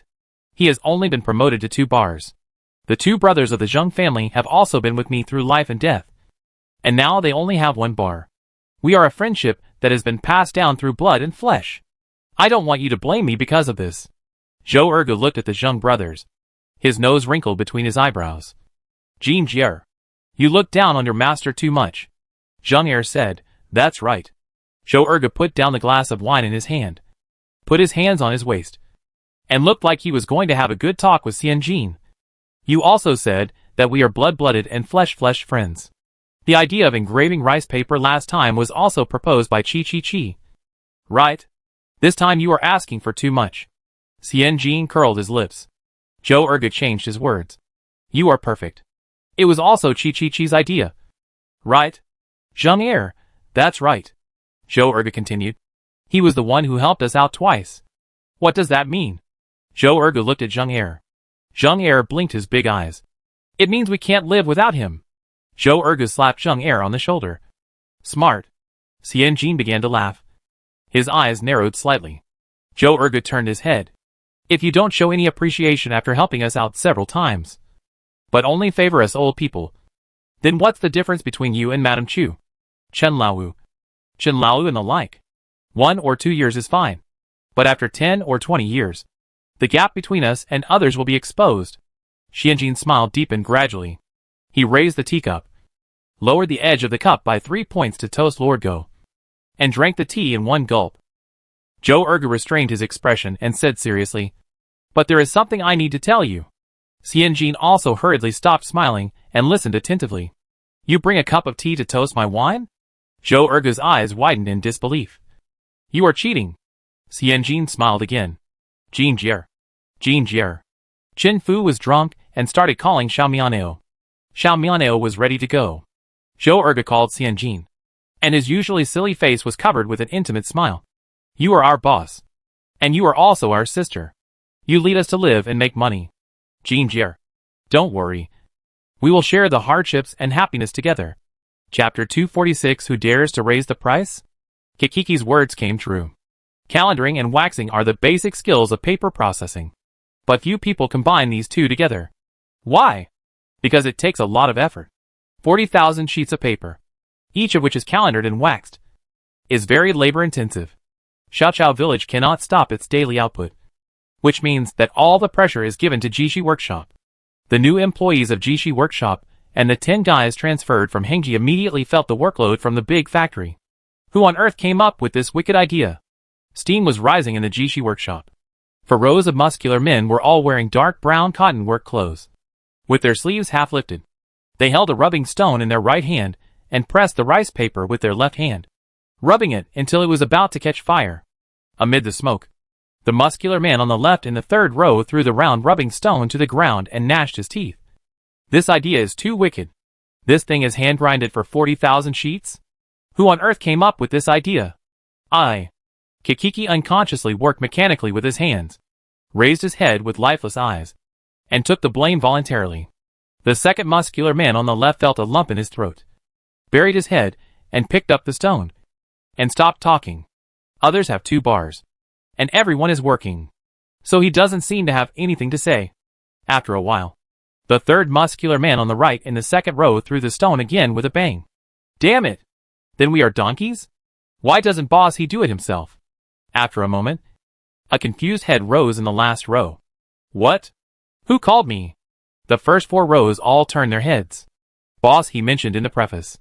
His eyes were out of focus, and his arms were swinging so fast that he was about to drill the stone into a fire. The third muscular man on the right? Can you still happily curse the boss behind his back? This boss makes it very difficult for him to be a man. She is really good at being a donkey. The third muscular man on the right picked up the stone silently and worked hard. His arms were about to take off. After putting all their efforts into it for nearly 10 days, each person could produce about 50 finished products every day after becoming proficient. This was based on the fact that the pure skin rice paper was a finished product. The output was indeed not high. At present, although the labor cost cannot be clearly discounted and the proportion cannot be calculated, anyone with eyes can see that this business requires huge labor investment. In the smoke, Chen Fu hurriedly grasped 2 pieces of paper and pushed open the door curtain of the dormitory. The first thing that caught his eye was more than 20 cockroaches. All lowered their heads and rubbed their feet in the steaming mist. Oh no! Working. Chen Fu was so shocked that he even forgot about the work. Eyes. His eyes. When did the work clothes also change to this damn dark brown? Chen Fu's eyes were blind, and he squeezed out a few words from his teeth happily. Jinjier, come out for a moment. He didn't want to search for an ancestor cockroach in the cockroach pile. A cockroach stood up happily, responded crisply and then jumped and followed Chen Fu to the corridor. Chen Fu restrained the question, "Why do you have such a strong possessive desire for the color of dung beetles?" and hurried to talk about business. Putting the paper in his hand into Xianjin's hand. The paper is made by a small workshop on the street, under the name of Qingheng, and sold to scholars. Xianjin knew at a glance. Calendaring plus waxing. The overlapping technique was leaked, and the Xuanqing workshop began to follow suit again. Xianjin wiped his hands with a dry rag and nodded. Everyone knows these two techniques, so it's not surprising to imitate them. Chen Fu lowered his voice. Do you need your father to help you write an article criticizing following the trend and plagiarizing? Oh, my family has grown up with my father. Unexpectedly, one day, he, Xianjin, will also have her own big V. Xianjin was flattered, handed the rag back to Soar, smiled nonchalantly, raised her chin and asked, "How much do they sell it for?" Chen Fu kept lowering her voice. "For coins per sheet. Except for the 2 sheets of paper given to each scholar from Yingtianfu who participated in the autumn examination this year. Jen's Qingheng paper was sold at 5 coins per sheet, and sold in full, for 180 coins, which was just enough to cover the cost of labor. But if these dozen or so clerks were fully devoted to making high-profit paper products, such as jade plates, engraved silk, etc., her losses would be huge." Xianjin smiled and nodded indifferently. "Okay, let them sell." Chen Fu was puzzled. "We won't suppress it this time?" Xianjin shook his head. "No more suppression. This is a good thing. Not to mention, I don't plan to sell Qingheng paper for a long time." "What? You don't sell Qingheng anymore?" At dusk, the sky fell into a curtain of brilliant stars, and the moonlight climbed up to the top of the empty roof of Chen's house. The Baima Hall was brightly lit, and the oil-paper lanterns hanging in the corridors were strong, illuminating the entire simple and upright hall clearly. There were stacks of paper pages everywhere in the room, and simple rattan cabinets were arranged in a staggered manner. Except for the necessary furniture, there were no decorations. Old Madame Chu was so shocked that her back straightened up. She held the armrests of the armchair tightly with both hands, and looked at Xianjin, who was sitting on the left in disbelief. Qingheng should have been Qinji's most profitable business. There are so many scholars in Yingtian Prefecture. You just need to put up a sign saying Imperial Examination Paper, and you won't have to worry about no one buying it. You can sell it for 5 cents apiece. After all, you promised Wang Xuezheng of Yingtian Prefecture. But you don't sell it anymore." Old Madame Chu slapped the armrests of the armchair in grief. "You are giving the business to others." Xianjin calmly picked up the teacup, although it is not suitable to consume tea at night. In this situation, it is difficult for her to talk to Madame Chu calmly without some caffeine.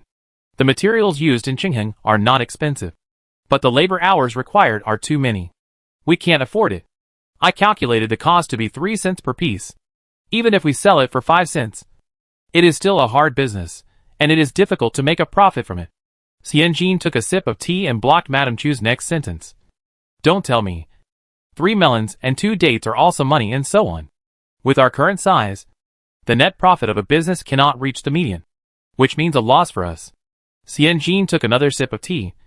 "Similarly, you didn't say we can hire cheaper workers. Polishing and waxing are both delicate jobs. Why do you spend 30 when to ask others to do 300 when of work? Because Qinji is big? Or because Xianjin, am thick-skinned?" Mrs. Chu, whose road was blocked, held her breath for a long time, then frowned and said in a deep voice, "Then raise the price of Qingheng. Raise it to 10 won per piece. Only 1 knife is allowed to be sold. Then hire 20 people in the name of Xiaoqiao village. They are not affiliated with Qinji, so they naturally do not follow Qinji's salary system. Lower their monthly wages, and no one can say anything. After balancing costs and benefits, this business can continue." It is not without reason that Madame Chu brought Qinji out of Jing County in such a short time. Her words actually saw the embryonic form of the essence of outsourcing, using the lowest labor cost to do the same thing to ensure the purity of the authentic bloodline. If Madame Chu said so, it can be done naturally. Not only can it be done, Xianjin can also do it better and earn more. However, Madame Chu forgot a bottom line. "I will not raise the price." Xianjin put down the teacup. "The paper used for the imperial examination should be affordable for every candidate. Once we raise the price, it will add a more unfair weight to the already unfair life." Mrs. Chu was stunned. "You are a businessman. It is natural for businessmen to make money. After a moment, Mrs. Chu smiled. If you don't do it, others will do it. Do you think others won't raise the price? Xian Jin took a deep breath, pushed the teacup to the inner position of the square table, stood up, and raised his eyes slightly. He's Xian Jin. Don't allow them to raise the price. I want to see who dares to raise the price in the whole Shuanqing prefecture. Chapter 247, Combined Strength. It was late April in Shuanqing prefecture, and the weather was very good. Walking up from the lower reaches of Longchuan Creek, the black tiles, white walls, horsehead walls, and fish-scale tiles were lined up one after another, reflecting the Jingting Mountain in the distance, and a branch of green willow leaves fluttering in the wind. The owner of Baiwatang in the east of the city poked his head out of the square window, stroking his chin and looking at the door opposite, thinking, how many bosses have entered Chinji's main hall? The apprentice beside him looked at it. 21. Oh, so many. The boss of Baiwatang praised the apprentice. You have good eyesight. You can remember all this. While scooping the mushrooms and frogs from the casserole, the apprentice silently rolled his eyes, because you have to ask the total number for each one. No wonder he gets along well with the third master of Chinji. Besides the geographical advantage of being close to the water, the similar brain circuits are inevitable. The residence of Chinji Shuanqing Mansion is a very typical Hui-style building.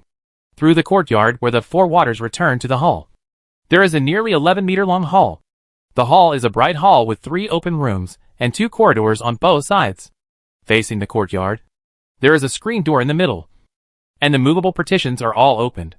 The 2 corridors are filled with flying chairs, and a small side table is placed next to the chair, covered with red cloth with gold thread, and a uniform celadone imitation Rukiln flower gourd is placed on it. In each flower gourd, there is a willow branch pointing upward and a more colorful golden winter jasmine. 30 flying chairs accompanied by 30 small side tables were all occupied at the 10 p.m. For a moment, people were talking and socializing, and it was very lively. There were scattered words everywhere, most of which were good luck to Mr. Chiu. Where will you make a fortune this year? Mr. Cui, I haven't seen you for a long time. I still remember that you are a big seller. A big seller. There is less rice straw in Shatian this year than in previous years. Our housekeeper said to buy from Jingda. So I asked him to go to Shatian to plant it for me. And other such business slogans.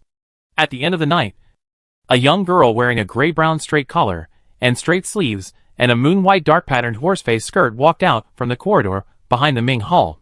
The girl's black hair was tied up high with a rough and primitive wooden hairpin. Her face was clean and fair. Her figure was slender and upright. Her lips were rosy and her eyes were bright. Compared with her appearance, everyone first saw an invisible neat and straightforward temperament. 3 people followed the girl. They all looked familiar. One was Zhao Dijin, the manager of the former mulberry paper workshop in the east of the city, now the Fubai shop.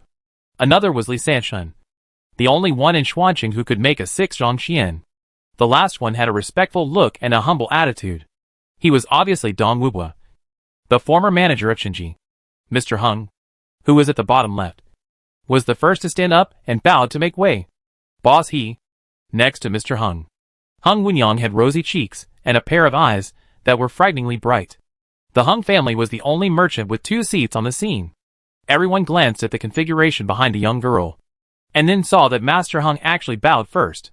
Some people who knew how to handle things immediately followed suit, raised their hands, and shouted, Boss he. Some people didn't even stand up, looked up, sneered, and turned around to drink tea to hide their gaze. Xian Jin stood in front of the top chair and looked down. There were 2 rows of flying chairs neatly arranged in the 11-meter-long hall, 15 in each row. A total of 30. 8 empty seats, and 30 invitations were sent. But only 22 people came. In fact, only 21 families came. Most of the people present were middle-aged men in their early 40s, with 2 or 3 young faces occasionally, who also looked like hunched heads. Not like the head of the family, but like the housekeeper or the second or third head of the family. Xian Jin lowered his eyebrows and knelt down to greet Mr. Hung with the courtesy of a younger generation. Hello, Mr. Hung. Then he slightly turned his body, half knelt down to the people present, and performed a standard greeting that was not so standard in his 2 lifetimes. Good morning, all the bosses. Xian Jin stood up, smiled, and asked everyone to sit down. Then, Mother Zhang, with a face as smiling as a sunflower, led the team to serve tea, cakes, and steamed towels for wiping hands. The middle-aged man, with a square face and round eyes below Hengji, said loudly, "Boss he. Although those present here are not as good as Qinji and Hengji, they are all well-known figures in the paper business of Shuanqing Prefecture. The money they earn in 1 hour is much more valuable than your tea and cakes. If you have something to say, just say it. Don't waste everyone's time with useless things." Mother Zhang immediately put away her fake smile. "Damn. You are shameless." Mother Zhang, having come out to serve tea for several years. Xianjin lowered his head and sipped the tea soup, smiling, and said to Master Hung, "Pudding white tea, awarded by Wang Xuezheng of Yingtian Prefecture. It is really good tea. You should try it." Master Hung held the tea with his side hand. Xianjin then turned his head, his eyebrows and eyes full of smiles. "Others don't know. Our Chen family's income in 1 hour is about 6 taels. I still have 3 accounts of 700 taels to check, and 2 businesses of 230 taels to discuss." "What did you just say? Am I wasting everyone's time? Who are you talking to about wasting your time?" The middle-aged man's throat choked and his face flushed instantly. "Well, their family can make about 400 coins in 1 hour." The middle-aged man stopped talking. Xianjin smiled and turned to look at the people present. As the saying goes, sharpening the knife does not delay the chopping of wood. Everyone is a well-known figure in the paper industry within the jurisdiction of Shuanqing Prefecture. Shou's workshop in the west of the city, the powder paper shop in the south of the city, the Red Star shop in the north of the city, and Mr. Wang in Jingde, Mr. Liu in Dingzhuang, Mr. Xiao, Mr. Zhou, and Mr. Huang in Jingxian. Chen Ji sent invitations to everyone. "Everyone come. Xianjin knows that you are not giving face to me. He's Xianjin, but to this piece of Xian paper and the Xian paper business." Xianjin put his hands on the backrest of the armchair and said calmly, "The business of Xian paper is passed down from generation to generation. It is easy to maintain a century-old family business, but it is difficult to create achievements. How should Xian paper go on? How to make it bigger? How to sell better and further? These problems cannot be solved by me, he's Xianjin, or by you, Boss Wang. They can only be solved by everyone together." Everyone in the audience looked at each other, and some whispered to each other. "Chen Ji sent a letter 5 days ago, saying sincerely invite you to the meeting to discuss the major issues of the paper industry. This kind of game is the first time everyone has seen it. It is not the first time to hear about it. It is said that the Chao Gang, the escort agency, the Silver Bank, etc. on the docks have close contacts and get together every once in a while. I don't know what they do. Most of the papermakers make 2 sheets in the east and 3 sheets in the west. Each makes its own paper, earns its own money, and looks after its own mother. They are independent in form, and even have strong competitive relationships. It is the first time I have seen such a description of more than 10 or 20 papermaking workshops sitting down together." Everyone in the audience was gossiping, but no one stood up to speak uprightly. Xianjin deliberately prolonged the time, and when the gossips were exhausted and the audience was as quiet as a chicken, he spoke again. "A single tree cannot make a forest, and brothers are in the battle to fight tigers. Today, Chen Ji set up a hall to invite all the bosses to come, and there are only 3 things to do." Chapter 248. 3 things? I knew this little girl was setting up a hangmen banquet and performing a show of confrontation. Are you teaching me how to do things? Who are you asking for something from here? And you are so brazen as to ask for 3 things? Still wet behind the ears. The middle-aged men sitting at the bottom looked at each other, and used their eyes to instruct the other party to die. "You go. You go. You go first." As for why they didn't choose to lead by example, probably because everyone secretly thought that Xianjin was a bit evil. Whoever stood in her way would either die or be disabled. For example, Chen Lu and Chen Wu. Chen Lu, that idiot, doesn't need to be mentioned. He relied on his brother and sister-in-law's power, and had no brains. Chen Wu was a ruthless man. He had been the head of the Chen family for 10 years. But he was driven down by this girl in just 1 year. Another example is the Bai family. The old man of the Bai family has only 1 son. Now he is stupid and crazy. He hides in the closet when it gets dark. He said that someone wanted to click him with a knife and send him to the palace to be a eunuch. There is no good result if you go against this little girl. Therefore, after the 20 or so old men looked at each other, They all lowered their heads. The entire hall was filled with the voice of Xianjin. The girl's voice was steady and powerful. First, Qinji and Hengji will no longer sell Qingheng paper, except for supplying it to the government. Qinji and Hengji will no longer sell Qingheng. Everyone was shocked. This business is so big. Does this little girl know what it is? Such a big business. These two leading companies are willing to give it up. Xianjin gave everyone enough time to be surprised, lowered her eyebrows and eyes, and casually placed her right hand on the small side table. Knuckles bent and tapped silently a few times, looked at the bare knuckles, and made up her mind. Tomorrow. Tomorrow. She will make this thing green. Add a dark green jade ring. How imposing it will be. When the discussion died down, Xianjin continued. Qingheng paper is made of special raw rice paper that is waxed after being calendared. It is a very labor-intensive craft. Qinji can announce the number of calendarings and the type and amount of wax applied. However, if there are merchants who are willing to sell Qingheng, they must sign a three-party contract with Qinji and Hengji to agree on the selection of materials and the selling price before they can sell it on their own. The middle-aged men were surprised at first, and then suddenly realized. Among them, some sensible people nodded, with a very clear attitude. This is natural. If you use the Qingheng technique, you must abide by the Qingheng rules. I just don't know how much price Mr. He is prepared to sign. Xianjin stretched out his little finger and thumb and made a 6 gesture. 6 coins for a 4-foot piece. And the whole knife can be sold for no more than 500 coins. Xianjin said. A small boss secretly breathed a sigh of relief. It's acceptable. Now he only sells it for 4 coins to compete with Qinji for business. The boss who just asked the question also nodded. It's easy to deal with it for 1 or 2 days. But over time, more and more scholars come to buy. If there are merchants competing at a low price or exceeding the predetermined price, what should boss he do? Competing at a low price is almost impossible. 3 cents a piece is the cost price. If it is lower than 3 cents, the seller will lose everything.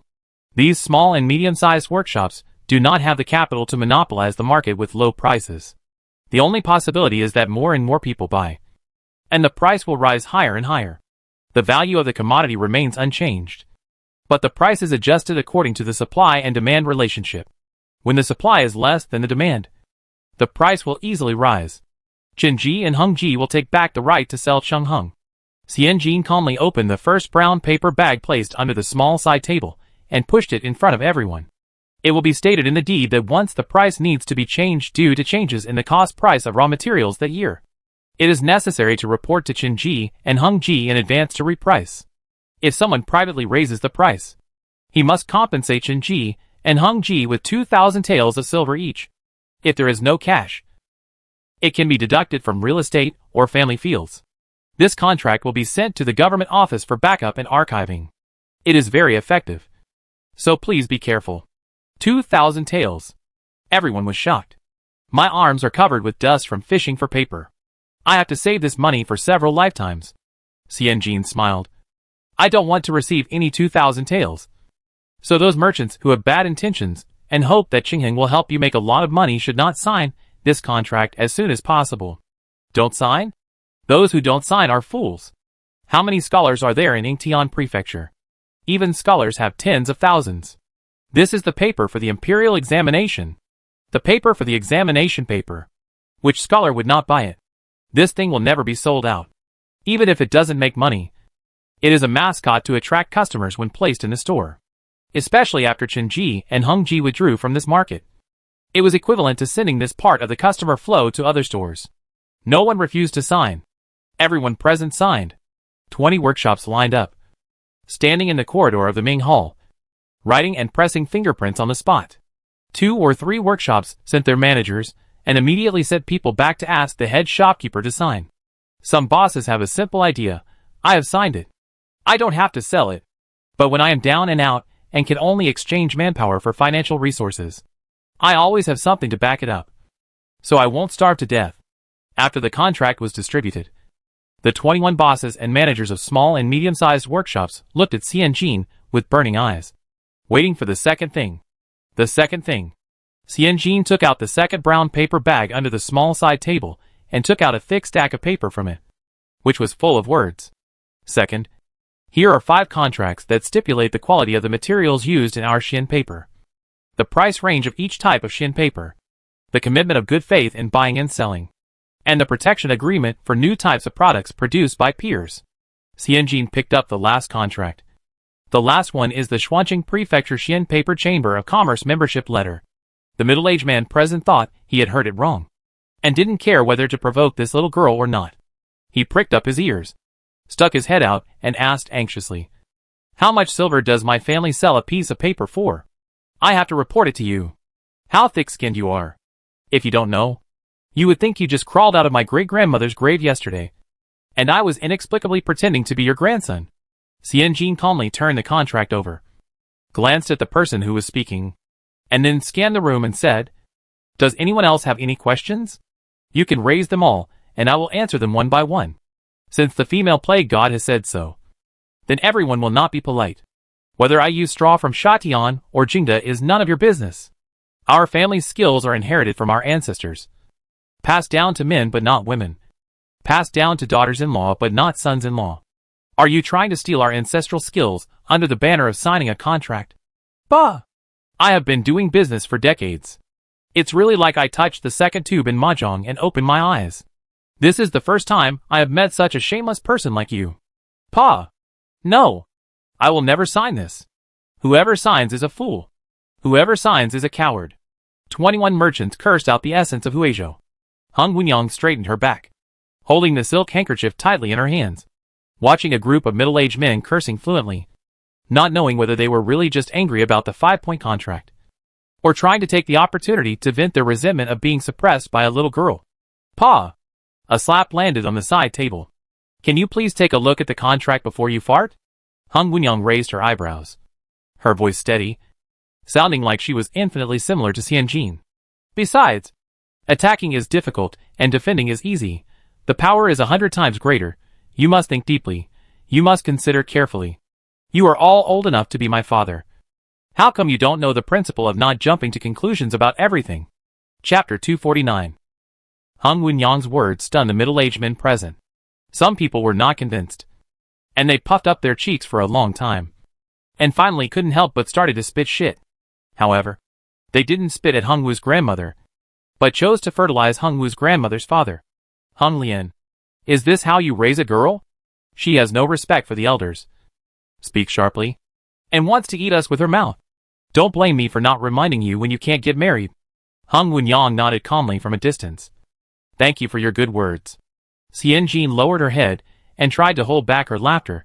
She had been strictly trained and usually wouldn't laugh unless she couldn't hold back. The big cheek suddenly widened her eyes, like a sad frog, and she stiffened her neck to continue scolding. "That's enough," Xianjin interrupted in a deep voice. "You are all well-known figures, but you didn't get things done.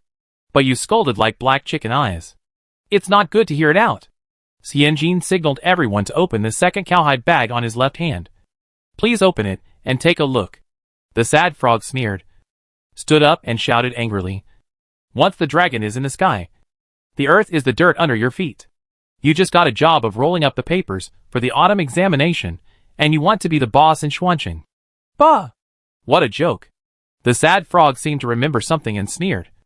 "Besides, how did you get the business of rolling up the papers for the autumn examination?" This matter is still to be discussed, with the support of the prefect Xiong. It's no wonder that you, a little girl, are so arrogant." The sad frog spat a mouthful of sticky phlegm on the ground and walked away. Xianjin was extremely calm from beginning to end. Before the sad frog stepped out of the hall, he said calmly, "Who else wants to leave? You can keep him company." The people in the hall looked at each other, not knowing how to react. To be honest, they wanted to leave, but they also wanted to stay and listen to how this girl would argue. Oh no! How to convince them? "No one is leaving." Xianjin smiled. Someone boldly stuck his head out. "If we leave now, will the Qingheng paper deed we signed before still count?" Very meticulous. Xianjin nodded decisively. No regrets after making a move. 2 contracts and 1 agreement. Of course it counts. Everyone heard it. And not long after, 4 more families bent over and picked up the Qingheng contract and ran away stealthily. There were also smart ones, who bent over and took out the second brown paper bag from Xianjin's mouth, opened it, and looked at it carefully. The more they looked, the tighter their brows frowned.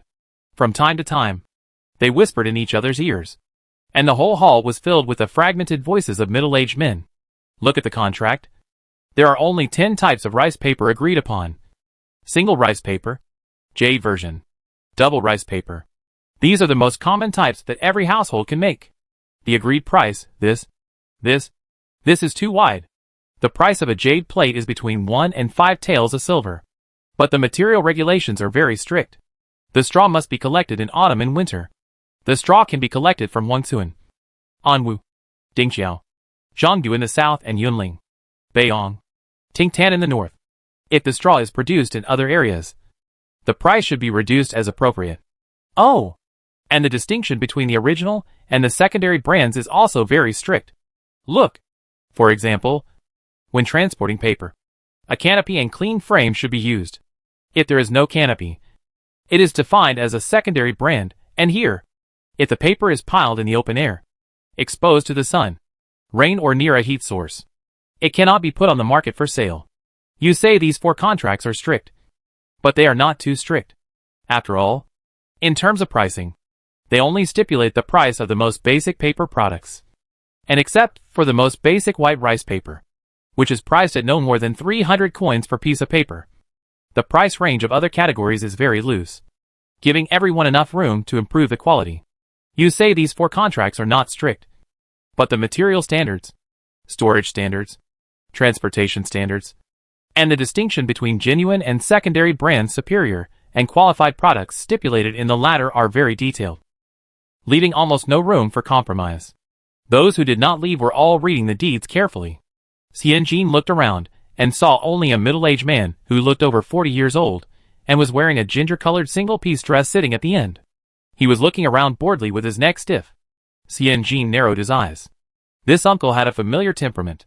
Why do you want to make these deeds? An old man with a horned beard raised his head tremblingly, broke the silence, and asked Xianjin, "Why?" Xianjin turned around, put down the teacup solemnly, and slowly raised his eyes. Xian paper? Why is it called Xian paper? Because it is produced in Xuanqing. It is Xian paper. It is not that the paper made by my Chen family is called Chen paper. Nor is it that the paper made by Boss Wang is called Wang paper. The whole paper industry of Xuanqing is good. The Chen family is good. And you and I are good. The old man shook, and the contract in his hand fanned out a breeze. Xianjin said again, "When Qinghing is born, tens of thousands, or even hundreds of thousands of scholars from Yingtian Prefecture will surely flock to Xuanqing Prefecture. The paper industry in Xuanqing will face a severe situation for the first time in history. There are so many buyers, and so many requirements. If the Xuanqing paper industry does not respond properly, Xian paper will be ruined. When the nest is destroyed, how can the eggs remain intact? However, with the sudden huge benefits, how many merchants can resist this overwhelming temptation? If you can't resist the temptation, then you will raise the price, cut the raw materials, lower the quality of paper, pass off inferior products as good ones, pass inferior products as superior ones. Everyone here, do you dare to pat your chest and guarantee we will still stick to the heart of the craftsman, and will never give a discount in making paper for profit?" The old man looked at Xianjin thoughtfully. Xianjin paused and shook his head gently. No one has the determination to make such a poisonous oath. Xianjin pushed out the contract. But the contract written in black and white can more or less restrict the sales behavior. Remember, a gentleman judges by deeds, not by heart. The old man's eyes were still cloudy, but a glimmer of light flashed in the depths of the cloudiness. Counterfeiters do not need you and me to restrain them. They will eventually disappear in time. Xianjin nodded soberly. Survival of the fittest is the law, especially in business. But, old man, have you ever thought that if you leave it alone, it may not only be a few cheating Xian paper workshops that will be eliminated, but the entire Xuanqing paper industry? Xianjin's voice was calm, but the speed of speech was fast. Fujian's jade button paper, Sichuan's bamboo paper, jute paper, and silk paper. There are talented people in every generation.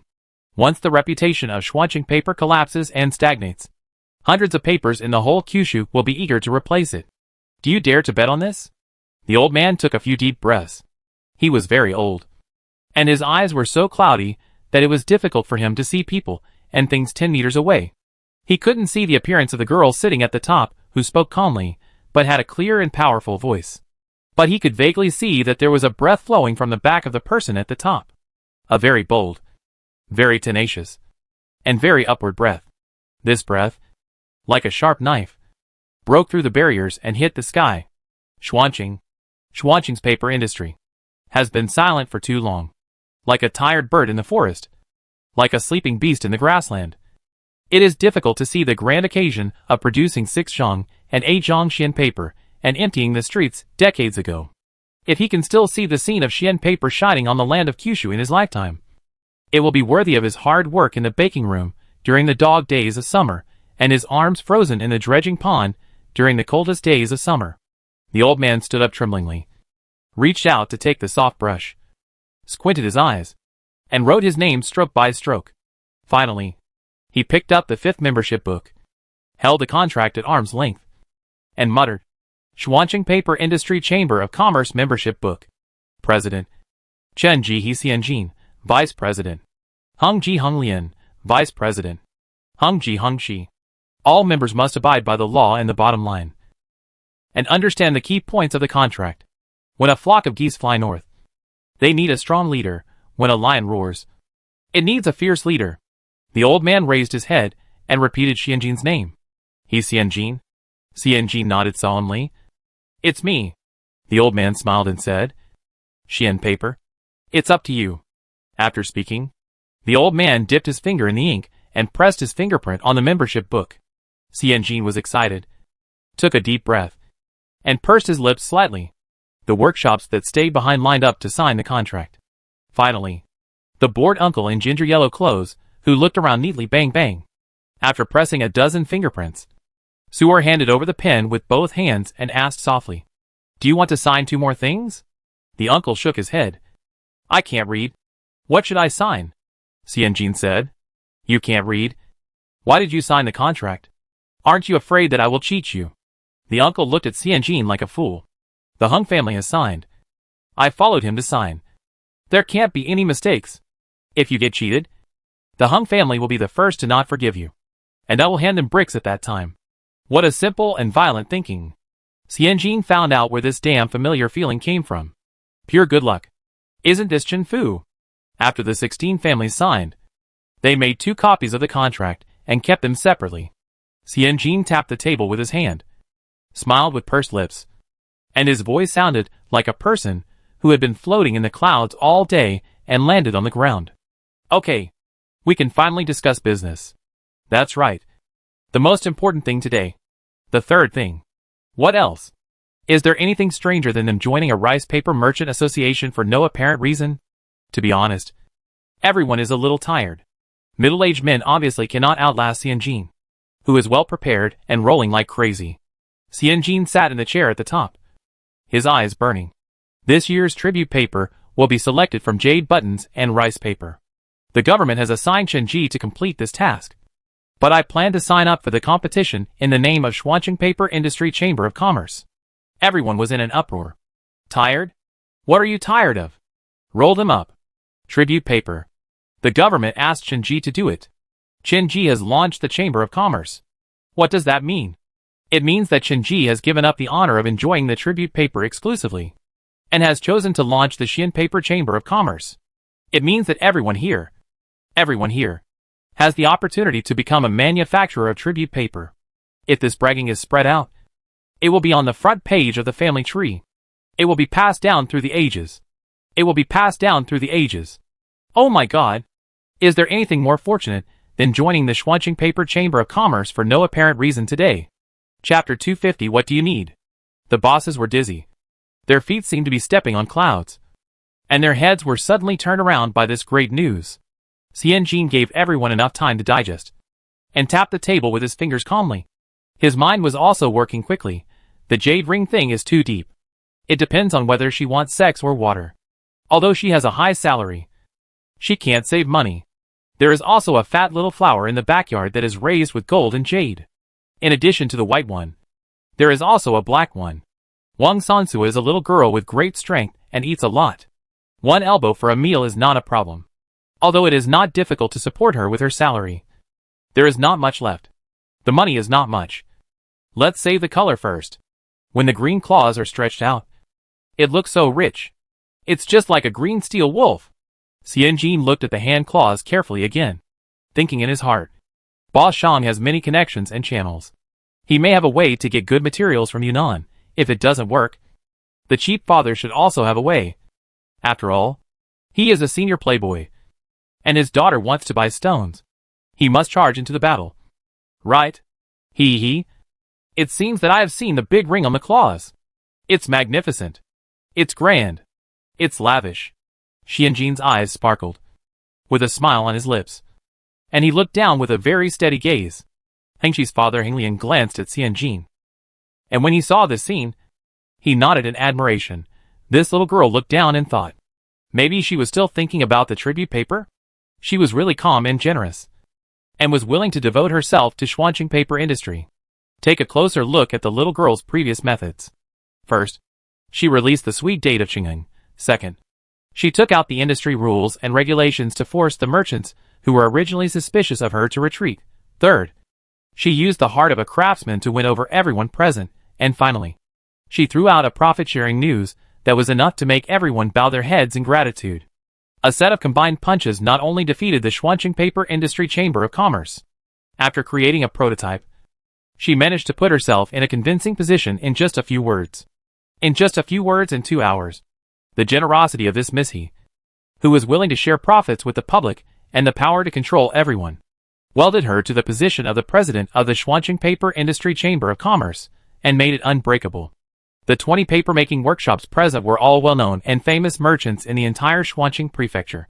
Even though the shopkeeper He of Qinji had become famous in the past 1 or 2 years, her identity, age, gender, were all discussed and questioned. Before meeting this girl, these people came to Chen's house with the mentality of I want to see what tricks this boss he is going to play. Well, when he first met Xianjin, didn't he also look down on this thin and long, pretty girl? He looked up with his nose pointed at the sky. However, when the little girl saw him, she frowned first, as if she was a little disgusted. Why are you here? Where is Hengqi? She gave him a warning. Hung Lian looked at his eldest daughter Hengqi, who was looking at Xianjin with burning eyes, and suddenly felt that the world was unpredictable. He originally brought this daughter with him, but wanted to wait until the youngest son was old enough to take the position of the second manager in the shop, so as to prevent the brothers from the next room from taking the opportunity to squeeze their own children in. The eldest daughter is just a placeholder, a cannon, and she can be married off after firing. Now it seems that if it were not for this eldest daughter, his Hung family would either be like the Bai family, completely excluded from the core circle of Xuanqing paper industry, or like the group of workshop owners and business owners sitting below, who would eat whatever Chen Ji threw away. Now, at least, Hengqi still has value to be won over. Hung Lian sighed, and looked at the quiet and graceful profile of his eldest daughter again. In an instant, several thoughts flashed through his mind. Let's wait and see. Xianjin can sit firmly in the Chen family, but it doesn't mean that Wen Yang can do the same. What's more, Xianjin is tough and responsible in the outside world, but she has a natural disadvantage in the inside. When an elder's name is covered, she has to obey even if she doesn't want to. And she has to hand over the power even if she doesn't want to. The eldest son of the Chen family pursued a career in officialdom. The second son of the Chen family had no children, but the third son of the Chen family had 2 sons. The fourth son had no reputation, and the third son traveled with his uncle's family. After traveling and accumulating enough experience, won't he come back? When Chen Sanlang comes back, will Xianjin be able to sit firmly in this position? Will he be able to sit for a long time? Will he be able to sit there for a long time? These are all big problems.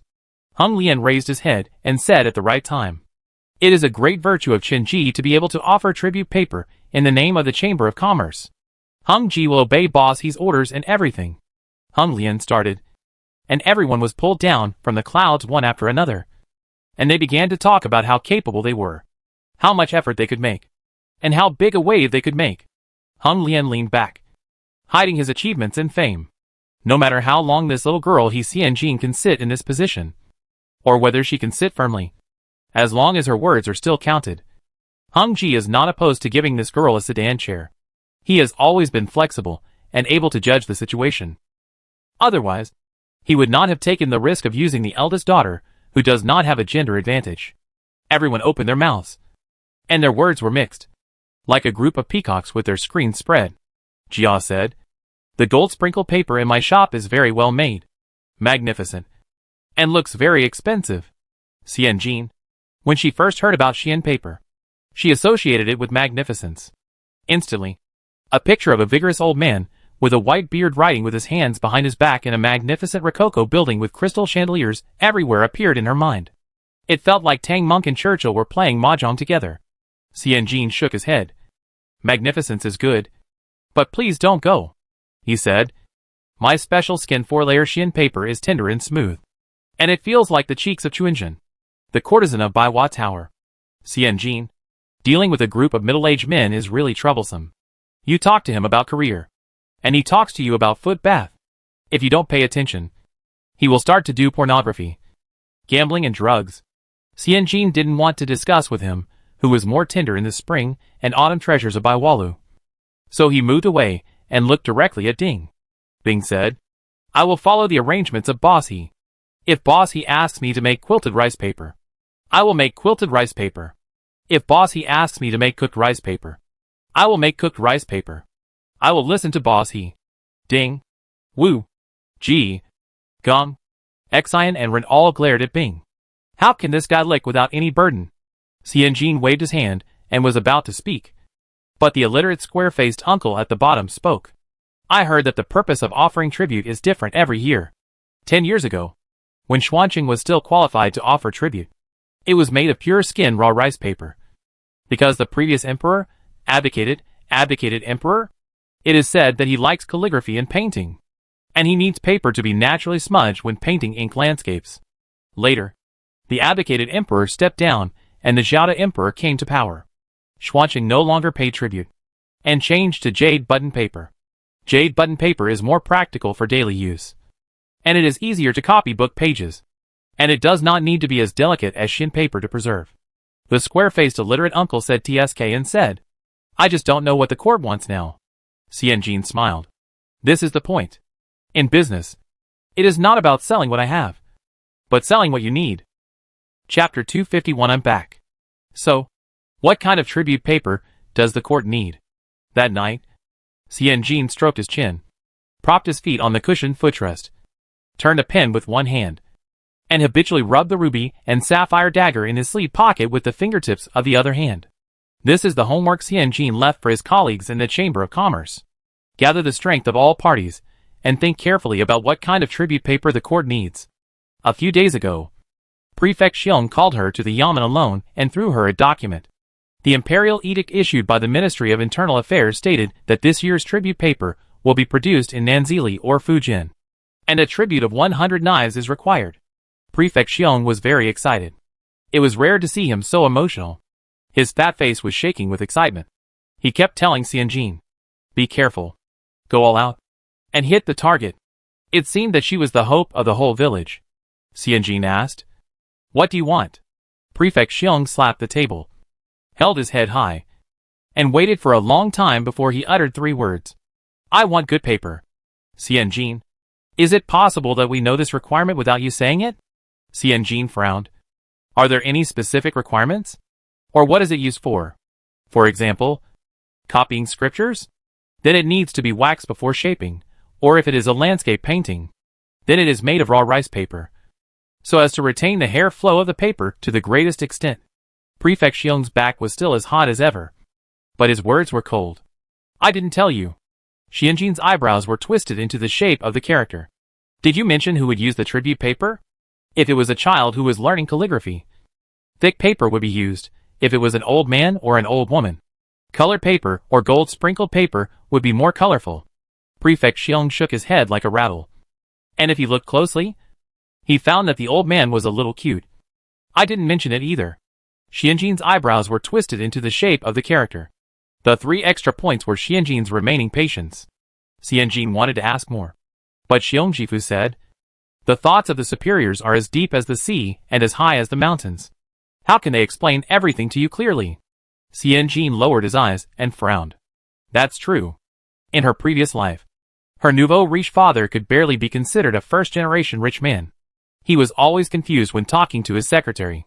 When he wanted to revise a speech, he was so mysterious, I can't explain it either. TSK. I always feel like something is missing. Or write more deeply here. Stand higher. And have a bigger pattern. You know? No, nothing. The secretary's eyes made her want to tear her father into pieces. Asking her to guess now is a blind guess. She doesn't even know who the audience is. The things in the palace are too far away from her. In the future, it is basically equivalent to a paper factory owner in a small city in the 18th tier using his brain to try to guess whether someone likes to use a fountain pen or a ballpoint pen. And he has to guess which brand of pen he likes to use. The difficulty coefficient is too high. No less than accurately guessing a set of double-color balls. As for the prefect Xiong, whom she had high hopes for, it was like the owner of a paper mill in a small city in the 18th tier, asking for help from the head of a small city in the 18th tier, and trying to guess the model of the ballpoint pen that person liked again. This difficulty coefficient is a little lower. You have to guess 11 out of the 12 balls in the double-color ball. Compared with Xianjin, the advantage of prefect Xiong lies in that one ball. And this advantage is approximately equal to nothing. Xianjin unconsciously turned the ruby and sapphire scimitar dagger with his right hand, and recalled the words of prefect Xiong that stopped at the end. The reason why tribute is that the category is excellent and gorgeous. But more importantly, it is a matter of affinity. The affinity with the superior. Is the snail dye commonly used in the palace now really much better than other eyebrow powders? No. No. It's just because this thing was often used by concubine Hua in the palace when she was young. Think carefully first. What kind of paper does the Forbidden Palace need now? What kind of paper does a woman with a strong and steady temperament like? What kind of paper does she want? Think again. What is the first priority for a superior who regains power in the midst of a dispute? As the head of a small city in the 18th tier, Governor Xiong also likes to be vague. He thinks that these words are true and thorough. Woman? Superior? The scimitar dagger spun rapidly on the table. The tip of the knife and the scabbard stepped on the spot, spinning into a vague circle. Xianjin thought while cutting off the diameter of the circle. He picked up the dagger with one hand and knocked the scabbard open with his thumb. Under the dim yellow lamp, a cold light appeared, and a blurry white shadow was engraved on the blade near the scabbard. Xianjin narrowed his eyes slightly and took the scabbard under the lamp to see it clearly. It was a crane. A crane. A crane spreading its wings and ready to fly north. Crane? In the past 10 years, people in Beijing liked to raise cranes. And why did that beautiful and cool elder sister engrave a crane on the blade? Maybe he likes it very much? Xianjin lowered his eyes and restored the scabbard, and put the scimitar dagger back into his sleeve pocket. After a night of thinking, Xianjin had 2 dark circles under his eyes. But he didn't gain anything else. If Dower was here, it would be great. Early in the morning, Xianjin drank white porridge with pickles, blinked his eyes, and thought so. It's May. Baoju's coming-of-age ceremony has passed, and the chubby pony has been implicitly handed over to Xiaopeng Huahua. The willow branches have fallen into bare branches, and there are more and more magpies on the lake. The webbed feet of the birds even kick the water into ripples. The birds have all come. But why hasn't Dower come yet? Xianjin ate a bowl of white porridge, 3 fried dough sticks, 2 vegetarian buns, and a few pieces of sesame tofu with a little melancholy. Dong dong dong. Dong dong dong. Zhou Ergu, wearing a coat, ran very fast, crossed the corridor, and stopped in front of Xianjin, who was about to go out, panting. Mrs. Cui is waiting for you at the door. I heard that Shanzhong Qiao has arrived in Dingzhuang. Xianjin threw away his chopsticks, stood up suddenly, and said in a hurry, Go! Tell Baoju to come quickly. Arrived at Dingzhuang. At the latest tomorrow. Yon Yang couldn't wait for Zhou Ergu to report. Followed Zhou Ergu's footsteps, and hurried into the inner hall. Already arrived at Dingzhuang. It is said that the process started from the capital 10 days ago. No one was told. Maybe they were afraid. Yon Yang paused. It happened to be my father's birthday. I went to Xuanqing Prefecture to pay homage, and my uncle sent me to tell you that I will arrive in Xuanqing at noon tomorrow. My uncle and Wang Xuezheng from Yingtian Prefecture will meet you at the city gate. And there will be more than 20 students going there. You can bring Baozhu and go to the government office early tomorrow morning. And you can ride in a carriage with me. As soon as Younyang finished speaking, Baozhu, Xiaopeng, and Hua ran to the inner hall with faces full of anxiety and surprise. Sister Xianjin, Hua hugged Xianjin, and Xiaopeng's short arms tightly surrounded Xianjin. The little girl, who had just passed the age of 15, was in tears, unable to speak, and could only call out intermittently, Sister Xianjin, Sister Xianjin. Xiaopeng and Hua's anxious and surprised mood continued until noon the next day. Chapter 252 I'm back. It was a hot afternoon in Xuanqing in May. A dozen carriages stopped at the foot of the city wall. In the last carriage, the fat boy Hua was like a pendant, hanging on Xianjin's right arm, with red eyes, and his face was pressed against Xianjin's sleeves, rubbing his face, and his snot and tears were mixed together. Xianjin looked at the horrible sleeves and sighed silently. I should have worn dung beetle clothes earlier. It's rare to wear a nice and bright outfit, and I guess it will never be washed out again. Xianjin patted Xiaopeng Hua's head and signaled her to change her position to wipe her nose. Dear, wipe this side. That side doesn't absorb water anymore. Xiaopeng Hua followed suit. Xiongyu smiled and teased Xiaopeng Hua. When Xiaoshan comes back, your sister Xianjin won't want you anymore. Xiaopeng Hua Xiao Baozu, whose tears and nose had stopped, heard this and started to snot again with a wow. Xianjin, what's the difference between what you're doing and teasing a child during the Chinese New Year by saying that your mother doesn't want you anymore after giving birth to a younger brother? Xianjin reached out and patted Xiongyu. Xiaopeng Hua held Xianjin's right arm tightly with his two fat paws, sobbing and crying. I can live in both places. And Sister Xianjin can also live in our house. During the pauses between sobs, Xiaopeng Hua's brain worked quickly and quickly found a place for Xianjin to live. The Guanlan garden next to my brother has always been unoccupied. Then he clung to Xianjin like an octopus. The west wing of my yuan must also be reserved for me. Xianjin struggled to stick his head out of the octopus tentacles and took a deep breath of oxygen. Keep it. Keep it for you. And keep the half a pound of melon seeds you ate the day before yesterday for you too. The octopus retracted its tentacles with satisfaction. After waiting for another 3/4 of an hour, the clerk in front came to report that the person would arrive in another quarter. The people on the carriage landed as the sound came. Several girls stood at the end. Everyone who came had been seen. Prefect Xiong accompanied Wang Xuezheng and another official wearing a fourth-rank scarlet robe, with his hands behind his back, standing at the front. Xiongyu asked in a low voice. That person also looks like a high-ranking official in Yingtian Prefecture.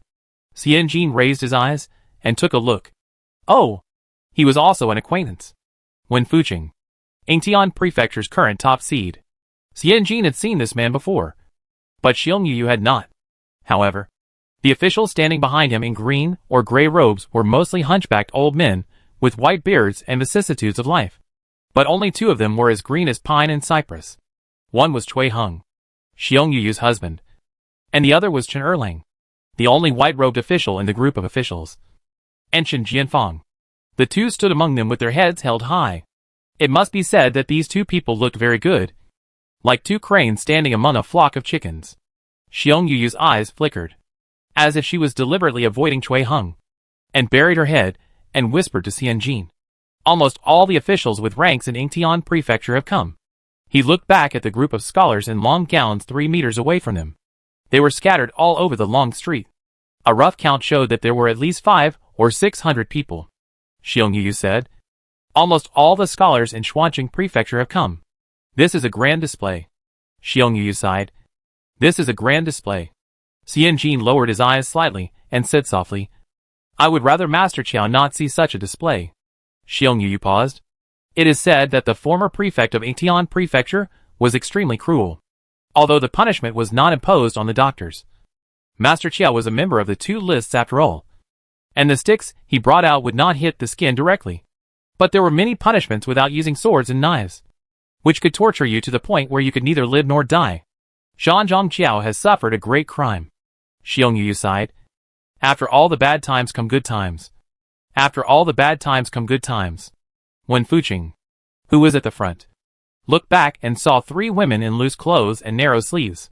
He squinted his eyes, and couldn't see clearly. So he asked Xiong Jifu, "Old Xiong, who are the women behind?" Xiong Jifu smiled and said, "One is my niece. One is the shopkeeper Hiepchenji. You have seen it. And the other is Qiao Fangji's youngest daughter." When Fuqing was stunned. As for boss he had a deep impression of that very smart girl. What is she doing here? When Fuqing frowned. Xiong Jifu was happy. The Qiao family fell into trouble. In the past 2 years, it was he who took care of Qiao Fangji's daughter. Xiong Jifu thought for a while and added, "You don't know the relationship between He Jifu and Qiao Fangji? He is the last disciple of Qiao Shandong. When they were in Jing County, Qiao Shandong raised he and his son together." When Fuqing frowned and thought for a while before saying, "Tell them to stand up." Xiong Jifu raised his chin. And a clerk trotted to Xianjin and bowed to invite him. "It's too hot in the back, so the 2 girls should stand in front with me." Xiong Yu pushed Xianjin from behind and whispered in his ear, "Show off in front of the adults. It will be good for you." Xianjin then walked forward with the fat boy Hua Hua and stood in front of the square of officials. When Fuqing nodded from a distance, "He, shopkeeper, how are you?" Xianjin bowed his head and saluted. "Master Wen, how are you?" Before he could exchange more greetings, he heard the sound of horse hooves. The city gate creaked open, and a tall, red horse galloped in. The man on the horse was tall and straight, holding the saddle rope in one hand and whipping the other. He whipped the horse when he entered the city and turned over. The man was wearing a dark brown robe with dark silk patterns, tied with a white jade belt, with broad shoulders and narrow waist, tall and strong, and looked very upright. He rolled off the horse smoothly, and when he stood still, he clasped his hands together, and his voice was like the leaves rolled into the river bank. "Student Xiao Hui, I meet Wen Fuqing, Wang Xuezheng, Xiong Jifu, and all the adults." "Brother, brother." Little fatty Hua Hua covered her mouth and cried, leaning towards Xianjin while crying. Seeing Xiao Hui in the daytime, the rough jade was polished into a gem with hidden edges and corners. And this feeling was even stronger. The white complexion of the scholar in the past was turned into a light brown by the blood and flesh of the battlefield. The outline of his eyebrows remained unchanged, but his demeanor had changed drastically. His dark eyes were firm, and his straight nose cast a diagonal shadow on his cheek. He looked like a sharp blade wrapped in a scabbard. Xianjin took Xiaopang Hua Hua in one hand and smiled at him from a distance. Xiao Hui's eyes swept across him like a tangible thing, and the muscles at the corners of his lips relaxed slightly. After a slight nod, he turned around to greet the carriage behind him. The carriage behind Xiao Hui swayed into the city gate. After it stopped, the curtain of the carriage was pulled open from the inside, and a thin figure came out with his head down, holding the carriage door frame. It was Qiao Fangji. Qiao Fangji got off the carriage with difficulty, holding his eldest son's shoulders. Immediately after, a child pushed a wooden wheelchair. Qiao Fangji sat down in the wheelchair with his feet almost off the ground. When Fuqing Fan came forward with a choked voice, "Brother, you came to Beijing to see your leg. Why can't you walk?" Qiao Fangji had aged a lot. His hair was gray. Even the tips of his eyebrows were gray. His face, which usually had a lazy smile, had a few more wrinkles and vicissitudes. And he was very thin. So thin that his cheeks and eye sockets were sunken. The veins on his neck were bulging, and the skin around the corners of his mouth was pressed down. He was almost hunched into the ground. His back was bent badly, and his legs began to tremble from the ankles, not to mention standing. Even if he was lightly placed on the wheelchair frame, he was a little weak. It was impossible to tell that this little old man was the brilliant and powerful Tan Hualang 20 years ago. There was only one pair of eyes, so bright that it was frightening. Xianjin was so sad that he almost tried to avoid it, and turned his head away with difficulty. "Don't cry," Xianjin gently told himself in his heart. "Don't cry. Only one of the apprentice and the daughter can cry. If everyone cries, it will be too sad." She had to give this place to Xiaopang Hua Hua. Prefect Xiong also lowered his eyes slightly, hiding his slightly red eyes very well, and deliberately continued the words of the prefecture minister. "There is an old saying that the local water and soil nurture the local people. Qiao Fangji is from Xuanqing Prefecture. No matter how good the doctors in the capital are, they may only be able to treat this. The rest of the work has to be done in the hometown." Xiao Fangji didn't even plan to respond to Wen Fuqing's words. He raised his arm and waved his hand. His frighteningly bright eyes were fixed on Baozu. Baozu rushed forward crying, "Dad! Dad! Dad!" Xiao Fangji stroked the little girl's back with one hand and slowly waved to Xian Jin with the other hand. Jin Jier, the voice was very light, like the wind. Xian Jin suddenly broke down. Master Qiao. She died after experiencing illness in her previous life, and came to this strange, old, and incompatible era, supporting her courage to constantly explore and find value. If Qin Fu gave her love and a sense of security, then what Master Qiao gave her was a break in her mind and soul, a sense of lightness and accomplishment. For 2 years, Xian Jin had never shown his longing for Master Qiao in front of outsiders. But now, 2 lines of tears could not help but fall down his cheeks. He half knelt beside the wheelchair, wiping his tears and crying, "What happened to your foot?" After that, he quickly shook his head, tears streaming down his face. "It's okay with your foot. It's okay as long as you are fine. I have finished writing the article and read a lot of books," he said incoherently. "Baozu is also very good. And the books in your thatched library are also fine." 2 girls, one on each side of the wheelchair crying. One seemed to have pressed the replay button. "Daddy, daddy?" Non-stop, vowing to call all the daddy. In this life, one was like a piece of tape that was out of place, babbling, talking about whatever came to mind, with no coherence, just talking happily. Xiao Fangji comforted one and then the other, but they were all grown-up girls, and he didn't dare to comfort them. The thin and weathered face of old man Xiao was 3 parts helpless, 3 parts flustered, and 3 parts distressed because of crying. The old man had a complicated expression, and his head was about to burst from crying. Prefect Xiong said, Okay. All the scholars in the city are watching these 2 girls cry. Do you still want to get married in the future?" Wen Fuqing also laughed. "Get up. Go back to the mansion first, and cry freely there. Senior brother." Wen Fuqing said this while looking at Xiao Fangji. "Senior brother? You see, you have been away for a year or 2. And Yingtian Prefecture has taken good care of your daughter, and has also taken good care of you. The last disciple. Everything that can be thought of has been thought of for you, so you can put your mind at ease." Prefect Xiong glanced at Wen Fuqing with a half smile. Just now, this guy asked the 2 girls to come forward, originally wanting to play such a play. Please figure it out. After Xiao Fangji was imprisoned in Yingtian Prefecture, his cunning and foxy disciple took care of his biological girl under pressure, and his clever and slippery female disciple grew up under the wings of me. Xiong, what do these 2 girls have to do with you? Yingtian Prefecture? What do they have to do with you? Wen Changbin? It's ridiculous. I, Xiong, just offered my help without thinking of any reward. You, Wen Changbin, should even less think about taking credit. Prefect Xiong smiled and waved at Xiong Yu. You mother, help the 2 girls up and go to the government office. Mr. Qiao has worked hard all the way, so go to the government office first. Those who want to cry can continue to cry. Those who want to take credit can continue to ask for credit. Those who want to tell stories can continue to tell. Anyway, I, Xiong Ling, am hungry, and I have to eat. Chapter 253. Entering the hall. Xuanqing Prefecture. Prefectural Government Office. Backyard. 6 cups of tea. Smoke rising. Wen Fuqing, who was sitting at the top, was eloquent, talking freely. I heard that the capital was also trying to keep you, but you insisted on coming back. Since you have returned to Nanzili, we must make you feel comfortable and happy even if we gather all the forces of Jili. If you are willing to open a mountain courtyard, you can return to Jingxian. Qingcheng Mountain Courtyard is originally the land of the Qiao family. I usually transfer scholars from Nanzili to help you take care of it. This time when you come back, I especially find someone to help you repair it from the top to the foot of the mountain. The original students are scattered all over the place. I asked the principals of those private schools and official schools to release them all for you. If anyone does not release them, I will block the funding for next year. Wen Fuqing smiled and raised his hand, casually pointing at Chen Jianfang. Look, your former favorite disciple will take the imperial examination next year.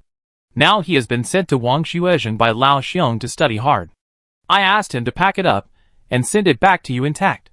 Wang Shuezhen, you and Xiong Ling should not be so sharp. What does it have to do with him? A Beijing official, who was demoted to an outpost? It's innocent. Wang Xuejing lowered his head and drank tea innocently. Qin Jianfang sat upright. His expression was obviously slightly stunned. Xian Jin sat below him and immediately felt the stagnation of the people around him. The masters in the officialdom don't say a useless word. Wen Fuqing's words provoked 3 people. And the first one to bear the brunt was Qin Jianfang, who turned to someone else's school after his mentor was imprisoned. Relying on belittling others to elevate one's own actions. Doesn't this mean that even though everyone else has run away, I still remember you, Qiao Fangji, and will help you repair the mountain courtyard? Xian Jingwang looked at Wen Fuqing, as if he smelled the greasy, smelly smell of middle-aged men. After Wen Fuqing finished speaking, he lowered his head and lifted the lid of the teacup to drink tea, leaving enough time for Qiao Fangji to express his gratitude. Qiao Fangji hunched his waist, put his hands on the handles of the wheelchair, turned his head to look at Qin Jianfang, and his voice trembled. What have you learned now? Qin Jianfang immediately stood up with his head bent. I'm trying to write an article about water conservancy construction. Qiao Fangji nodded tremblingly. The stuff from the Ministry of Works is useful after learning it. After a slight pause, they are all practical things. Much more useful than those stale people who only know how to talk nonsense, but do things in a haphazard way. Xian Jin lowered his head and smiled. And the arc of his head just revealed his smooth forehead and upright nose bridge. Xiao Hui sat right opposite Xian Jin, looking straight at the girl who was laughing secretly. His eyes were deep, like a zither music with hidden waves. Xian Jin heard it all. And Wen Fuqing naturally understood it too. He put the teacup aside casually, without showing any anger. Seeing that Qiao Fangji refused to respond, he smiled and said, if you don't want to return to Qincheng Mountain Court for the time being, you can stay in Xuanqing Prefecture or Yingtian Prefecture. If you want to be an official, Yingtian Prefecture and Xuanqing Prefecture have vacancies. It's not easy to choose a 3rd-rank official, but there are many 4th-rank officials who are idle and capable. It all depends on where you want to be. If you don't want to be an official, Yingtian Prefecture has several good hot spring resorts. I've kept an eye out for them. They are just right for your foot injury. When the time comes, I'll hand them over to you along with the house, servants, and land. You can take good care of yourself.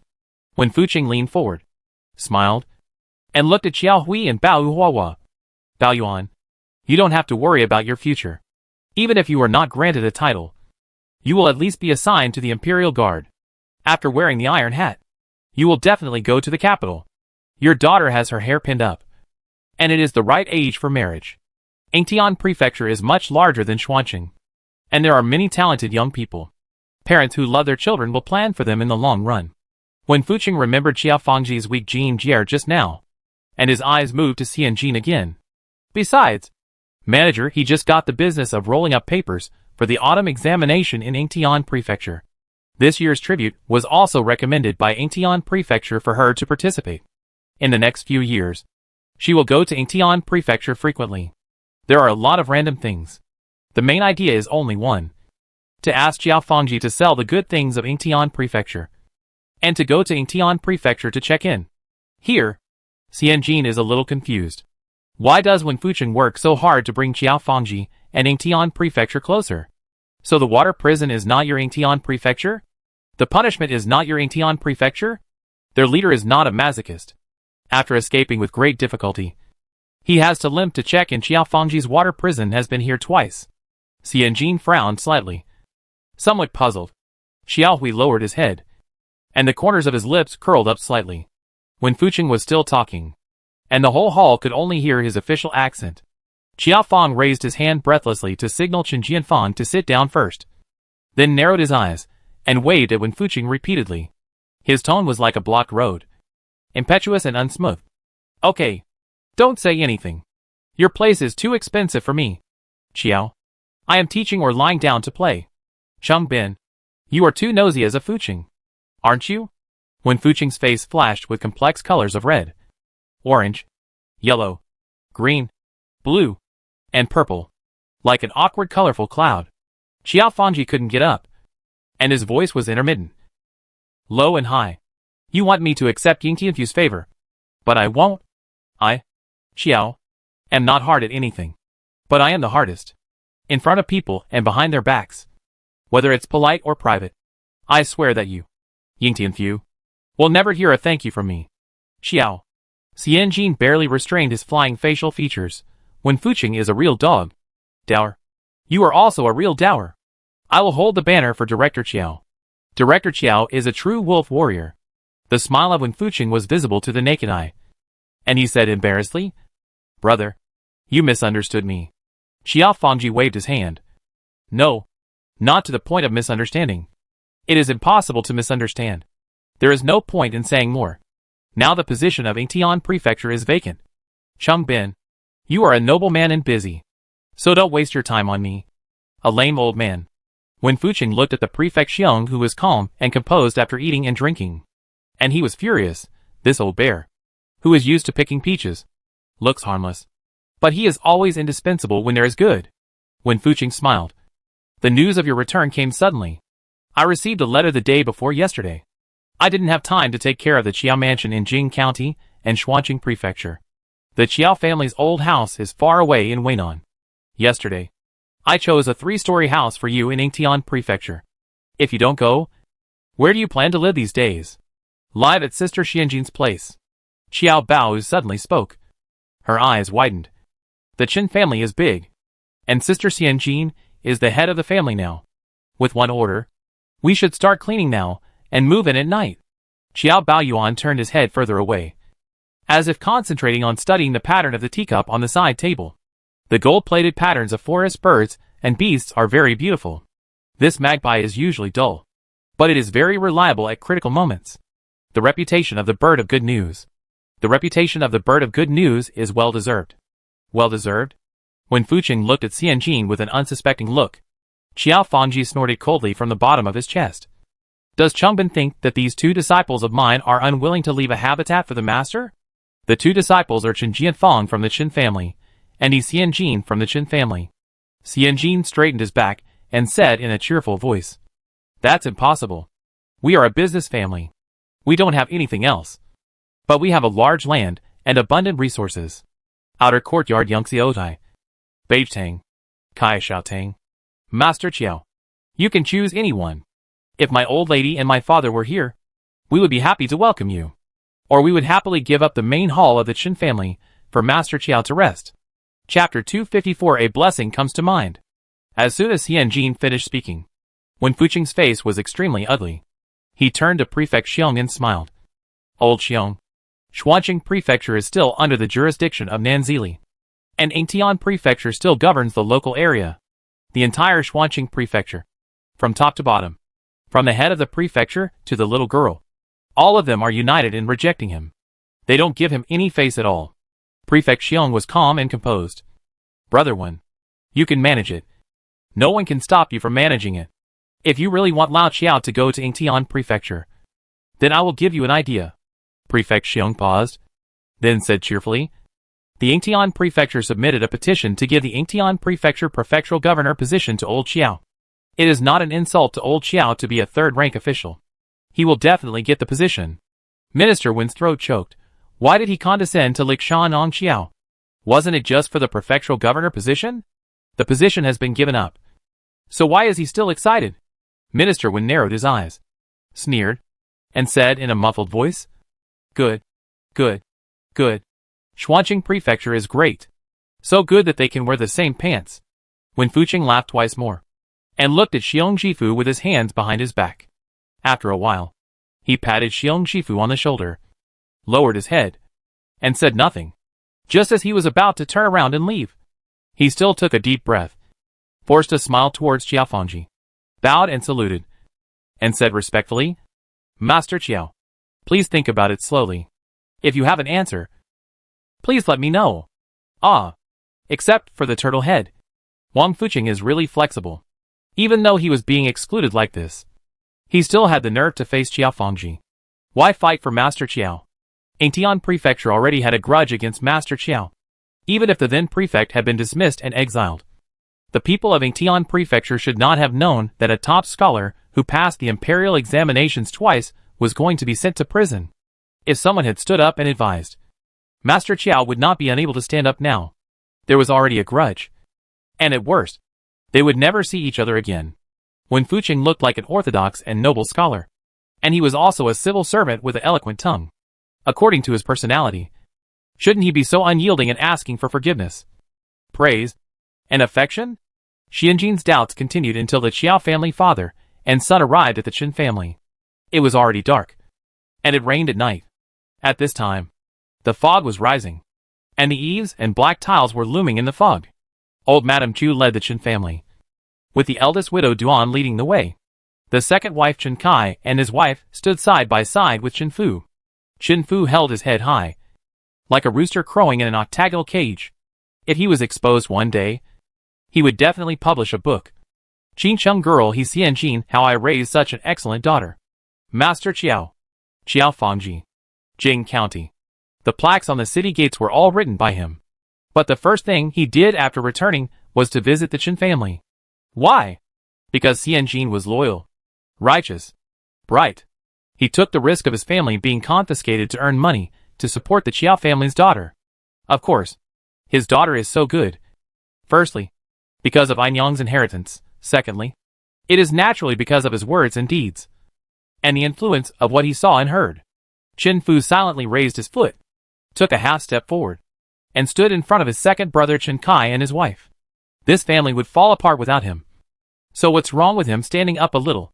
Old Madame Chu leaned on her cane, stood on tiptoe, and waited anxiously at the entrance of the alley, with a smile on her thin and narrow face. And she was full of joy. Our Erlang is really blessed. He just passed the mourning period and thought he would have to wait another 2 years. But the special examination will be held next year. The examination is coming soon. And the teacher is back again. Not only coming back, but also in glory. Returning home from the capital with honors. With Master Qiao's guidance and paving the way. Our Erlang will be the top scholar next year. Chen Fu rolled his eyes. Yes. Now who can tell whether Chen Erlang is a descendant of the Qin family, or the good fortune boy under the seat of the Bodhisattva? Old Madame Chu was trying hard to suppress her smile.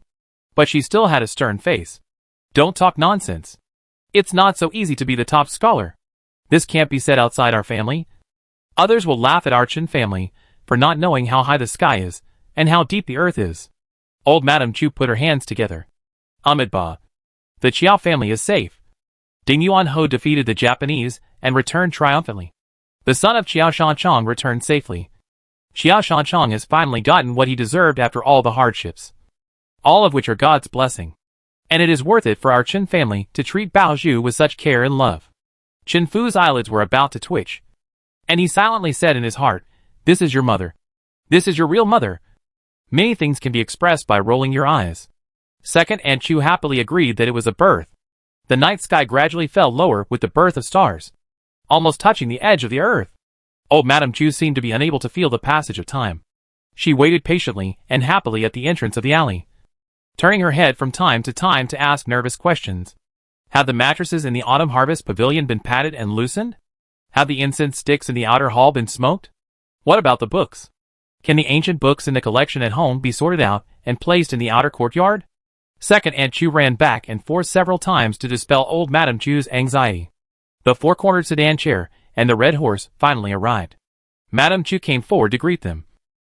And Chen Kai personally opened the curtain to help Qiao Fangji out. Madame Chu raised her hand. And Chen Sailang, with shrunk shoulders, pushed the wheelchair and asked Qiao Fangji to sit down with a humble look. All the way, Madame Chu spoke attentively, and Qiao Fangji nodded at the right time with a relaxed look, giving Madame Chu enough face. You have traveled a long distance and worked hard. When I heard that you condescended to stay at the Qin family, I quickly cleaned up the autumn harvest pavilion in the outer courtyard, which faces north and south, and prepared a light meal and 4 long gowns and hats for mid-spring and early summer. Old Madame Chu looked at the tall and angular Qiao Hui again, and couldn't help showing a look of disappointment. And her words were more sincere. Bao Yuan came to our house a few years ago to ask Erlang for wine. And he was a teenager. Now, under the disaster, he has grown into a young man with broad shoulders and strong hands. Qiao Hui lowered his eyes and said in a hoarse and dark voice, Old Madam, you are too kind. But you are just a little older. Qiao Hui has been avoiding making any sound since arriving in Xuanqing. And now he speaks, which makes everyone startled. Qin Jianfang's widowed mother Duan said in a trembling voice. Bao Yuan, Your voice. Xiao Hui lowered his eyes gently. My voice is hoarse. And I still need you to trouble me to distinguish it. Old Madame Chu showed reluctance. Next year. Will you take the special examination next year? If I take the palace examination, how can I answer the saint with this voice? The final examination for the Jiren is the spirit, face, body, and voice. How can a scholar who speaks as hoarse as cracked stone be selected? I won't take the exam anymore. Xiao Hui's voice was hoarse. I haven't read a book for 3 years. And I can't write a good article like Erlang's. Mrs. Chu breathed a sigh of relief in her heart. If Xiao Hui also took the exam, who would Xiao Fangji spend his energy tutoring? How could a disciple win over his son? After Xiao Hui finished speaking, Xianjin followed behind him, raised his eyes, and looked at this young man who was forced to grow up quickly. The last time they met, Xiao Hui's character was as maddening as ever. So Xianjin naturally ignored his changes. Yes, 2 years. 2 years of disrupted life.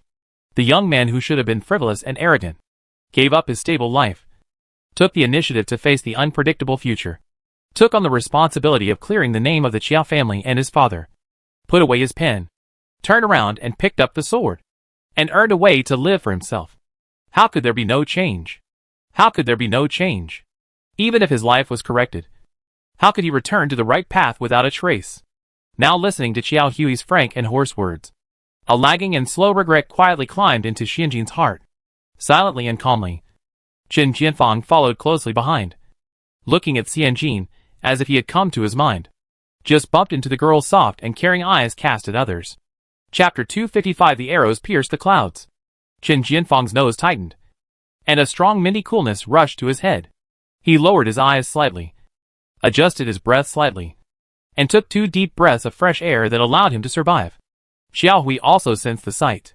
His keen perception developed in the battle in the East China Sea allowed him to catch Xianjin's gaze at the first time. Xiao Hui turned around and smiled with a small arc, as if trying to comfort the girl. The two sides' eyes intertwined. Chen Jiafang had a full view. The young man's heart was filled with blood, and it took a long time for him to calm down and let out a long breath from his chest. I don't know why. Now, he felt a sense of fear before the battle.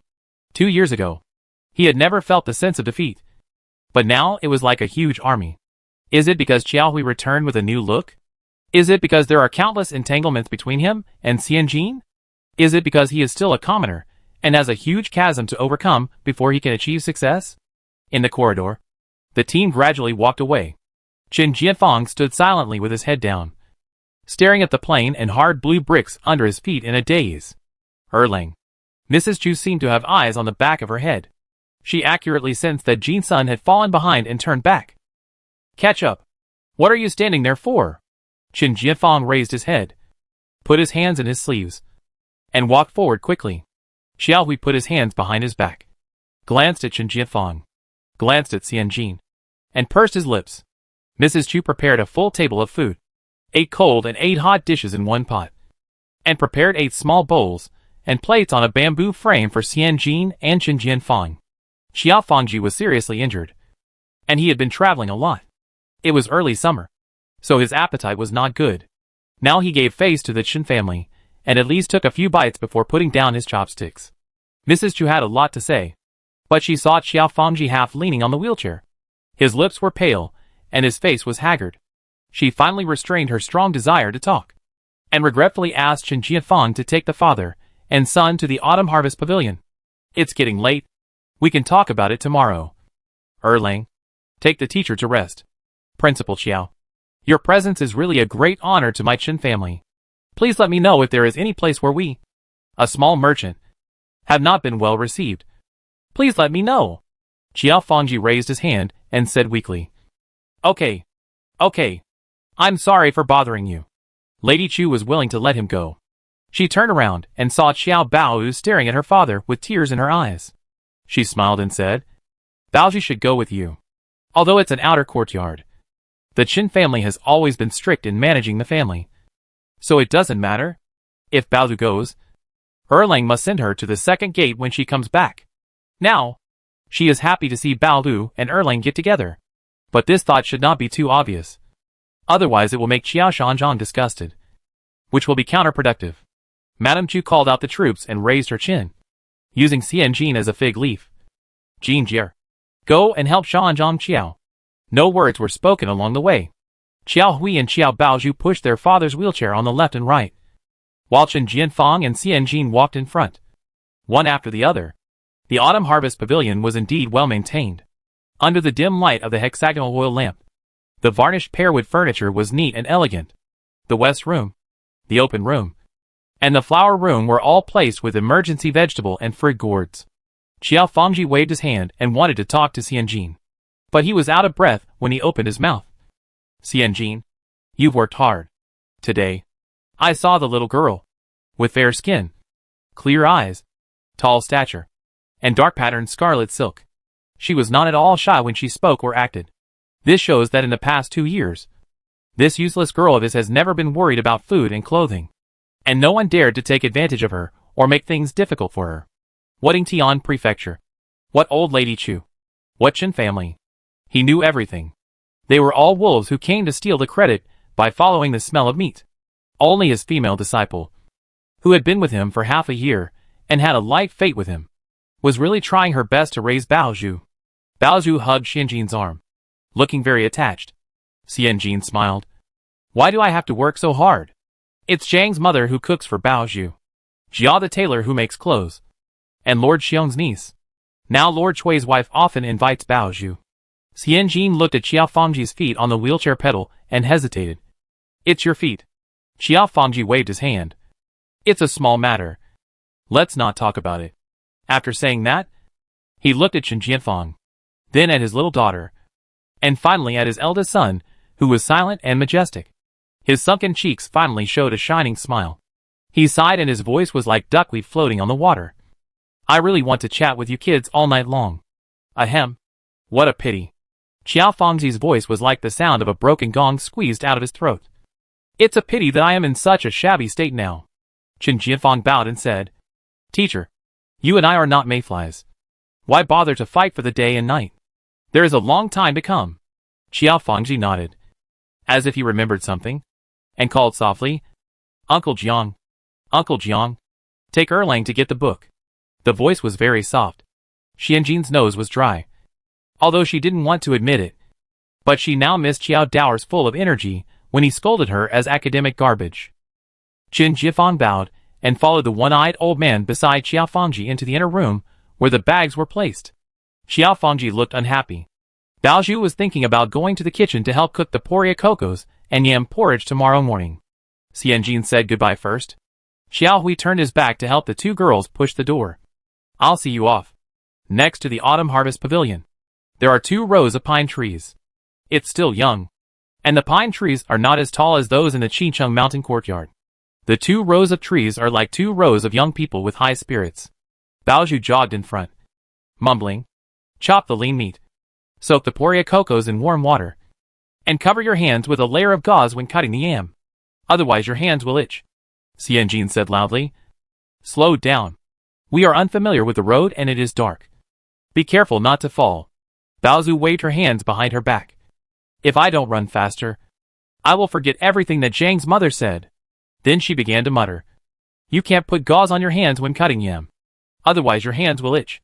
You can't put gauze on your hands. You can't. Xianjin laughed. Qiao Hui lowered his head slightly.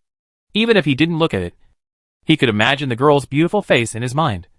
How beautiful her smile was. Xianjin and Qiao Hui walked side by side. What happened to Master Qiao's leg? Xianjin asked. Qiao Hui withdrew his gaze from the end of the pine forest with swaying shadows, and said concisely, the ankle was shackled, and it was soaked in dirty water in the water dungeon.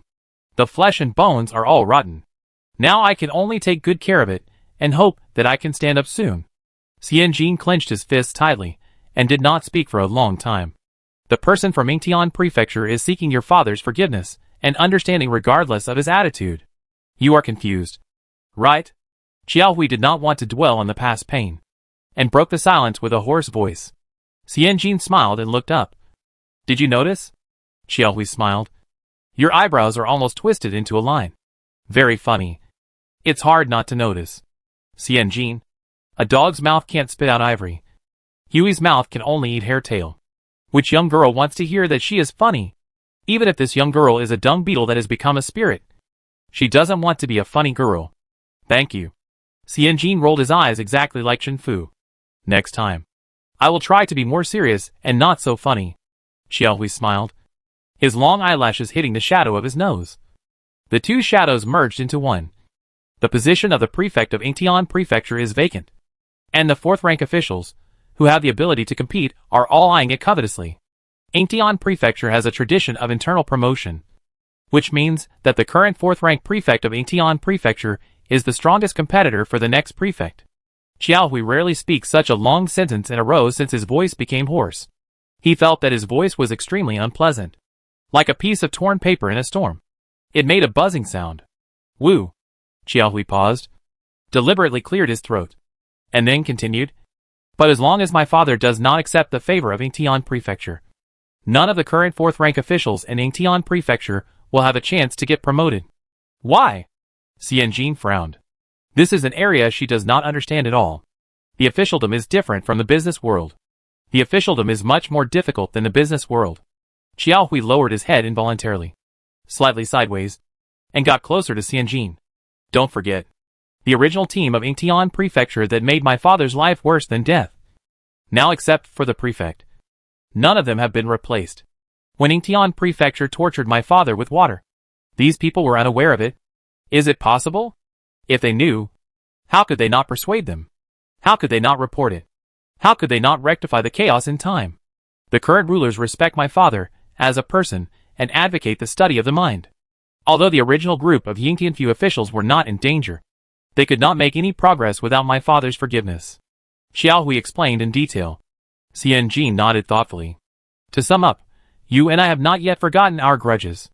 Now that I have returned home in glory, as someone who has offended me, how can you make any progress without my forgiveness?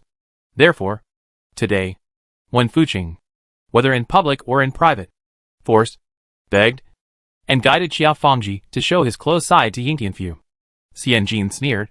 The former prefect was exiled thousands of miles away. Although he suffered, he was still intact and could move well. Xiaohui also sneered and shook his head gently. No. No. Xianjin looked up at him and realized that when did this guy grow so tall? He was a whole head taller than her. She was not short. According to her estimation, she must be at least 1.65 or 1.66 meters tall. This guy must be 1.9 meters tall? Xiaohui tilted his head and made a gesture of shooting arrows in the air with both hands. He pulled his right hand back and gently hooked his index finger and then released it. Swoosh. Xiaohui simulated the sound of an arrow piercing the sky. On the 10th day of his exile, I caught up with the team and hid in the valley. An arrow shot through his ankles. The young man's eyes were cold, and he tilted his head. His eyes were as cold as torches. His feet were in the pine forest, and the pine needles rustled finely, giving him a different kind of frost-like coolness. Xianjin was slightly stunned, and opened his mouth, but he didn't know where to start. Chapter 256. The second question. On the night of early May, the heat of the sun faded, and under the pine trees there was a familiar chill of spring. The wind blew with the sound of water flowing by the Longchuan River, and Xianjin shrugged and rubbed his arms involuntarily. Today, in order to welcome Director Qiao, she was dressed very beautifully. A light yellow dress with indigo silk buttons, which not only matched the lightness of morning, but also perfectly set off the girl's fair skin and upright figure. Ahem. This outfit is certainly not what Xianjin likes. Chen Fu threatened her with everyone is going to the city wall to pick up Director Qiao. If you dare to wear work clothes, I, your father, will hang myself at the gate of a yuan. In order to save his father's fragile neck, Xianjin finally gave up his work clothes and put on new clothes. To be honest, with Xianjin's aesthetic taste, she couldn't find anything good about this dress. The color is light and not resistant to dirt.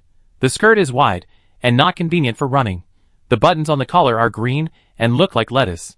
Xianjin happily shared his last reverie about lettuce with Chen Fu. Chen Fu held his head in his hands, his whole body twisted with grief and anger. He didn't understand. He didn't understand. Ai Nyang even looked for bottles and gourds with matching colors for seasonal flowers. As her own daughter, why didn't she pursue beauty at all? Not only that, she also tried to assimilate him with dirty dark brown. Corrupt him. Invade him. After changing into clothes, Xianjin finally got the good-looking point. It was the waist like a weak willow in the wind, the slender and straight neck under the budding clothes, and the skirt that fluttered slightly when walking briskly. Well, she admitted that abandoning practicality and convenience, and occasionally pursuing flashy and luxurious things was okay. Of course, the price of being good-looking is that it's a bit cold now. Xiaohui lowered his eyes and quickly glanced at the girl, his eyes fixed on the girl's slender waist, and turned his head away as if his eyes were burning. His throat moved slightly, and his tone was calm. Is it cold? Xianjin nodded honestly. A little. The men's clothing in the Wei dynasty was complicated. Xiaohui unbuttoned his outer shirt and handed it to Xianjin. Put it on, he added. Brand new fabric. It's really cheap for you. Xianjin, except for being able to touch this guy's abdominal muscles for free. She refused to acknowledge any other benefits. Xianjin didn't bother to be polite with him and decisively reached out to take it. In this era, if you catch a cold or a cold, taking bitter medicine is not a big deal. If the disease is not controlled and develops all the way down to the lungs, then you are doomed. The coat is warm, as if it has just been taken off the stove. With the unique heat of young people, Xianjin put it on his shoulders naturally. I will return it to you after passing the second gate. I don't mind you being dusty.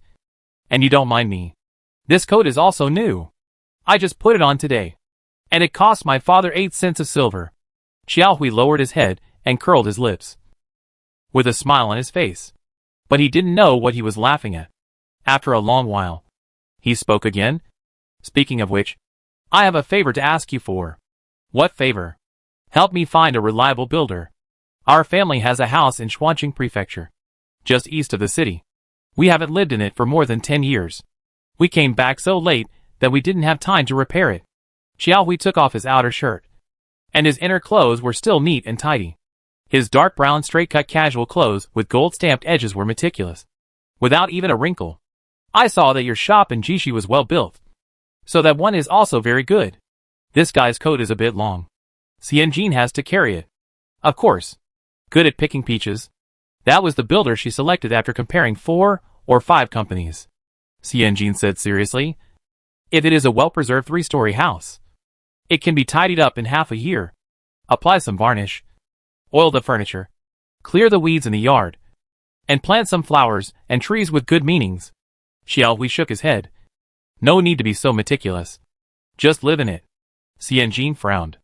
Xiaohui stopped at that. You won't live here for long. Maybe you have to go to the capital again. Master Qiao is going too?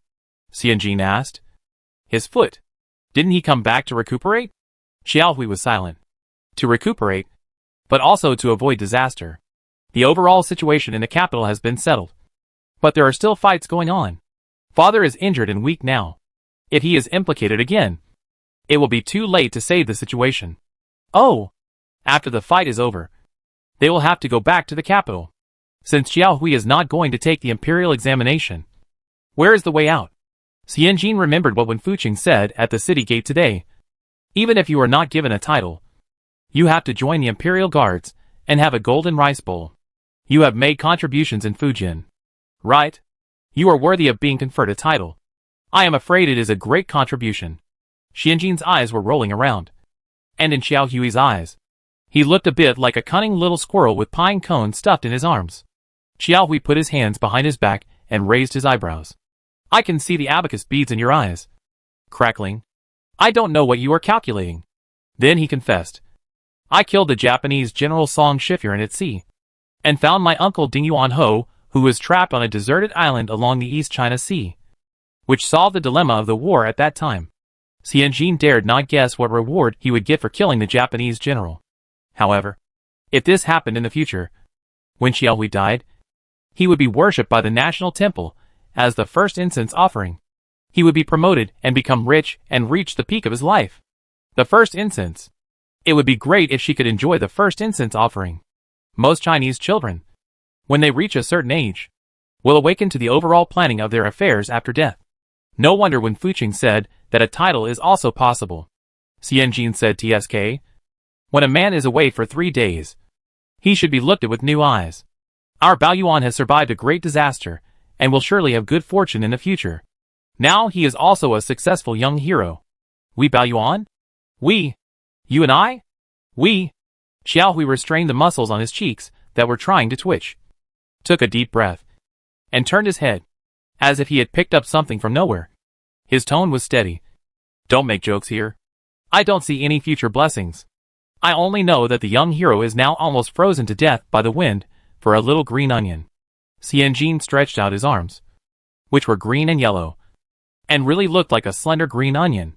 Xianjin laughed, wrapped his coat tightly with his backhand, and said with his neck stiff, Just now you were acting like a hero and pretending to be a big brother.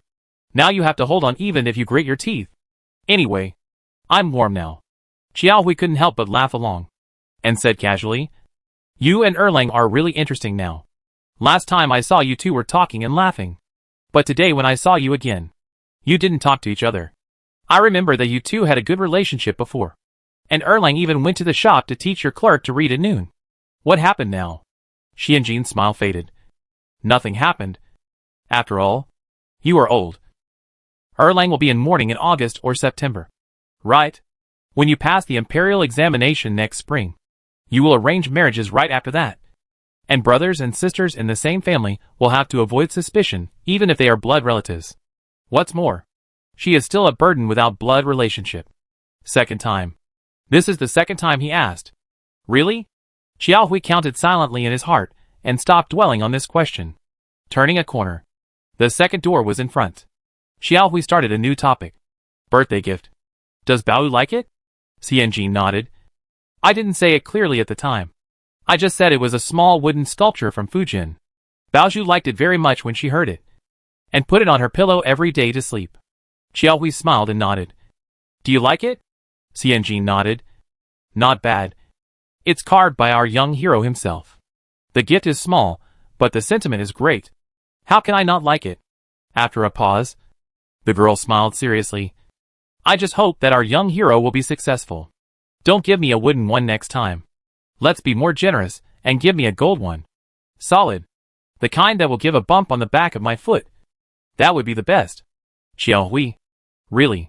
He stayed in the dark cabin, picked up a thin knife, scraped the sawdust bit by bit, and explored the wooden mortise structure that he had never touched before. He wasted his time. He should have taken 2 big boxes, one for gems and one for gold and silver, and thrown them in front of this cunning little squirrel. Hit her until she was dizzy. Hit her until she was blinded by money. Hit her until she didn't know what was good for her. Xiao Hui stroked his forehead. How about this? On your birthday next year, I'll use gold to make you a golden version of Xianjin that is tall on one side and heavy on the other, with rubies as eyes and emeralds as mouth. Let's be the most beautiful girl with the smell of money in the whole Xuanqing prefecture. What do you think? Xianjin raised his head and smiled. In front of the second door porch, the slender girl raised her head and smiled like a bright star. The decisive boy had some helplessness on his eyebrows, but the corners of his mouth were raised involuntarily. What a beautiful picture! Qin Jianfang turned the corner and ran into the scene under the starry sky. Chapter 257 Knowing One's Own Acquaintance. Qin Jianfang held several thick books in his hands. In this situation, for some reason, a thin layer of sweat suddenly appeared on his palms. He wanted to clench his back teeth, but he was worried that the tense jaw angle would betray his hidden emotions. Erlang. Xiao Hui turned his head and punched Qin Jianfang's shoulder, and spoke first. It's been a long time since we last met. How come you are so thin? Xiao Hui's attitude was natural, and Qin Jianfang's hands suddenly relaxed, and the complicated thoughts in his heart also followed. Qin Jianfang punched Xiao Hui back and smiled. You'll lose weight when you're preparing for the exam. Sir Xiong told me that he was only half as thin as he is now when he took the exam. After Qin Jianfang finished speaking, he turned around and greeted Xianjin with a smile. Xianjin. His eyes were gentle and soothing. Xianjin smiled and nodded. Second master. Xiao Hui looked natural and leaned over to look at the books in Qin Jianfang's hand. Essentials for the people. Water and levee construction. Pharmacy confidential. Why did Dad give you all the medical books? Qin Jianfang lowered his head and flipped through the yellowed ancient book. The teacher said that the eldest princess is pragmatic and not idealistic. Health is the foundation of people's livelihood. Moreover, the eldest princess personally appointed Zhang Jing from the Ministry of Rites to set the questions. Zhang Jing was in charge of Jimin Hall in the past few years. If there are questions about medicine, I won't be blind. Xiaohui nodded. The questions for the special examination are always unexpected. It's good to look around. He took a step forward and smiled heartily. The coldness in the corners of his eyebrows and eyes was temporarily replaced by the disappearance of youthfulness. It's just that my father's words. Now listen to half, and throw away the other half. What's the saying?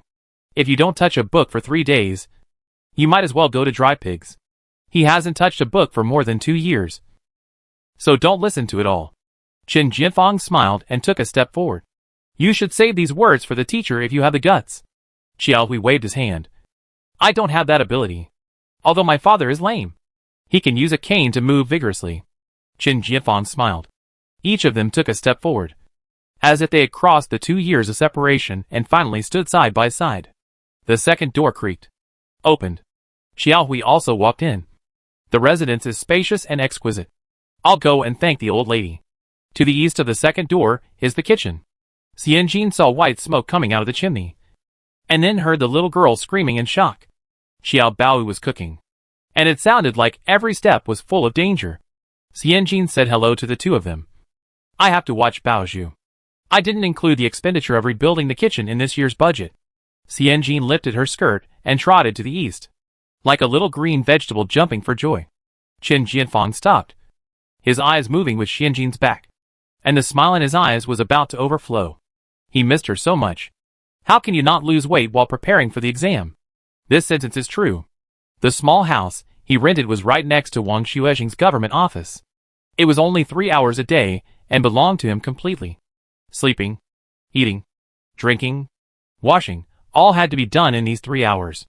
There were countless candidates from all over the world who came to Yingtian Prefecture to prepare for the exam. Those with a little property rented a house and hired 2 servants to take care of their daily lives. Those with poor families rented rooms in an inn in groups of 3 or 2, eating and drinking together, which also reduced expenses. He thought he was hardworking. But when Wang Xuejing took him to a shed inn to take a look, he realized that his laziness and inertia had not been completely eliminated. Some old candidates in their 40s and 50s, soaked in bitter thick tea, slept only 2 hours a day, and only ate boiled noodles. Noodles don't need to be chewed. Just swallow them whole, which saves time than rice. He was terrified. He was not Bao Yuan. He was just like the old candidates, moving forward step by step, not relying on a more alert brain or more outstanding talent than others, but more blood and sweat. He always knew clearly the gap between him and Xiao Baoyuan. They were candidates of the same class. When he was studying hard, Xiao Baoyuan finished eating the braised chicken feet, and then commented a few words. The braised chicken feet here are not sticky, and then turned off the lights and went to sleep, without any desire to fight. In the end, Bao Yuan's ranking was even higher than his, so he could only fight harder than everyone else, and he might win. Xianjin's back was brisk and relaxed. The tenderness in Qin Jianfang's eyes, at some point, appeared on the corners of his mouth. Fortunately, just like his father meeting his mother, on the pitch-black road, he also met the most dazzling fireworks in his life. Xiaohui quietly watched Qin Jianfang's expression. Erlang. Xiaohui spoke. Qin Jianfang woke up from a dream and came back to his senses. Xiaohui smiled and walked forward as if nothing had happened. What are you looking at? Let's go! If it's any later, I can only salute outside the old lady's yard.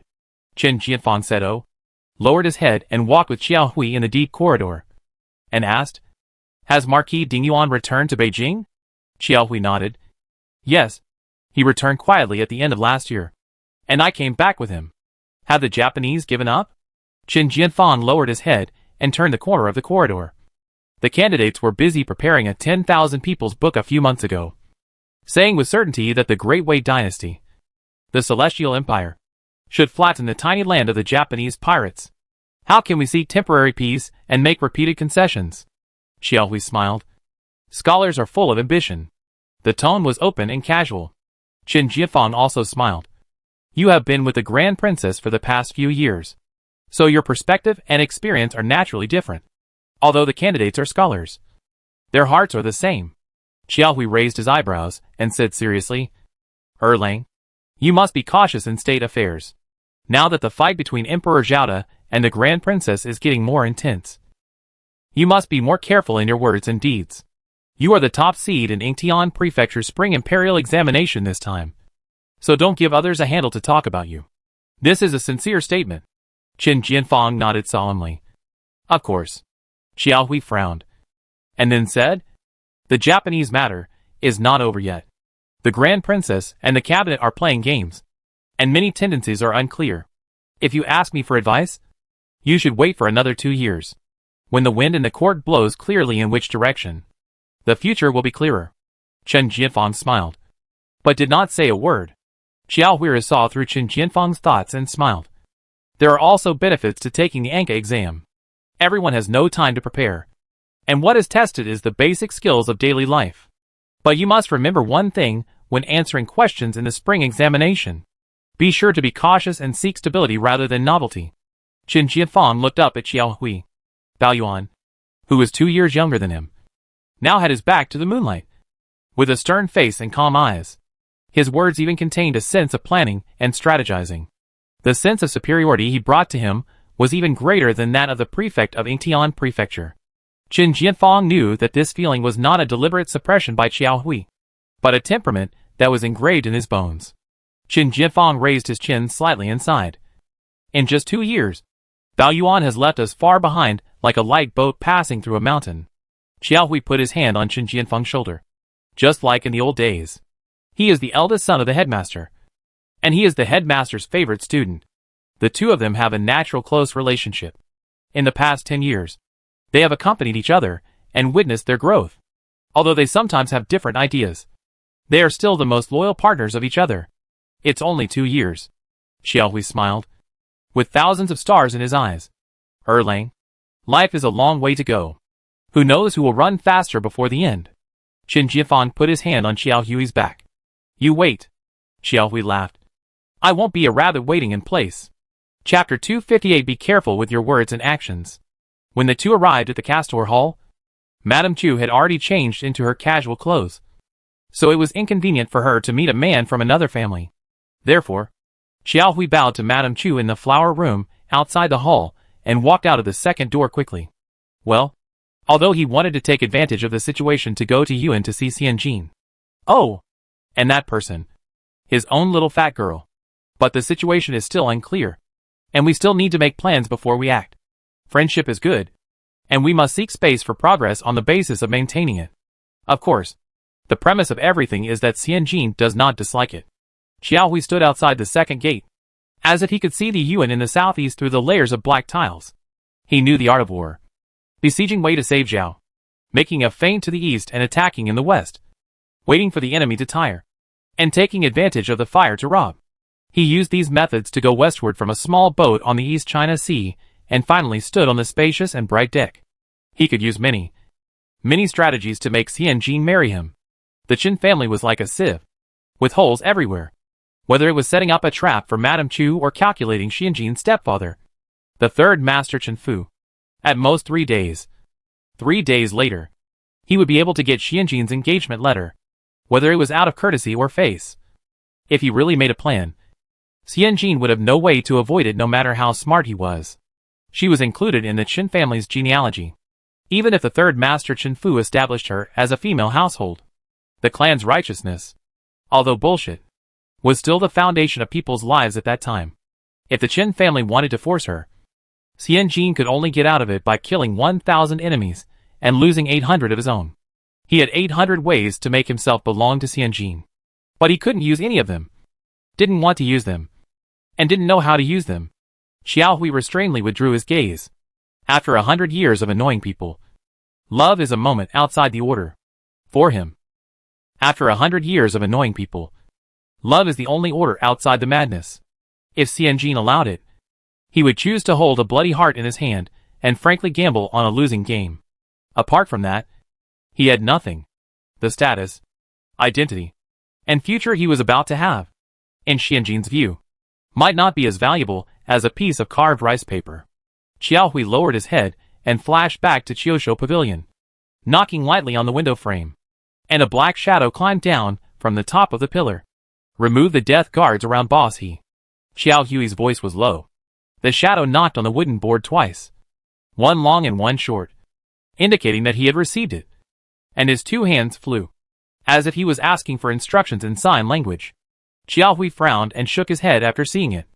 There is no need to massacre the Bai family. The mall is her battlefield, and she will kill her enemies herself. He cut off the tendons of the man's hands and feet. But he was just feeling unfair and taking personal revenge.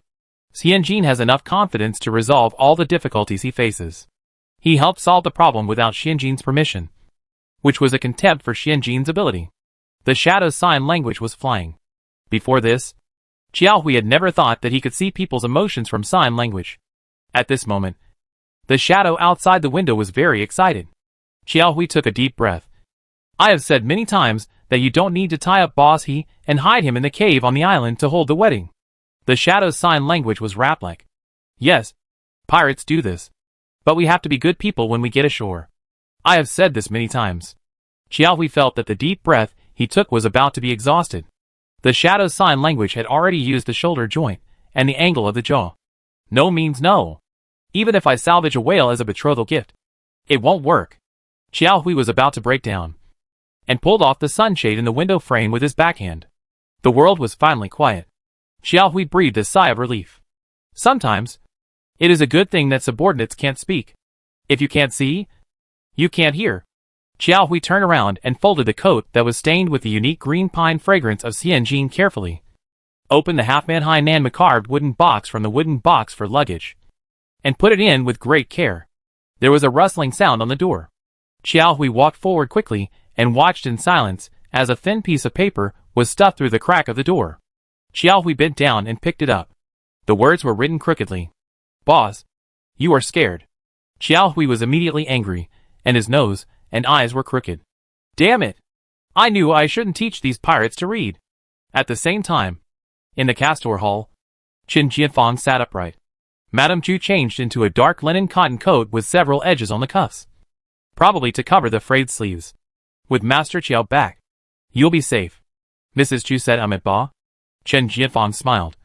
When did you believe in Buddhism? Mrs. Chu said angrily. If you pass the imperial examination, I will believe in all the gods and Buddhas in the sky, and I will be willing to do so. Qin Jianfang smiled lightly. Mrs. Chu signaled Aunt Chu to get Qin Jianfang some snacks, and set her own plan.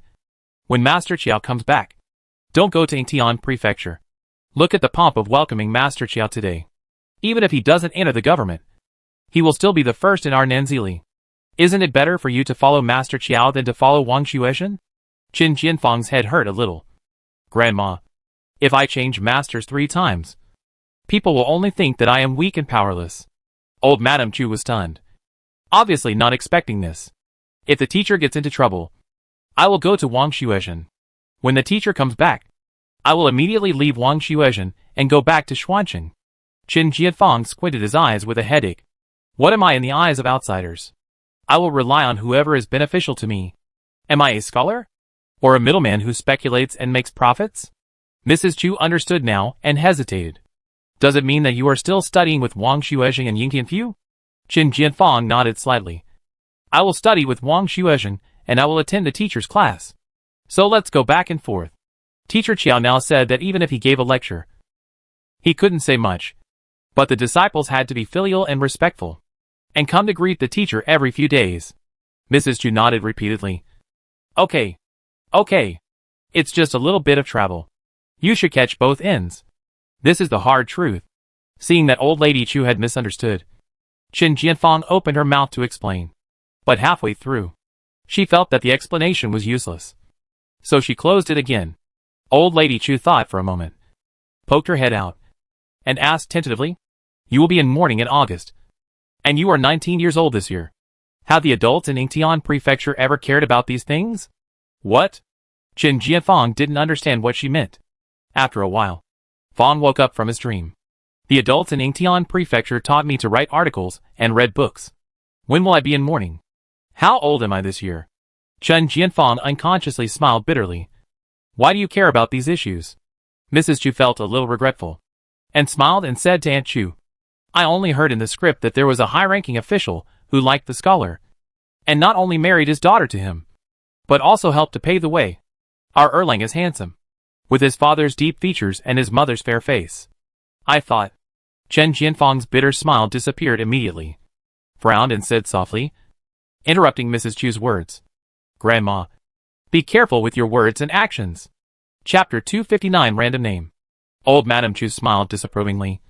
You and I, the grandparents, can talk behind closed doors, so there is no need to worry. Chen Jianfang pursed his lips tightly, and there was a slight hint of impatience in the corners of his eyebrows and eyes. He did not admire his grandmother's casualness in talking about the daughter of the official family in Yingtian Prefecture. It was as if they were talking about a porcelain, or a good product that would be sold at a high price. Chen Jianfang's way of expressing his dissatisfaction was to lower his head and not speak again.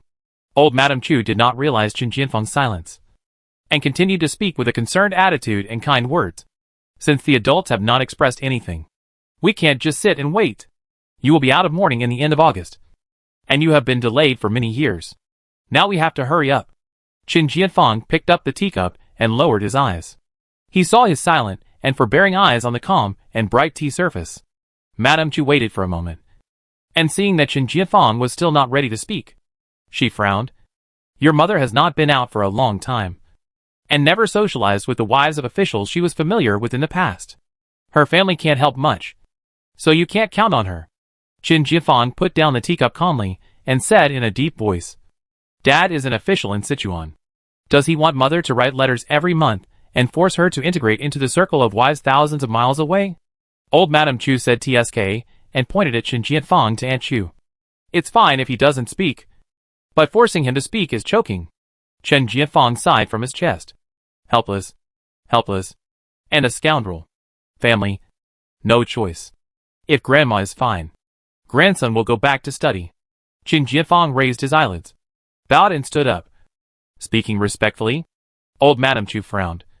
Why are you so nervous? Aunt Chu bulged her eyes and was shocked. In the eyes of the old lady, there are things in the world more important than studying. That must be the sun setting in the west. Oh no! The sun must have been eaten by Madame Chu. Madame Chu placed her hands on the small side table, with her patched cuffs casually placed. Chen Jianfang lowered her eyes slightly. Her gaze fell on her grandmother's sleeve. She sighed deeply in her heart, and then sat down as she was told. Madame Chu leaned forward, and was satisfied when she saw Chen Jianfang sitting down properly. Our family has raised Baozhu for so many years, and you have delayed a year to settle the students left by Principal Chiao. It sounds like it's time to harvest. Chen Jianfang tilted his head slightly, his expression slightly indifferent. I never want to be rewarded for doing these things. Old Madame Chu smiled, her high cheekbones almost reaching her temples. No reward? Then we won't make money from opening a business. Give it away for free. This grandson is good in every way. Only one thing. He is too young. A scholar born in a merchant family should know how to work hard. Otherwise, how can you compete with those noble families with generations of accumulation? Chen Jianfang pursed his lips tightly, like a bow with an arrow on it. When you pass the imperial examination, I will ask Baozhu to marry you. Old Madame Chu said calmly. Chen Jianfang's hands trembled suddenly, and he tightly grasped the handle of the chair. His body stood straight, and the arrow on the string was about to burst out. What did you say? Old Madame Chu knew her grandson's impatience and anxiety. She chose to ignore it and continued. Grandmother has considered it. Chiao Baozu is the best choice for our Chen family at present. Although Shanzhong Chiao has not entered the officialdom, the Chiao family is a noble family. Whether it is the aunt who married Ding Yuan Ho or Chiao Baoyuan, who seems to have a promising future now, they are not easy for us to climb. Old Madame Chu smiled, revealing her slightly yellow teeth due to her age. She smiled comfortingly, and at the same time with cheap relief. But we have done a favor to her and the Chiao family. If we ask for her hand in marriage, the Chiao family will never easily refuse. Chen Jianfang clenched his upper and lower back teeth, and countless thoughts flashed through his mind. Thousands of thoughts flashed by like a horse-drawn tour. How should he refuse? He must refuse. What should Xianjin do? What should he do? What should Baoyu do? If I pass the imperial examination, but get a reputation of repaying a favor, I won't have a good time in the arrangement of official positions. Thinking through thousands of thoughts, Chen Jianfang quickly picked out a reasonable and tenable excuse, retracted his right hand from the handle, and said quickly, Passing the exam is by no means the end. Some Jinsher went to the Hanlin Academy to edit books. Although the life was hard, they could enter the 6 ministries after a few years. Some Jinsher were sent to northern Fujian or western Sichuan to serve as county magistrates. They could not make any progress for decades, and spent their entire lives in the 7th-rank official position. Qin Jianfang was speaking very fast at first, but gradually returned to her usual calm and confident tone. Grandma, we have already taken 99 steps. But the last step is a failure. Is it worth it? Madame Chu narrowed her eyes. Her cheekbones gradually lowered, and her hands folded on her lower abdomen, as if she was thinking about what Qin Jianfang said. After a while, Fang hesitated and said, "Why do you have such a reputation? They want to repay the favor. But others can't say that. They obviously did a favor to the Chiao family. A favor must be repaid. Food, clothing, monthly allowance. He never treated her badly, and even allocated a mule cart for her. If Shan Zhongqiao was sensible, he should have thought of these things. What's more, Qiao Bao has lived in the Qin family for so long without any relatives or friends. And if she were in the countryside, the woman's plot would have spread all over the village. If Qiao Baozhu doesn't marry the Qin family, who will she marry?" Qin Jianfang smiled and raised his chin slightly. Who can tell clearly what happened in the imperial examination? In the previous spring, a candidate who was over 50 years old had diarrhea during the exam and didn't finish the paper. He thought that he couldn't finish it and couldn't get a rank.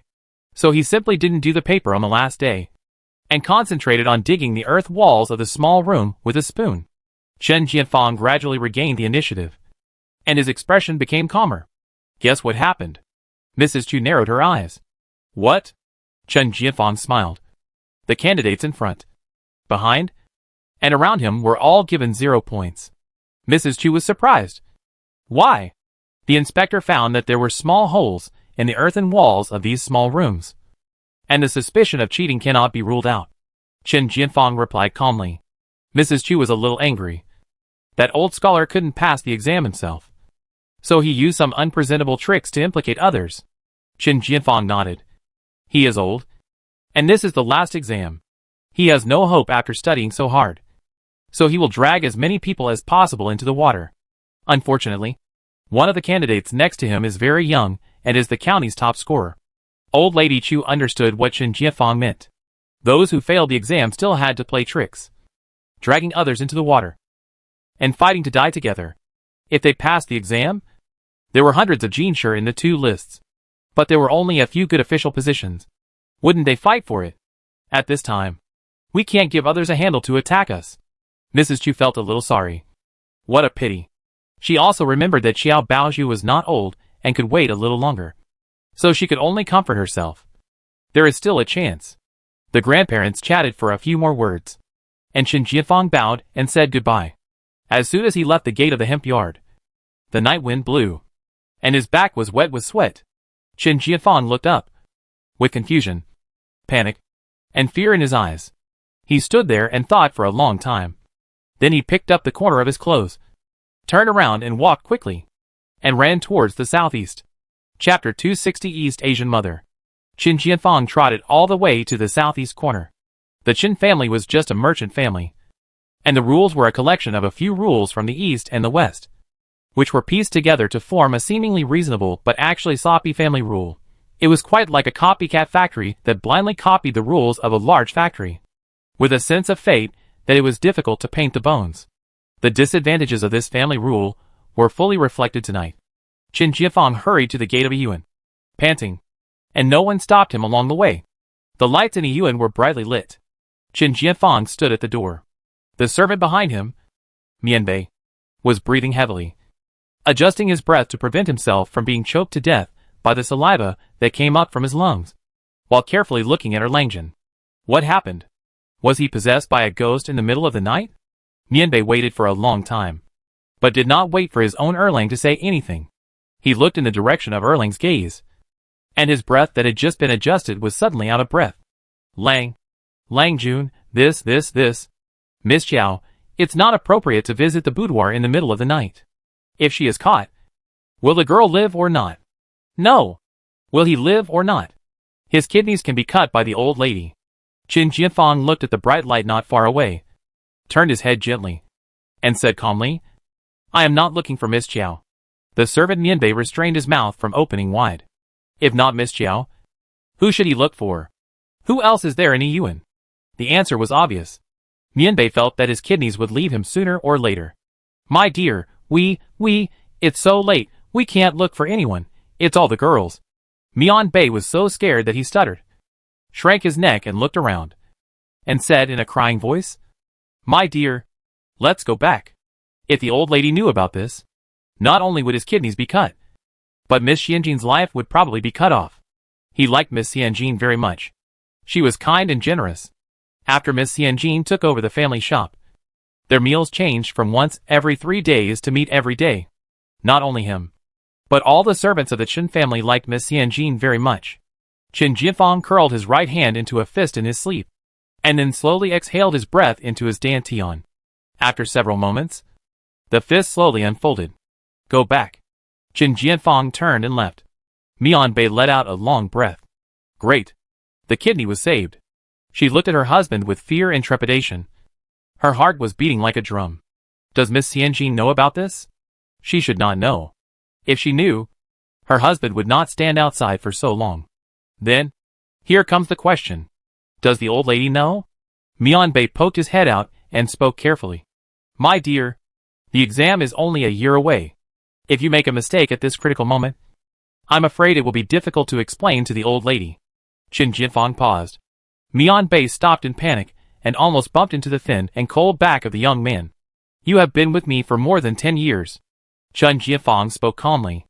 Nianbei immediately straightened his back. I won't say anything.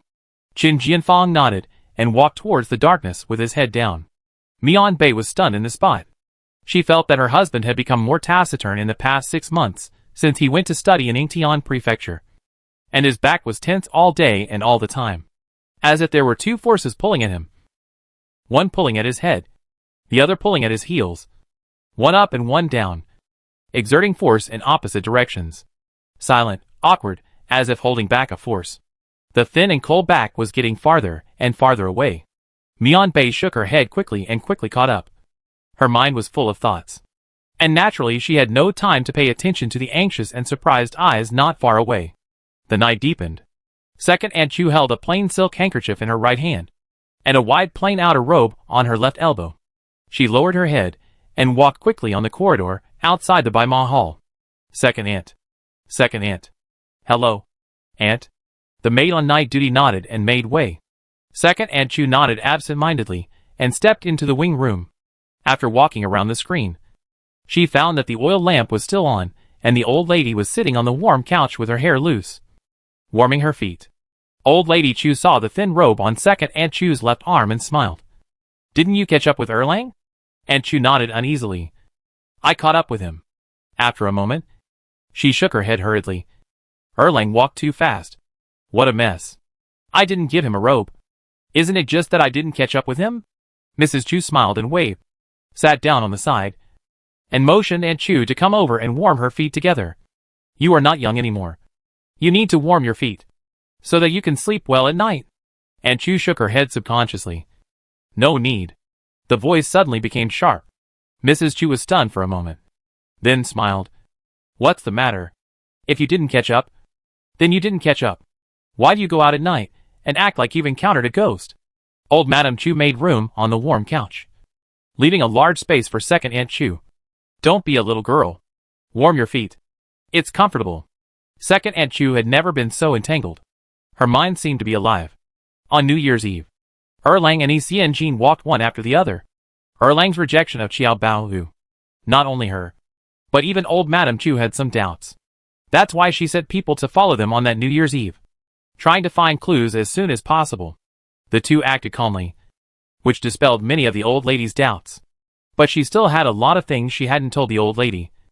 The orchid carving on the umbrella handle from the Jishi workshop. The exact same orchid embroidery on her Langjin's cuffs. From herself to others. Xianjin was the same person as her. Helpless and dependent. So she decided to keep the matter secret. She thought to herself that it was just a coincidence. Could it be that the girl was really going to get into a life and death lawsuit because of an unfounded speculation? Now the speculation has come true. Even if these two people are not the beginning and the end. Erlang's feelings for He Xianjin are definitely not innocent.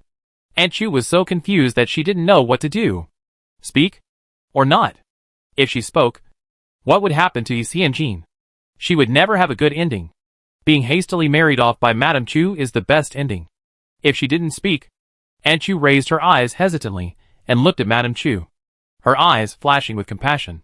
Erlang, how could you hide the fact from your grandmother, who is devoted to him? Sit down. You are really the devil. When old lady Chu talked to second Aunt Chu, she would unconsciously use a little rural accent. Second Aunt Chu sat down as she was told, feeling very uncomfortable. Seeing her niece in the inner house looking distraught, old lady Chu simply bent down and took off her niece's shoes and socks, and placed them on the copper fumigation box where the wormwood was drying. Second Aunt Chu looked at the wormwood broken into small pieces in the fumigation box, and then looked at the patched home clothes on the old lady, and her nose suddenly felt sour. Why don't you just buy a bunch of wormwood for fumigation? Does our Chen family still need the money? Old Madame Chu looked at second Aunt Chu in surprise, and smiled. Her thin cheekbones could not hold two tails of meat. What's the difference between strips and scraps? The effect is the same. Second Aunt Chu was depressed and murmured. Second Master likes magnolias. A few days ago, he spent 14 taels of silver to buy an acre of land. Third Master likes chrysanthemums. Last year, He Xianjin bought him a yard of chrysanthemums. The masters all live like masters. Only you. The Bai Mahal always smells of salty and alkaline paper making. You wear clothes for 10 years, and are reluctant to change them even if they are rotten. Other old ladies eat birds' nests and peach gum, and eat anything to nourish them. You feel bad if you add an extra meat dish to a meal. Old Madame Chu frowned. What are you doing? Erlang. Erlang likes He Xianjin. Second Aunt Chu suddenly changed the subject, and her voice became lighter.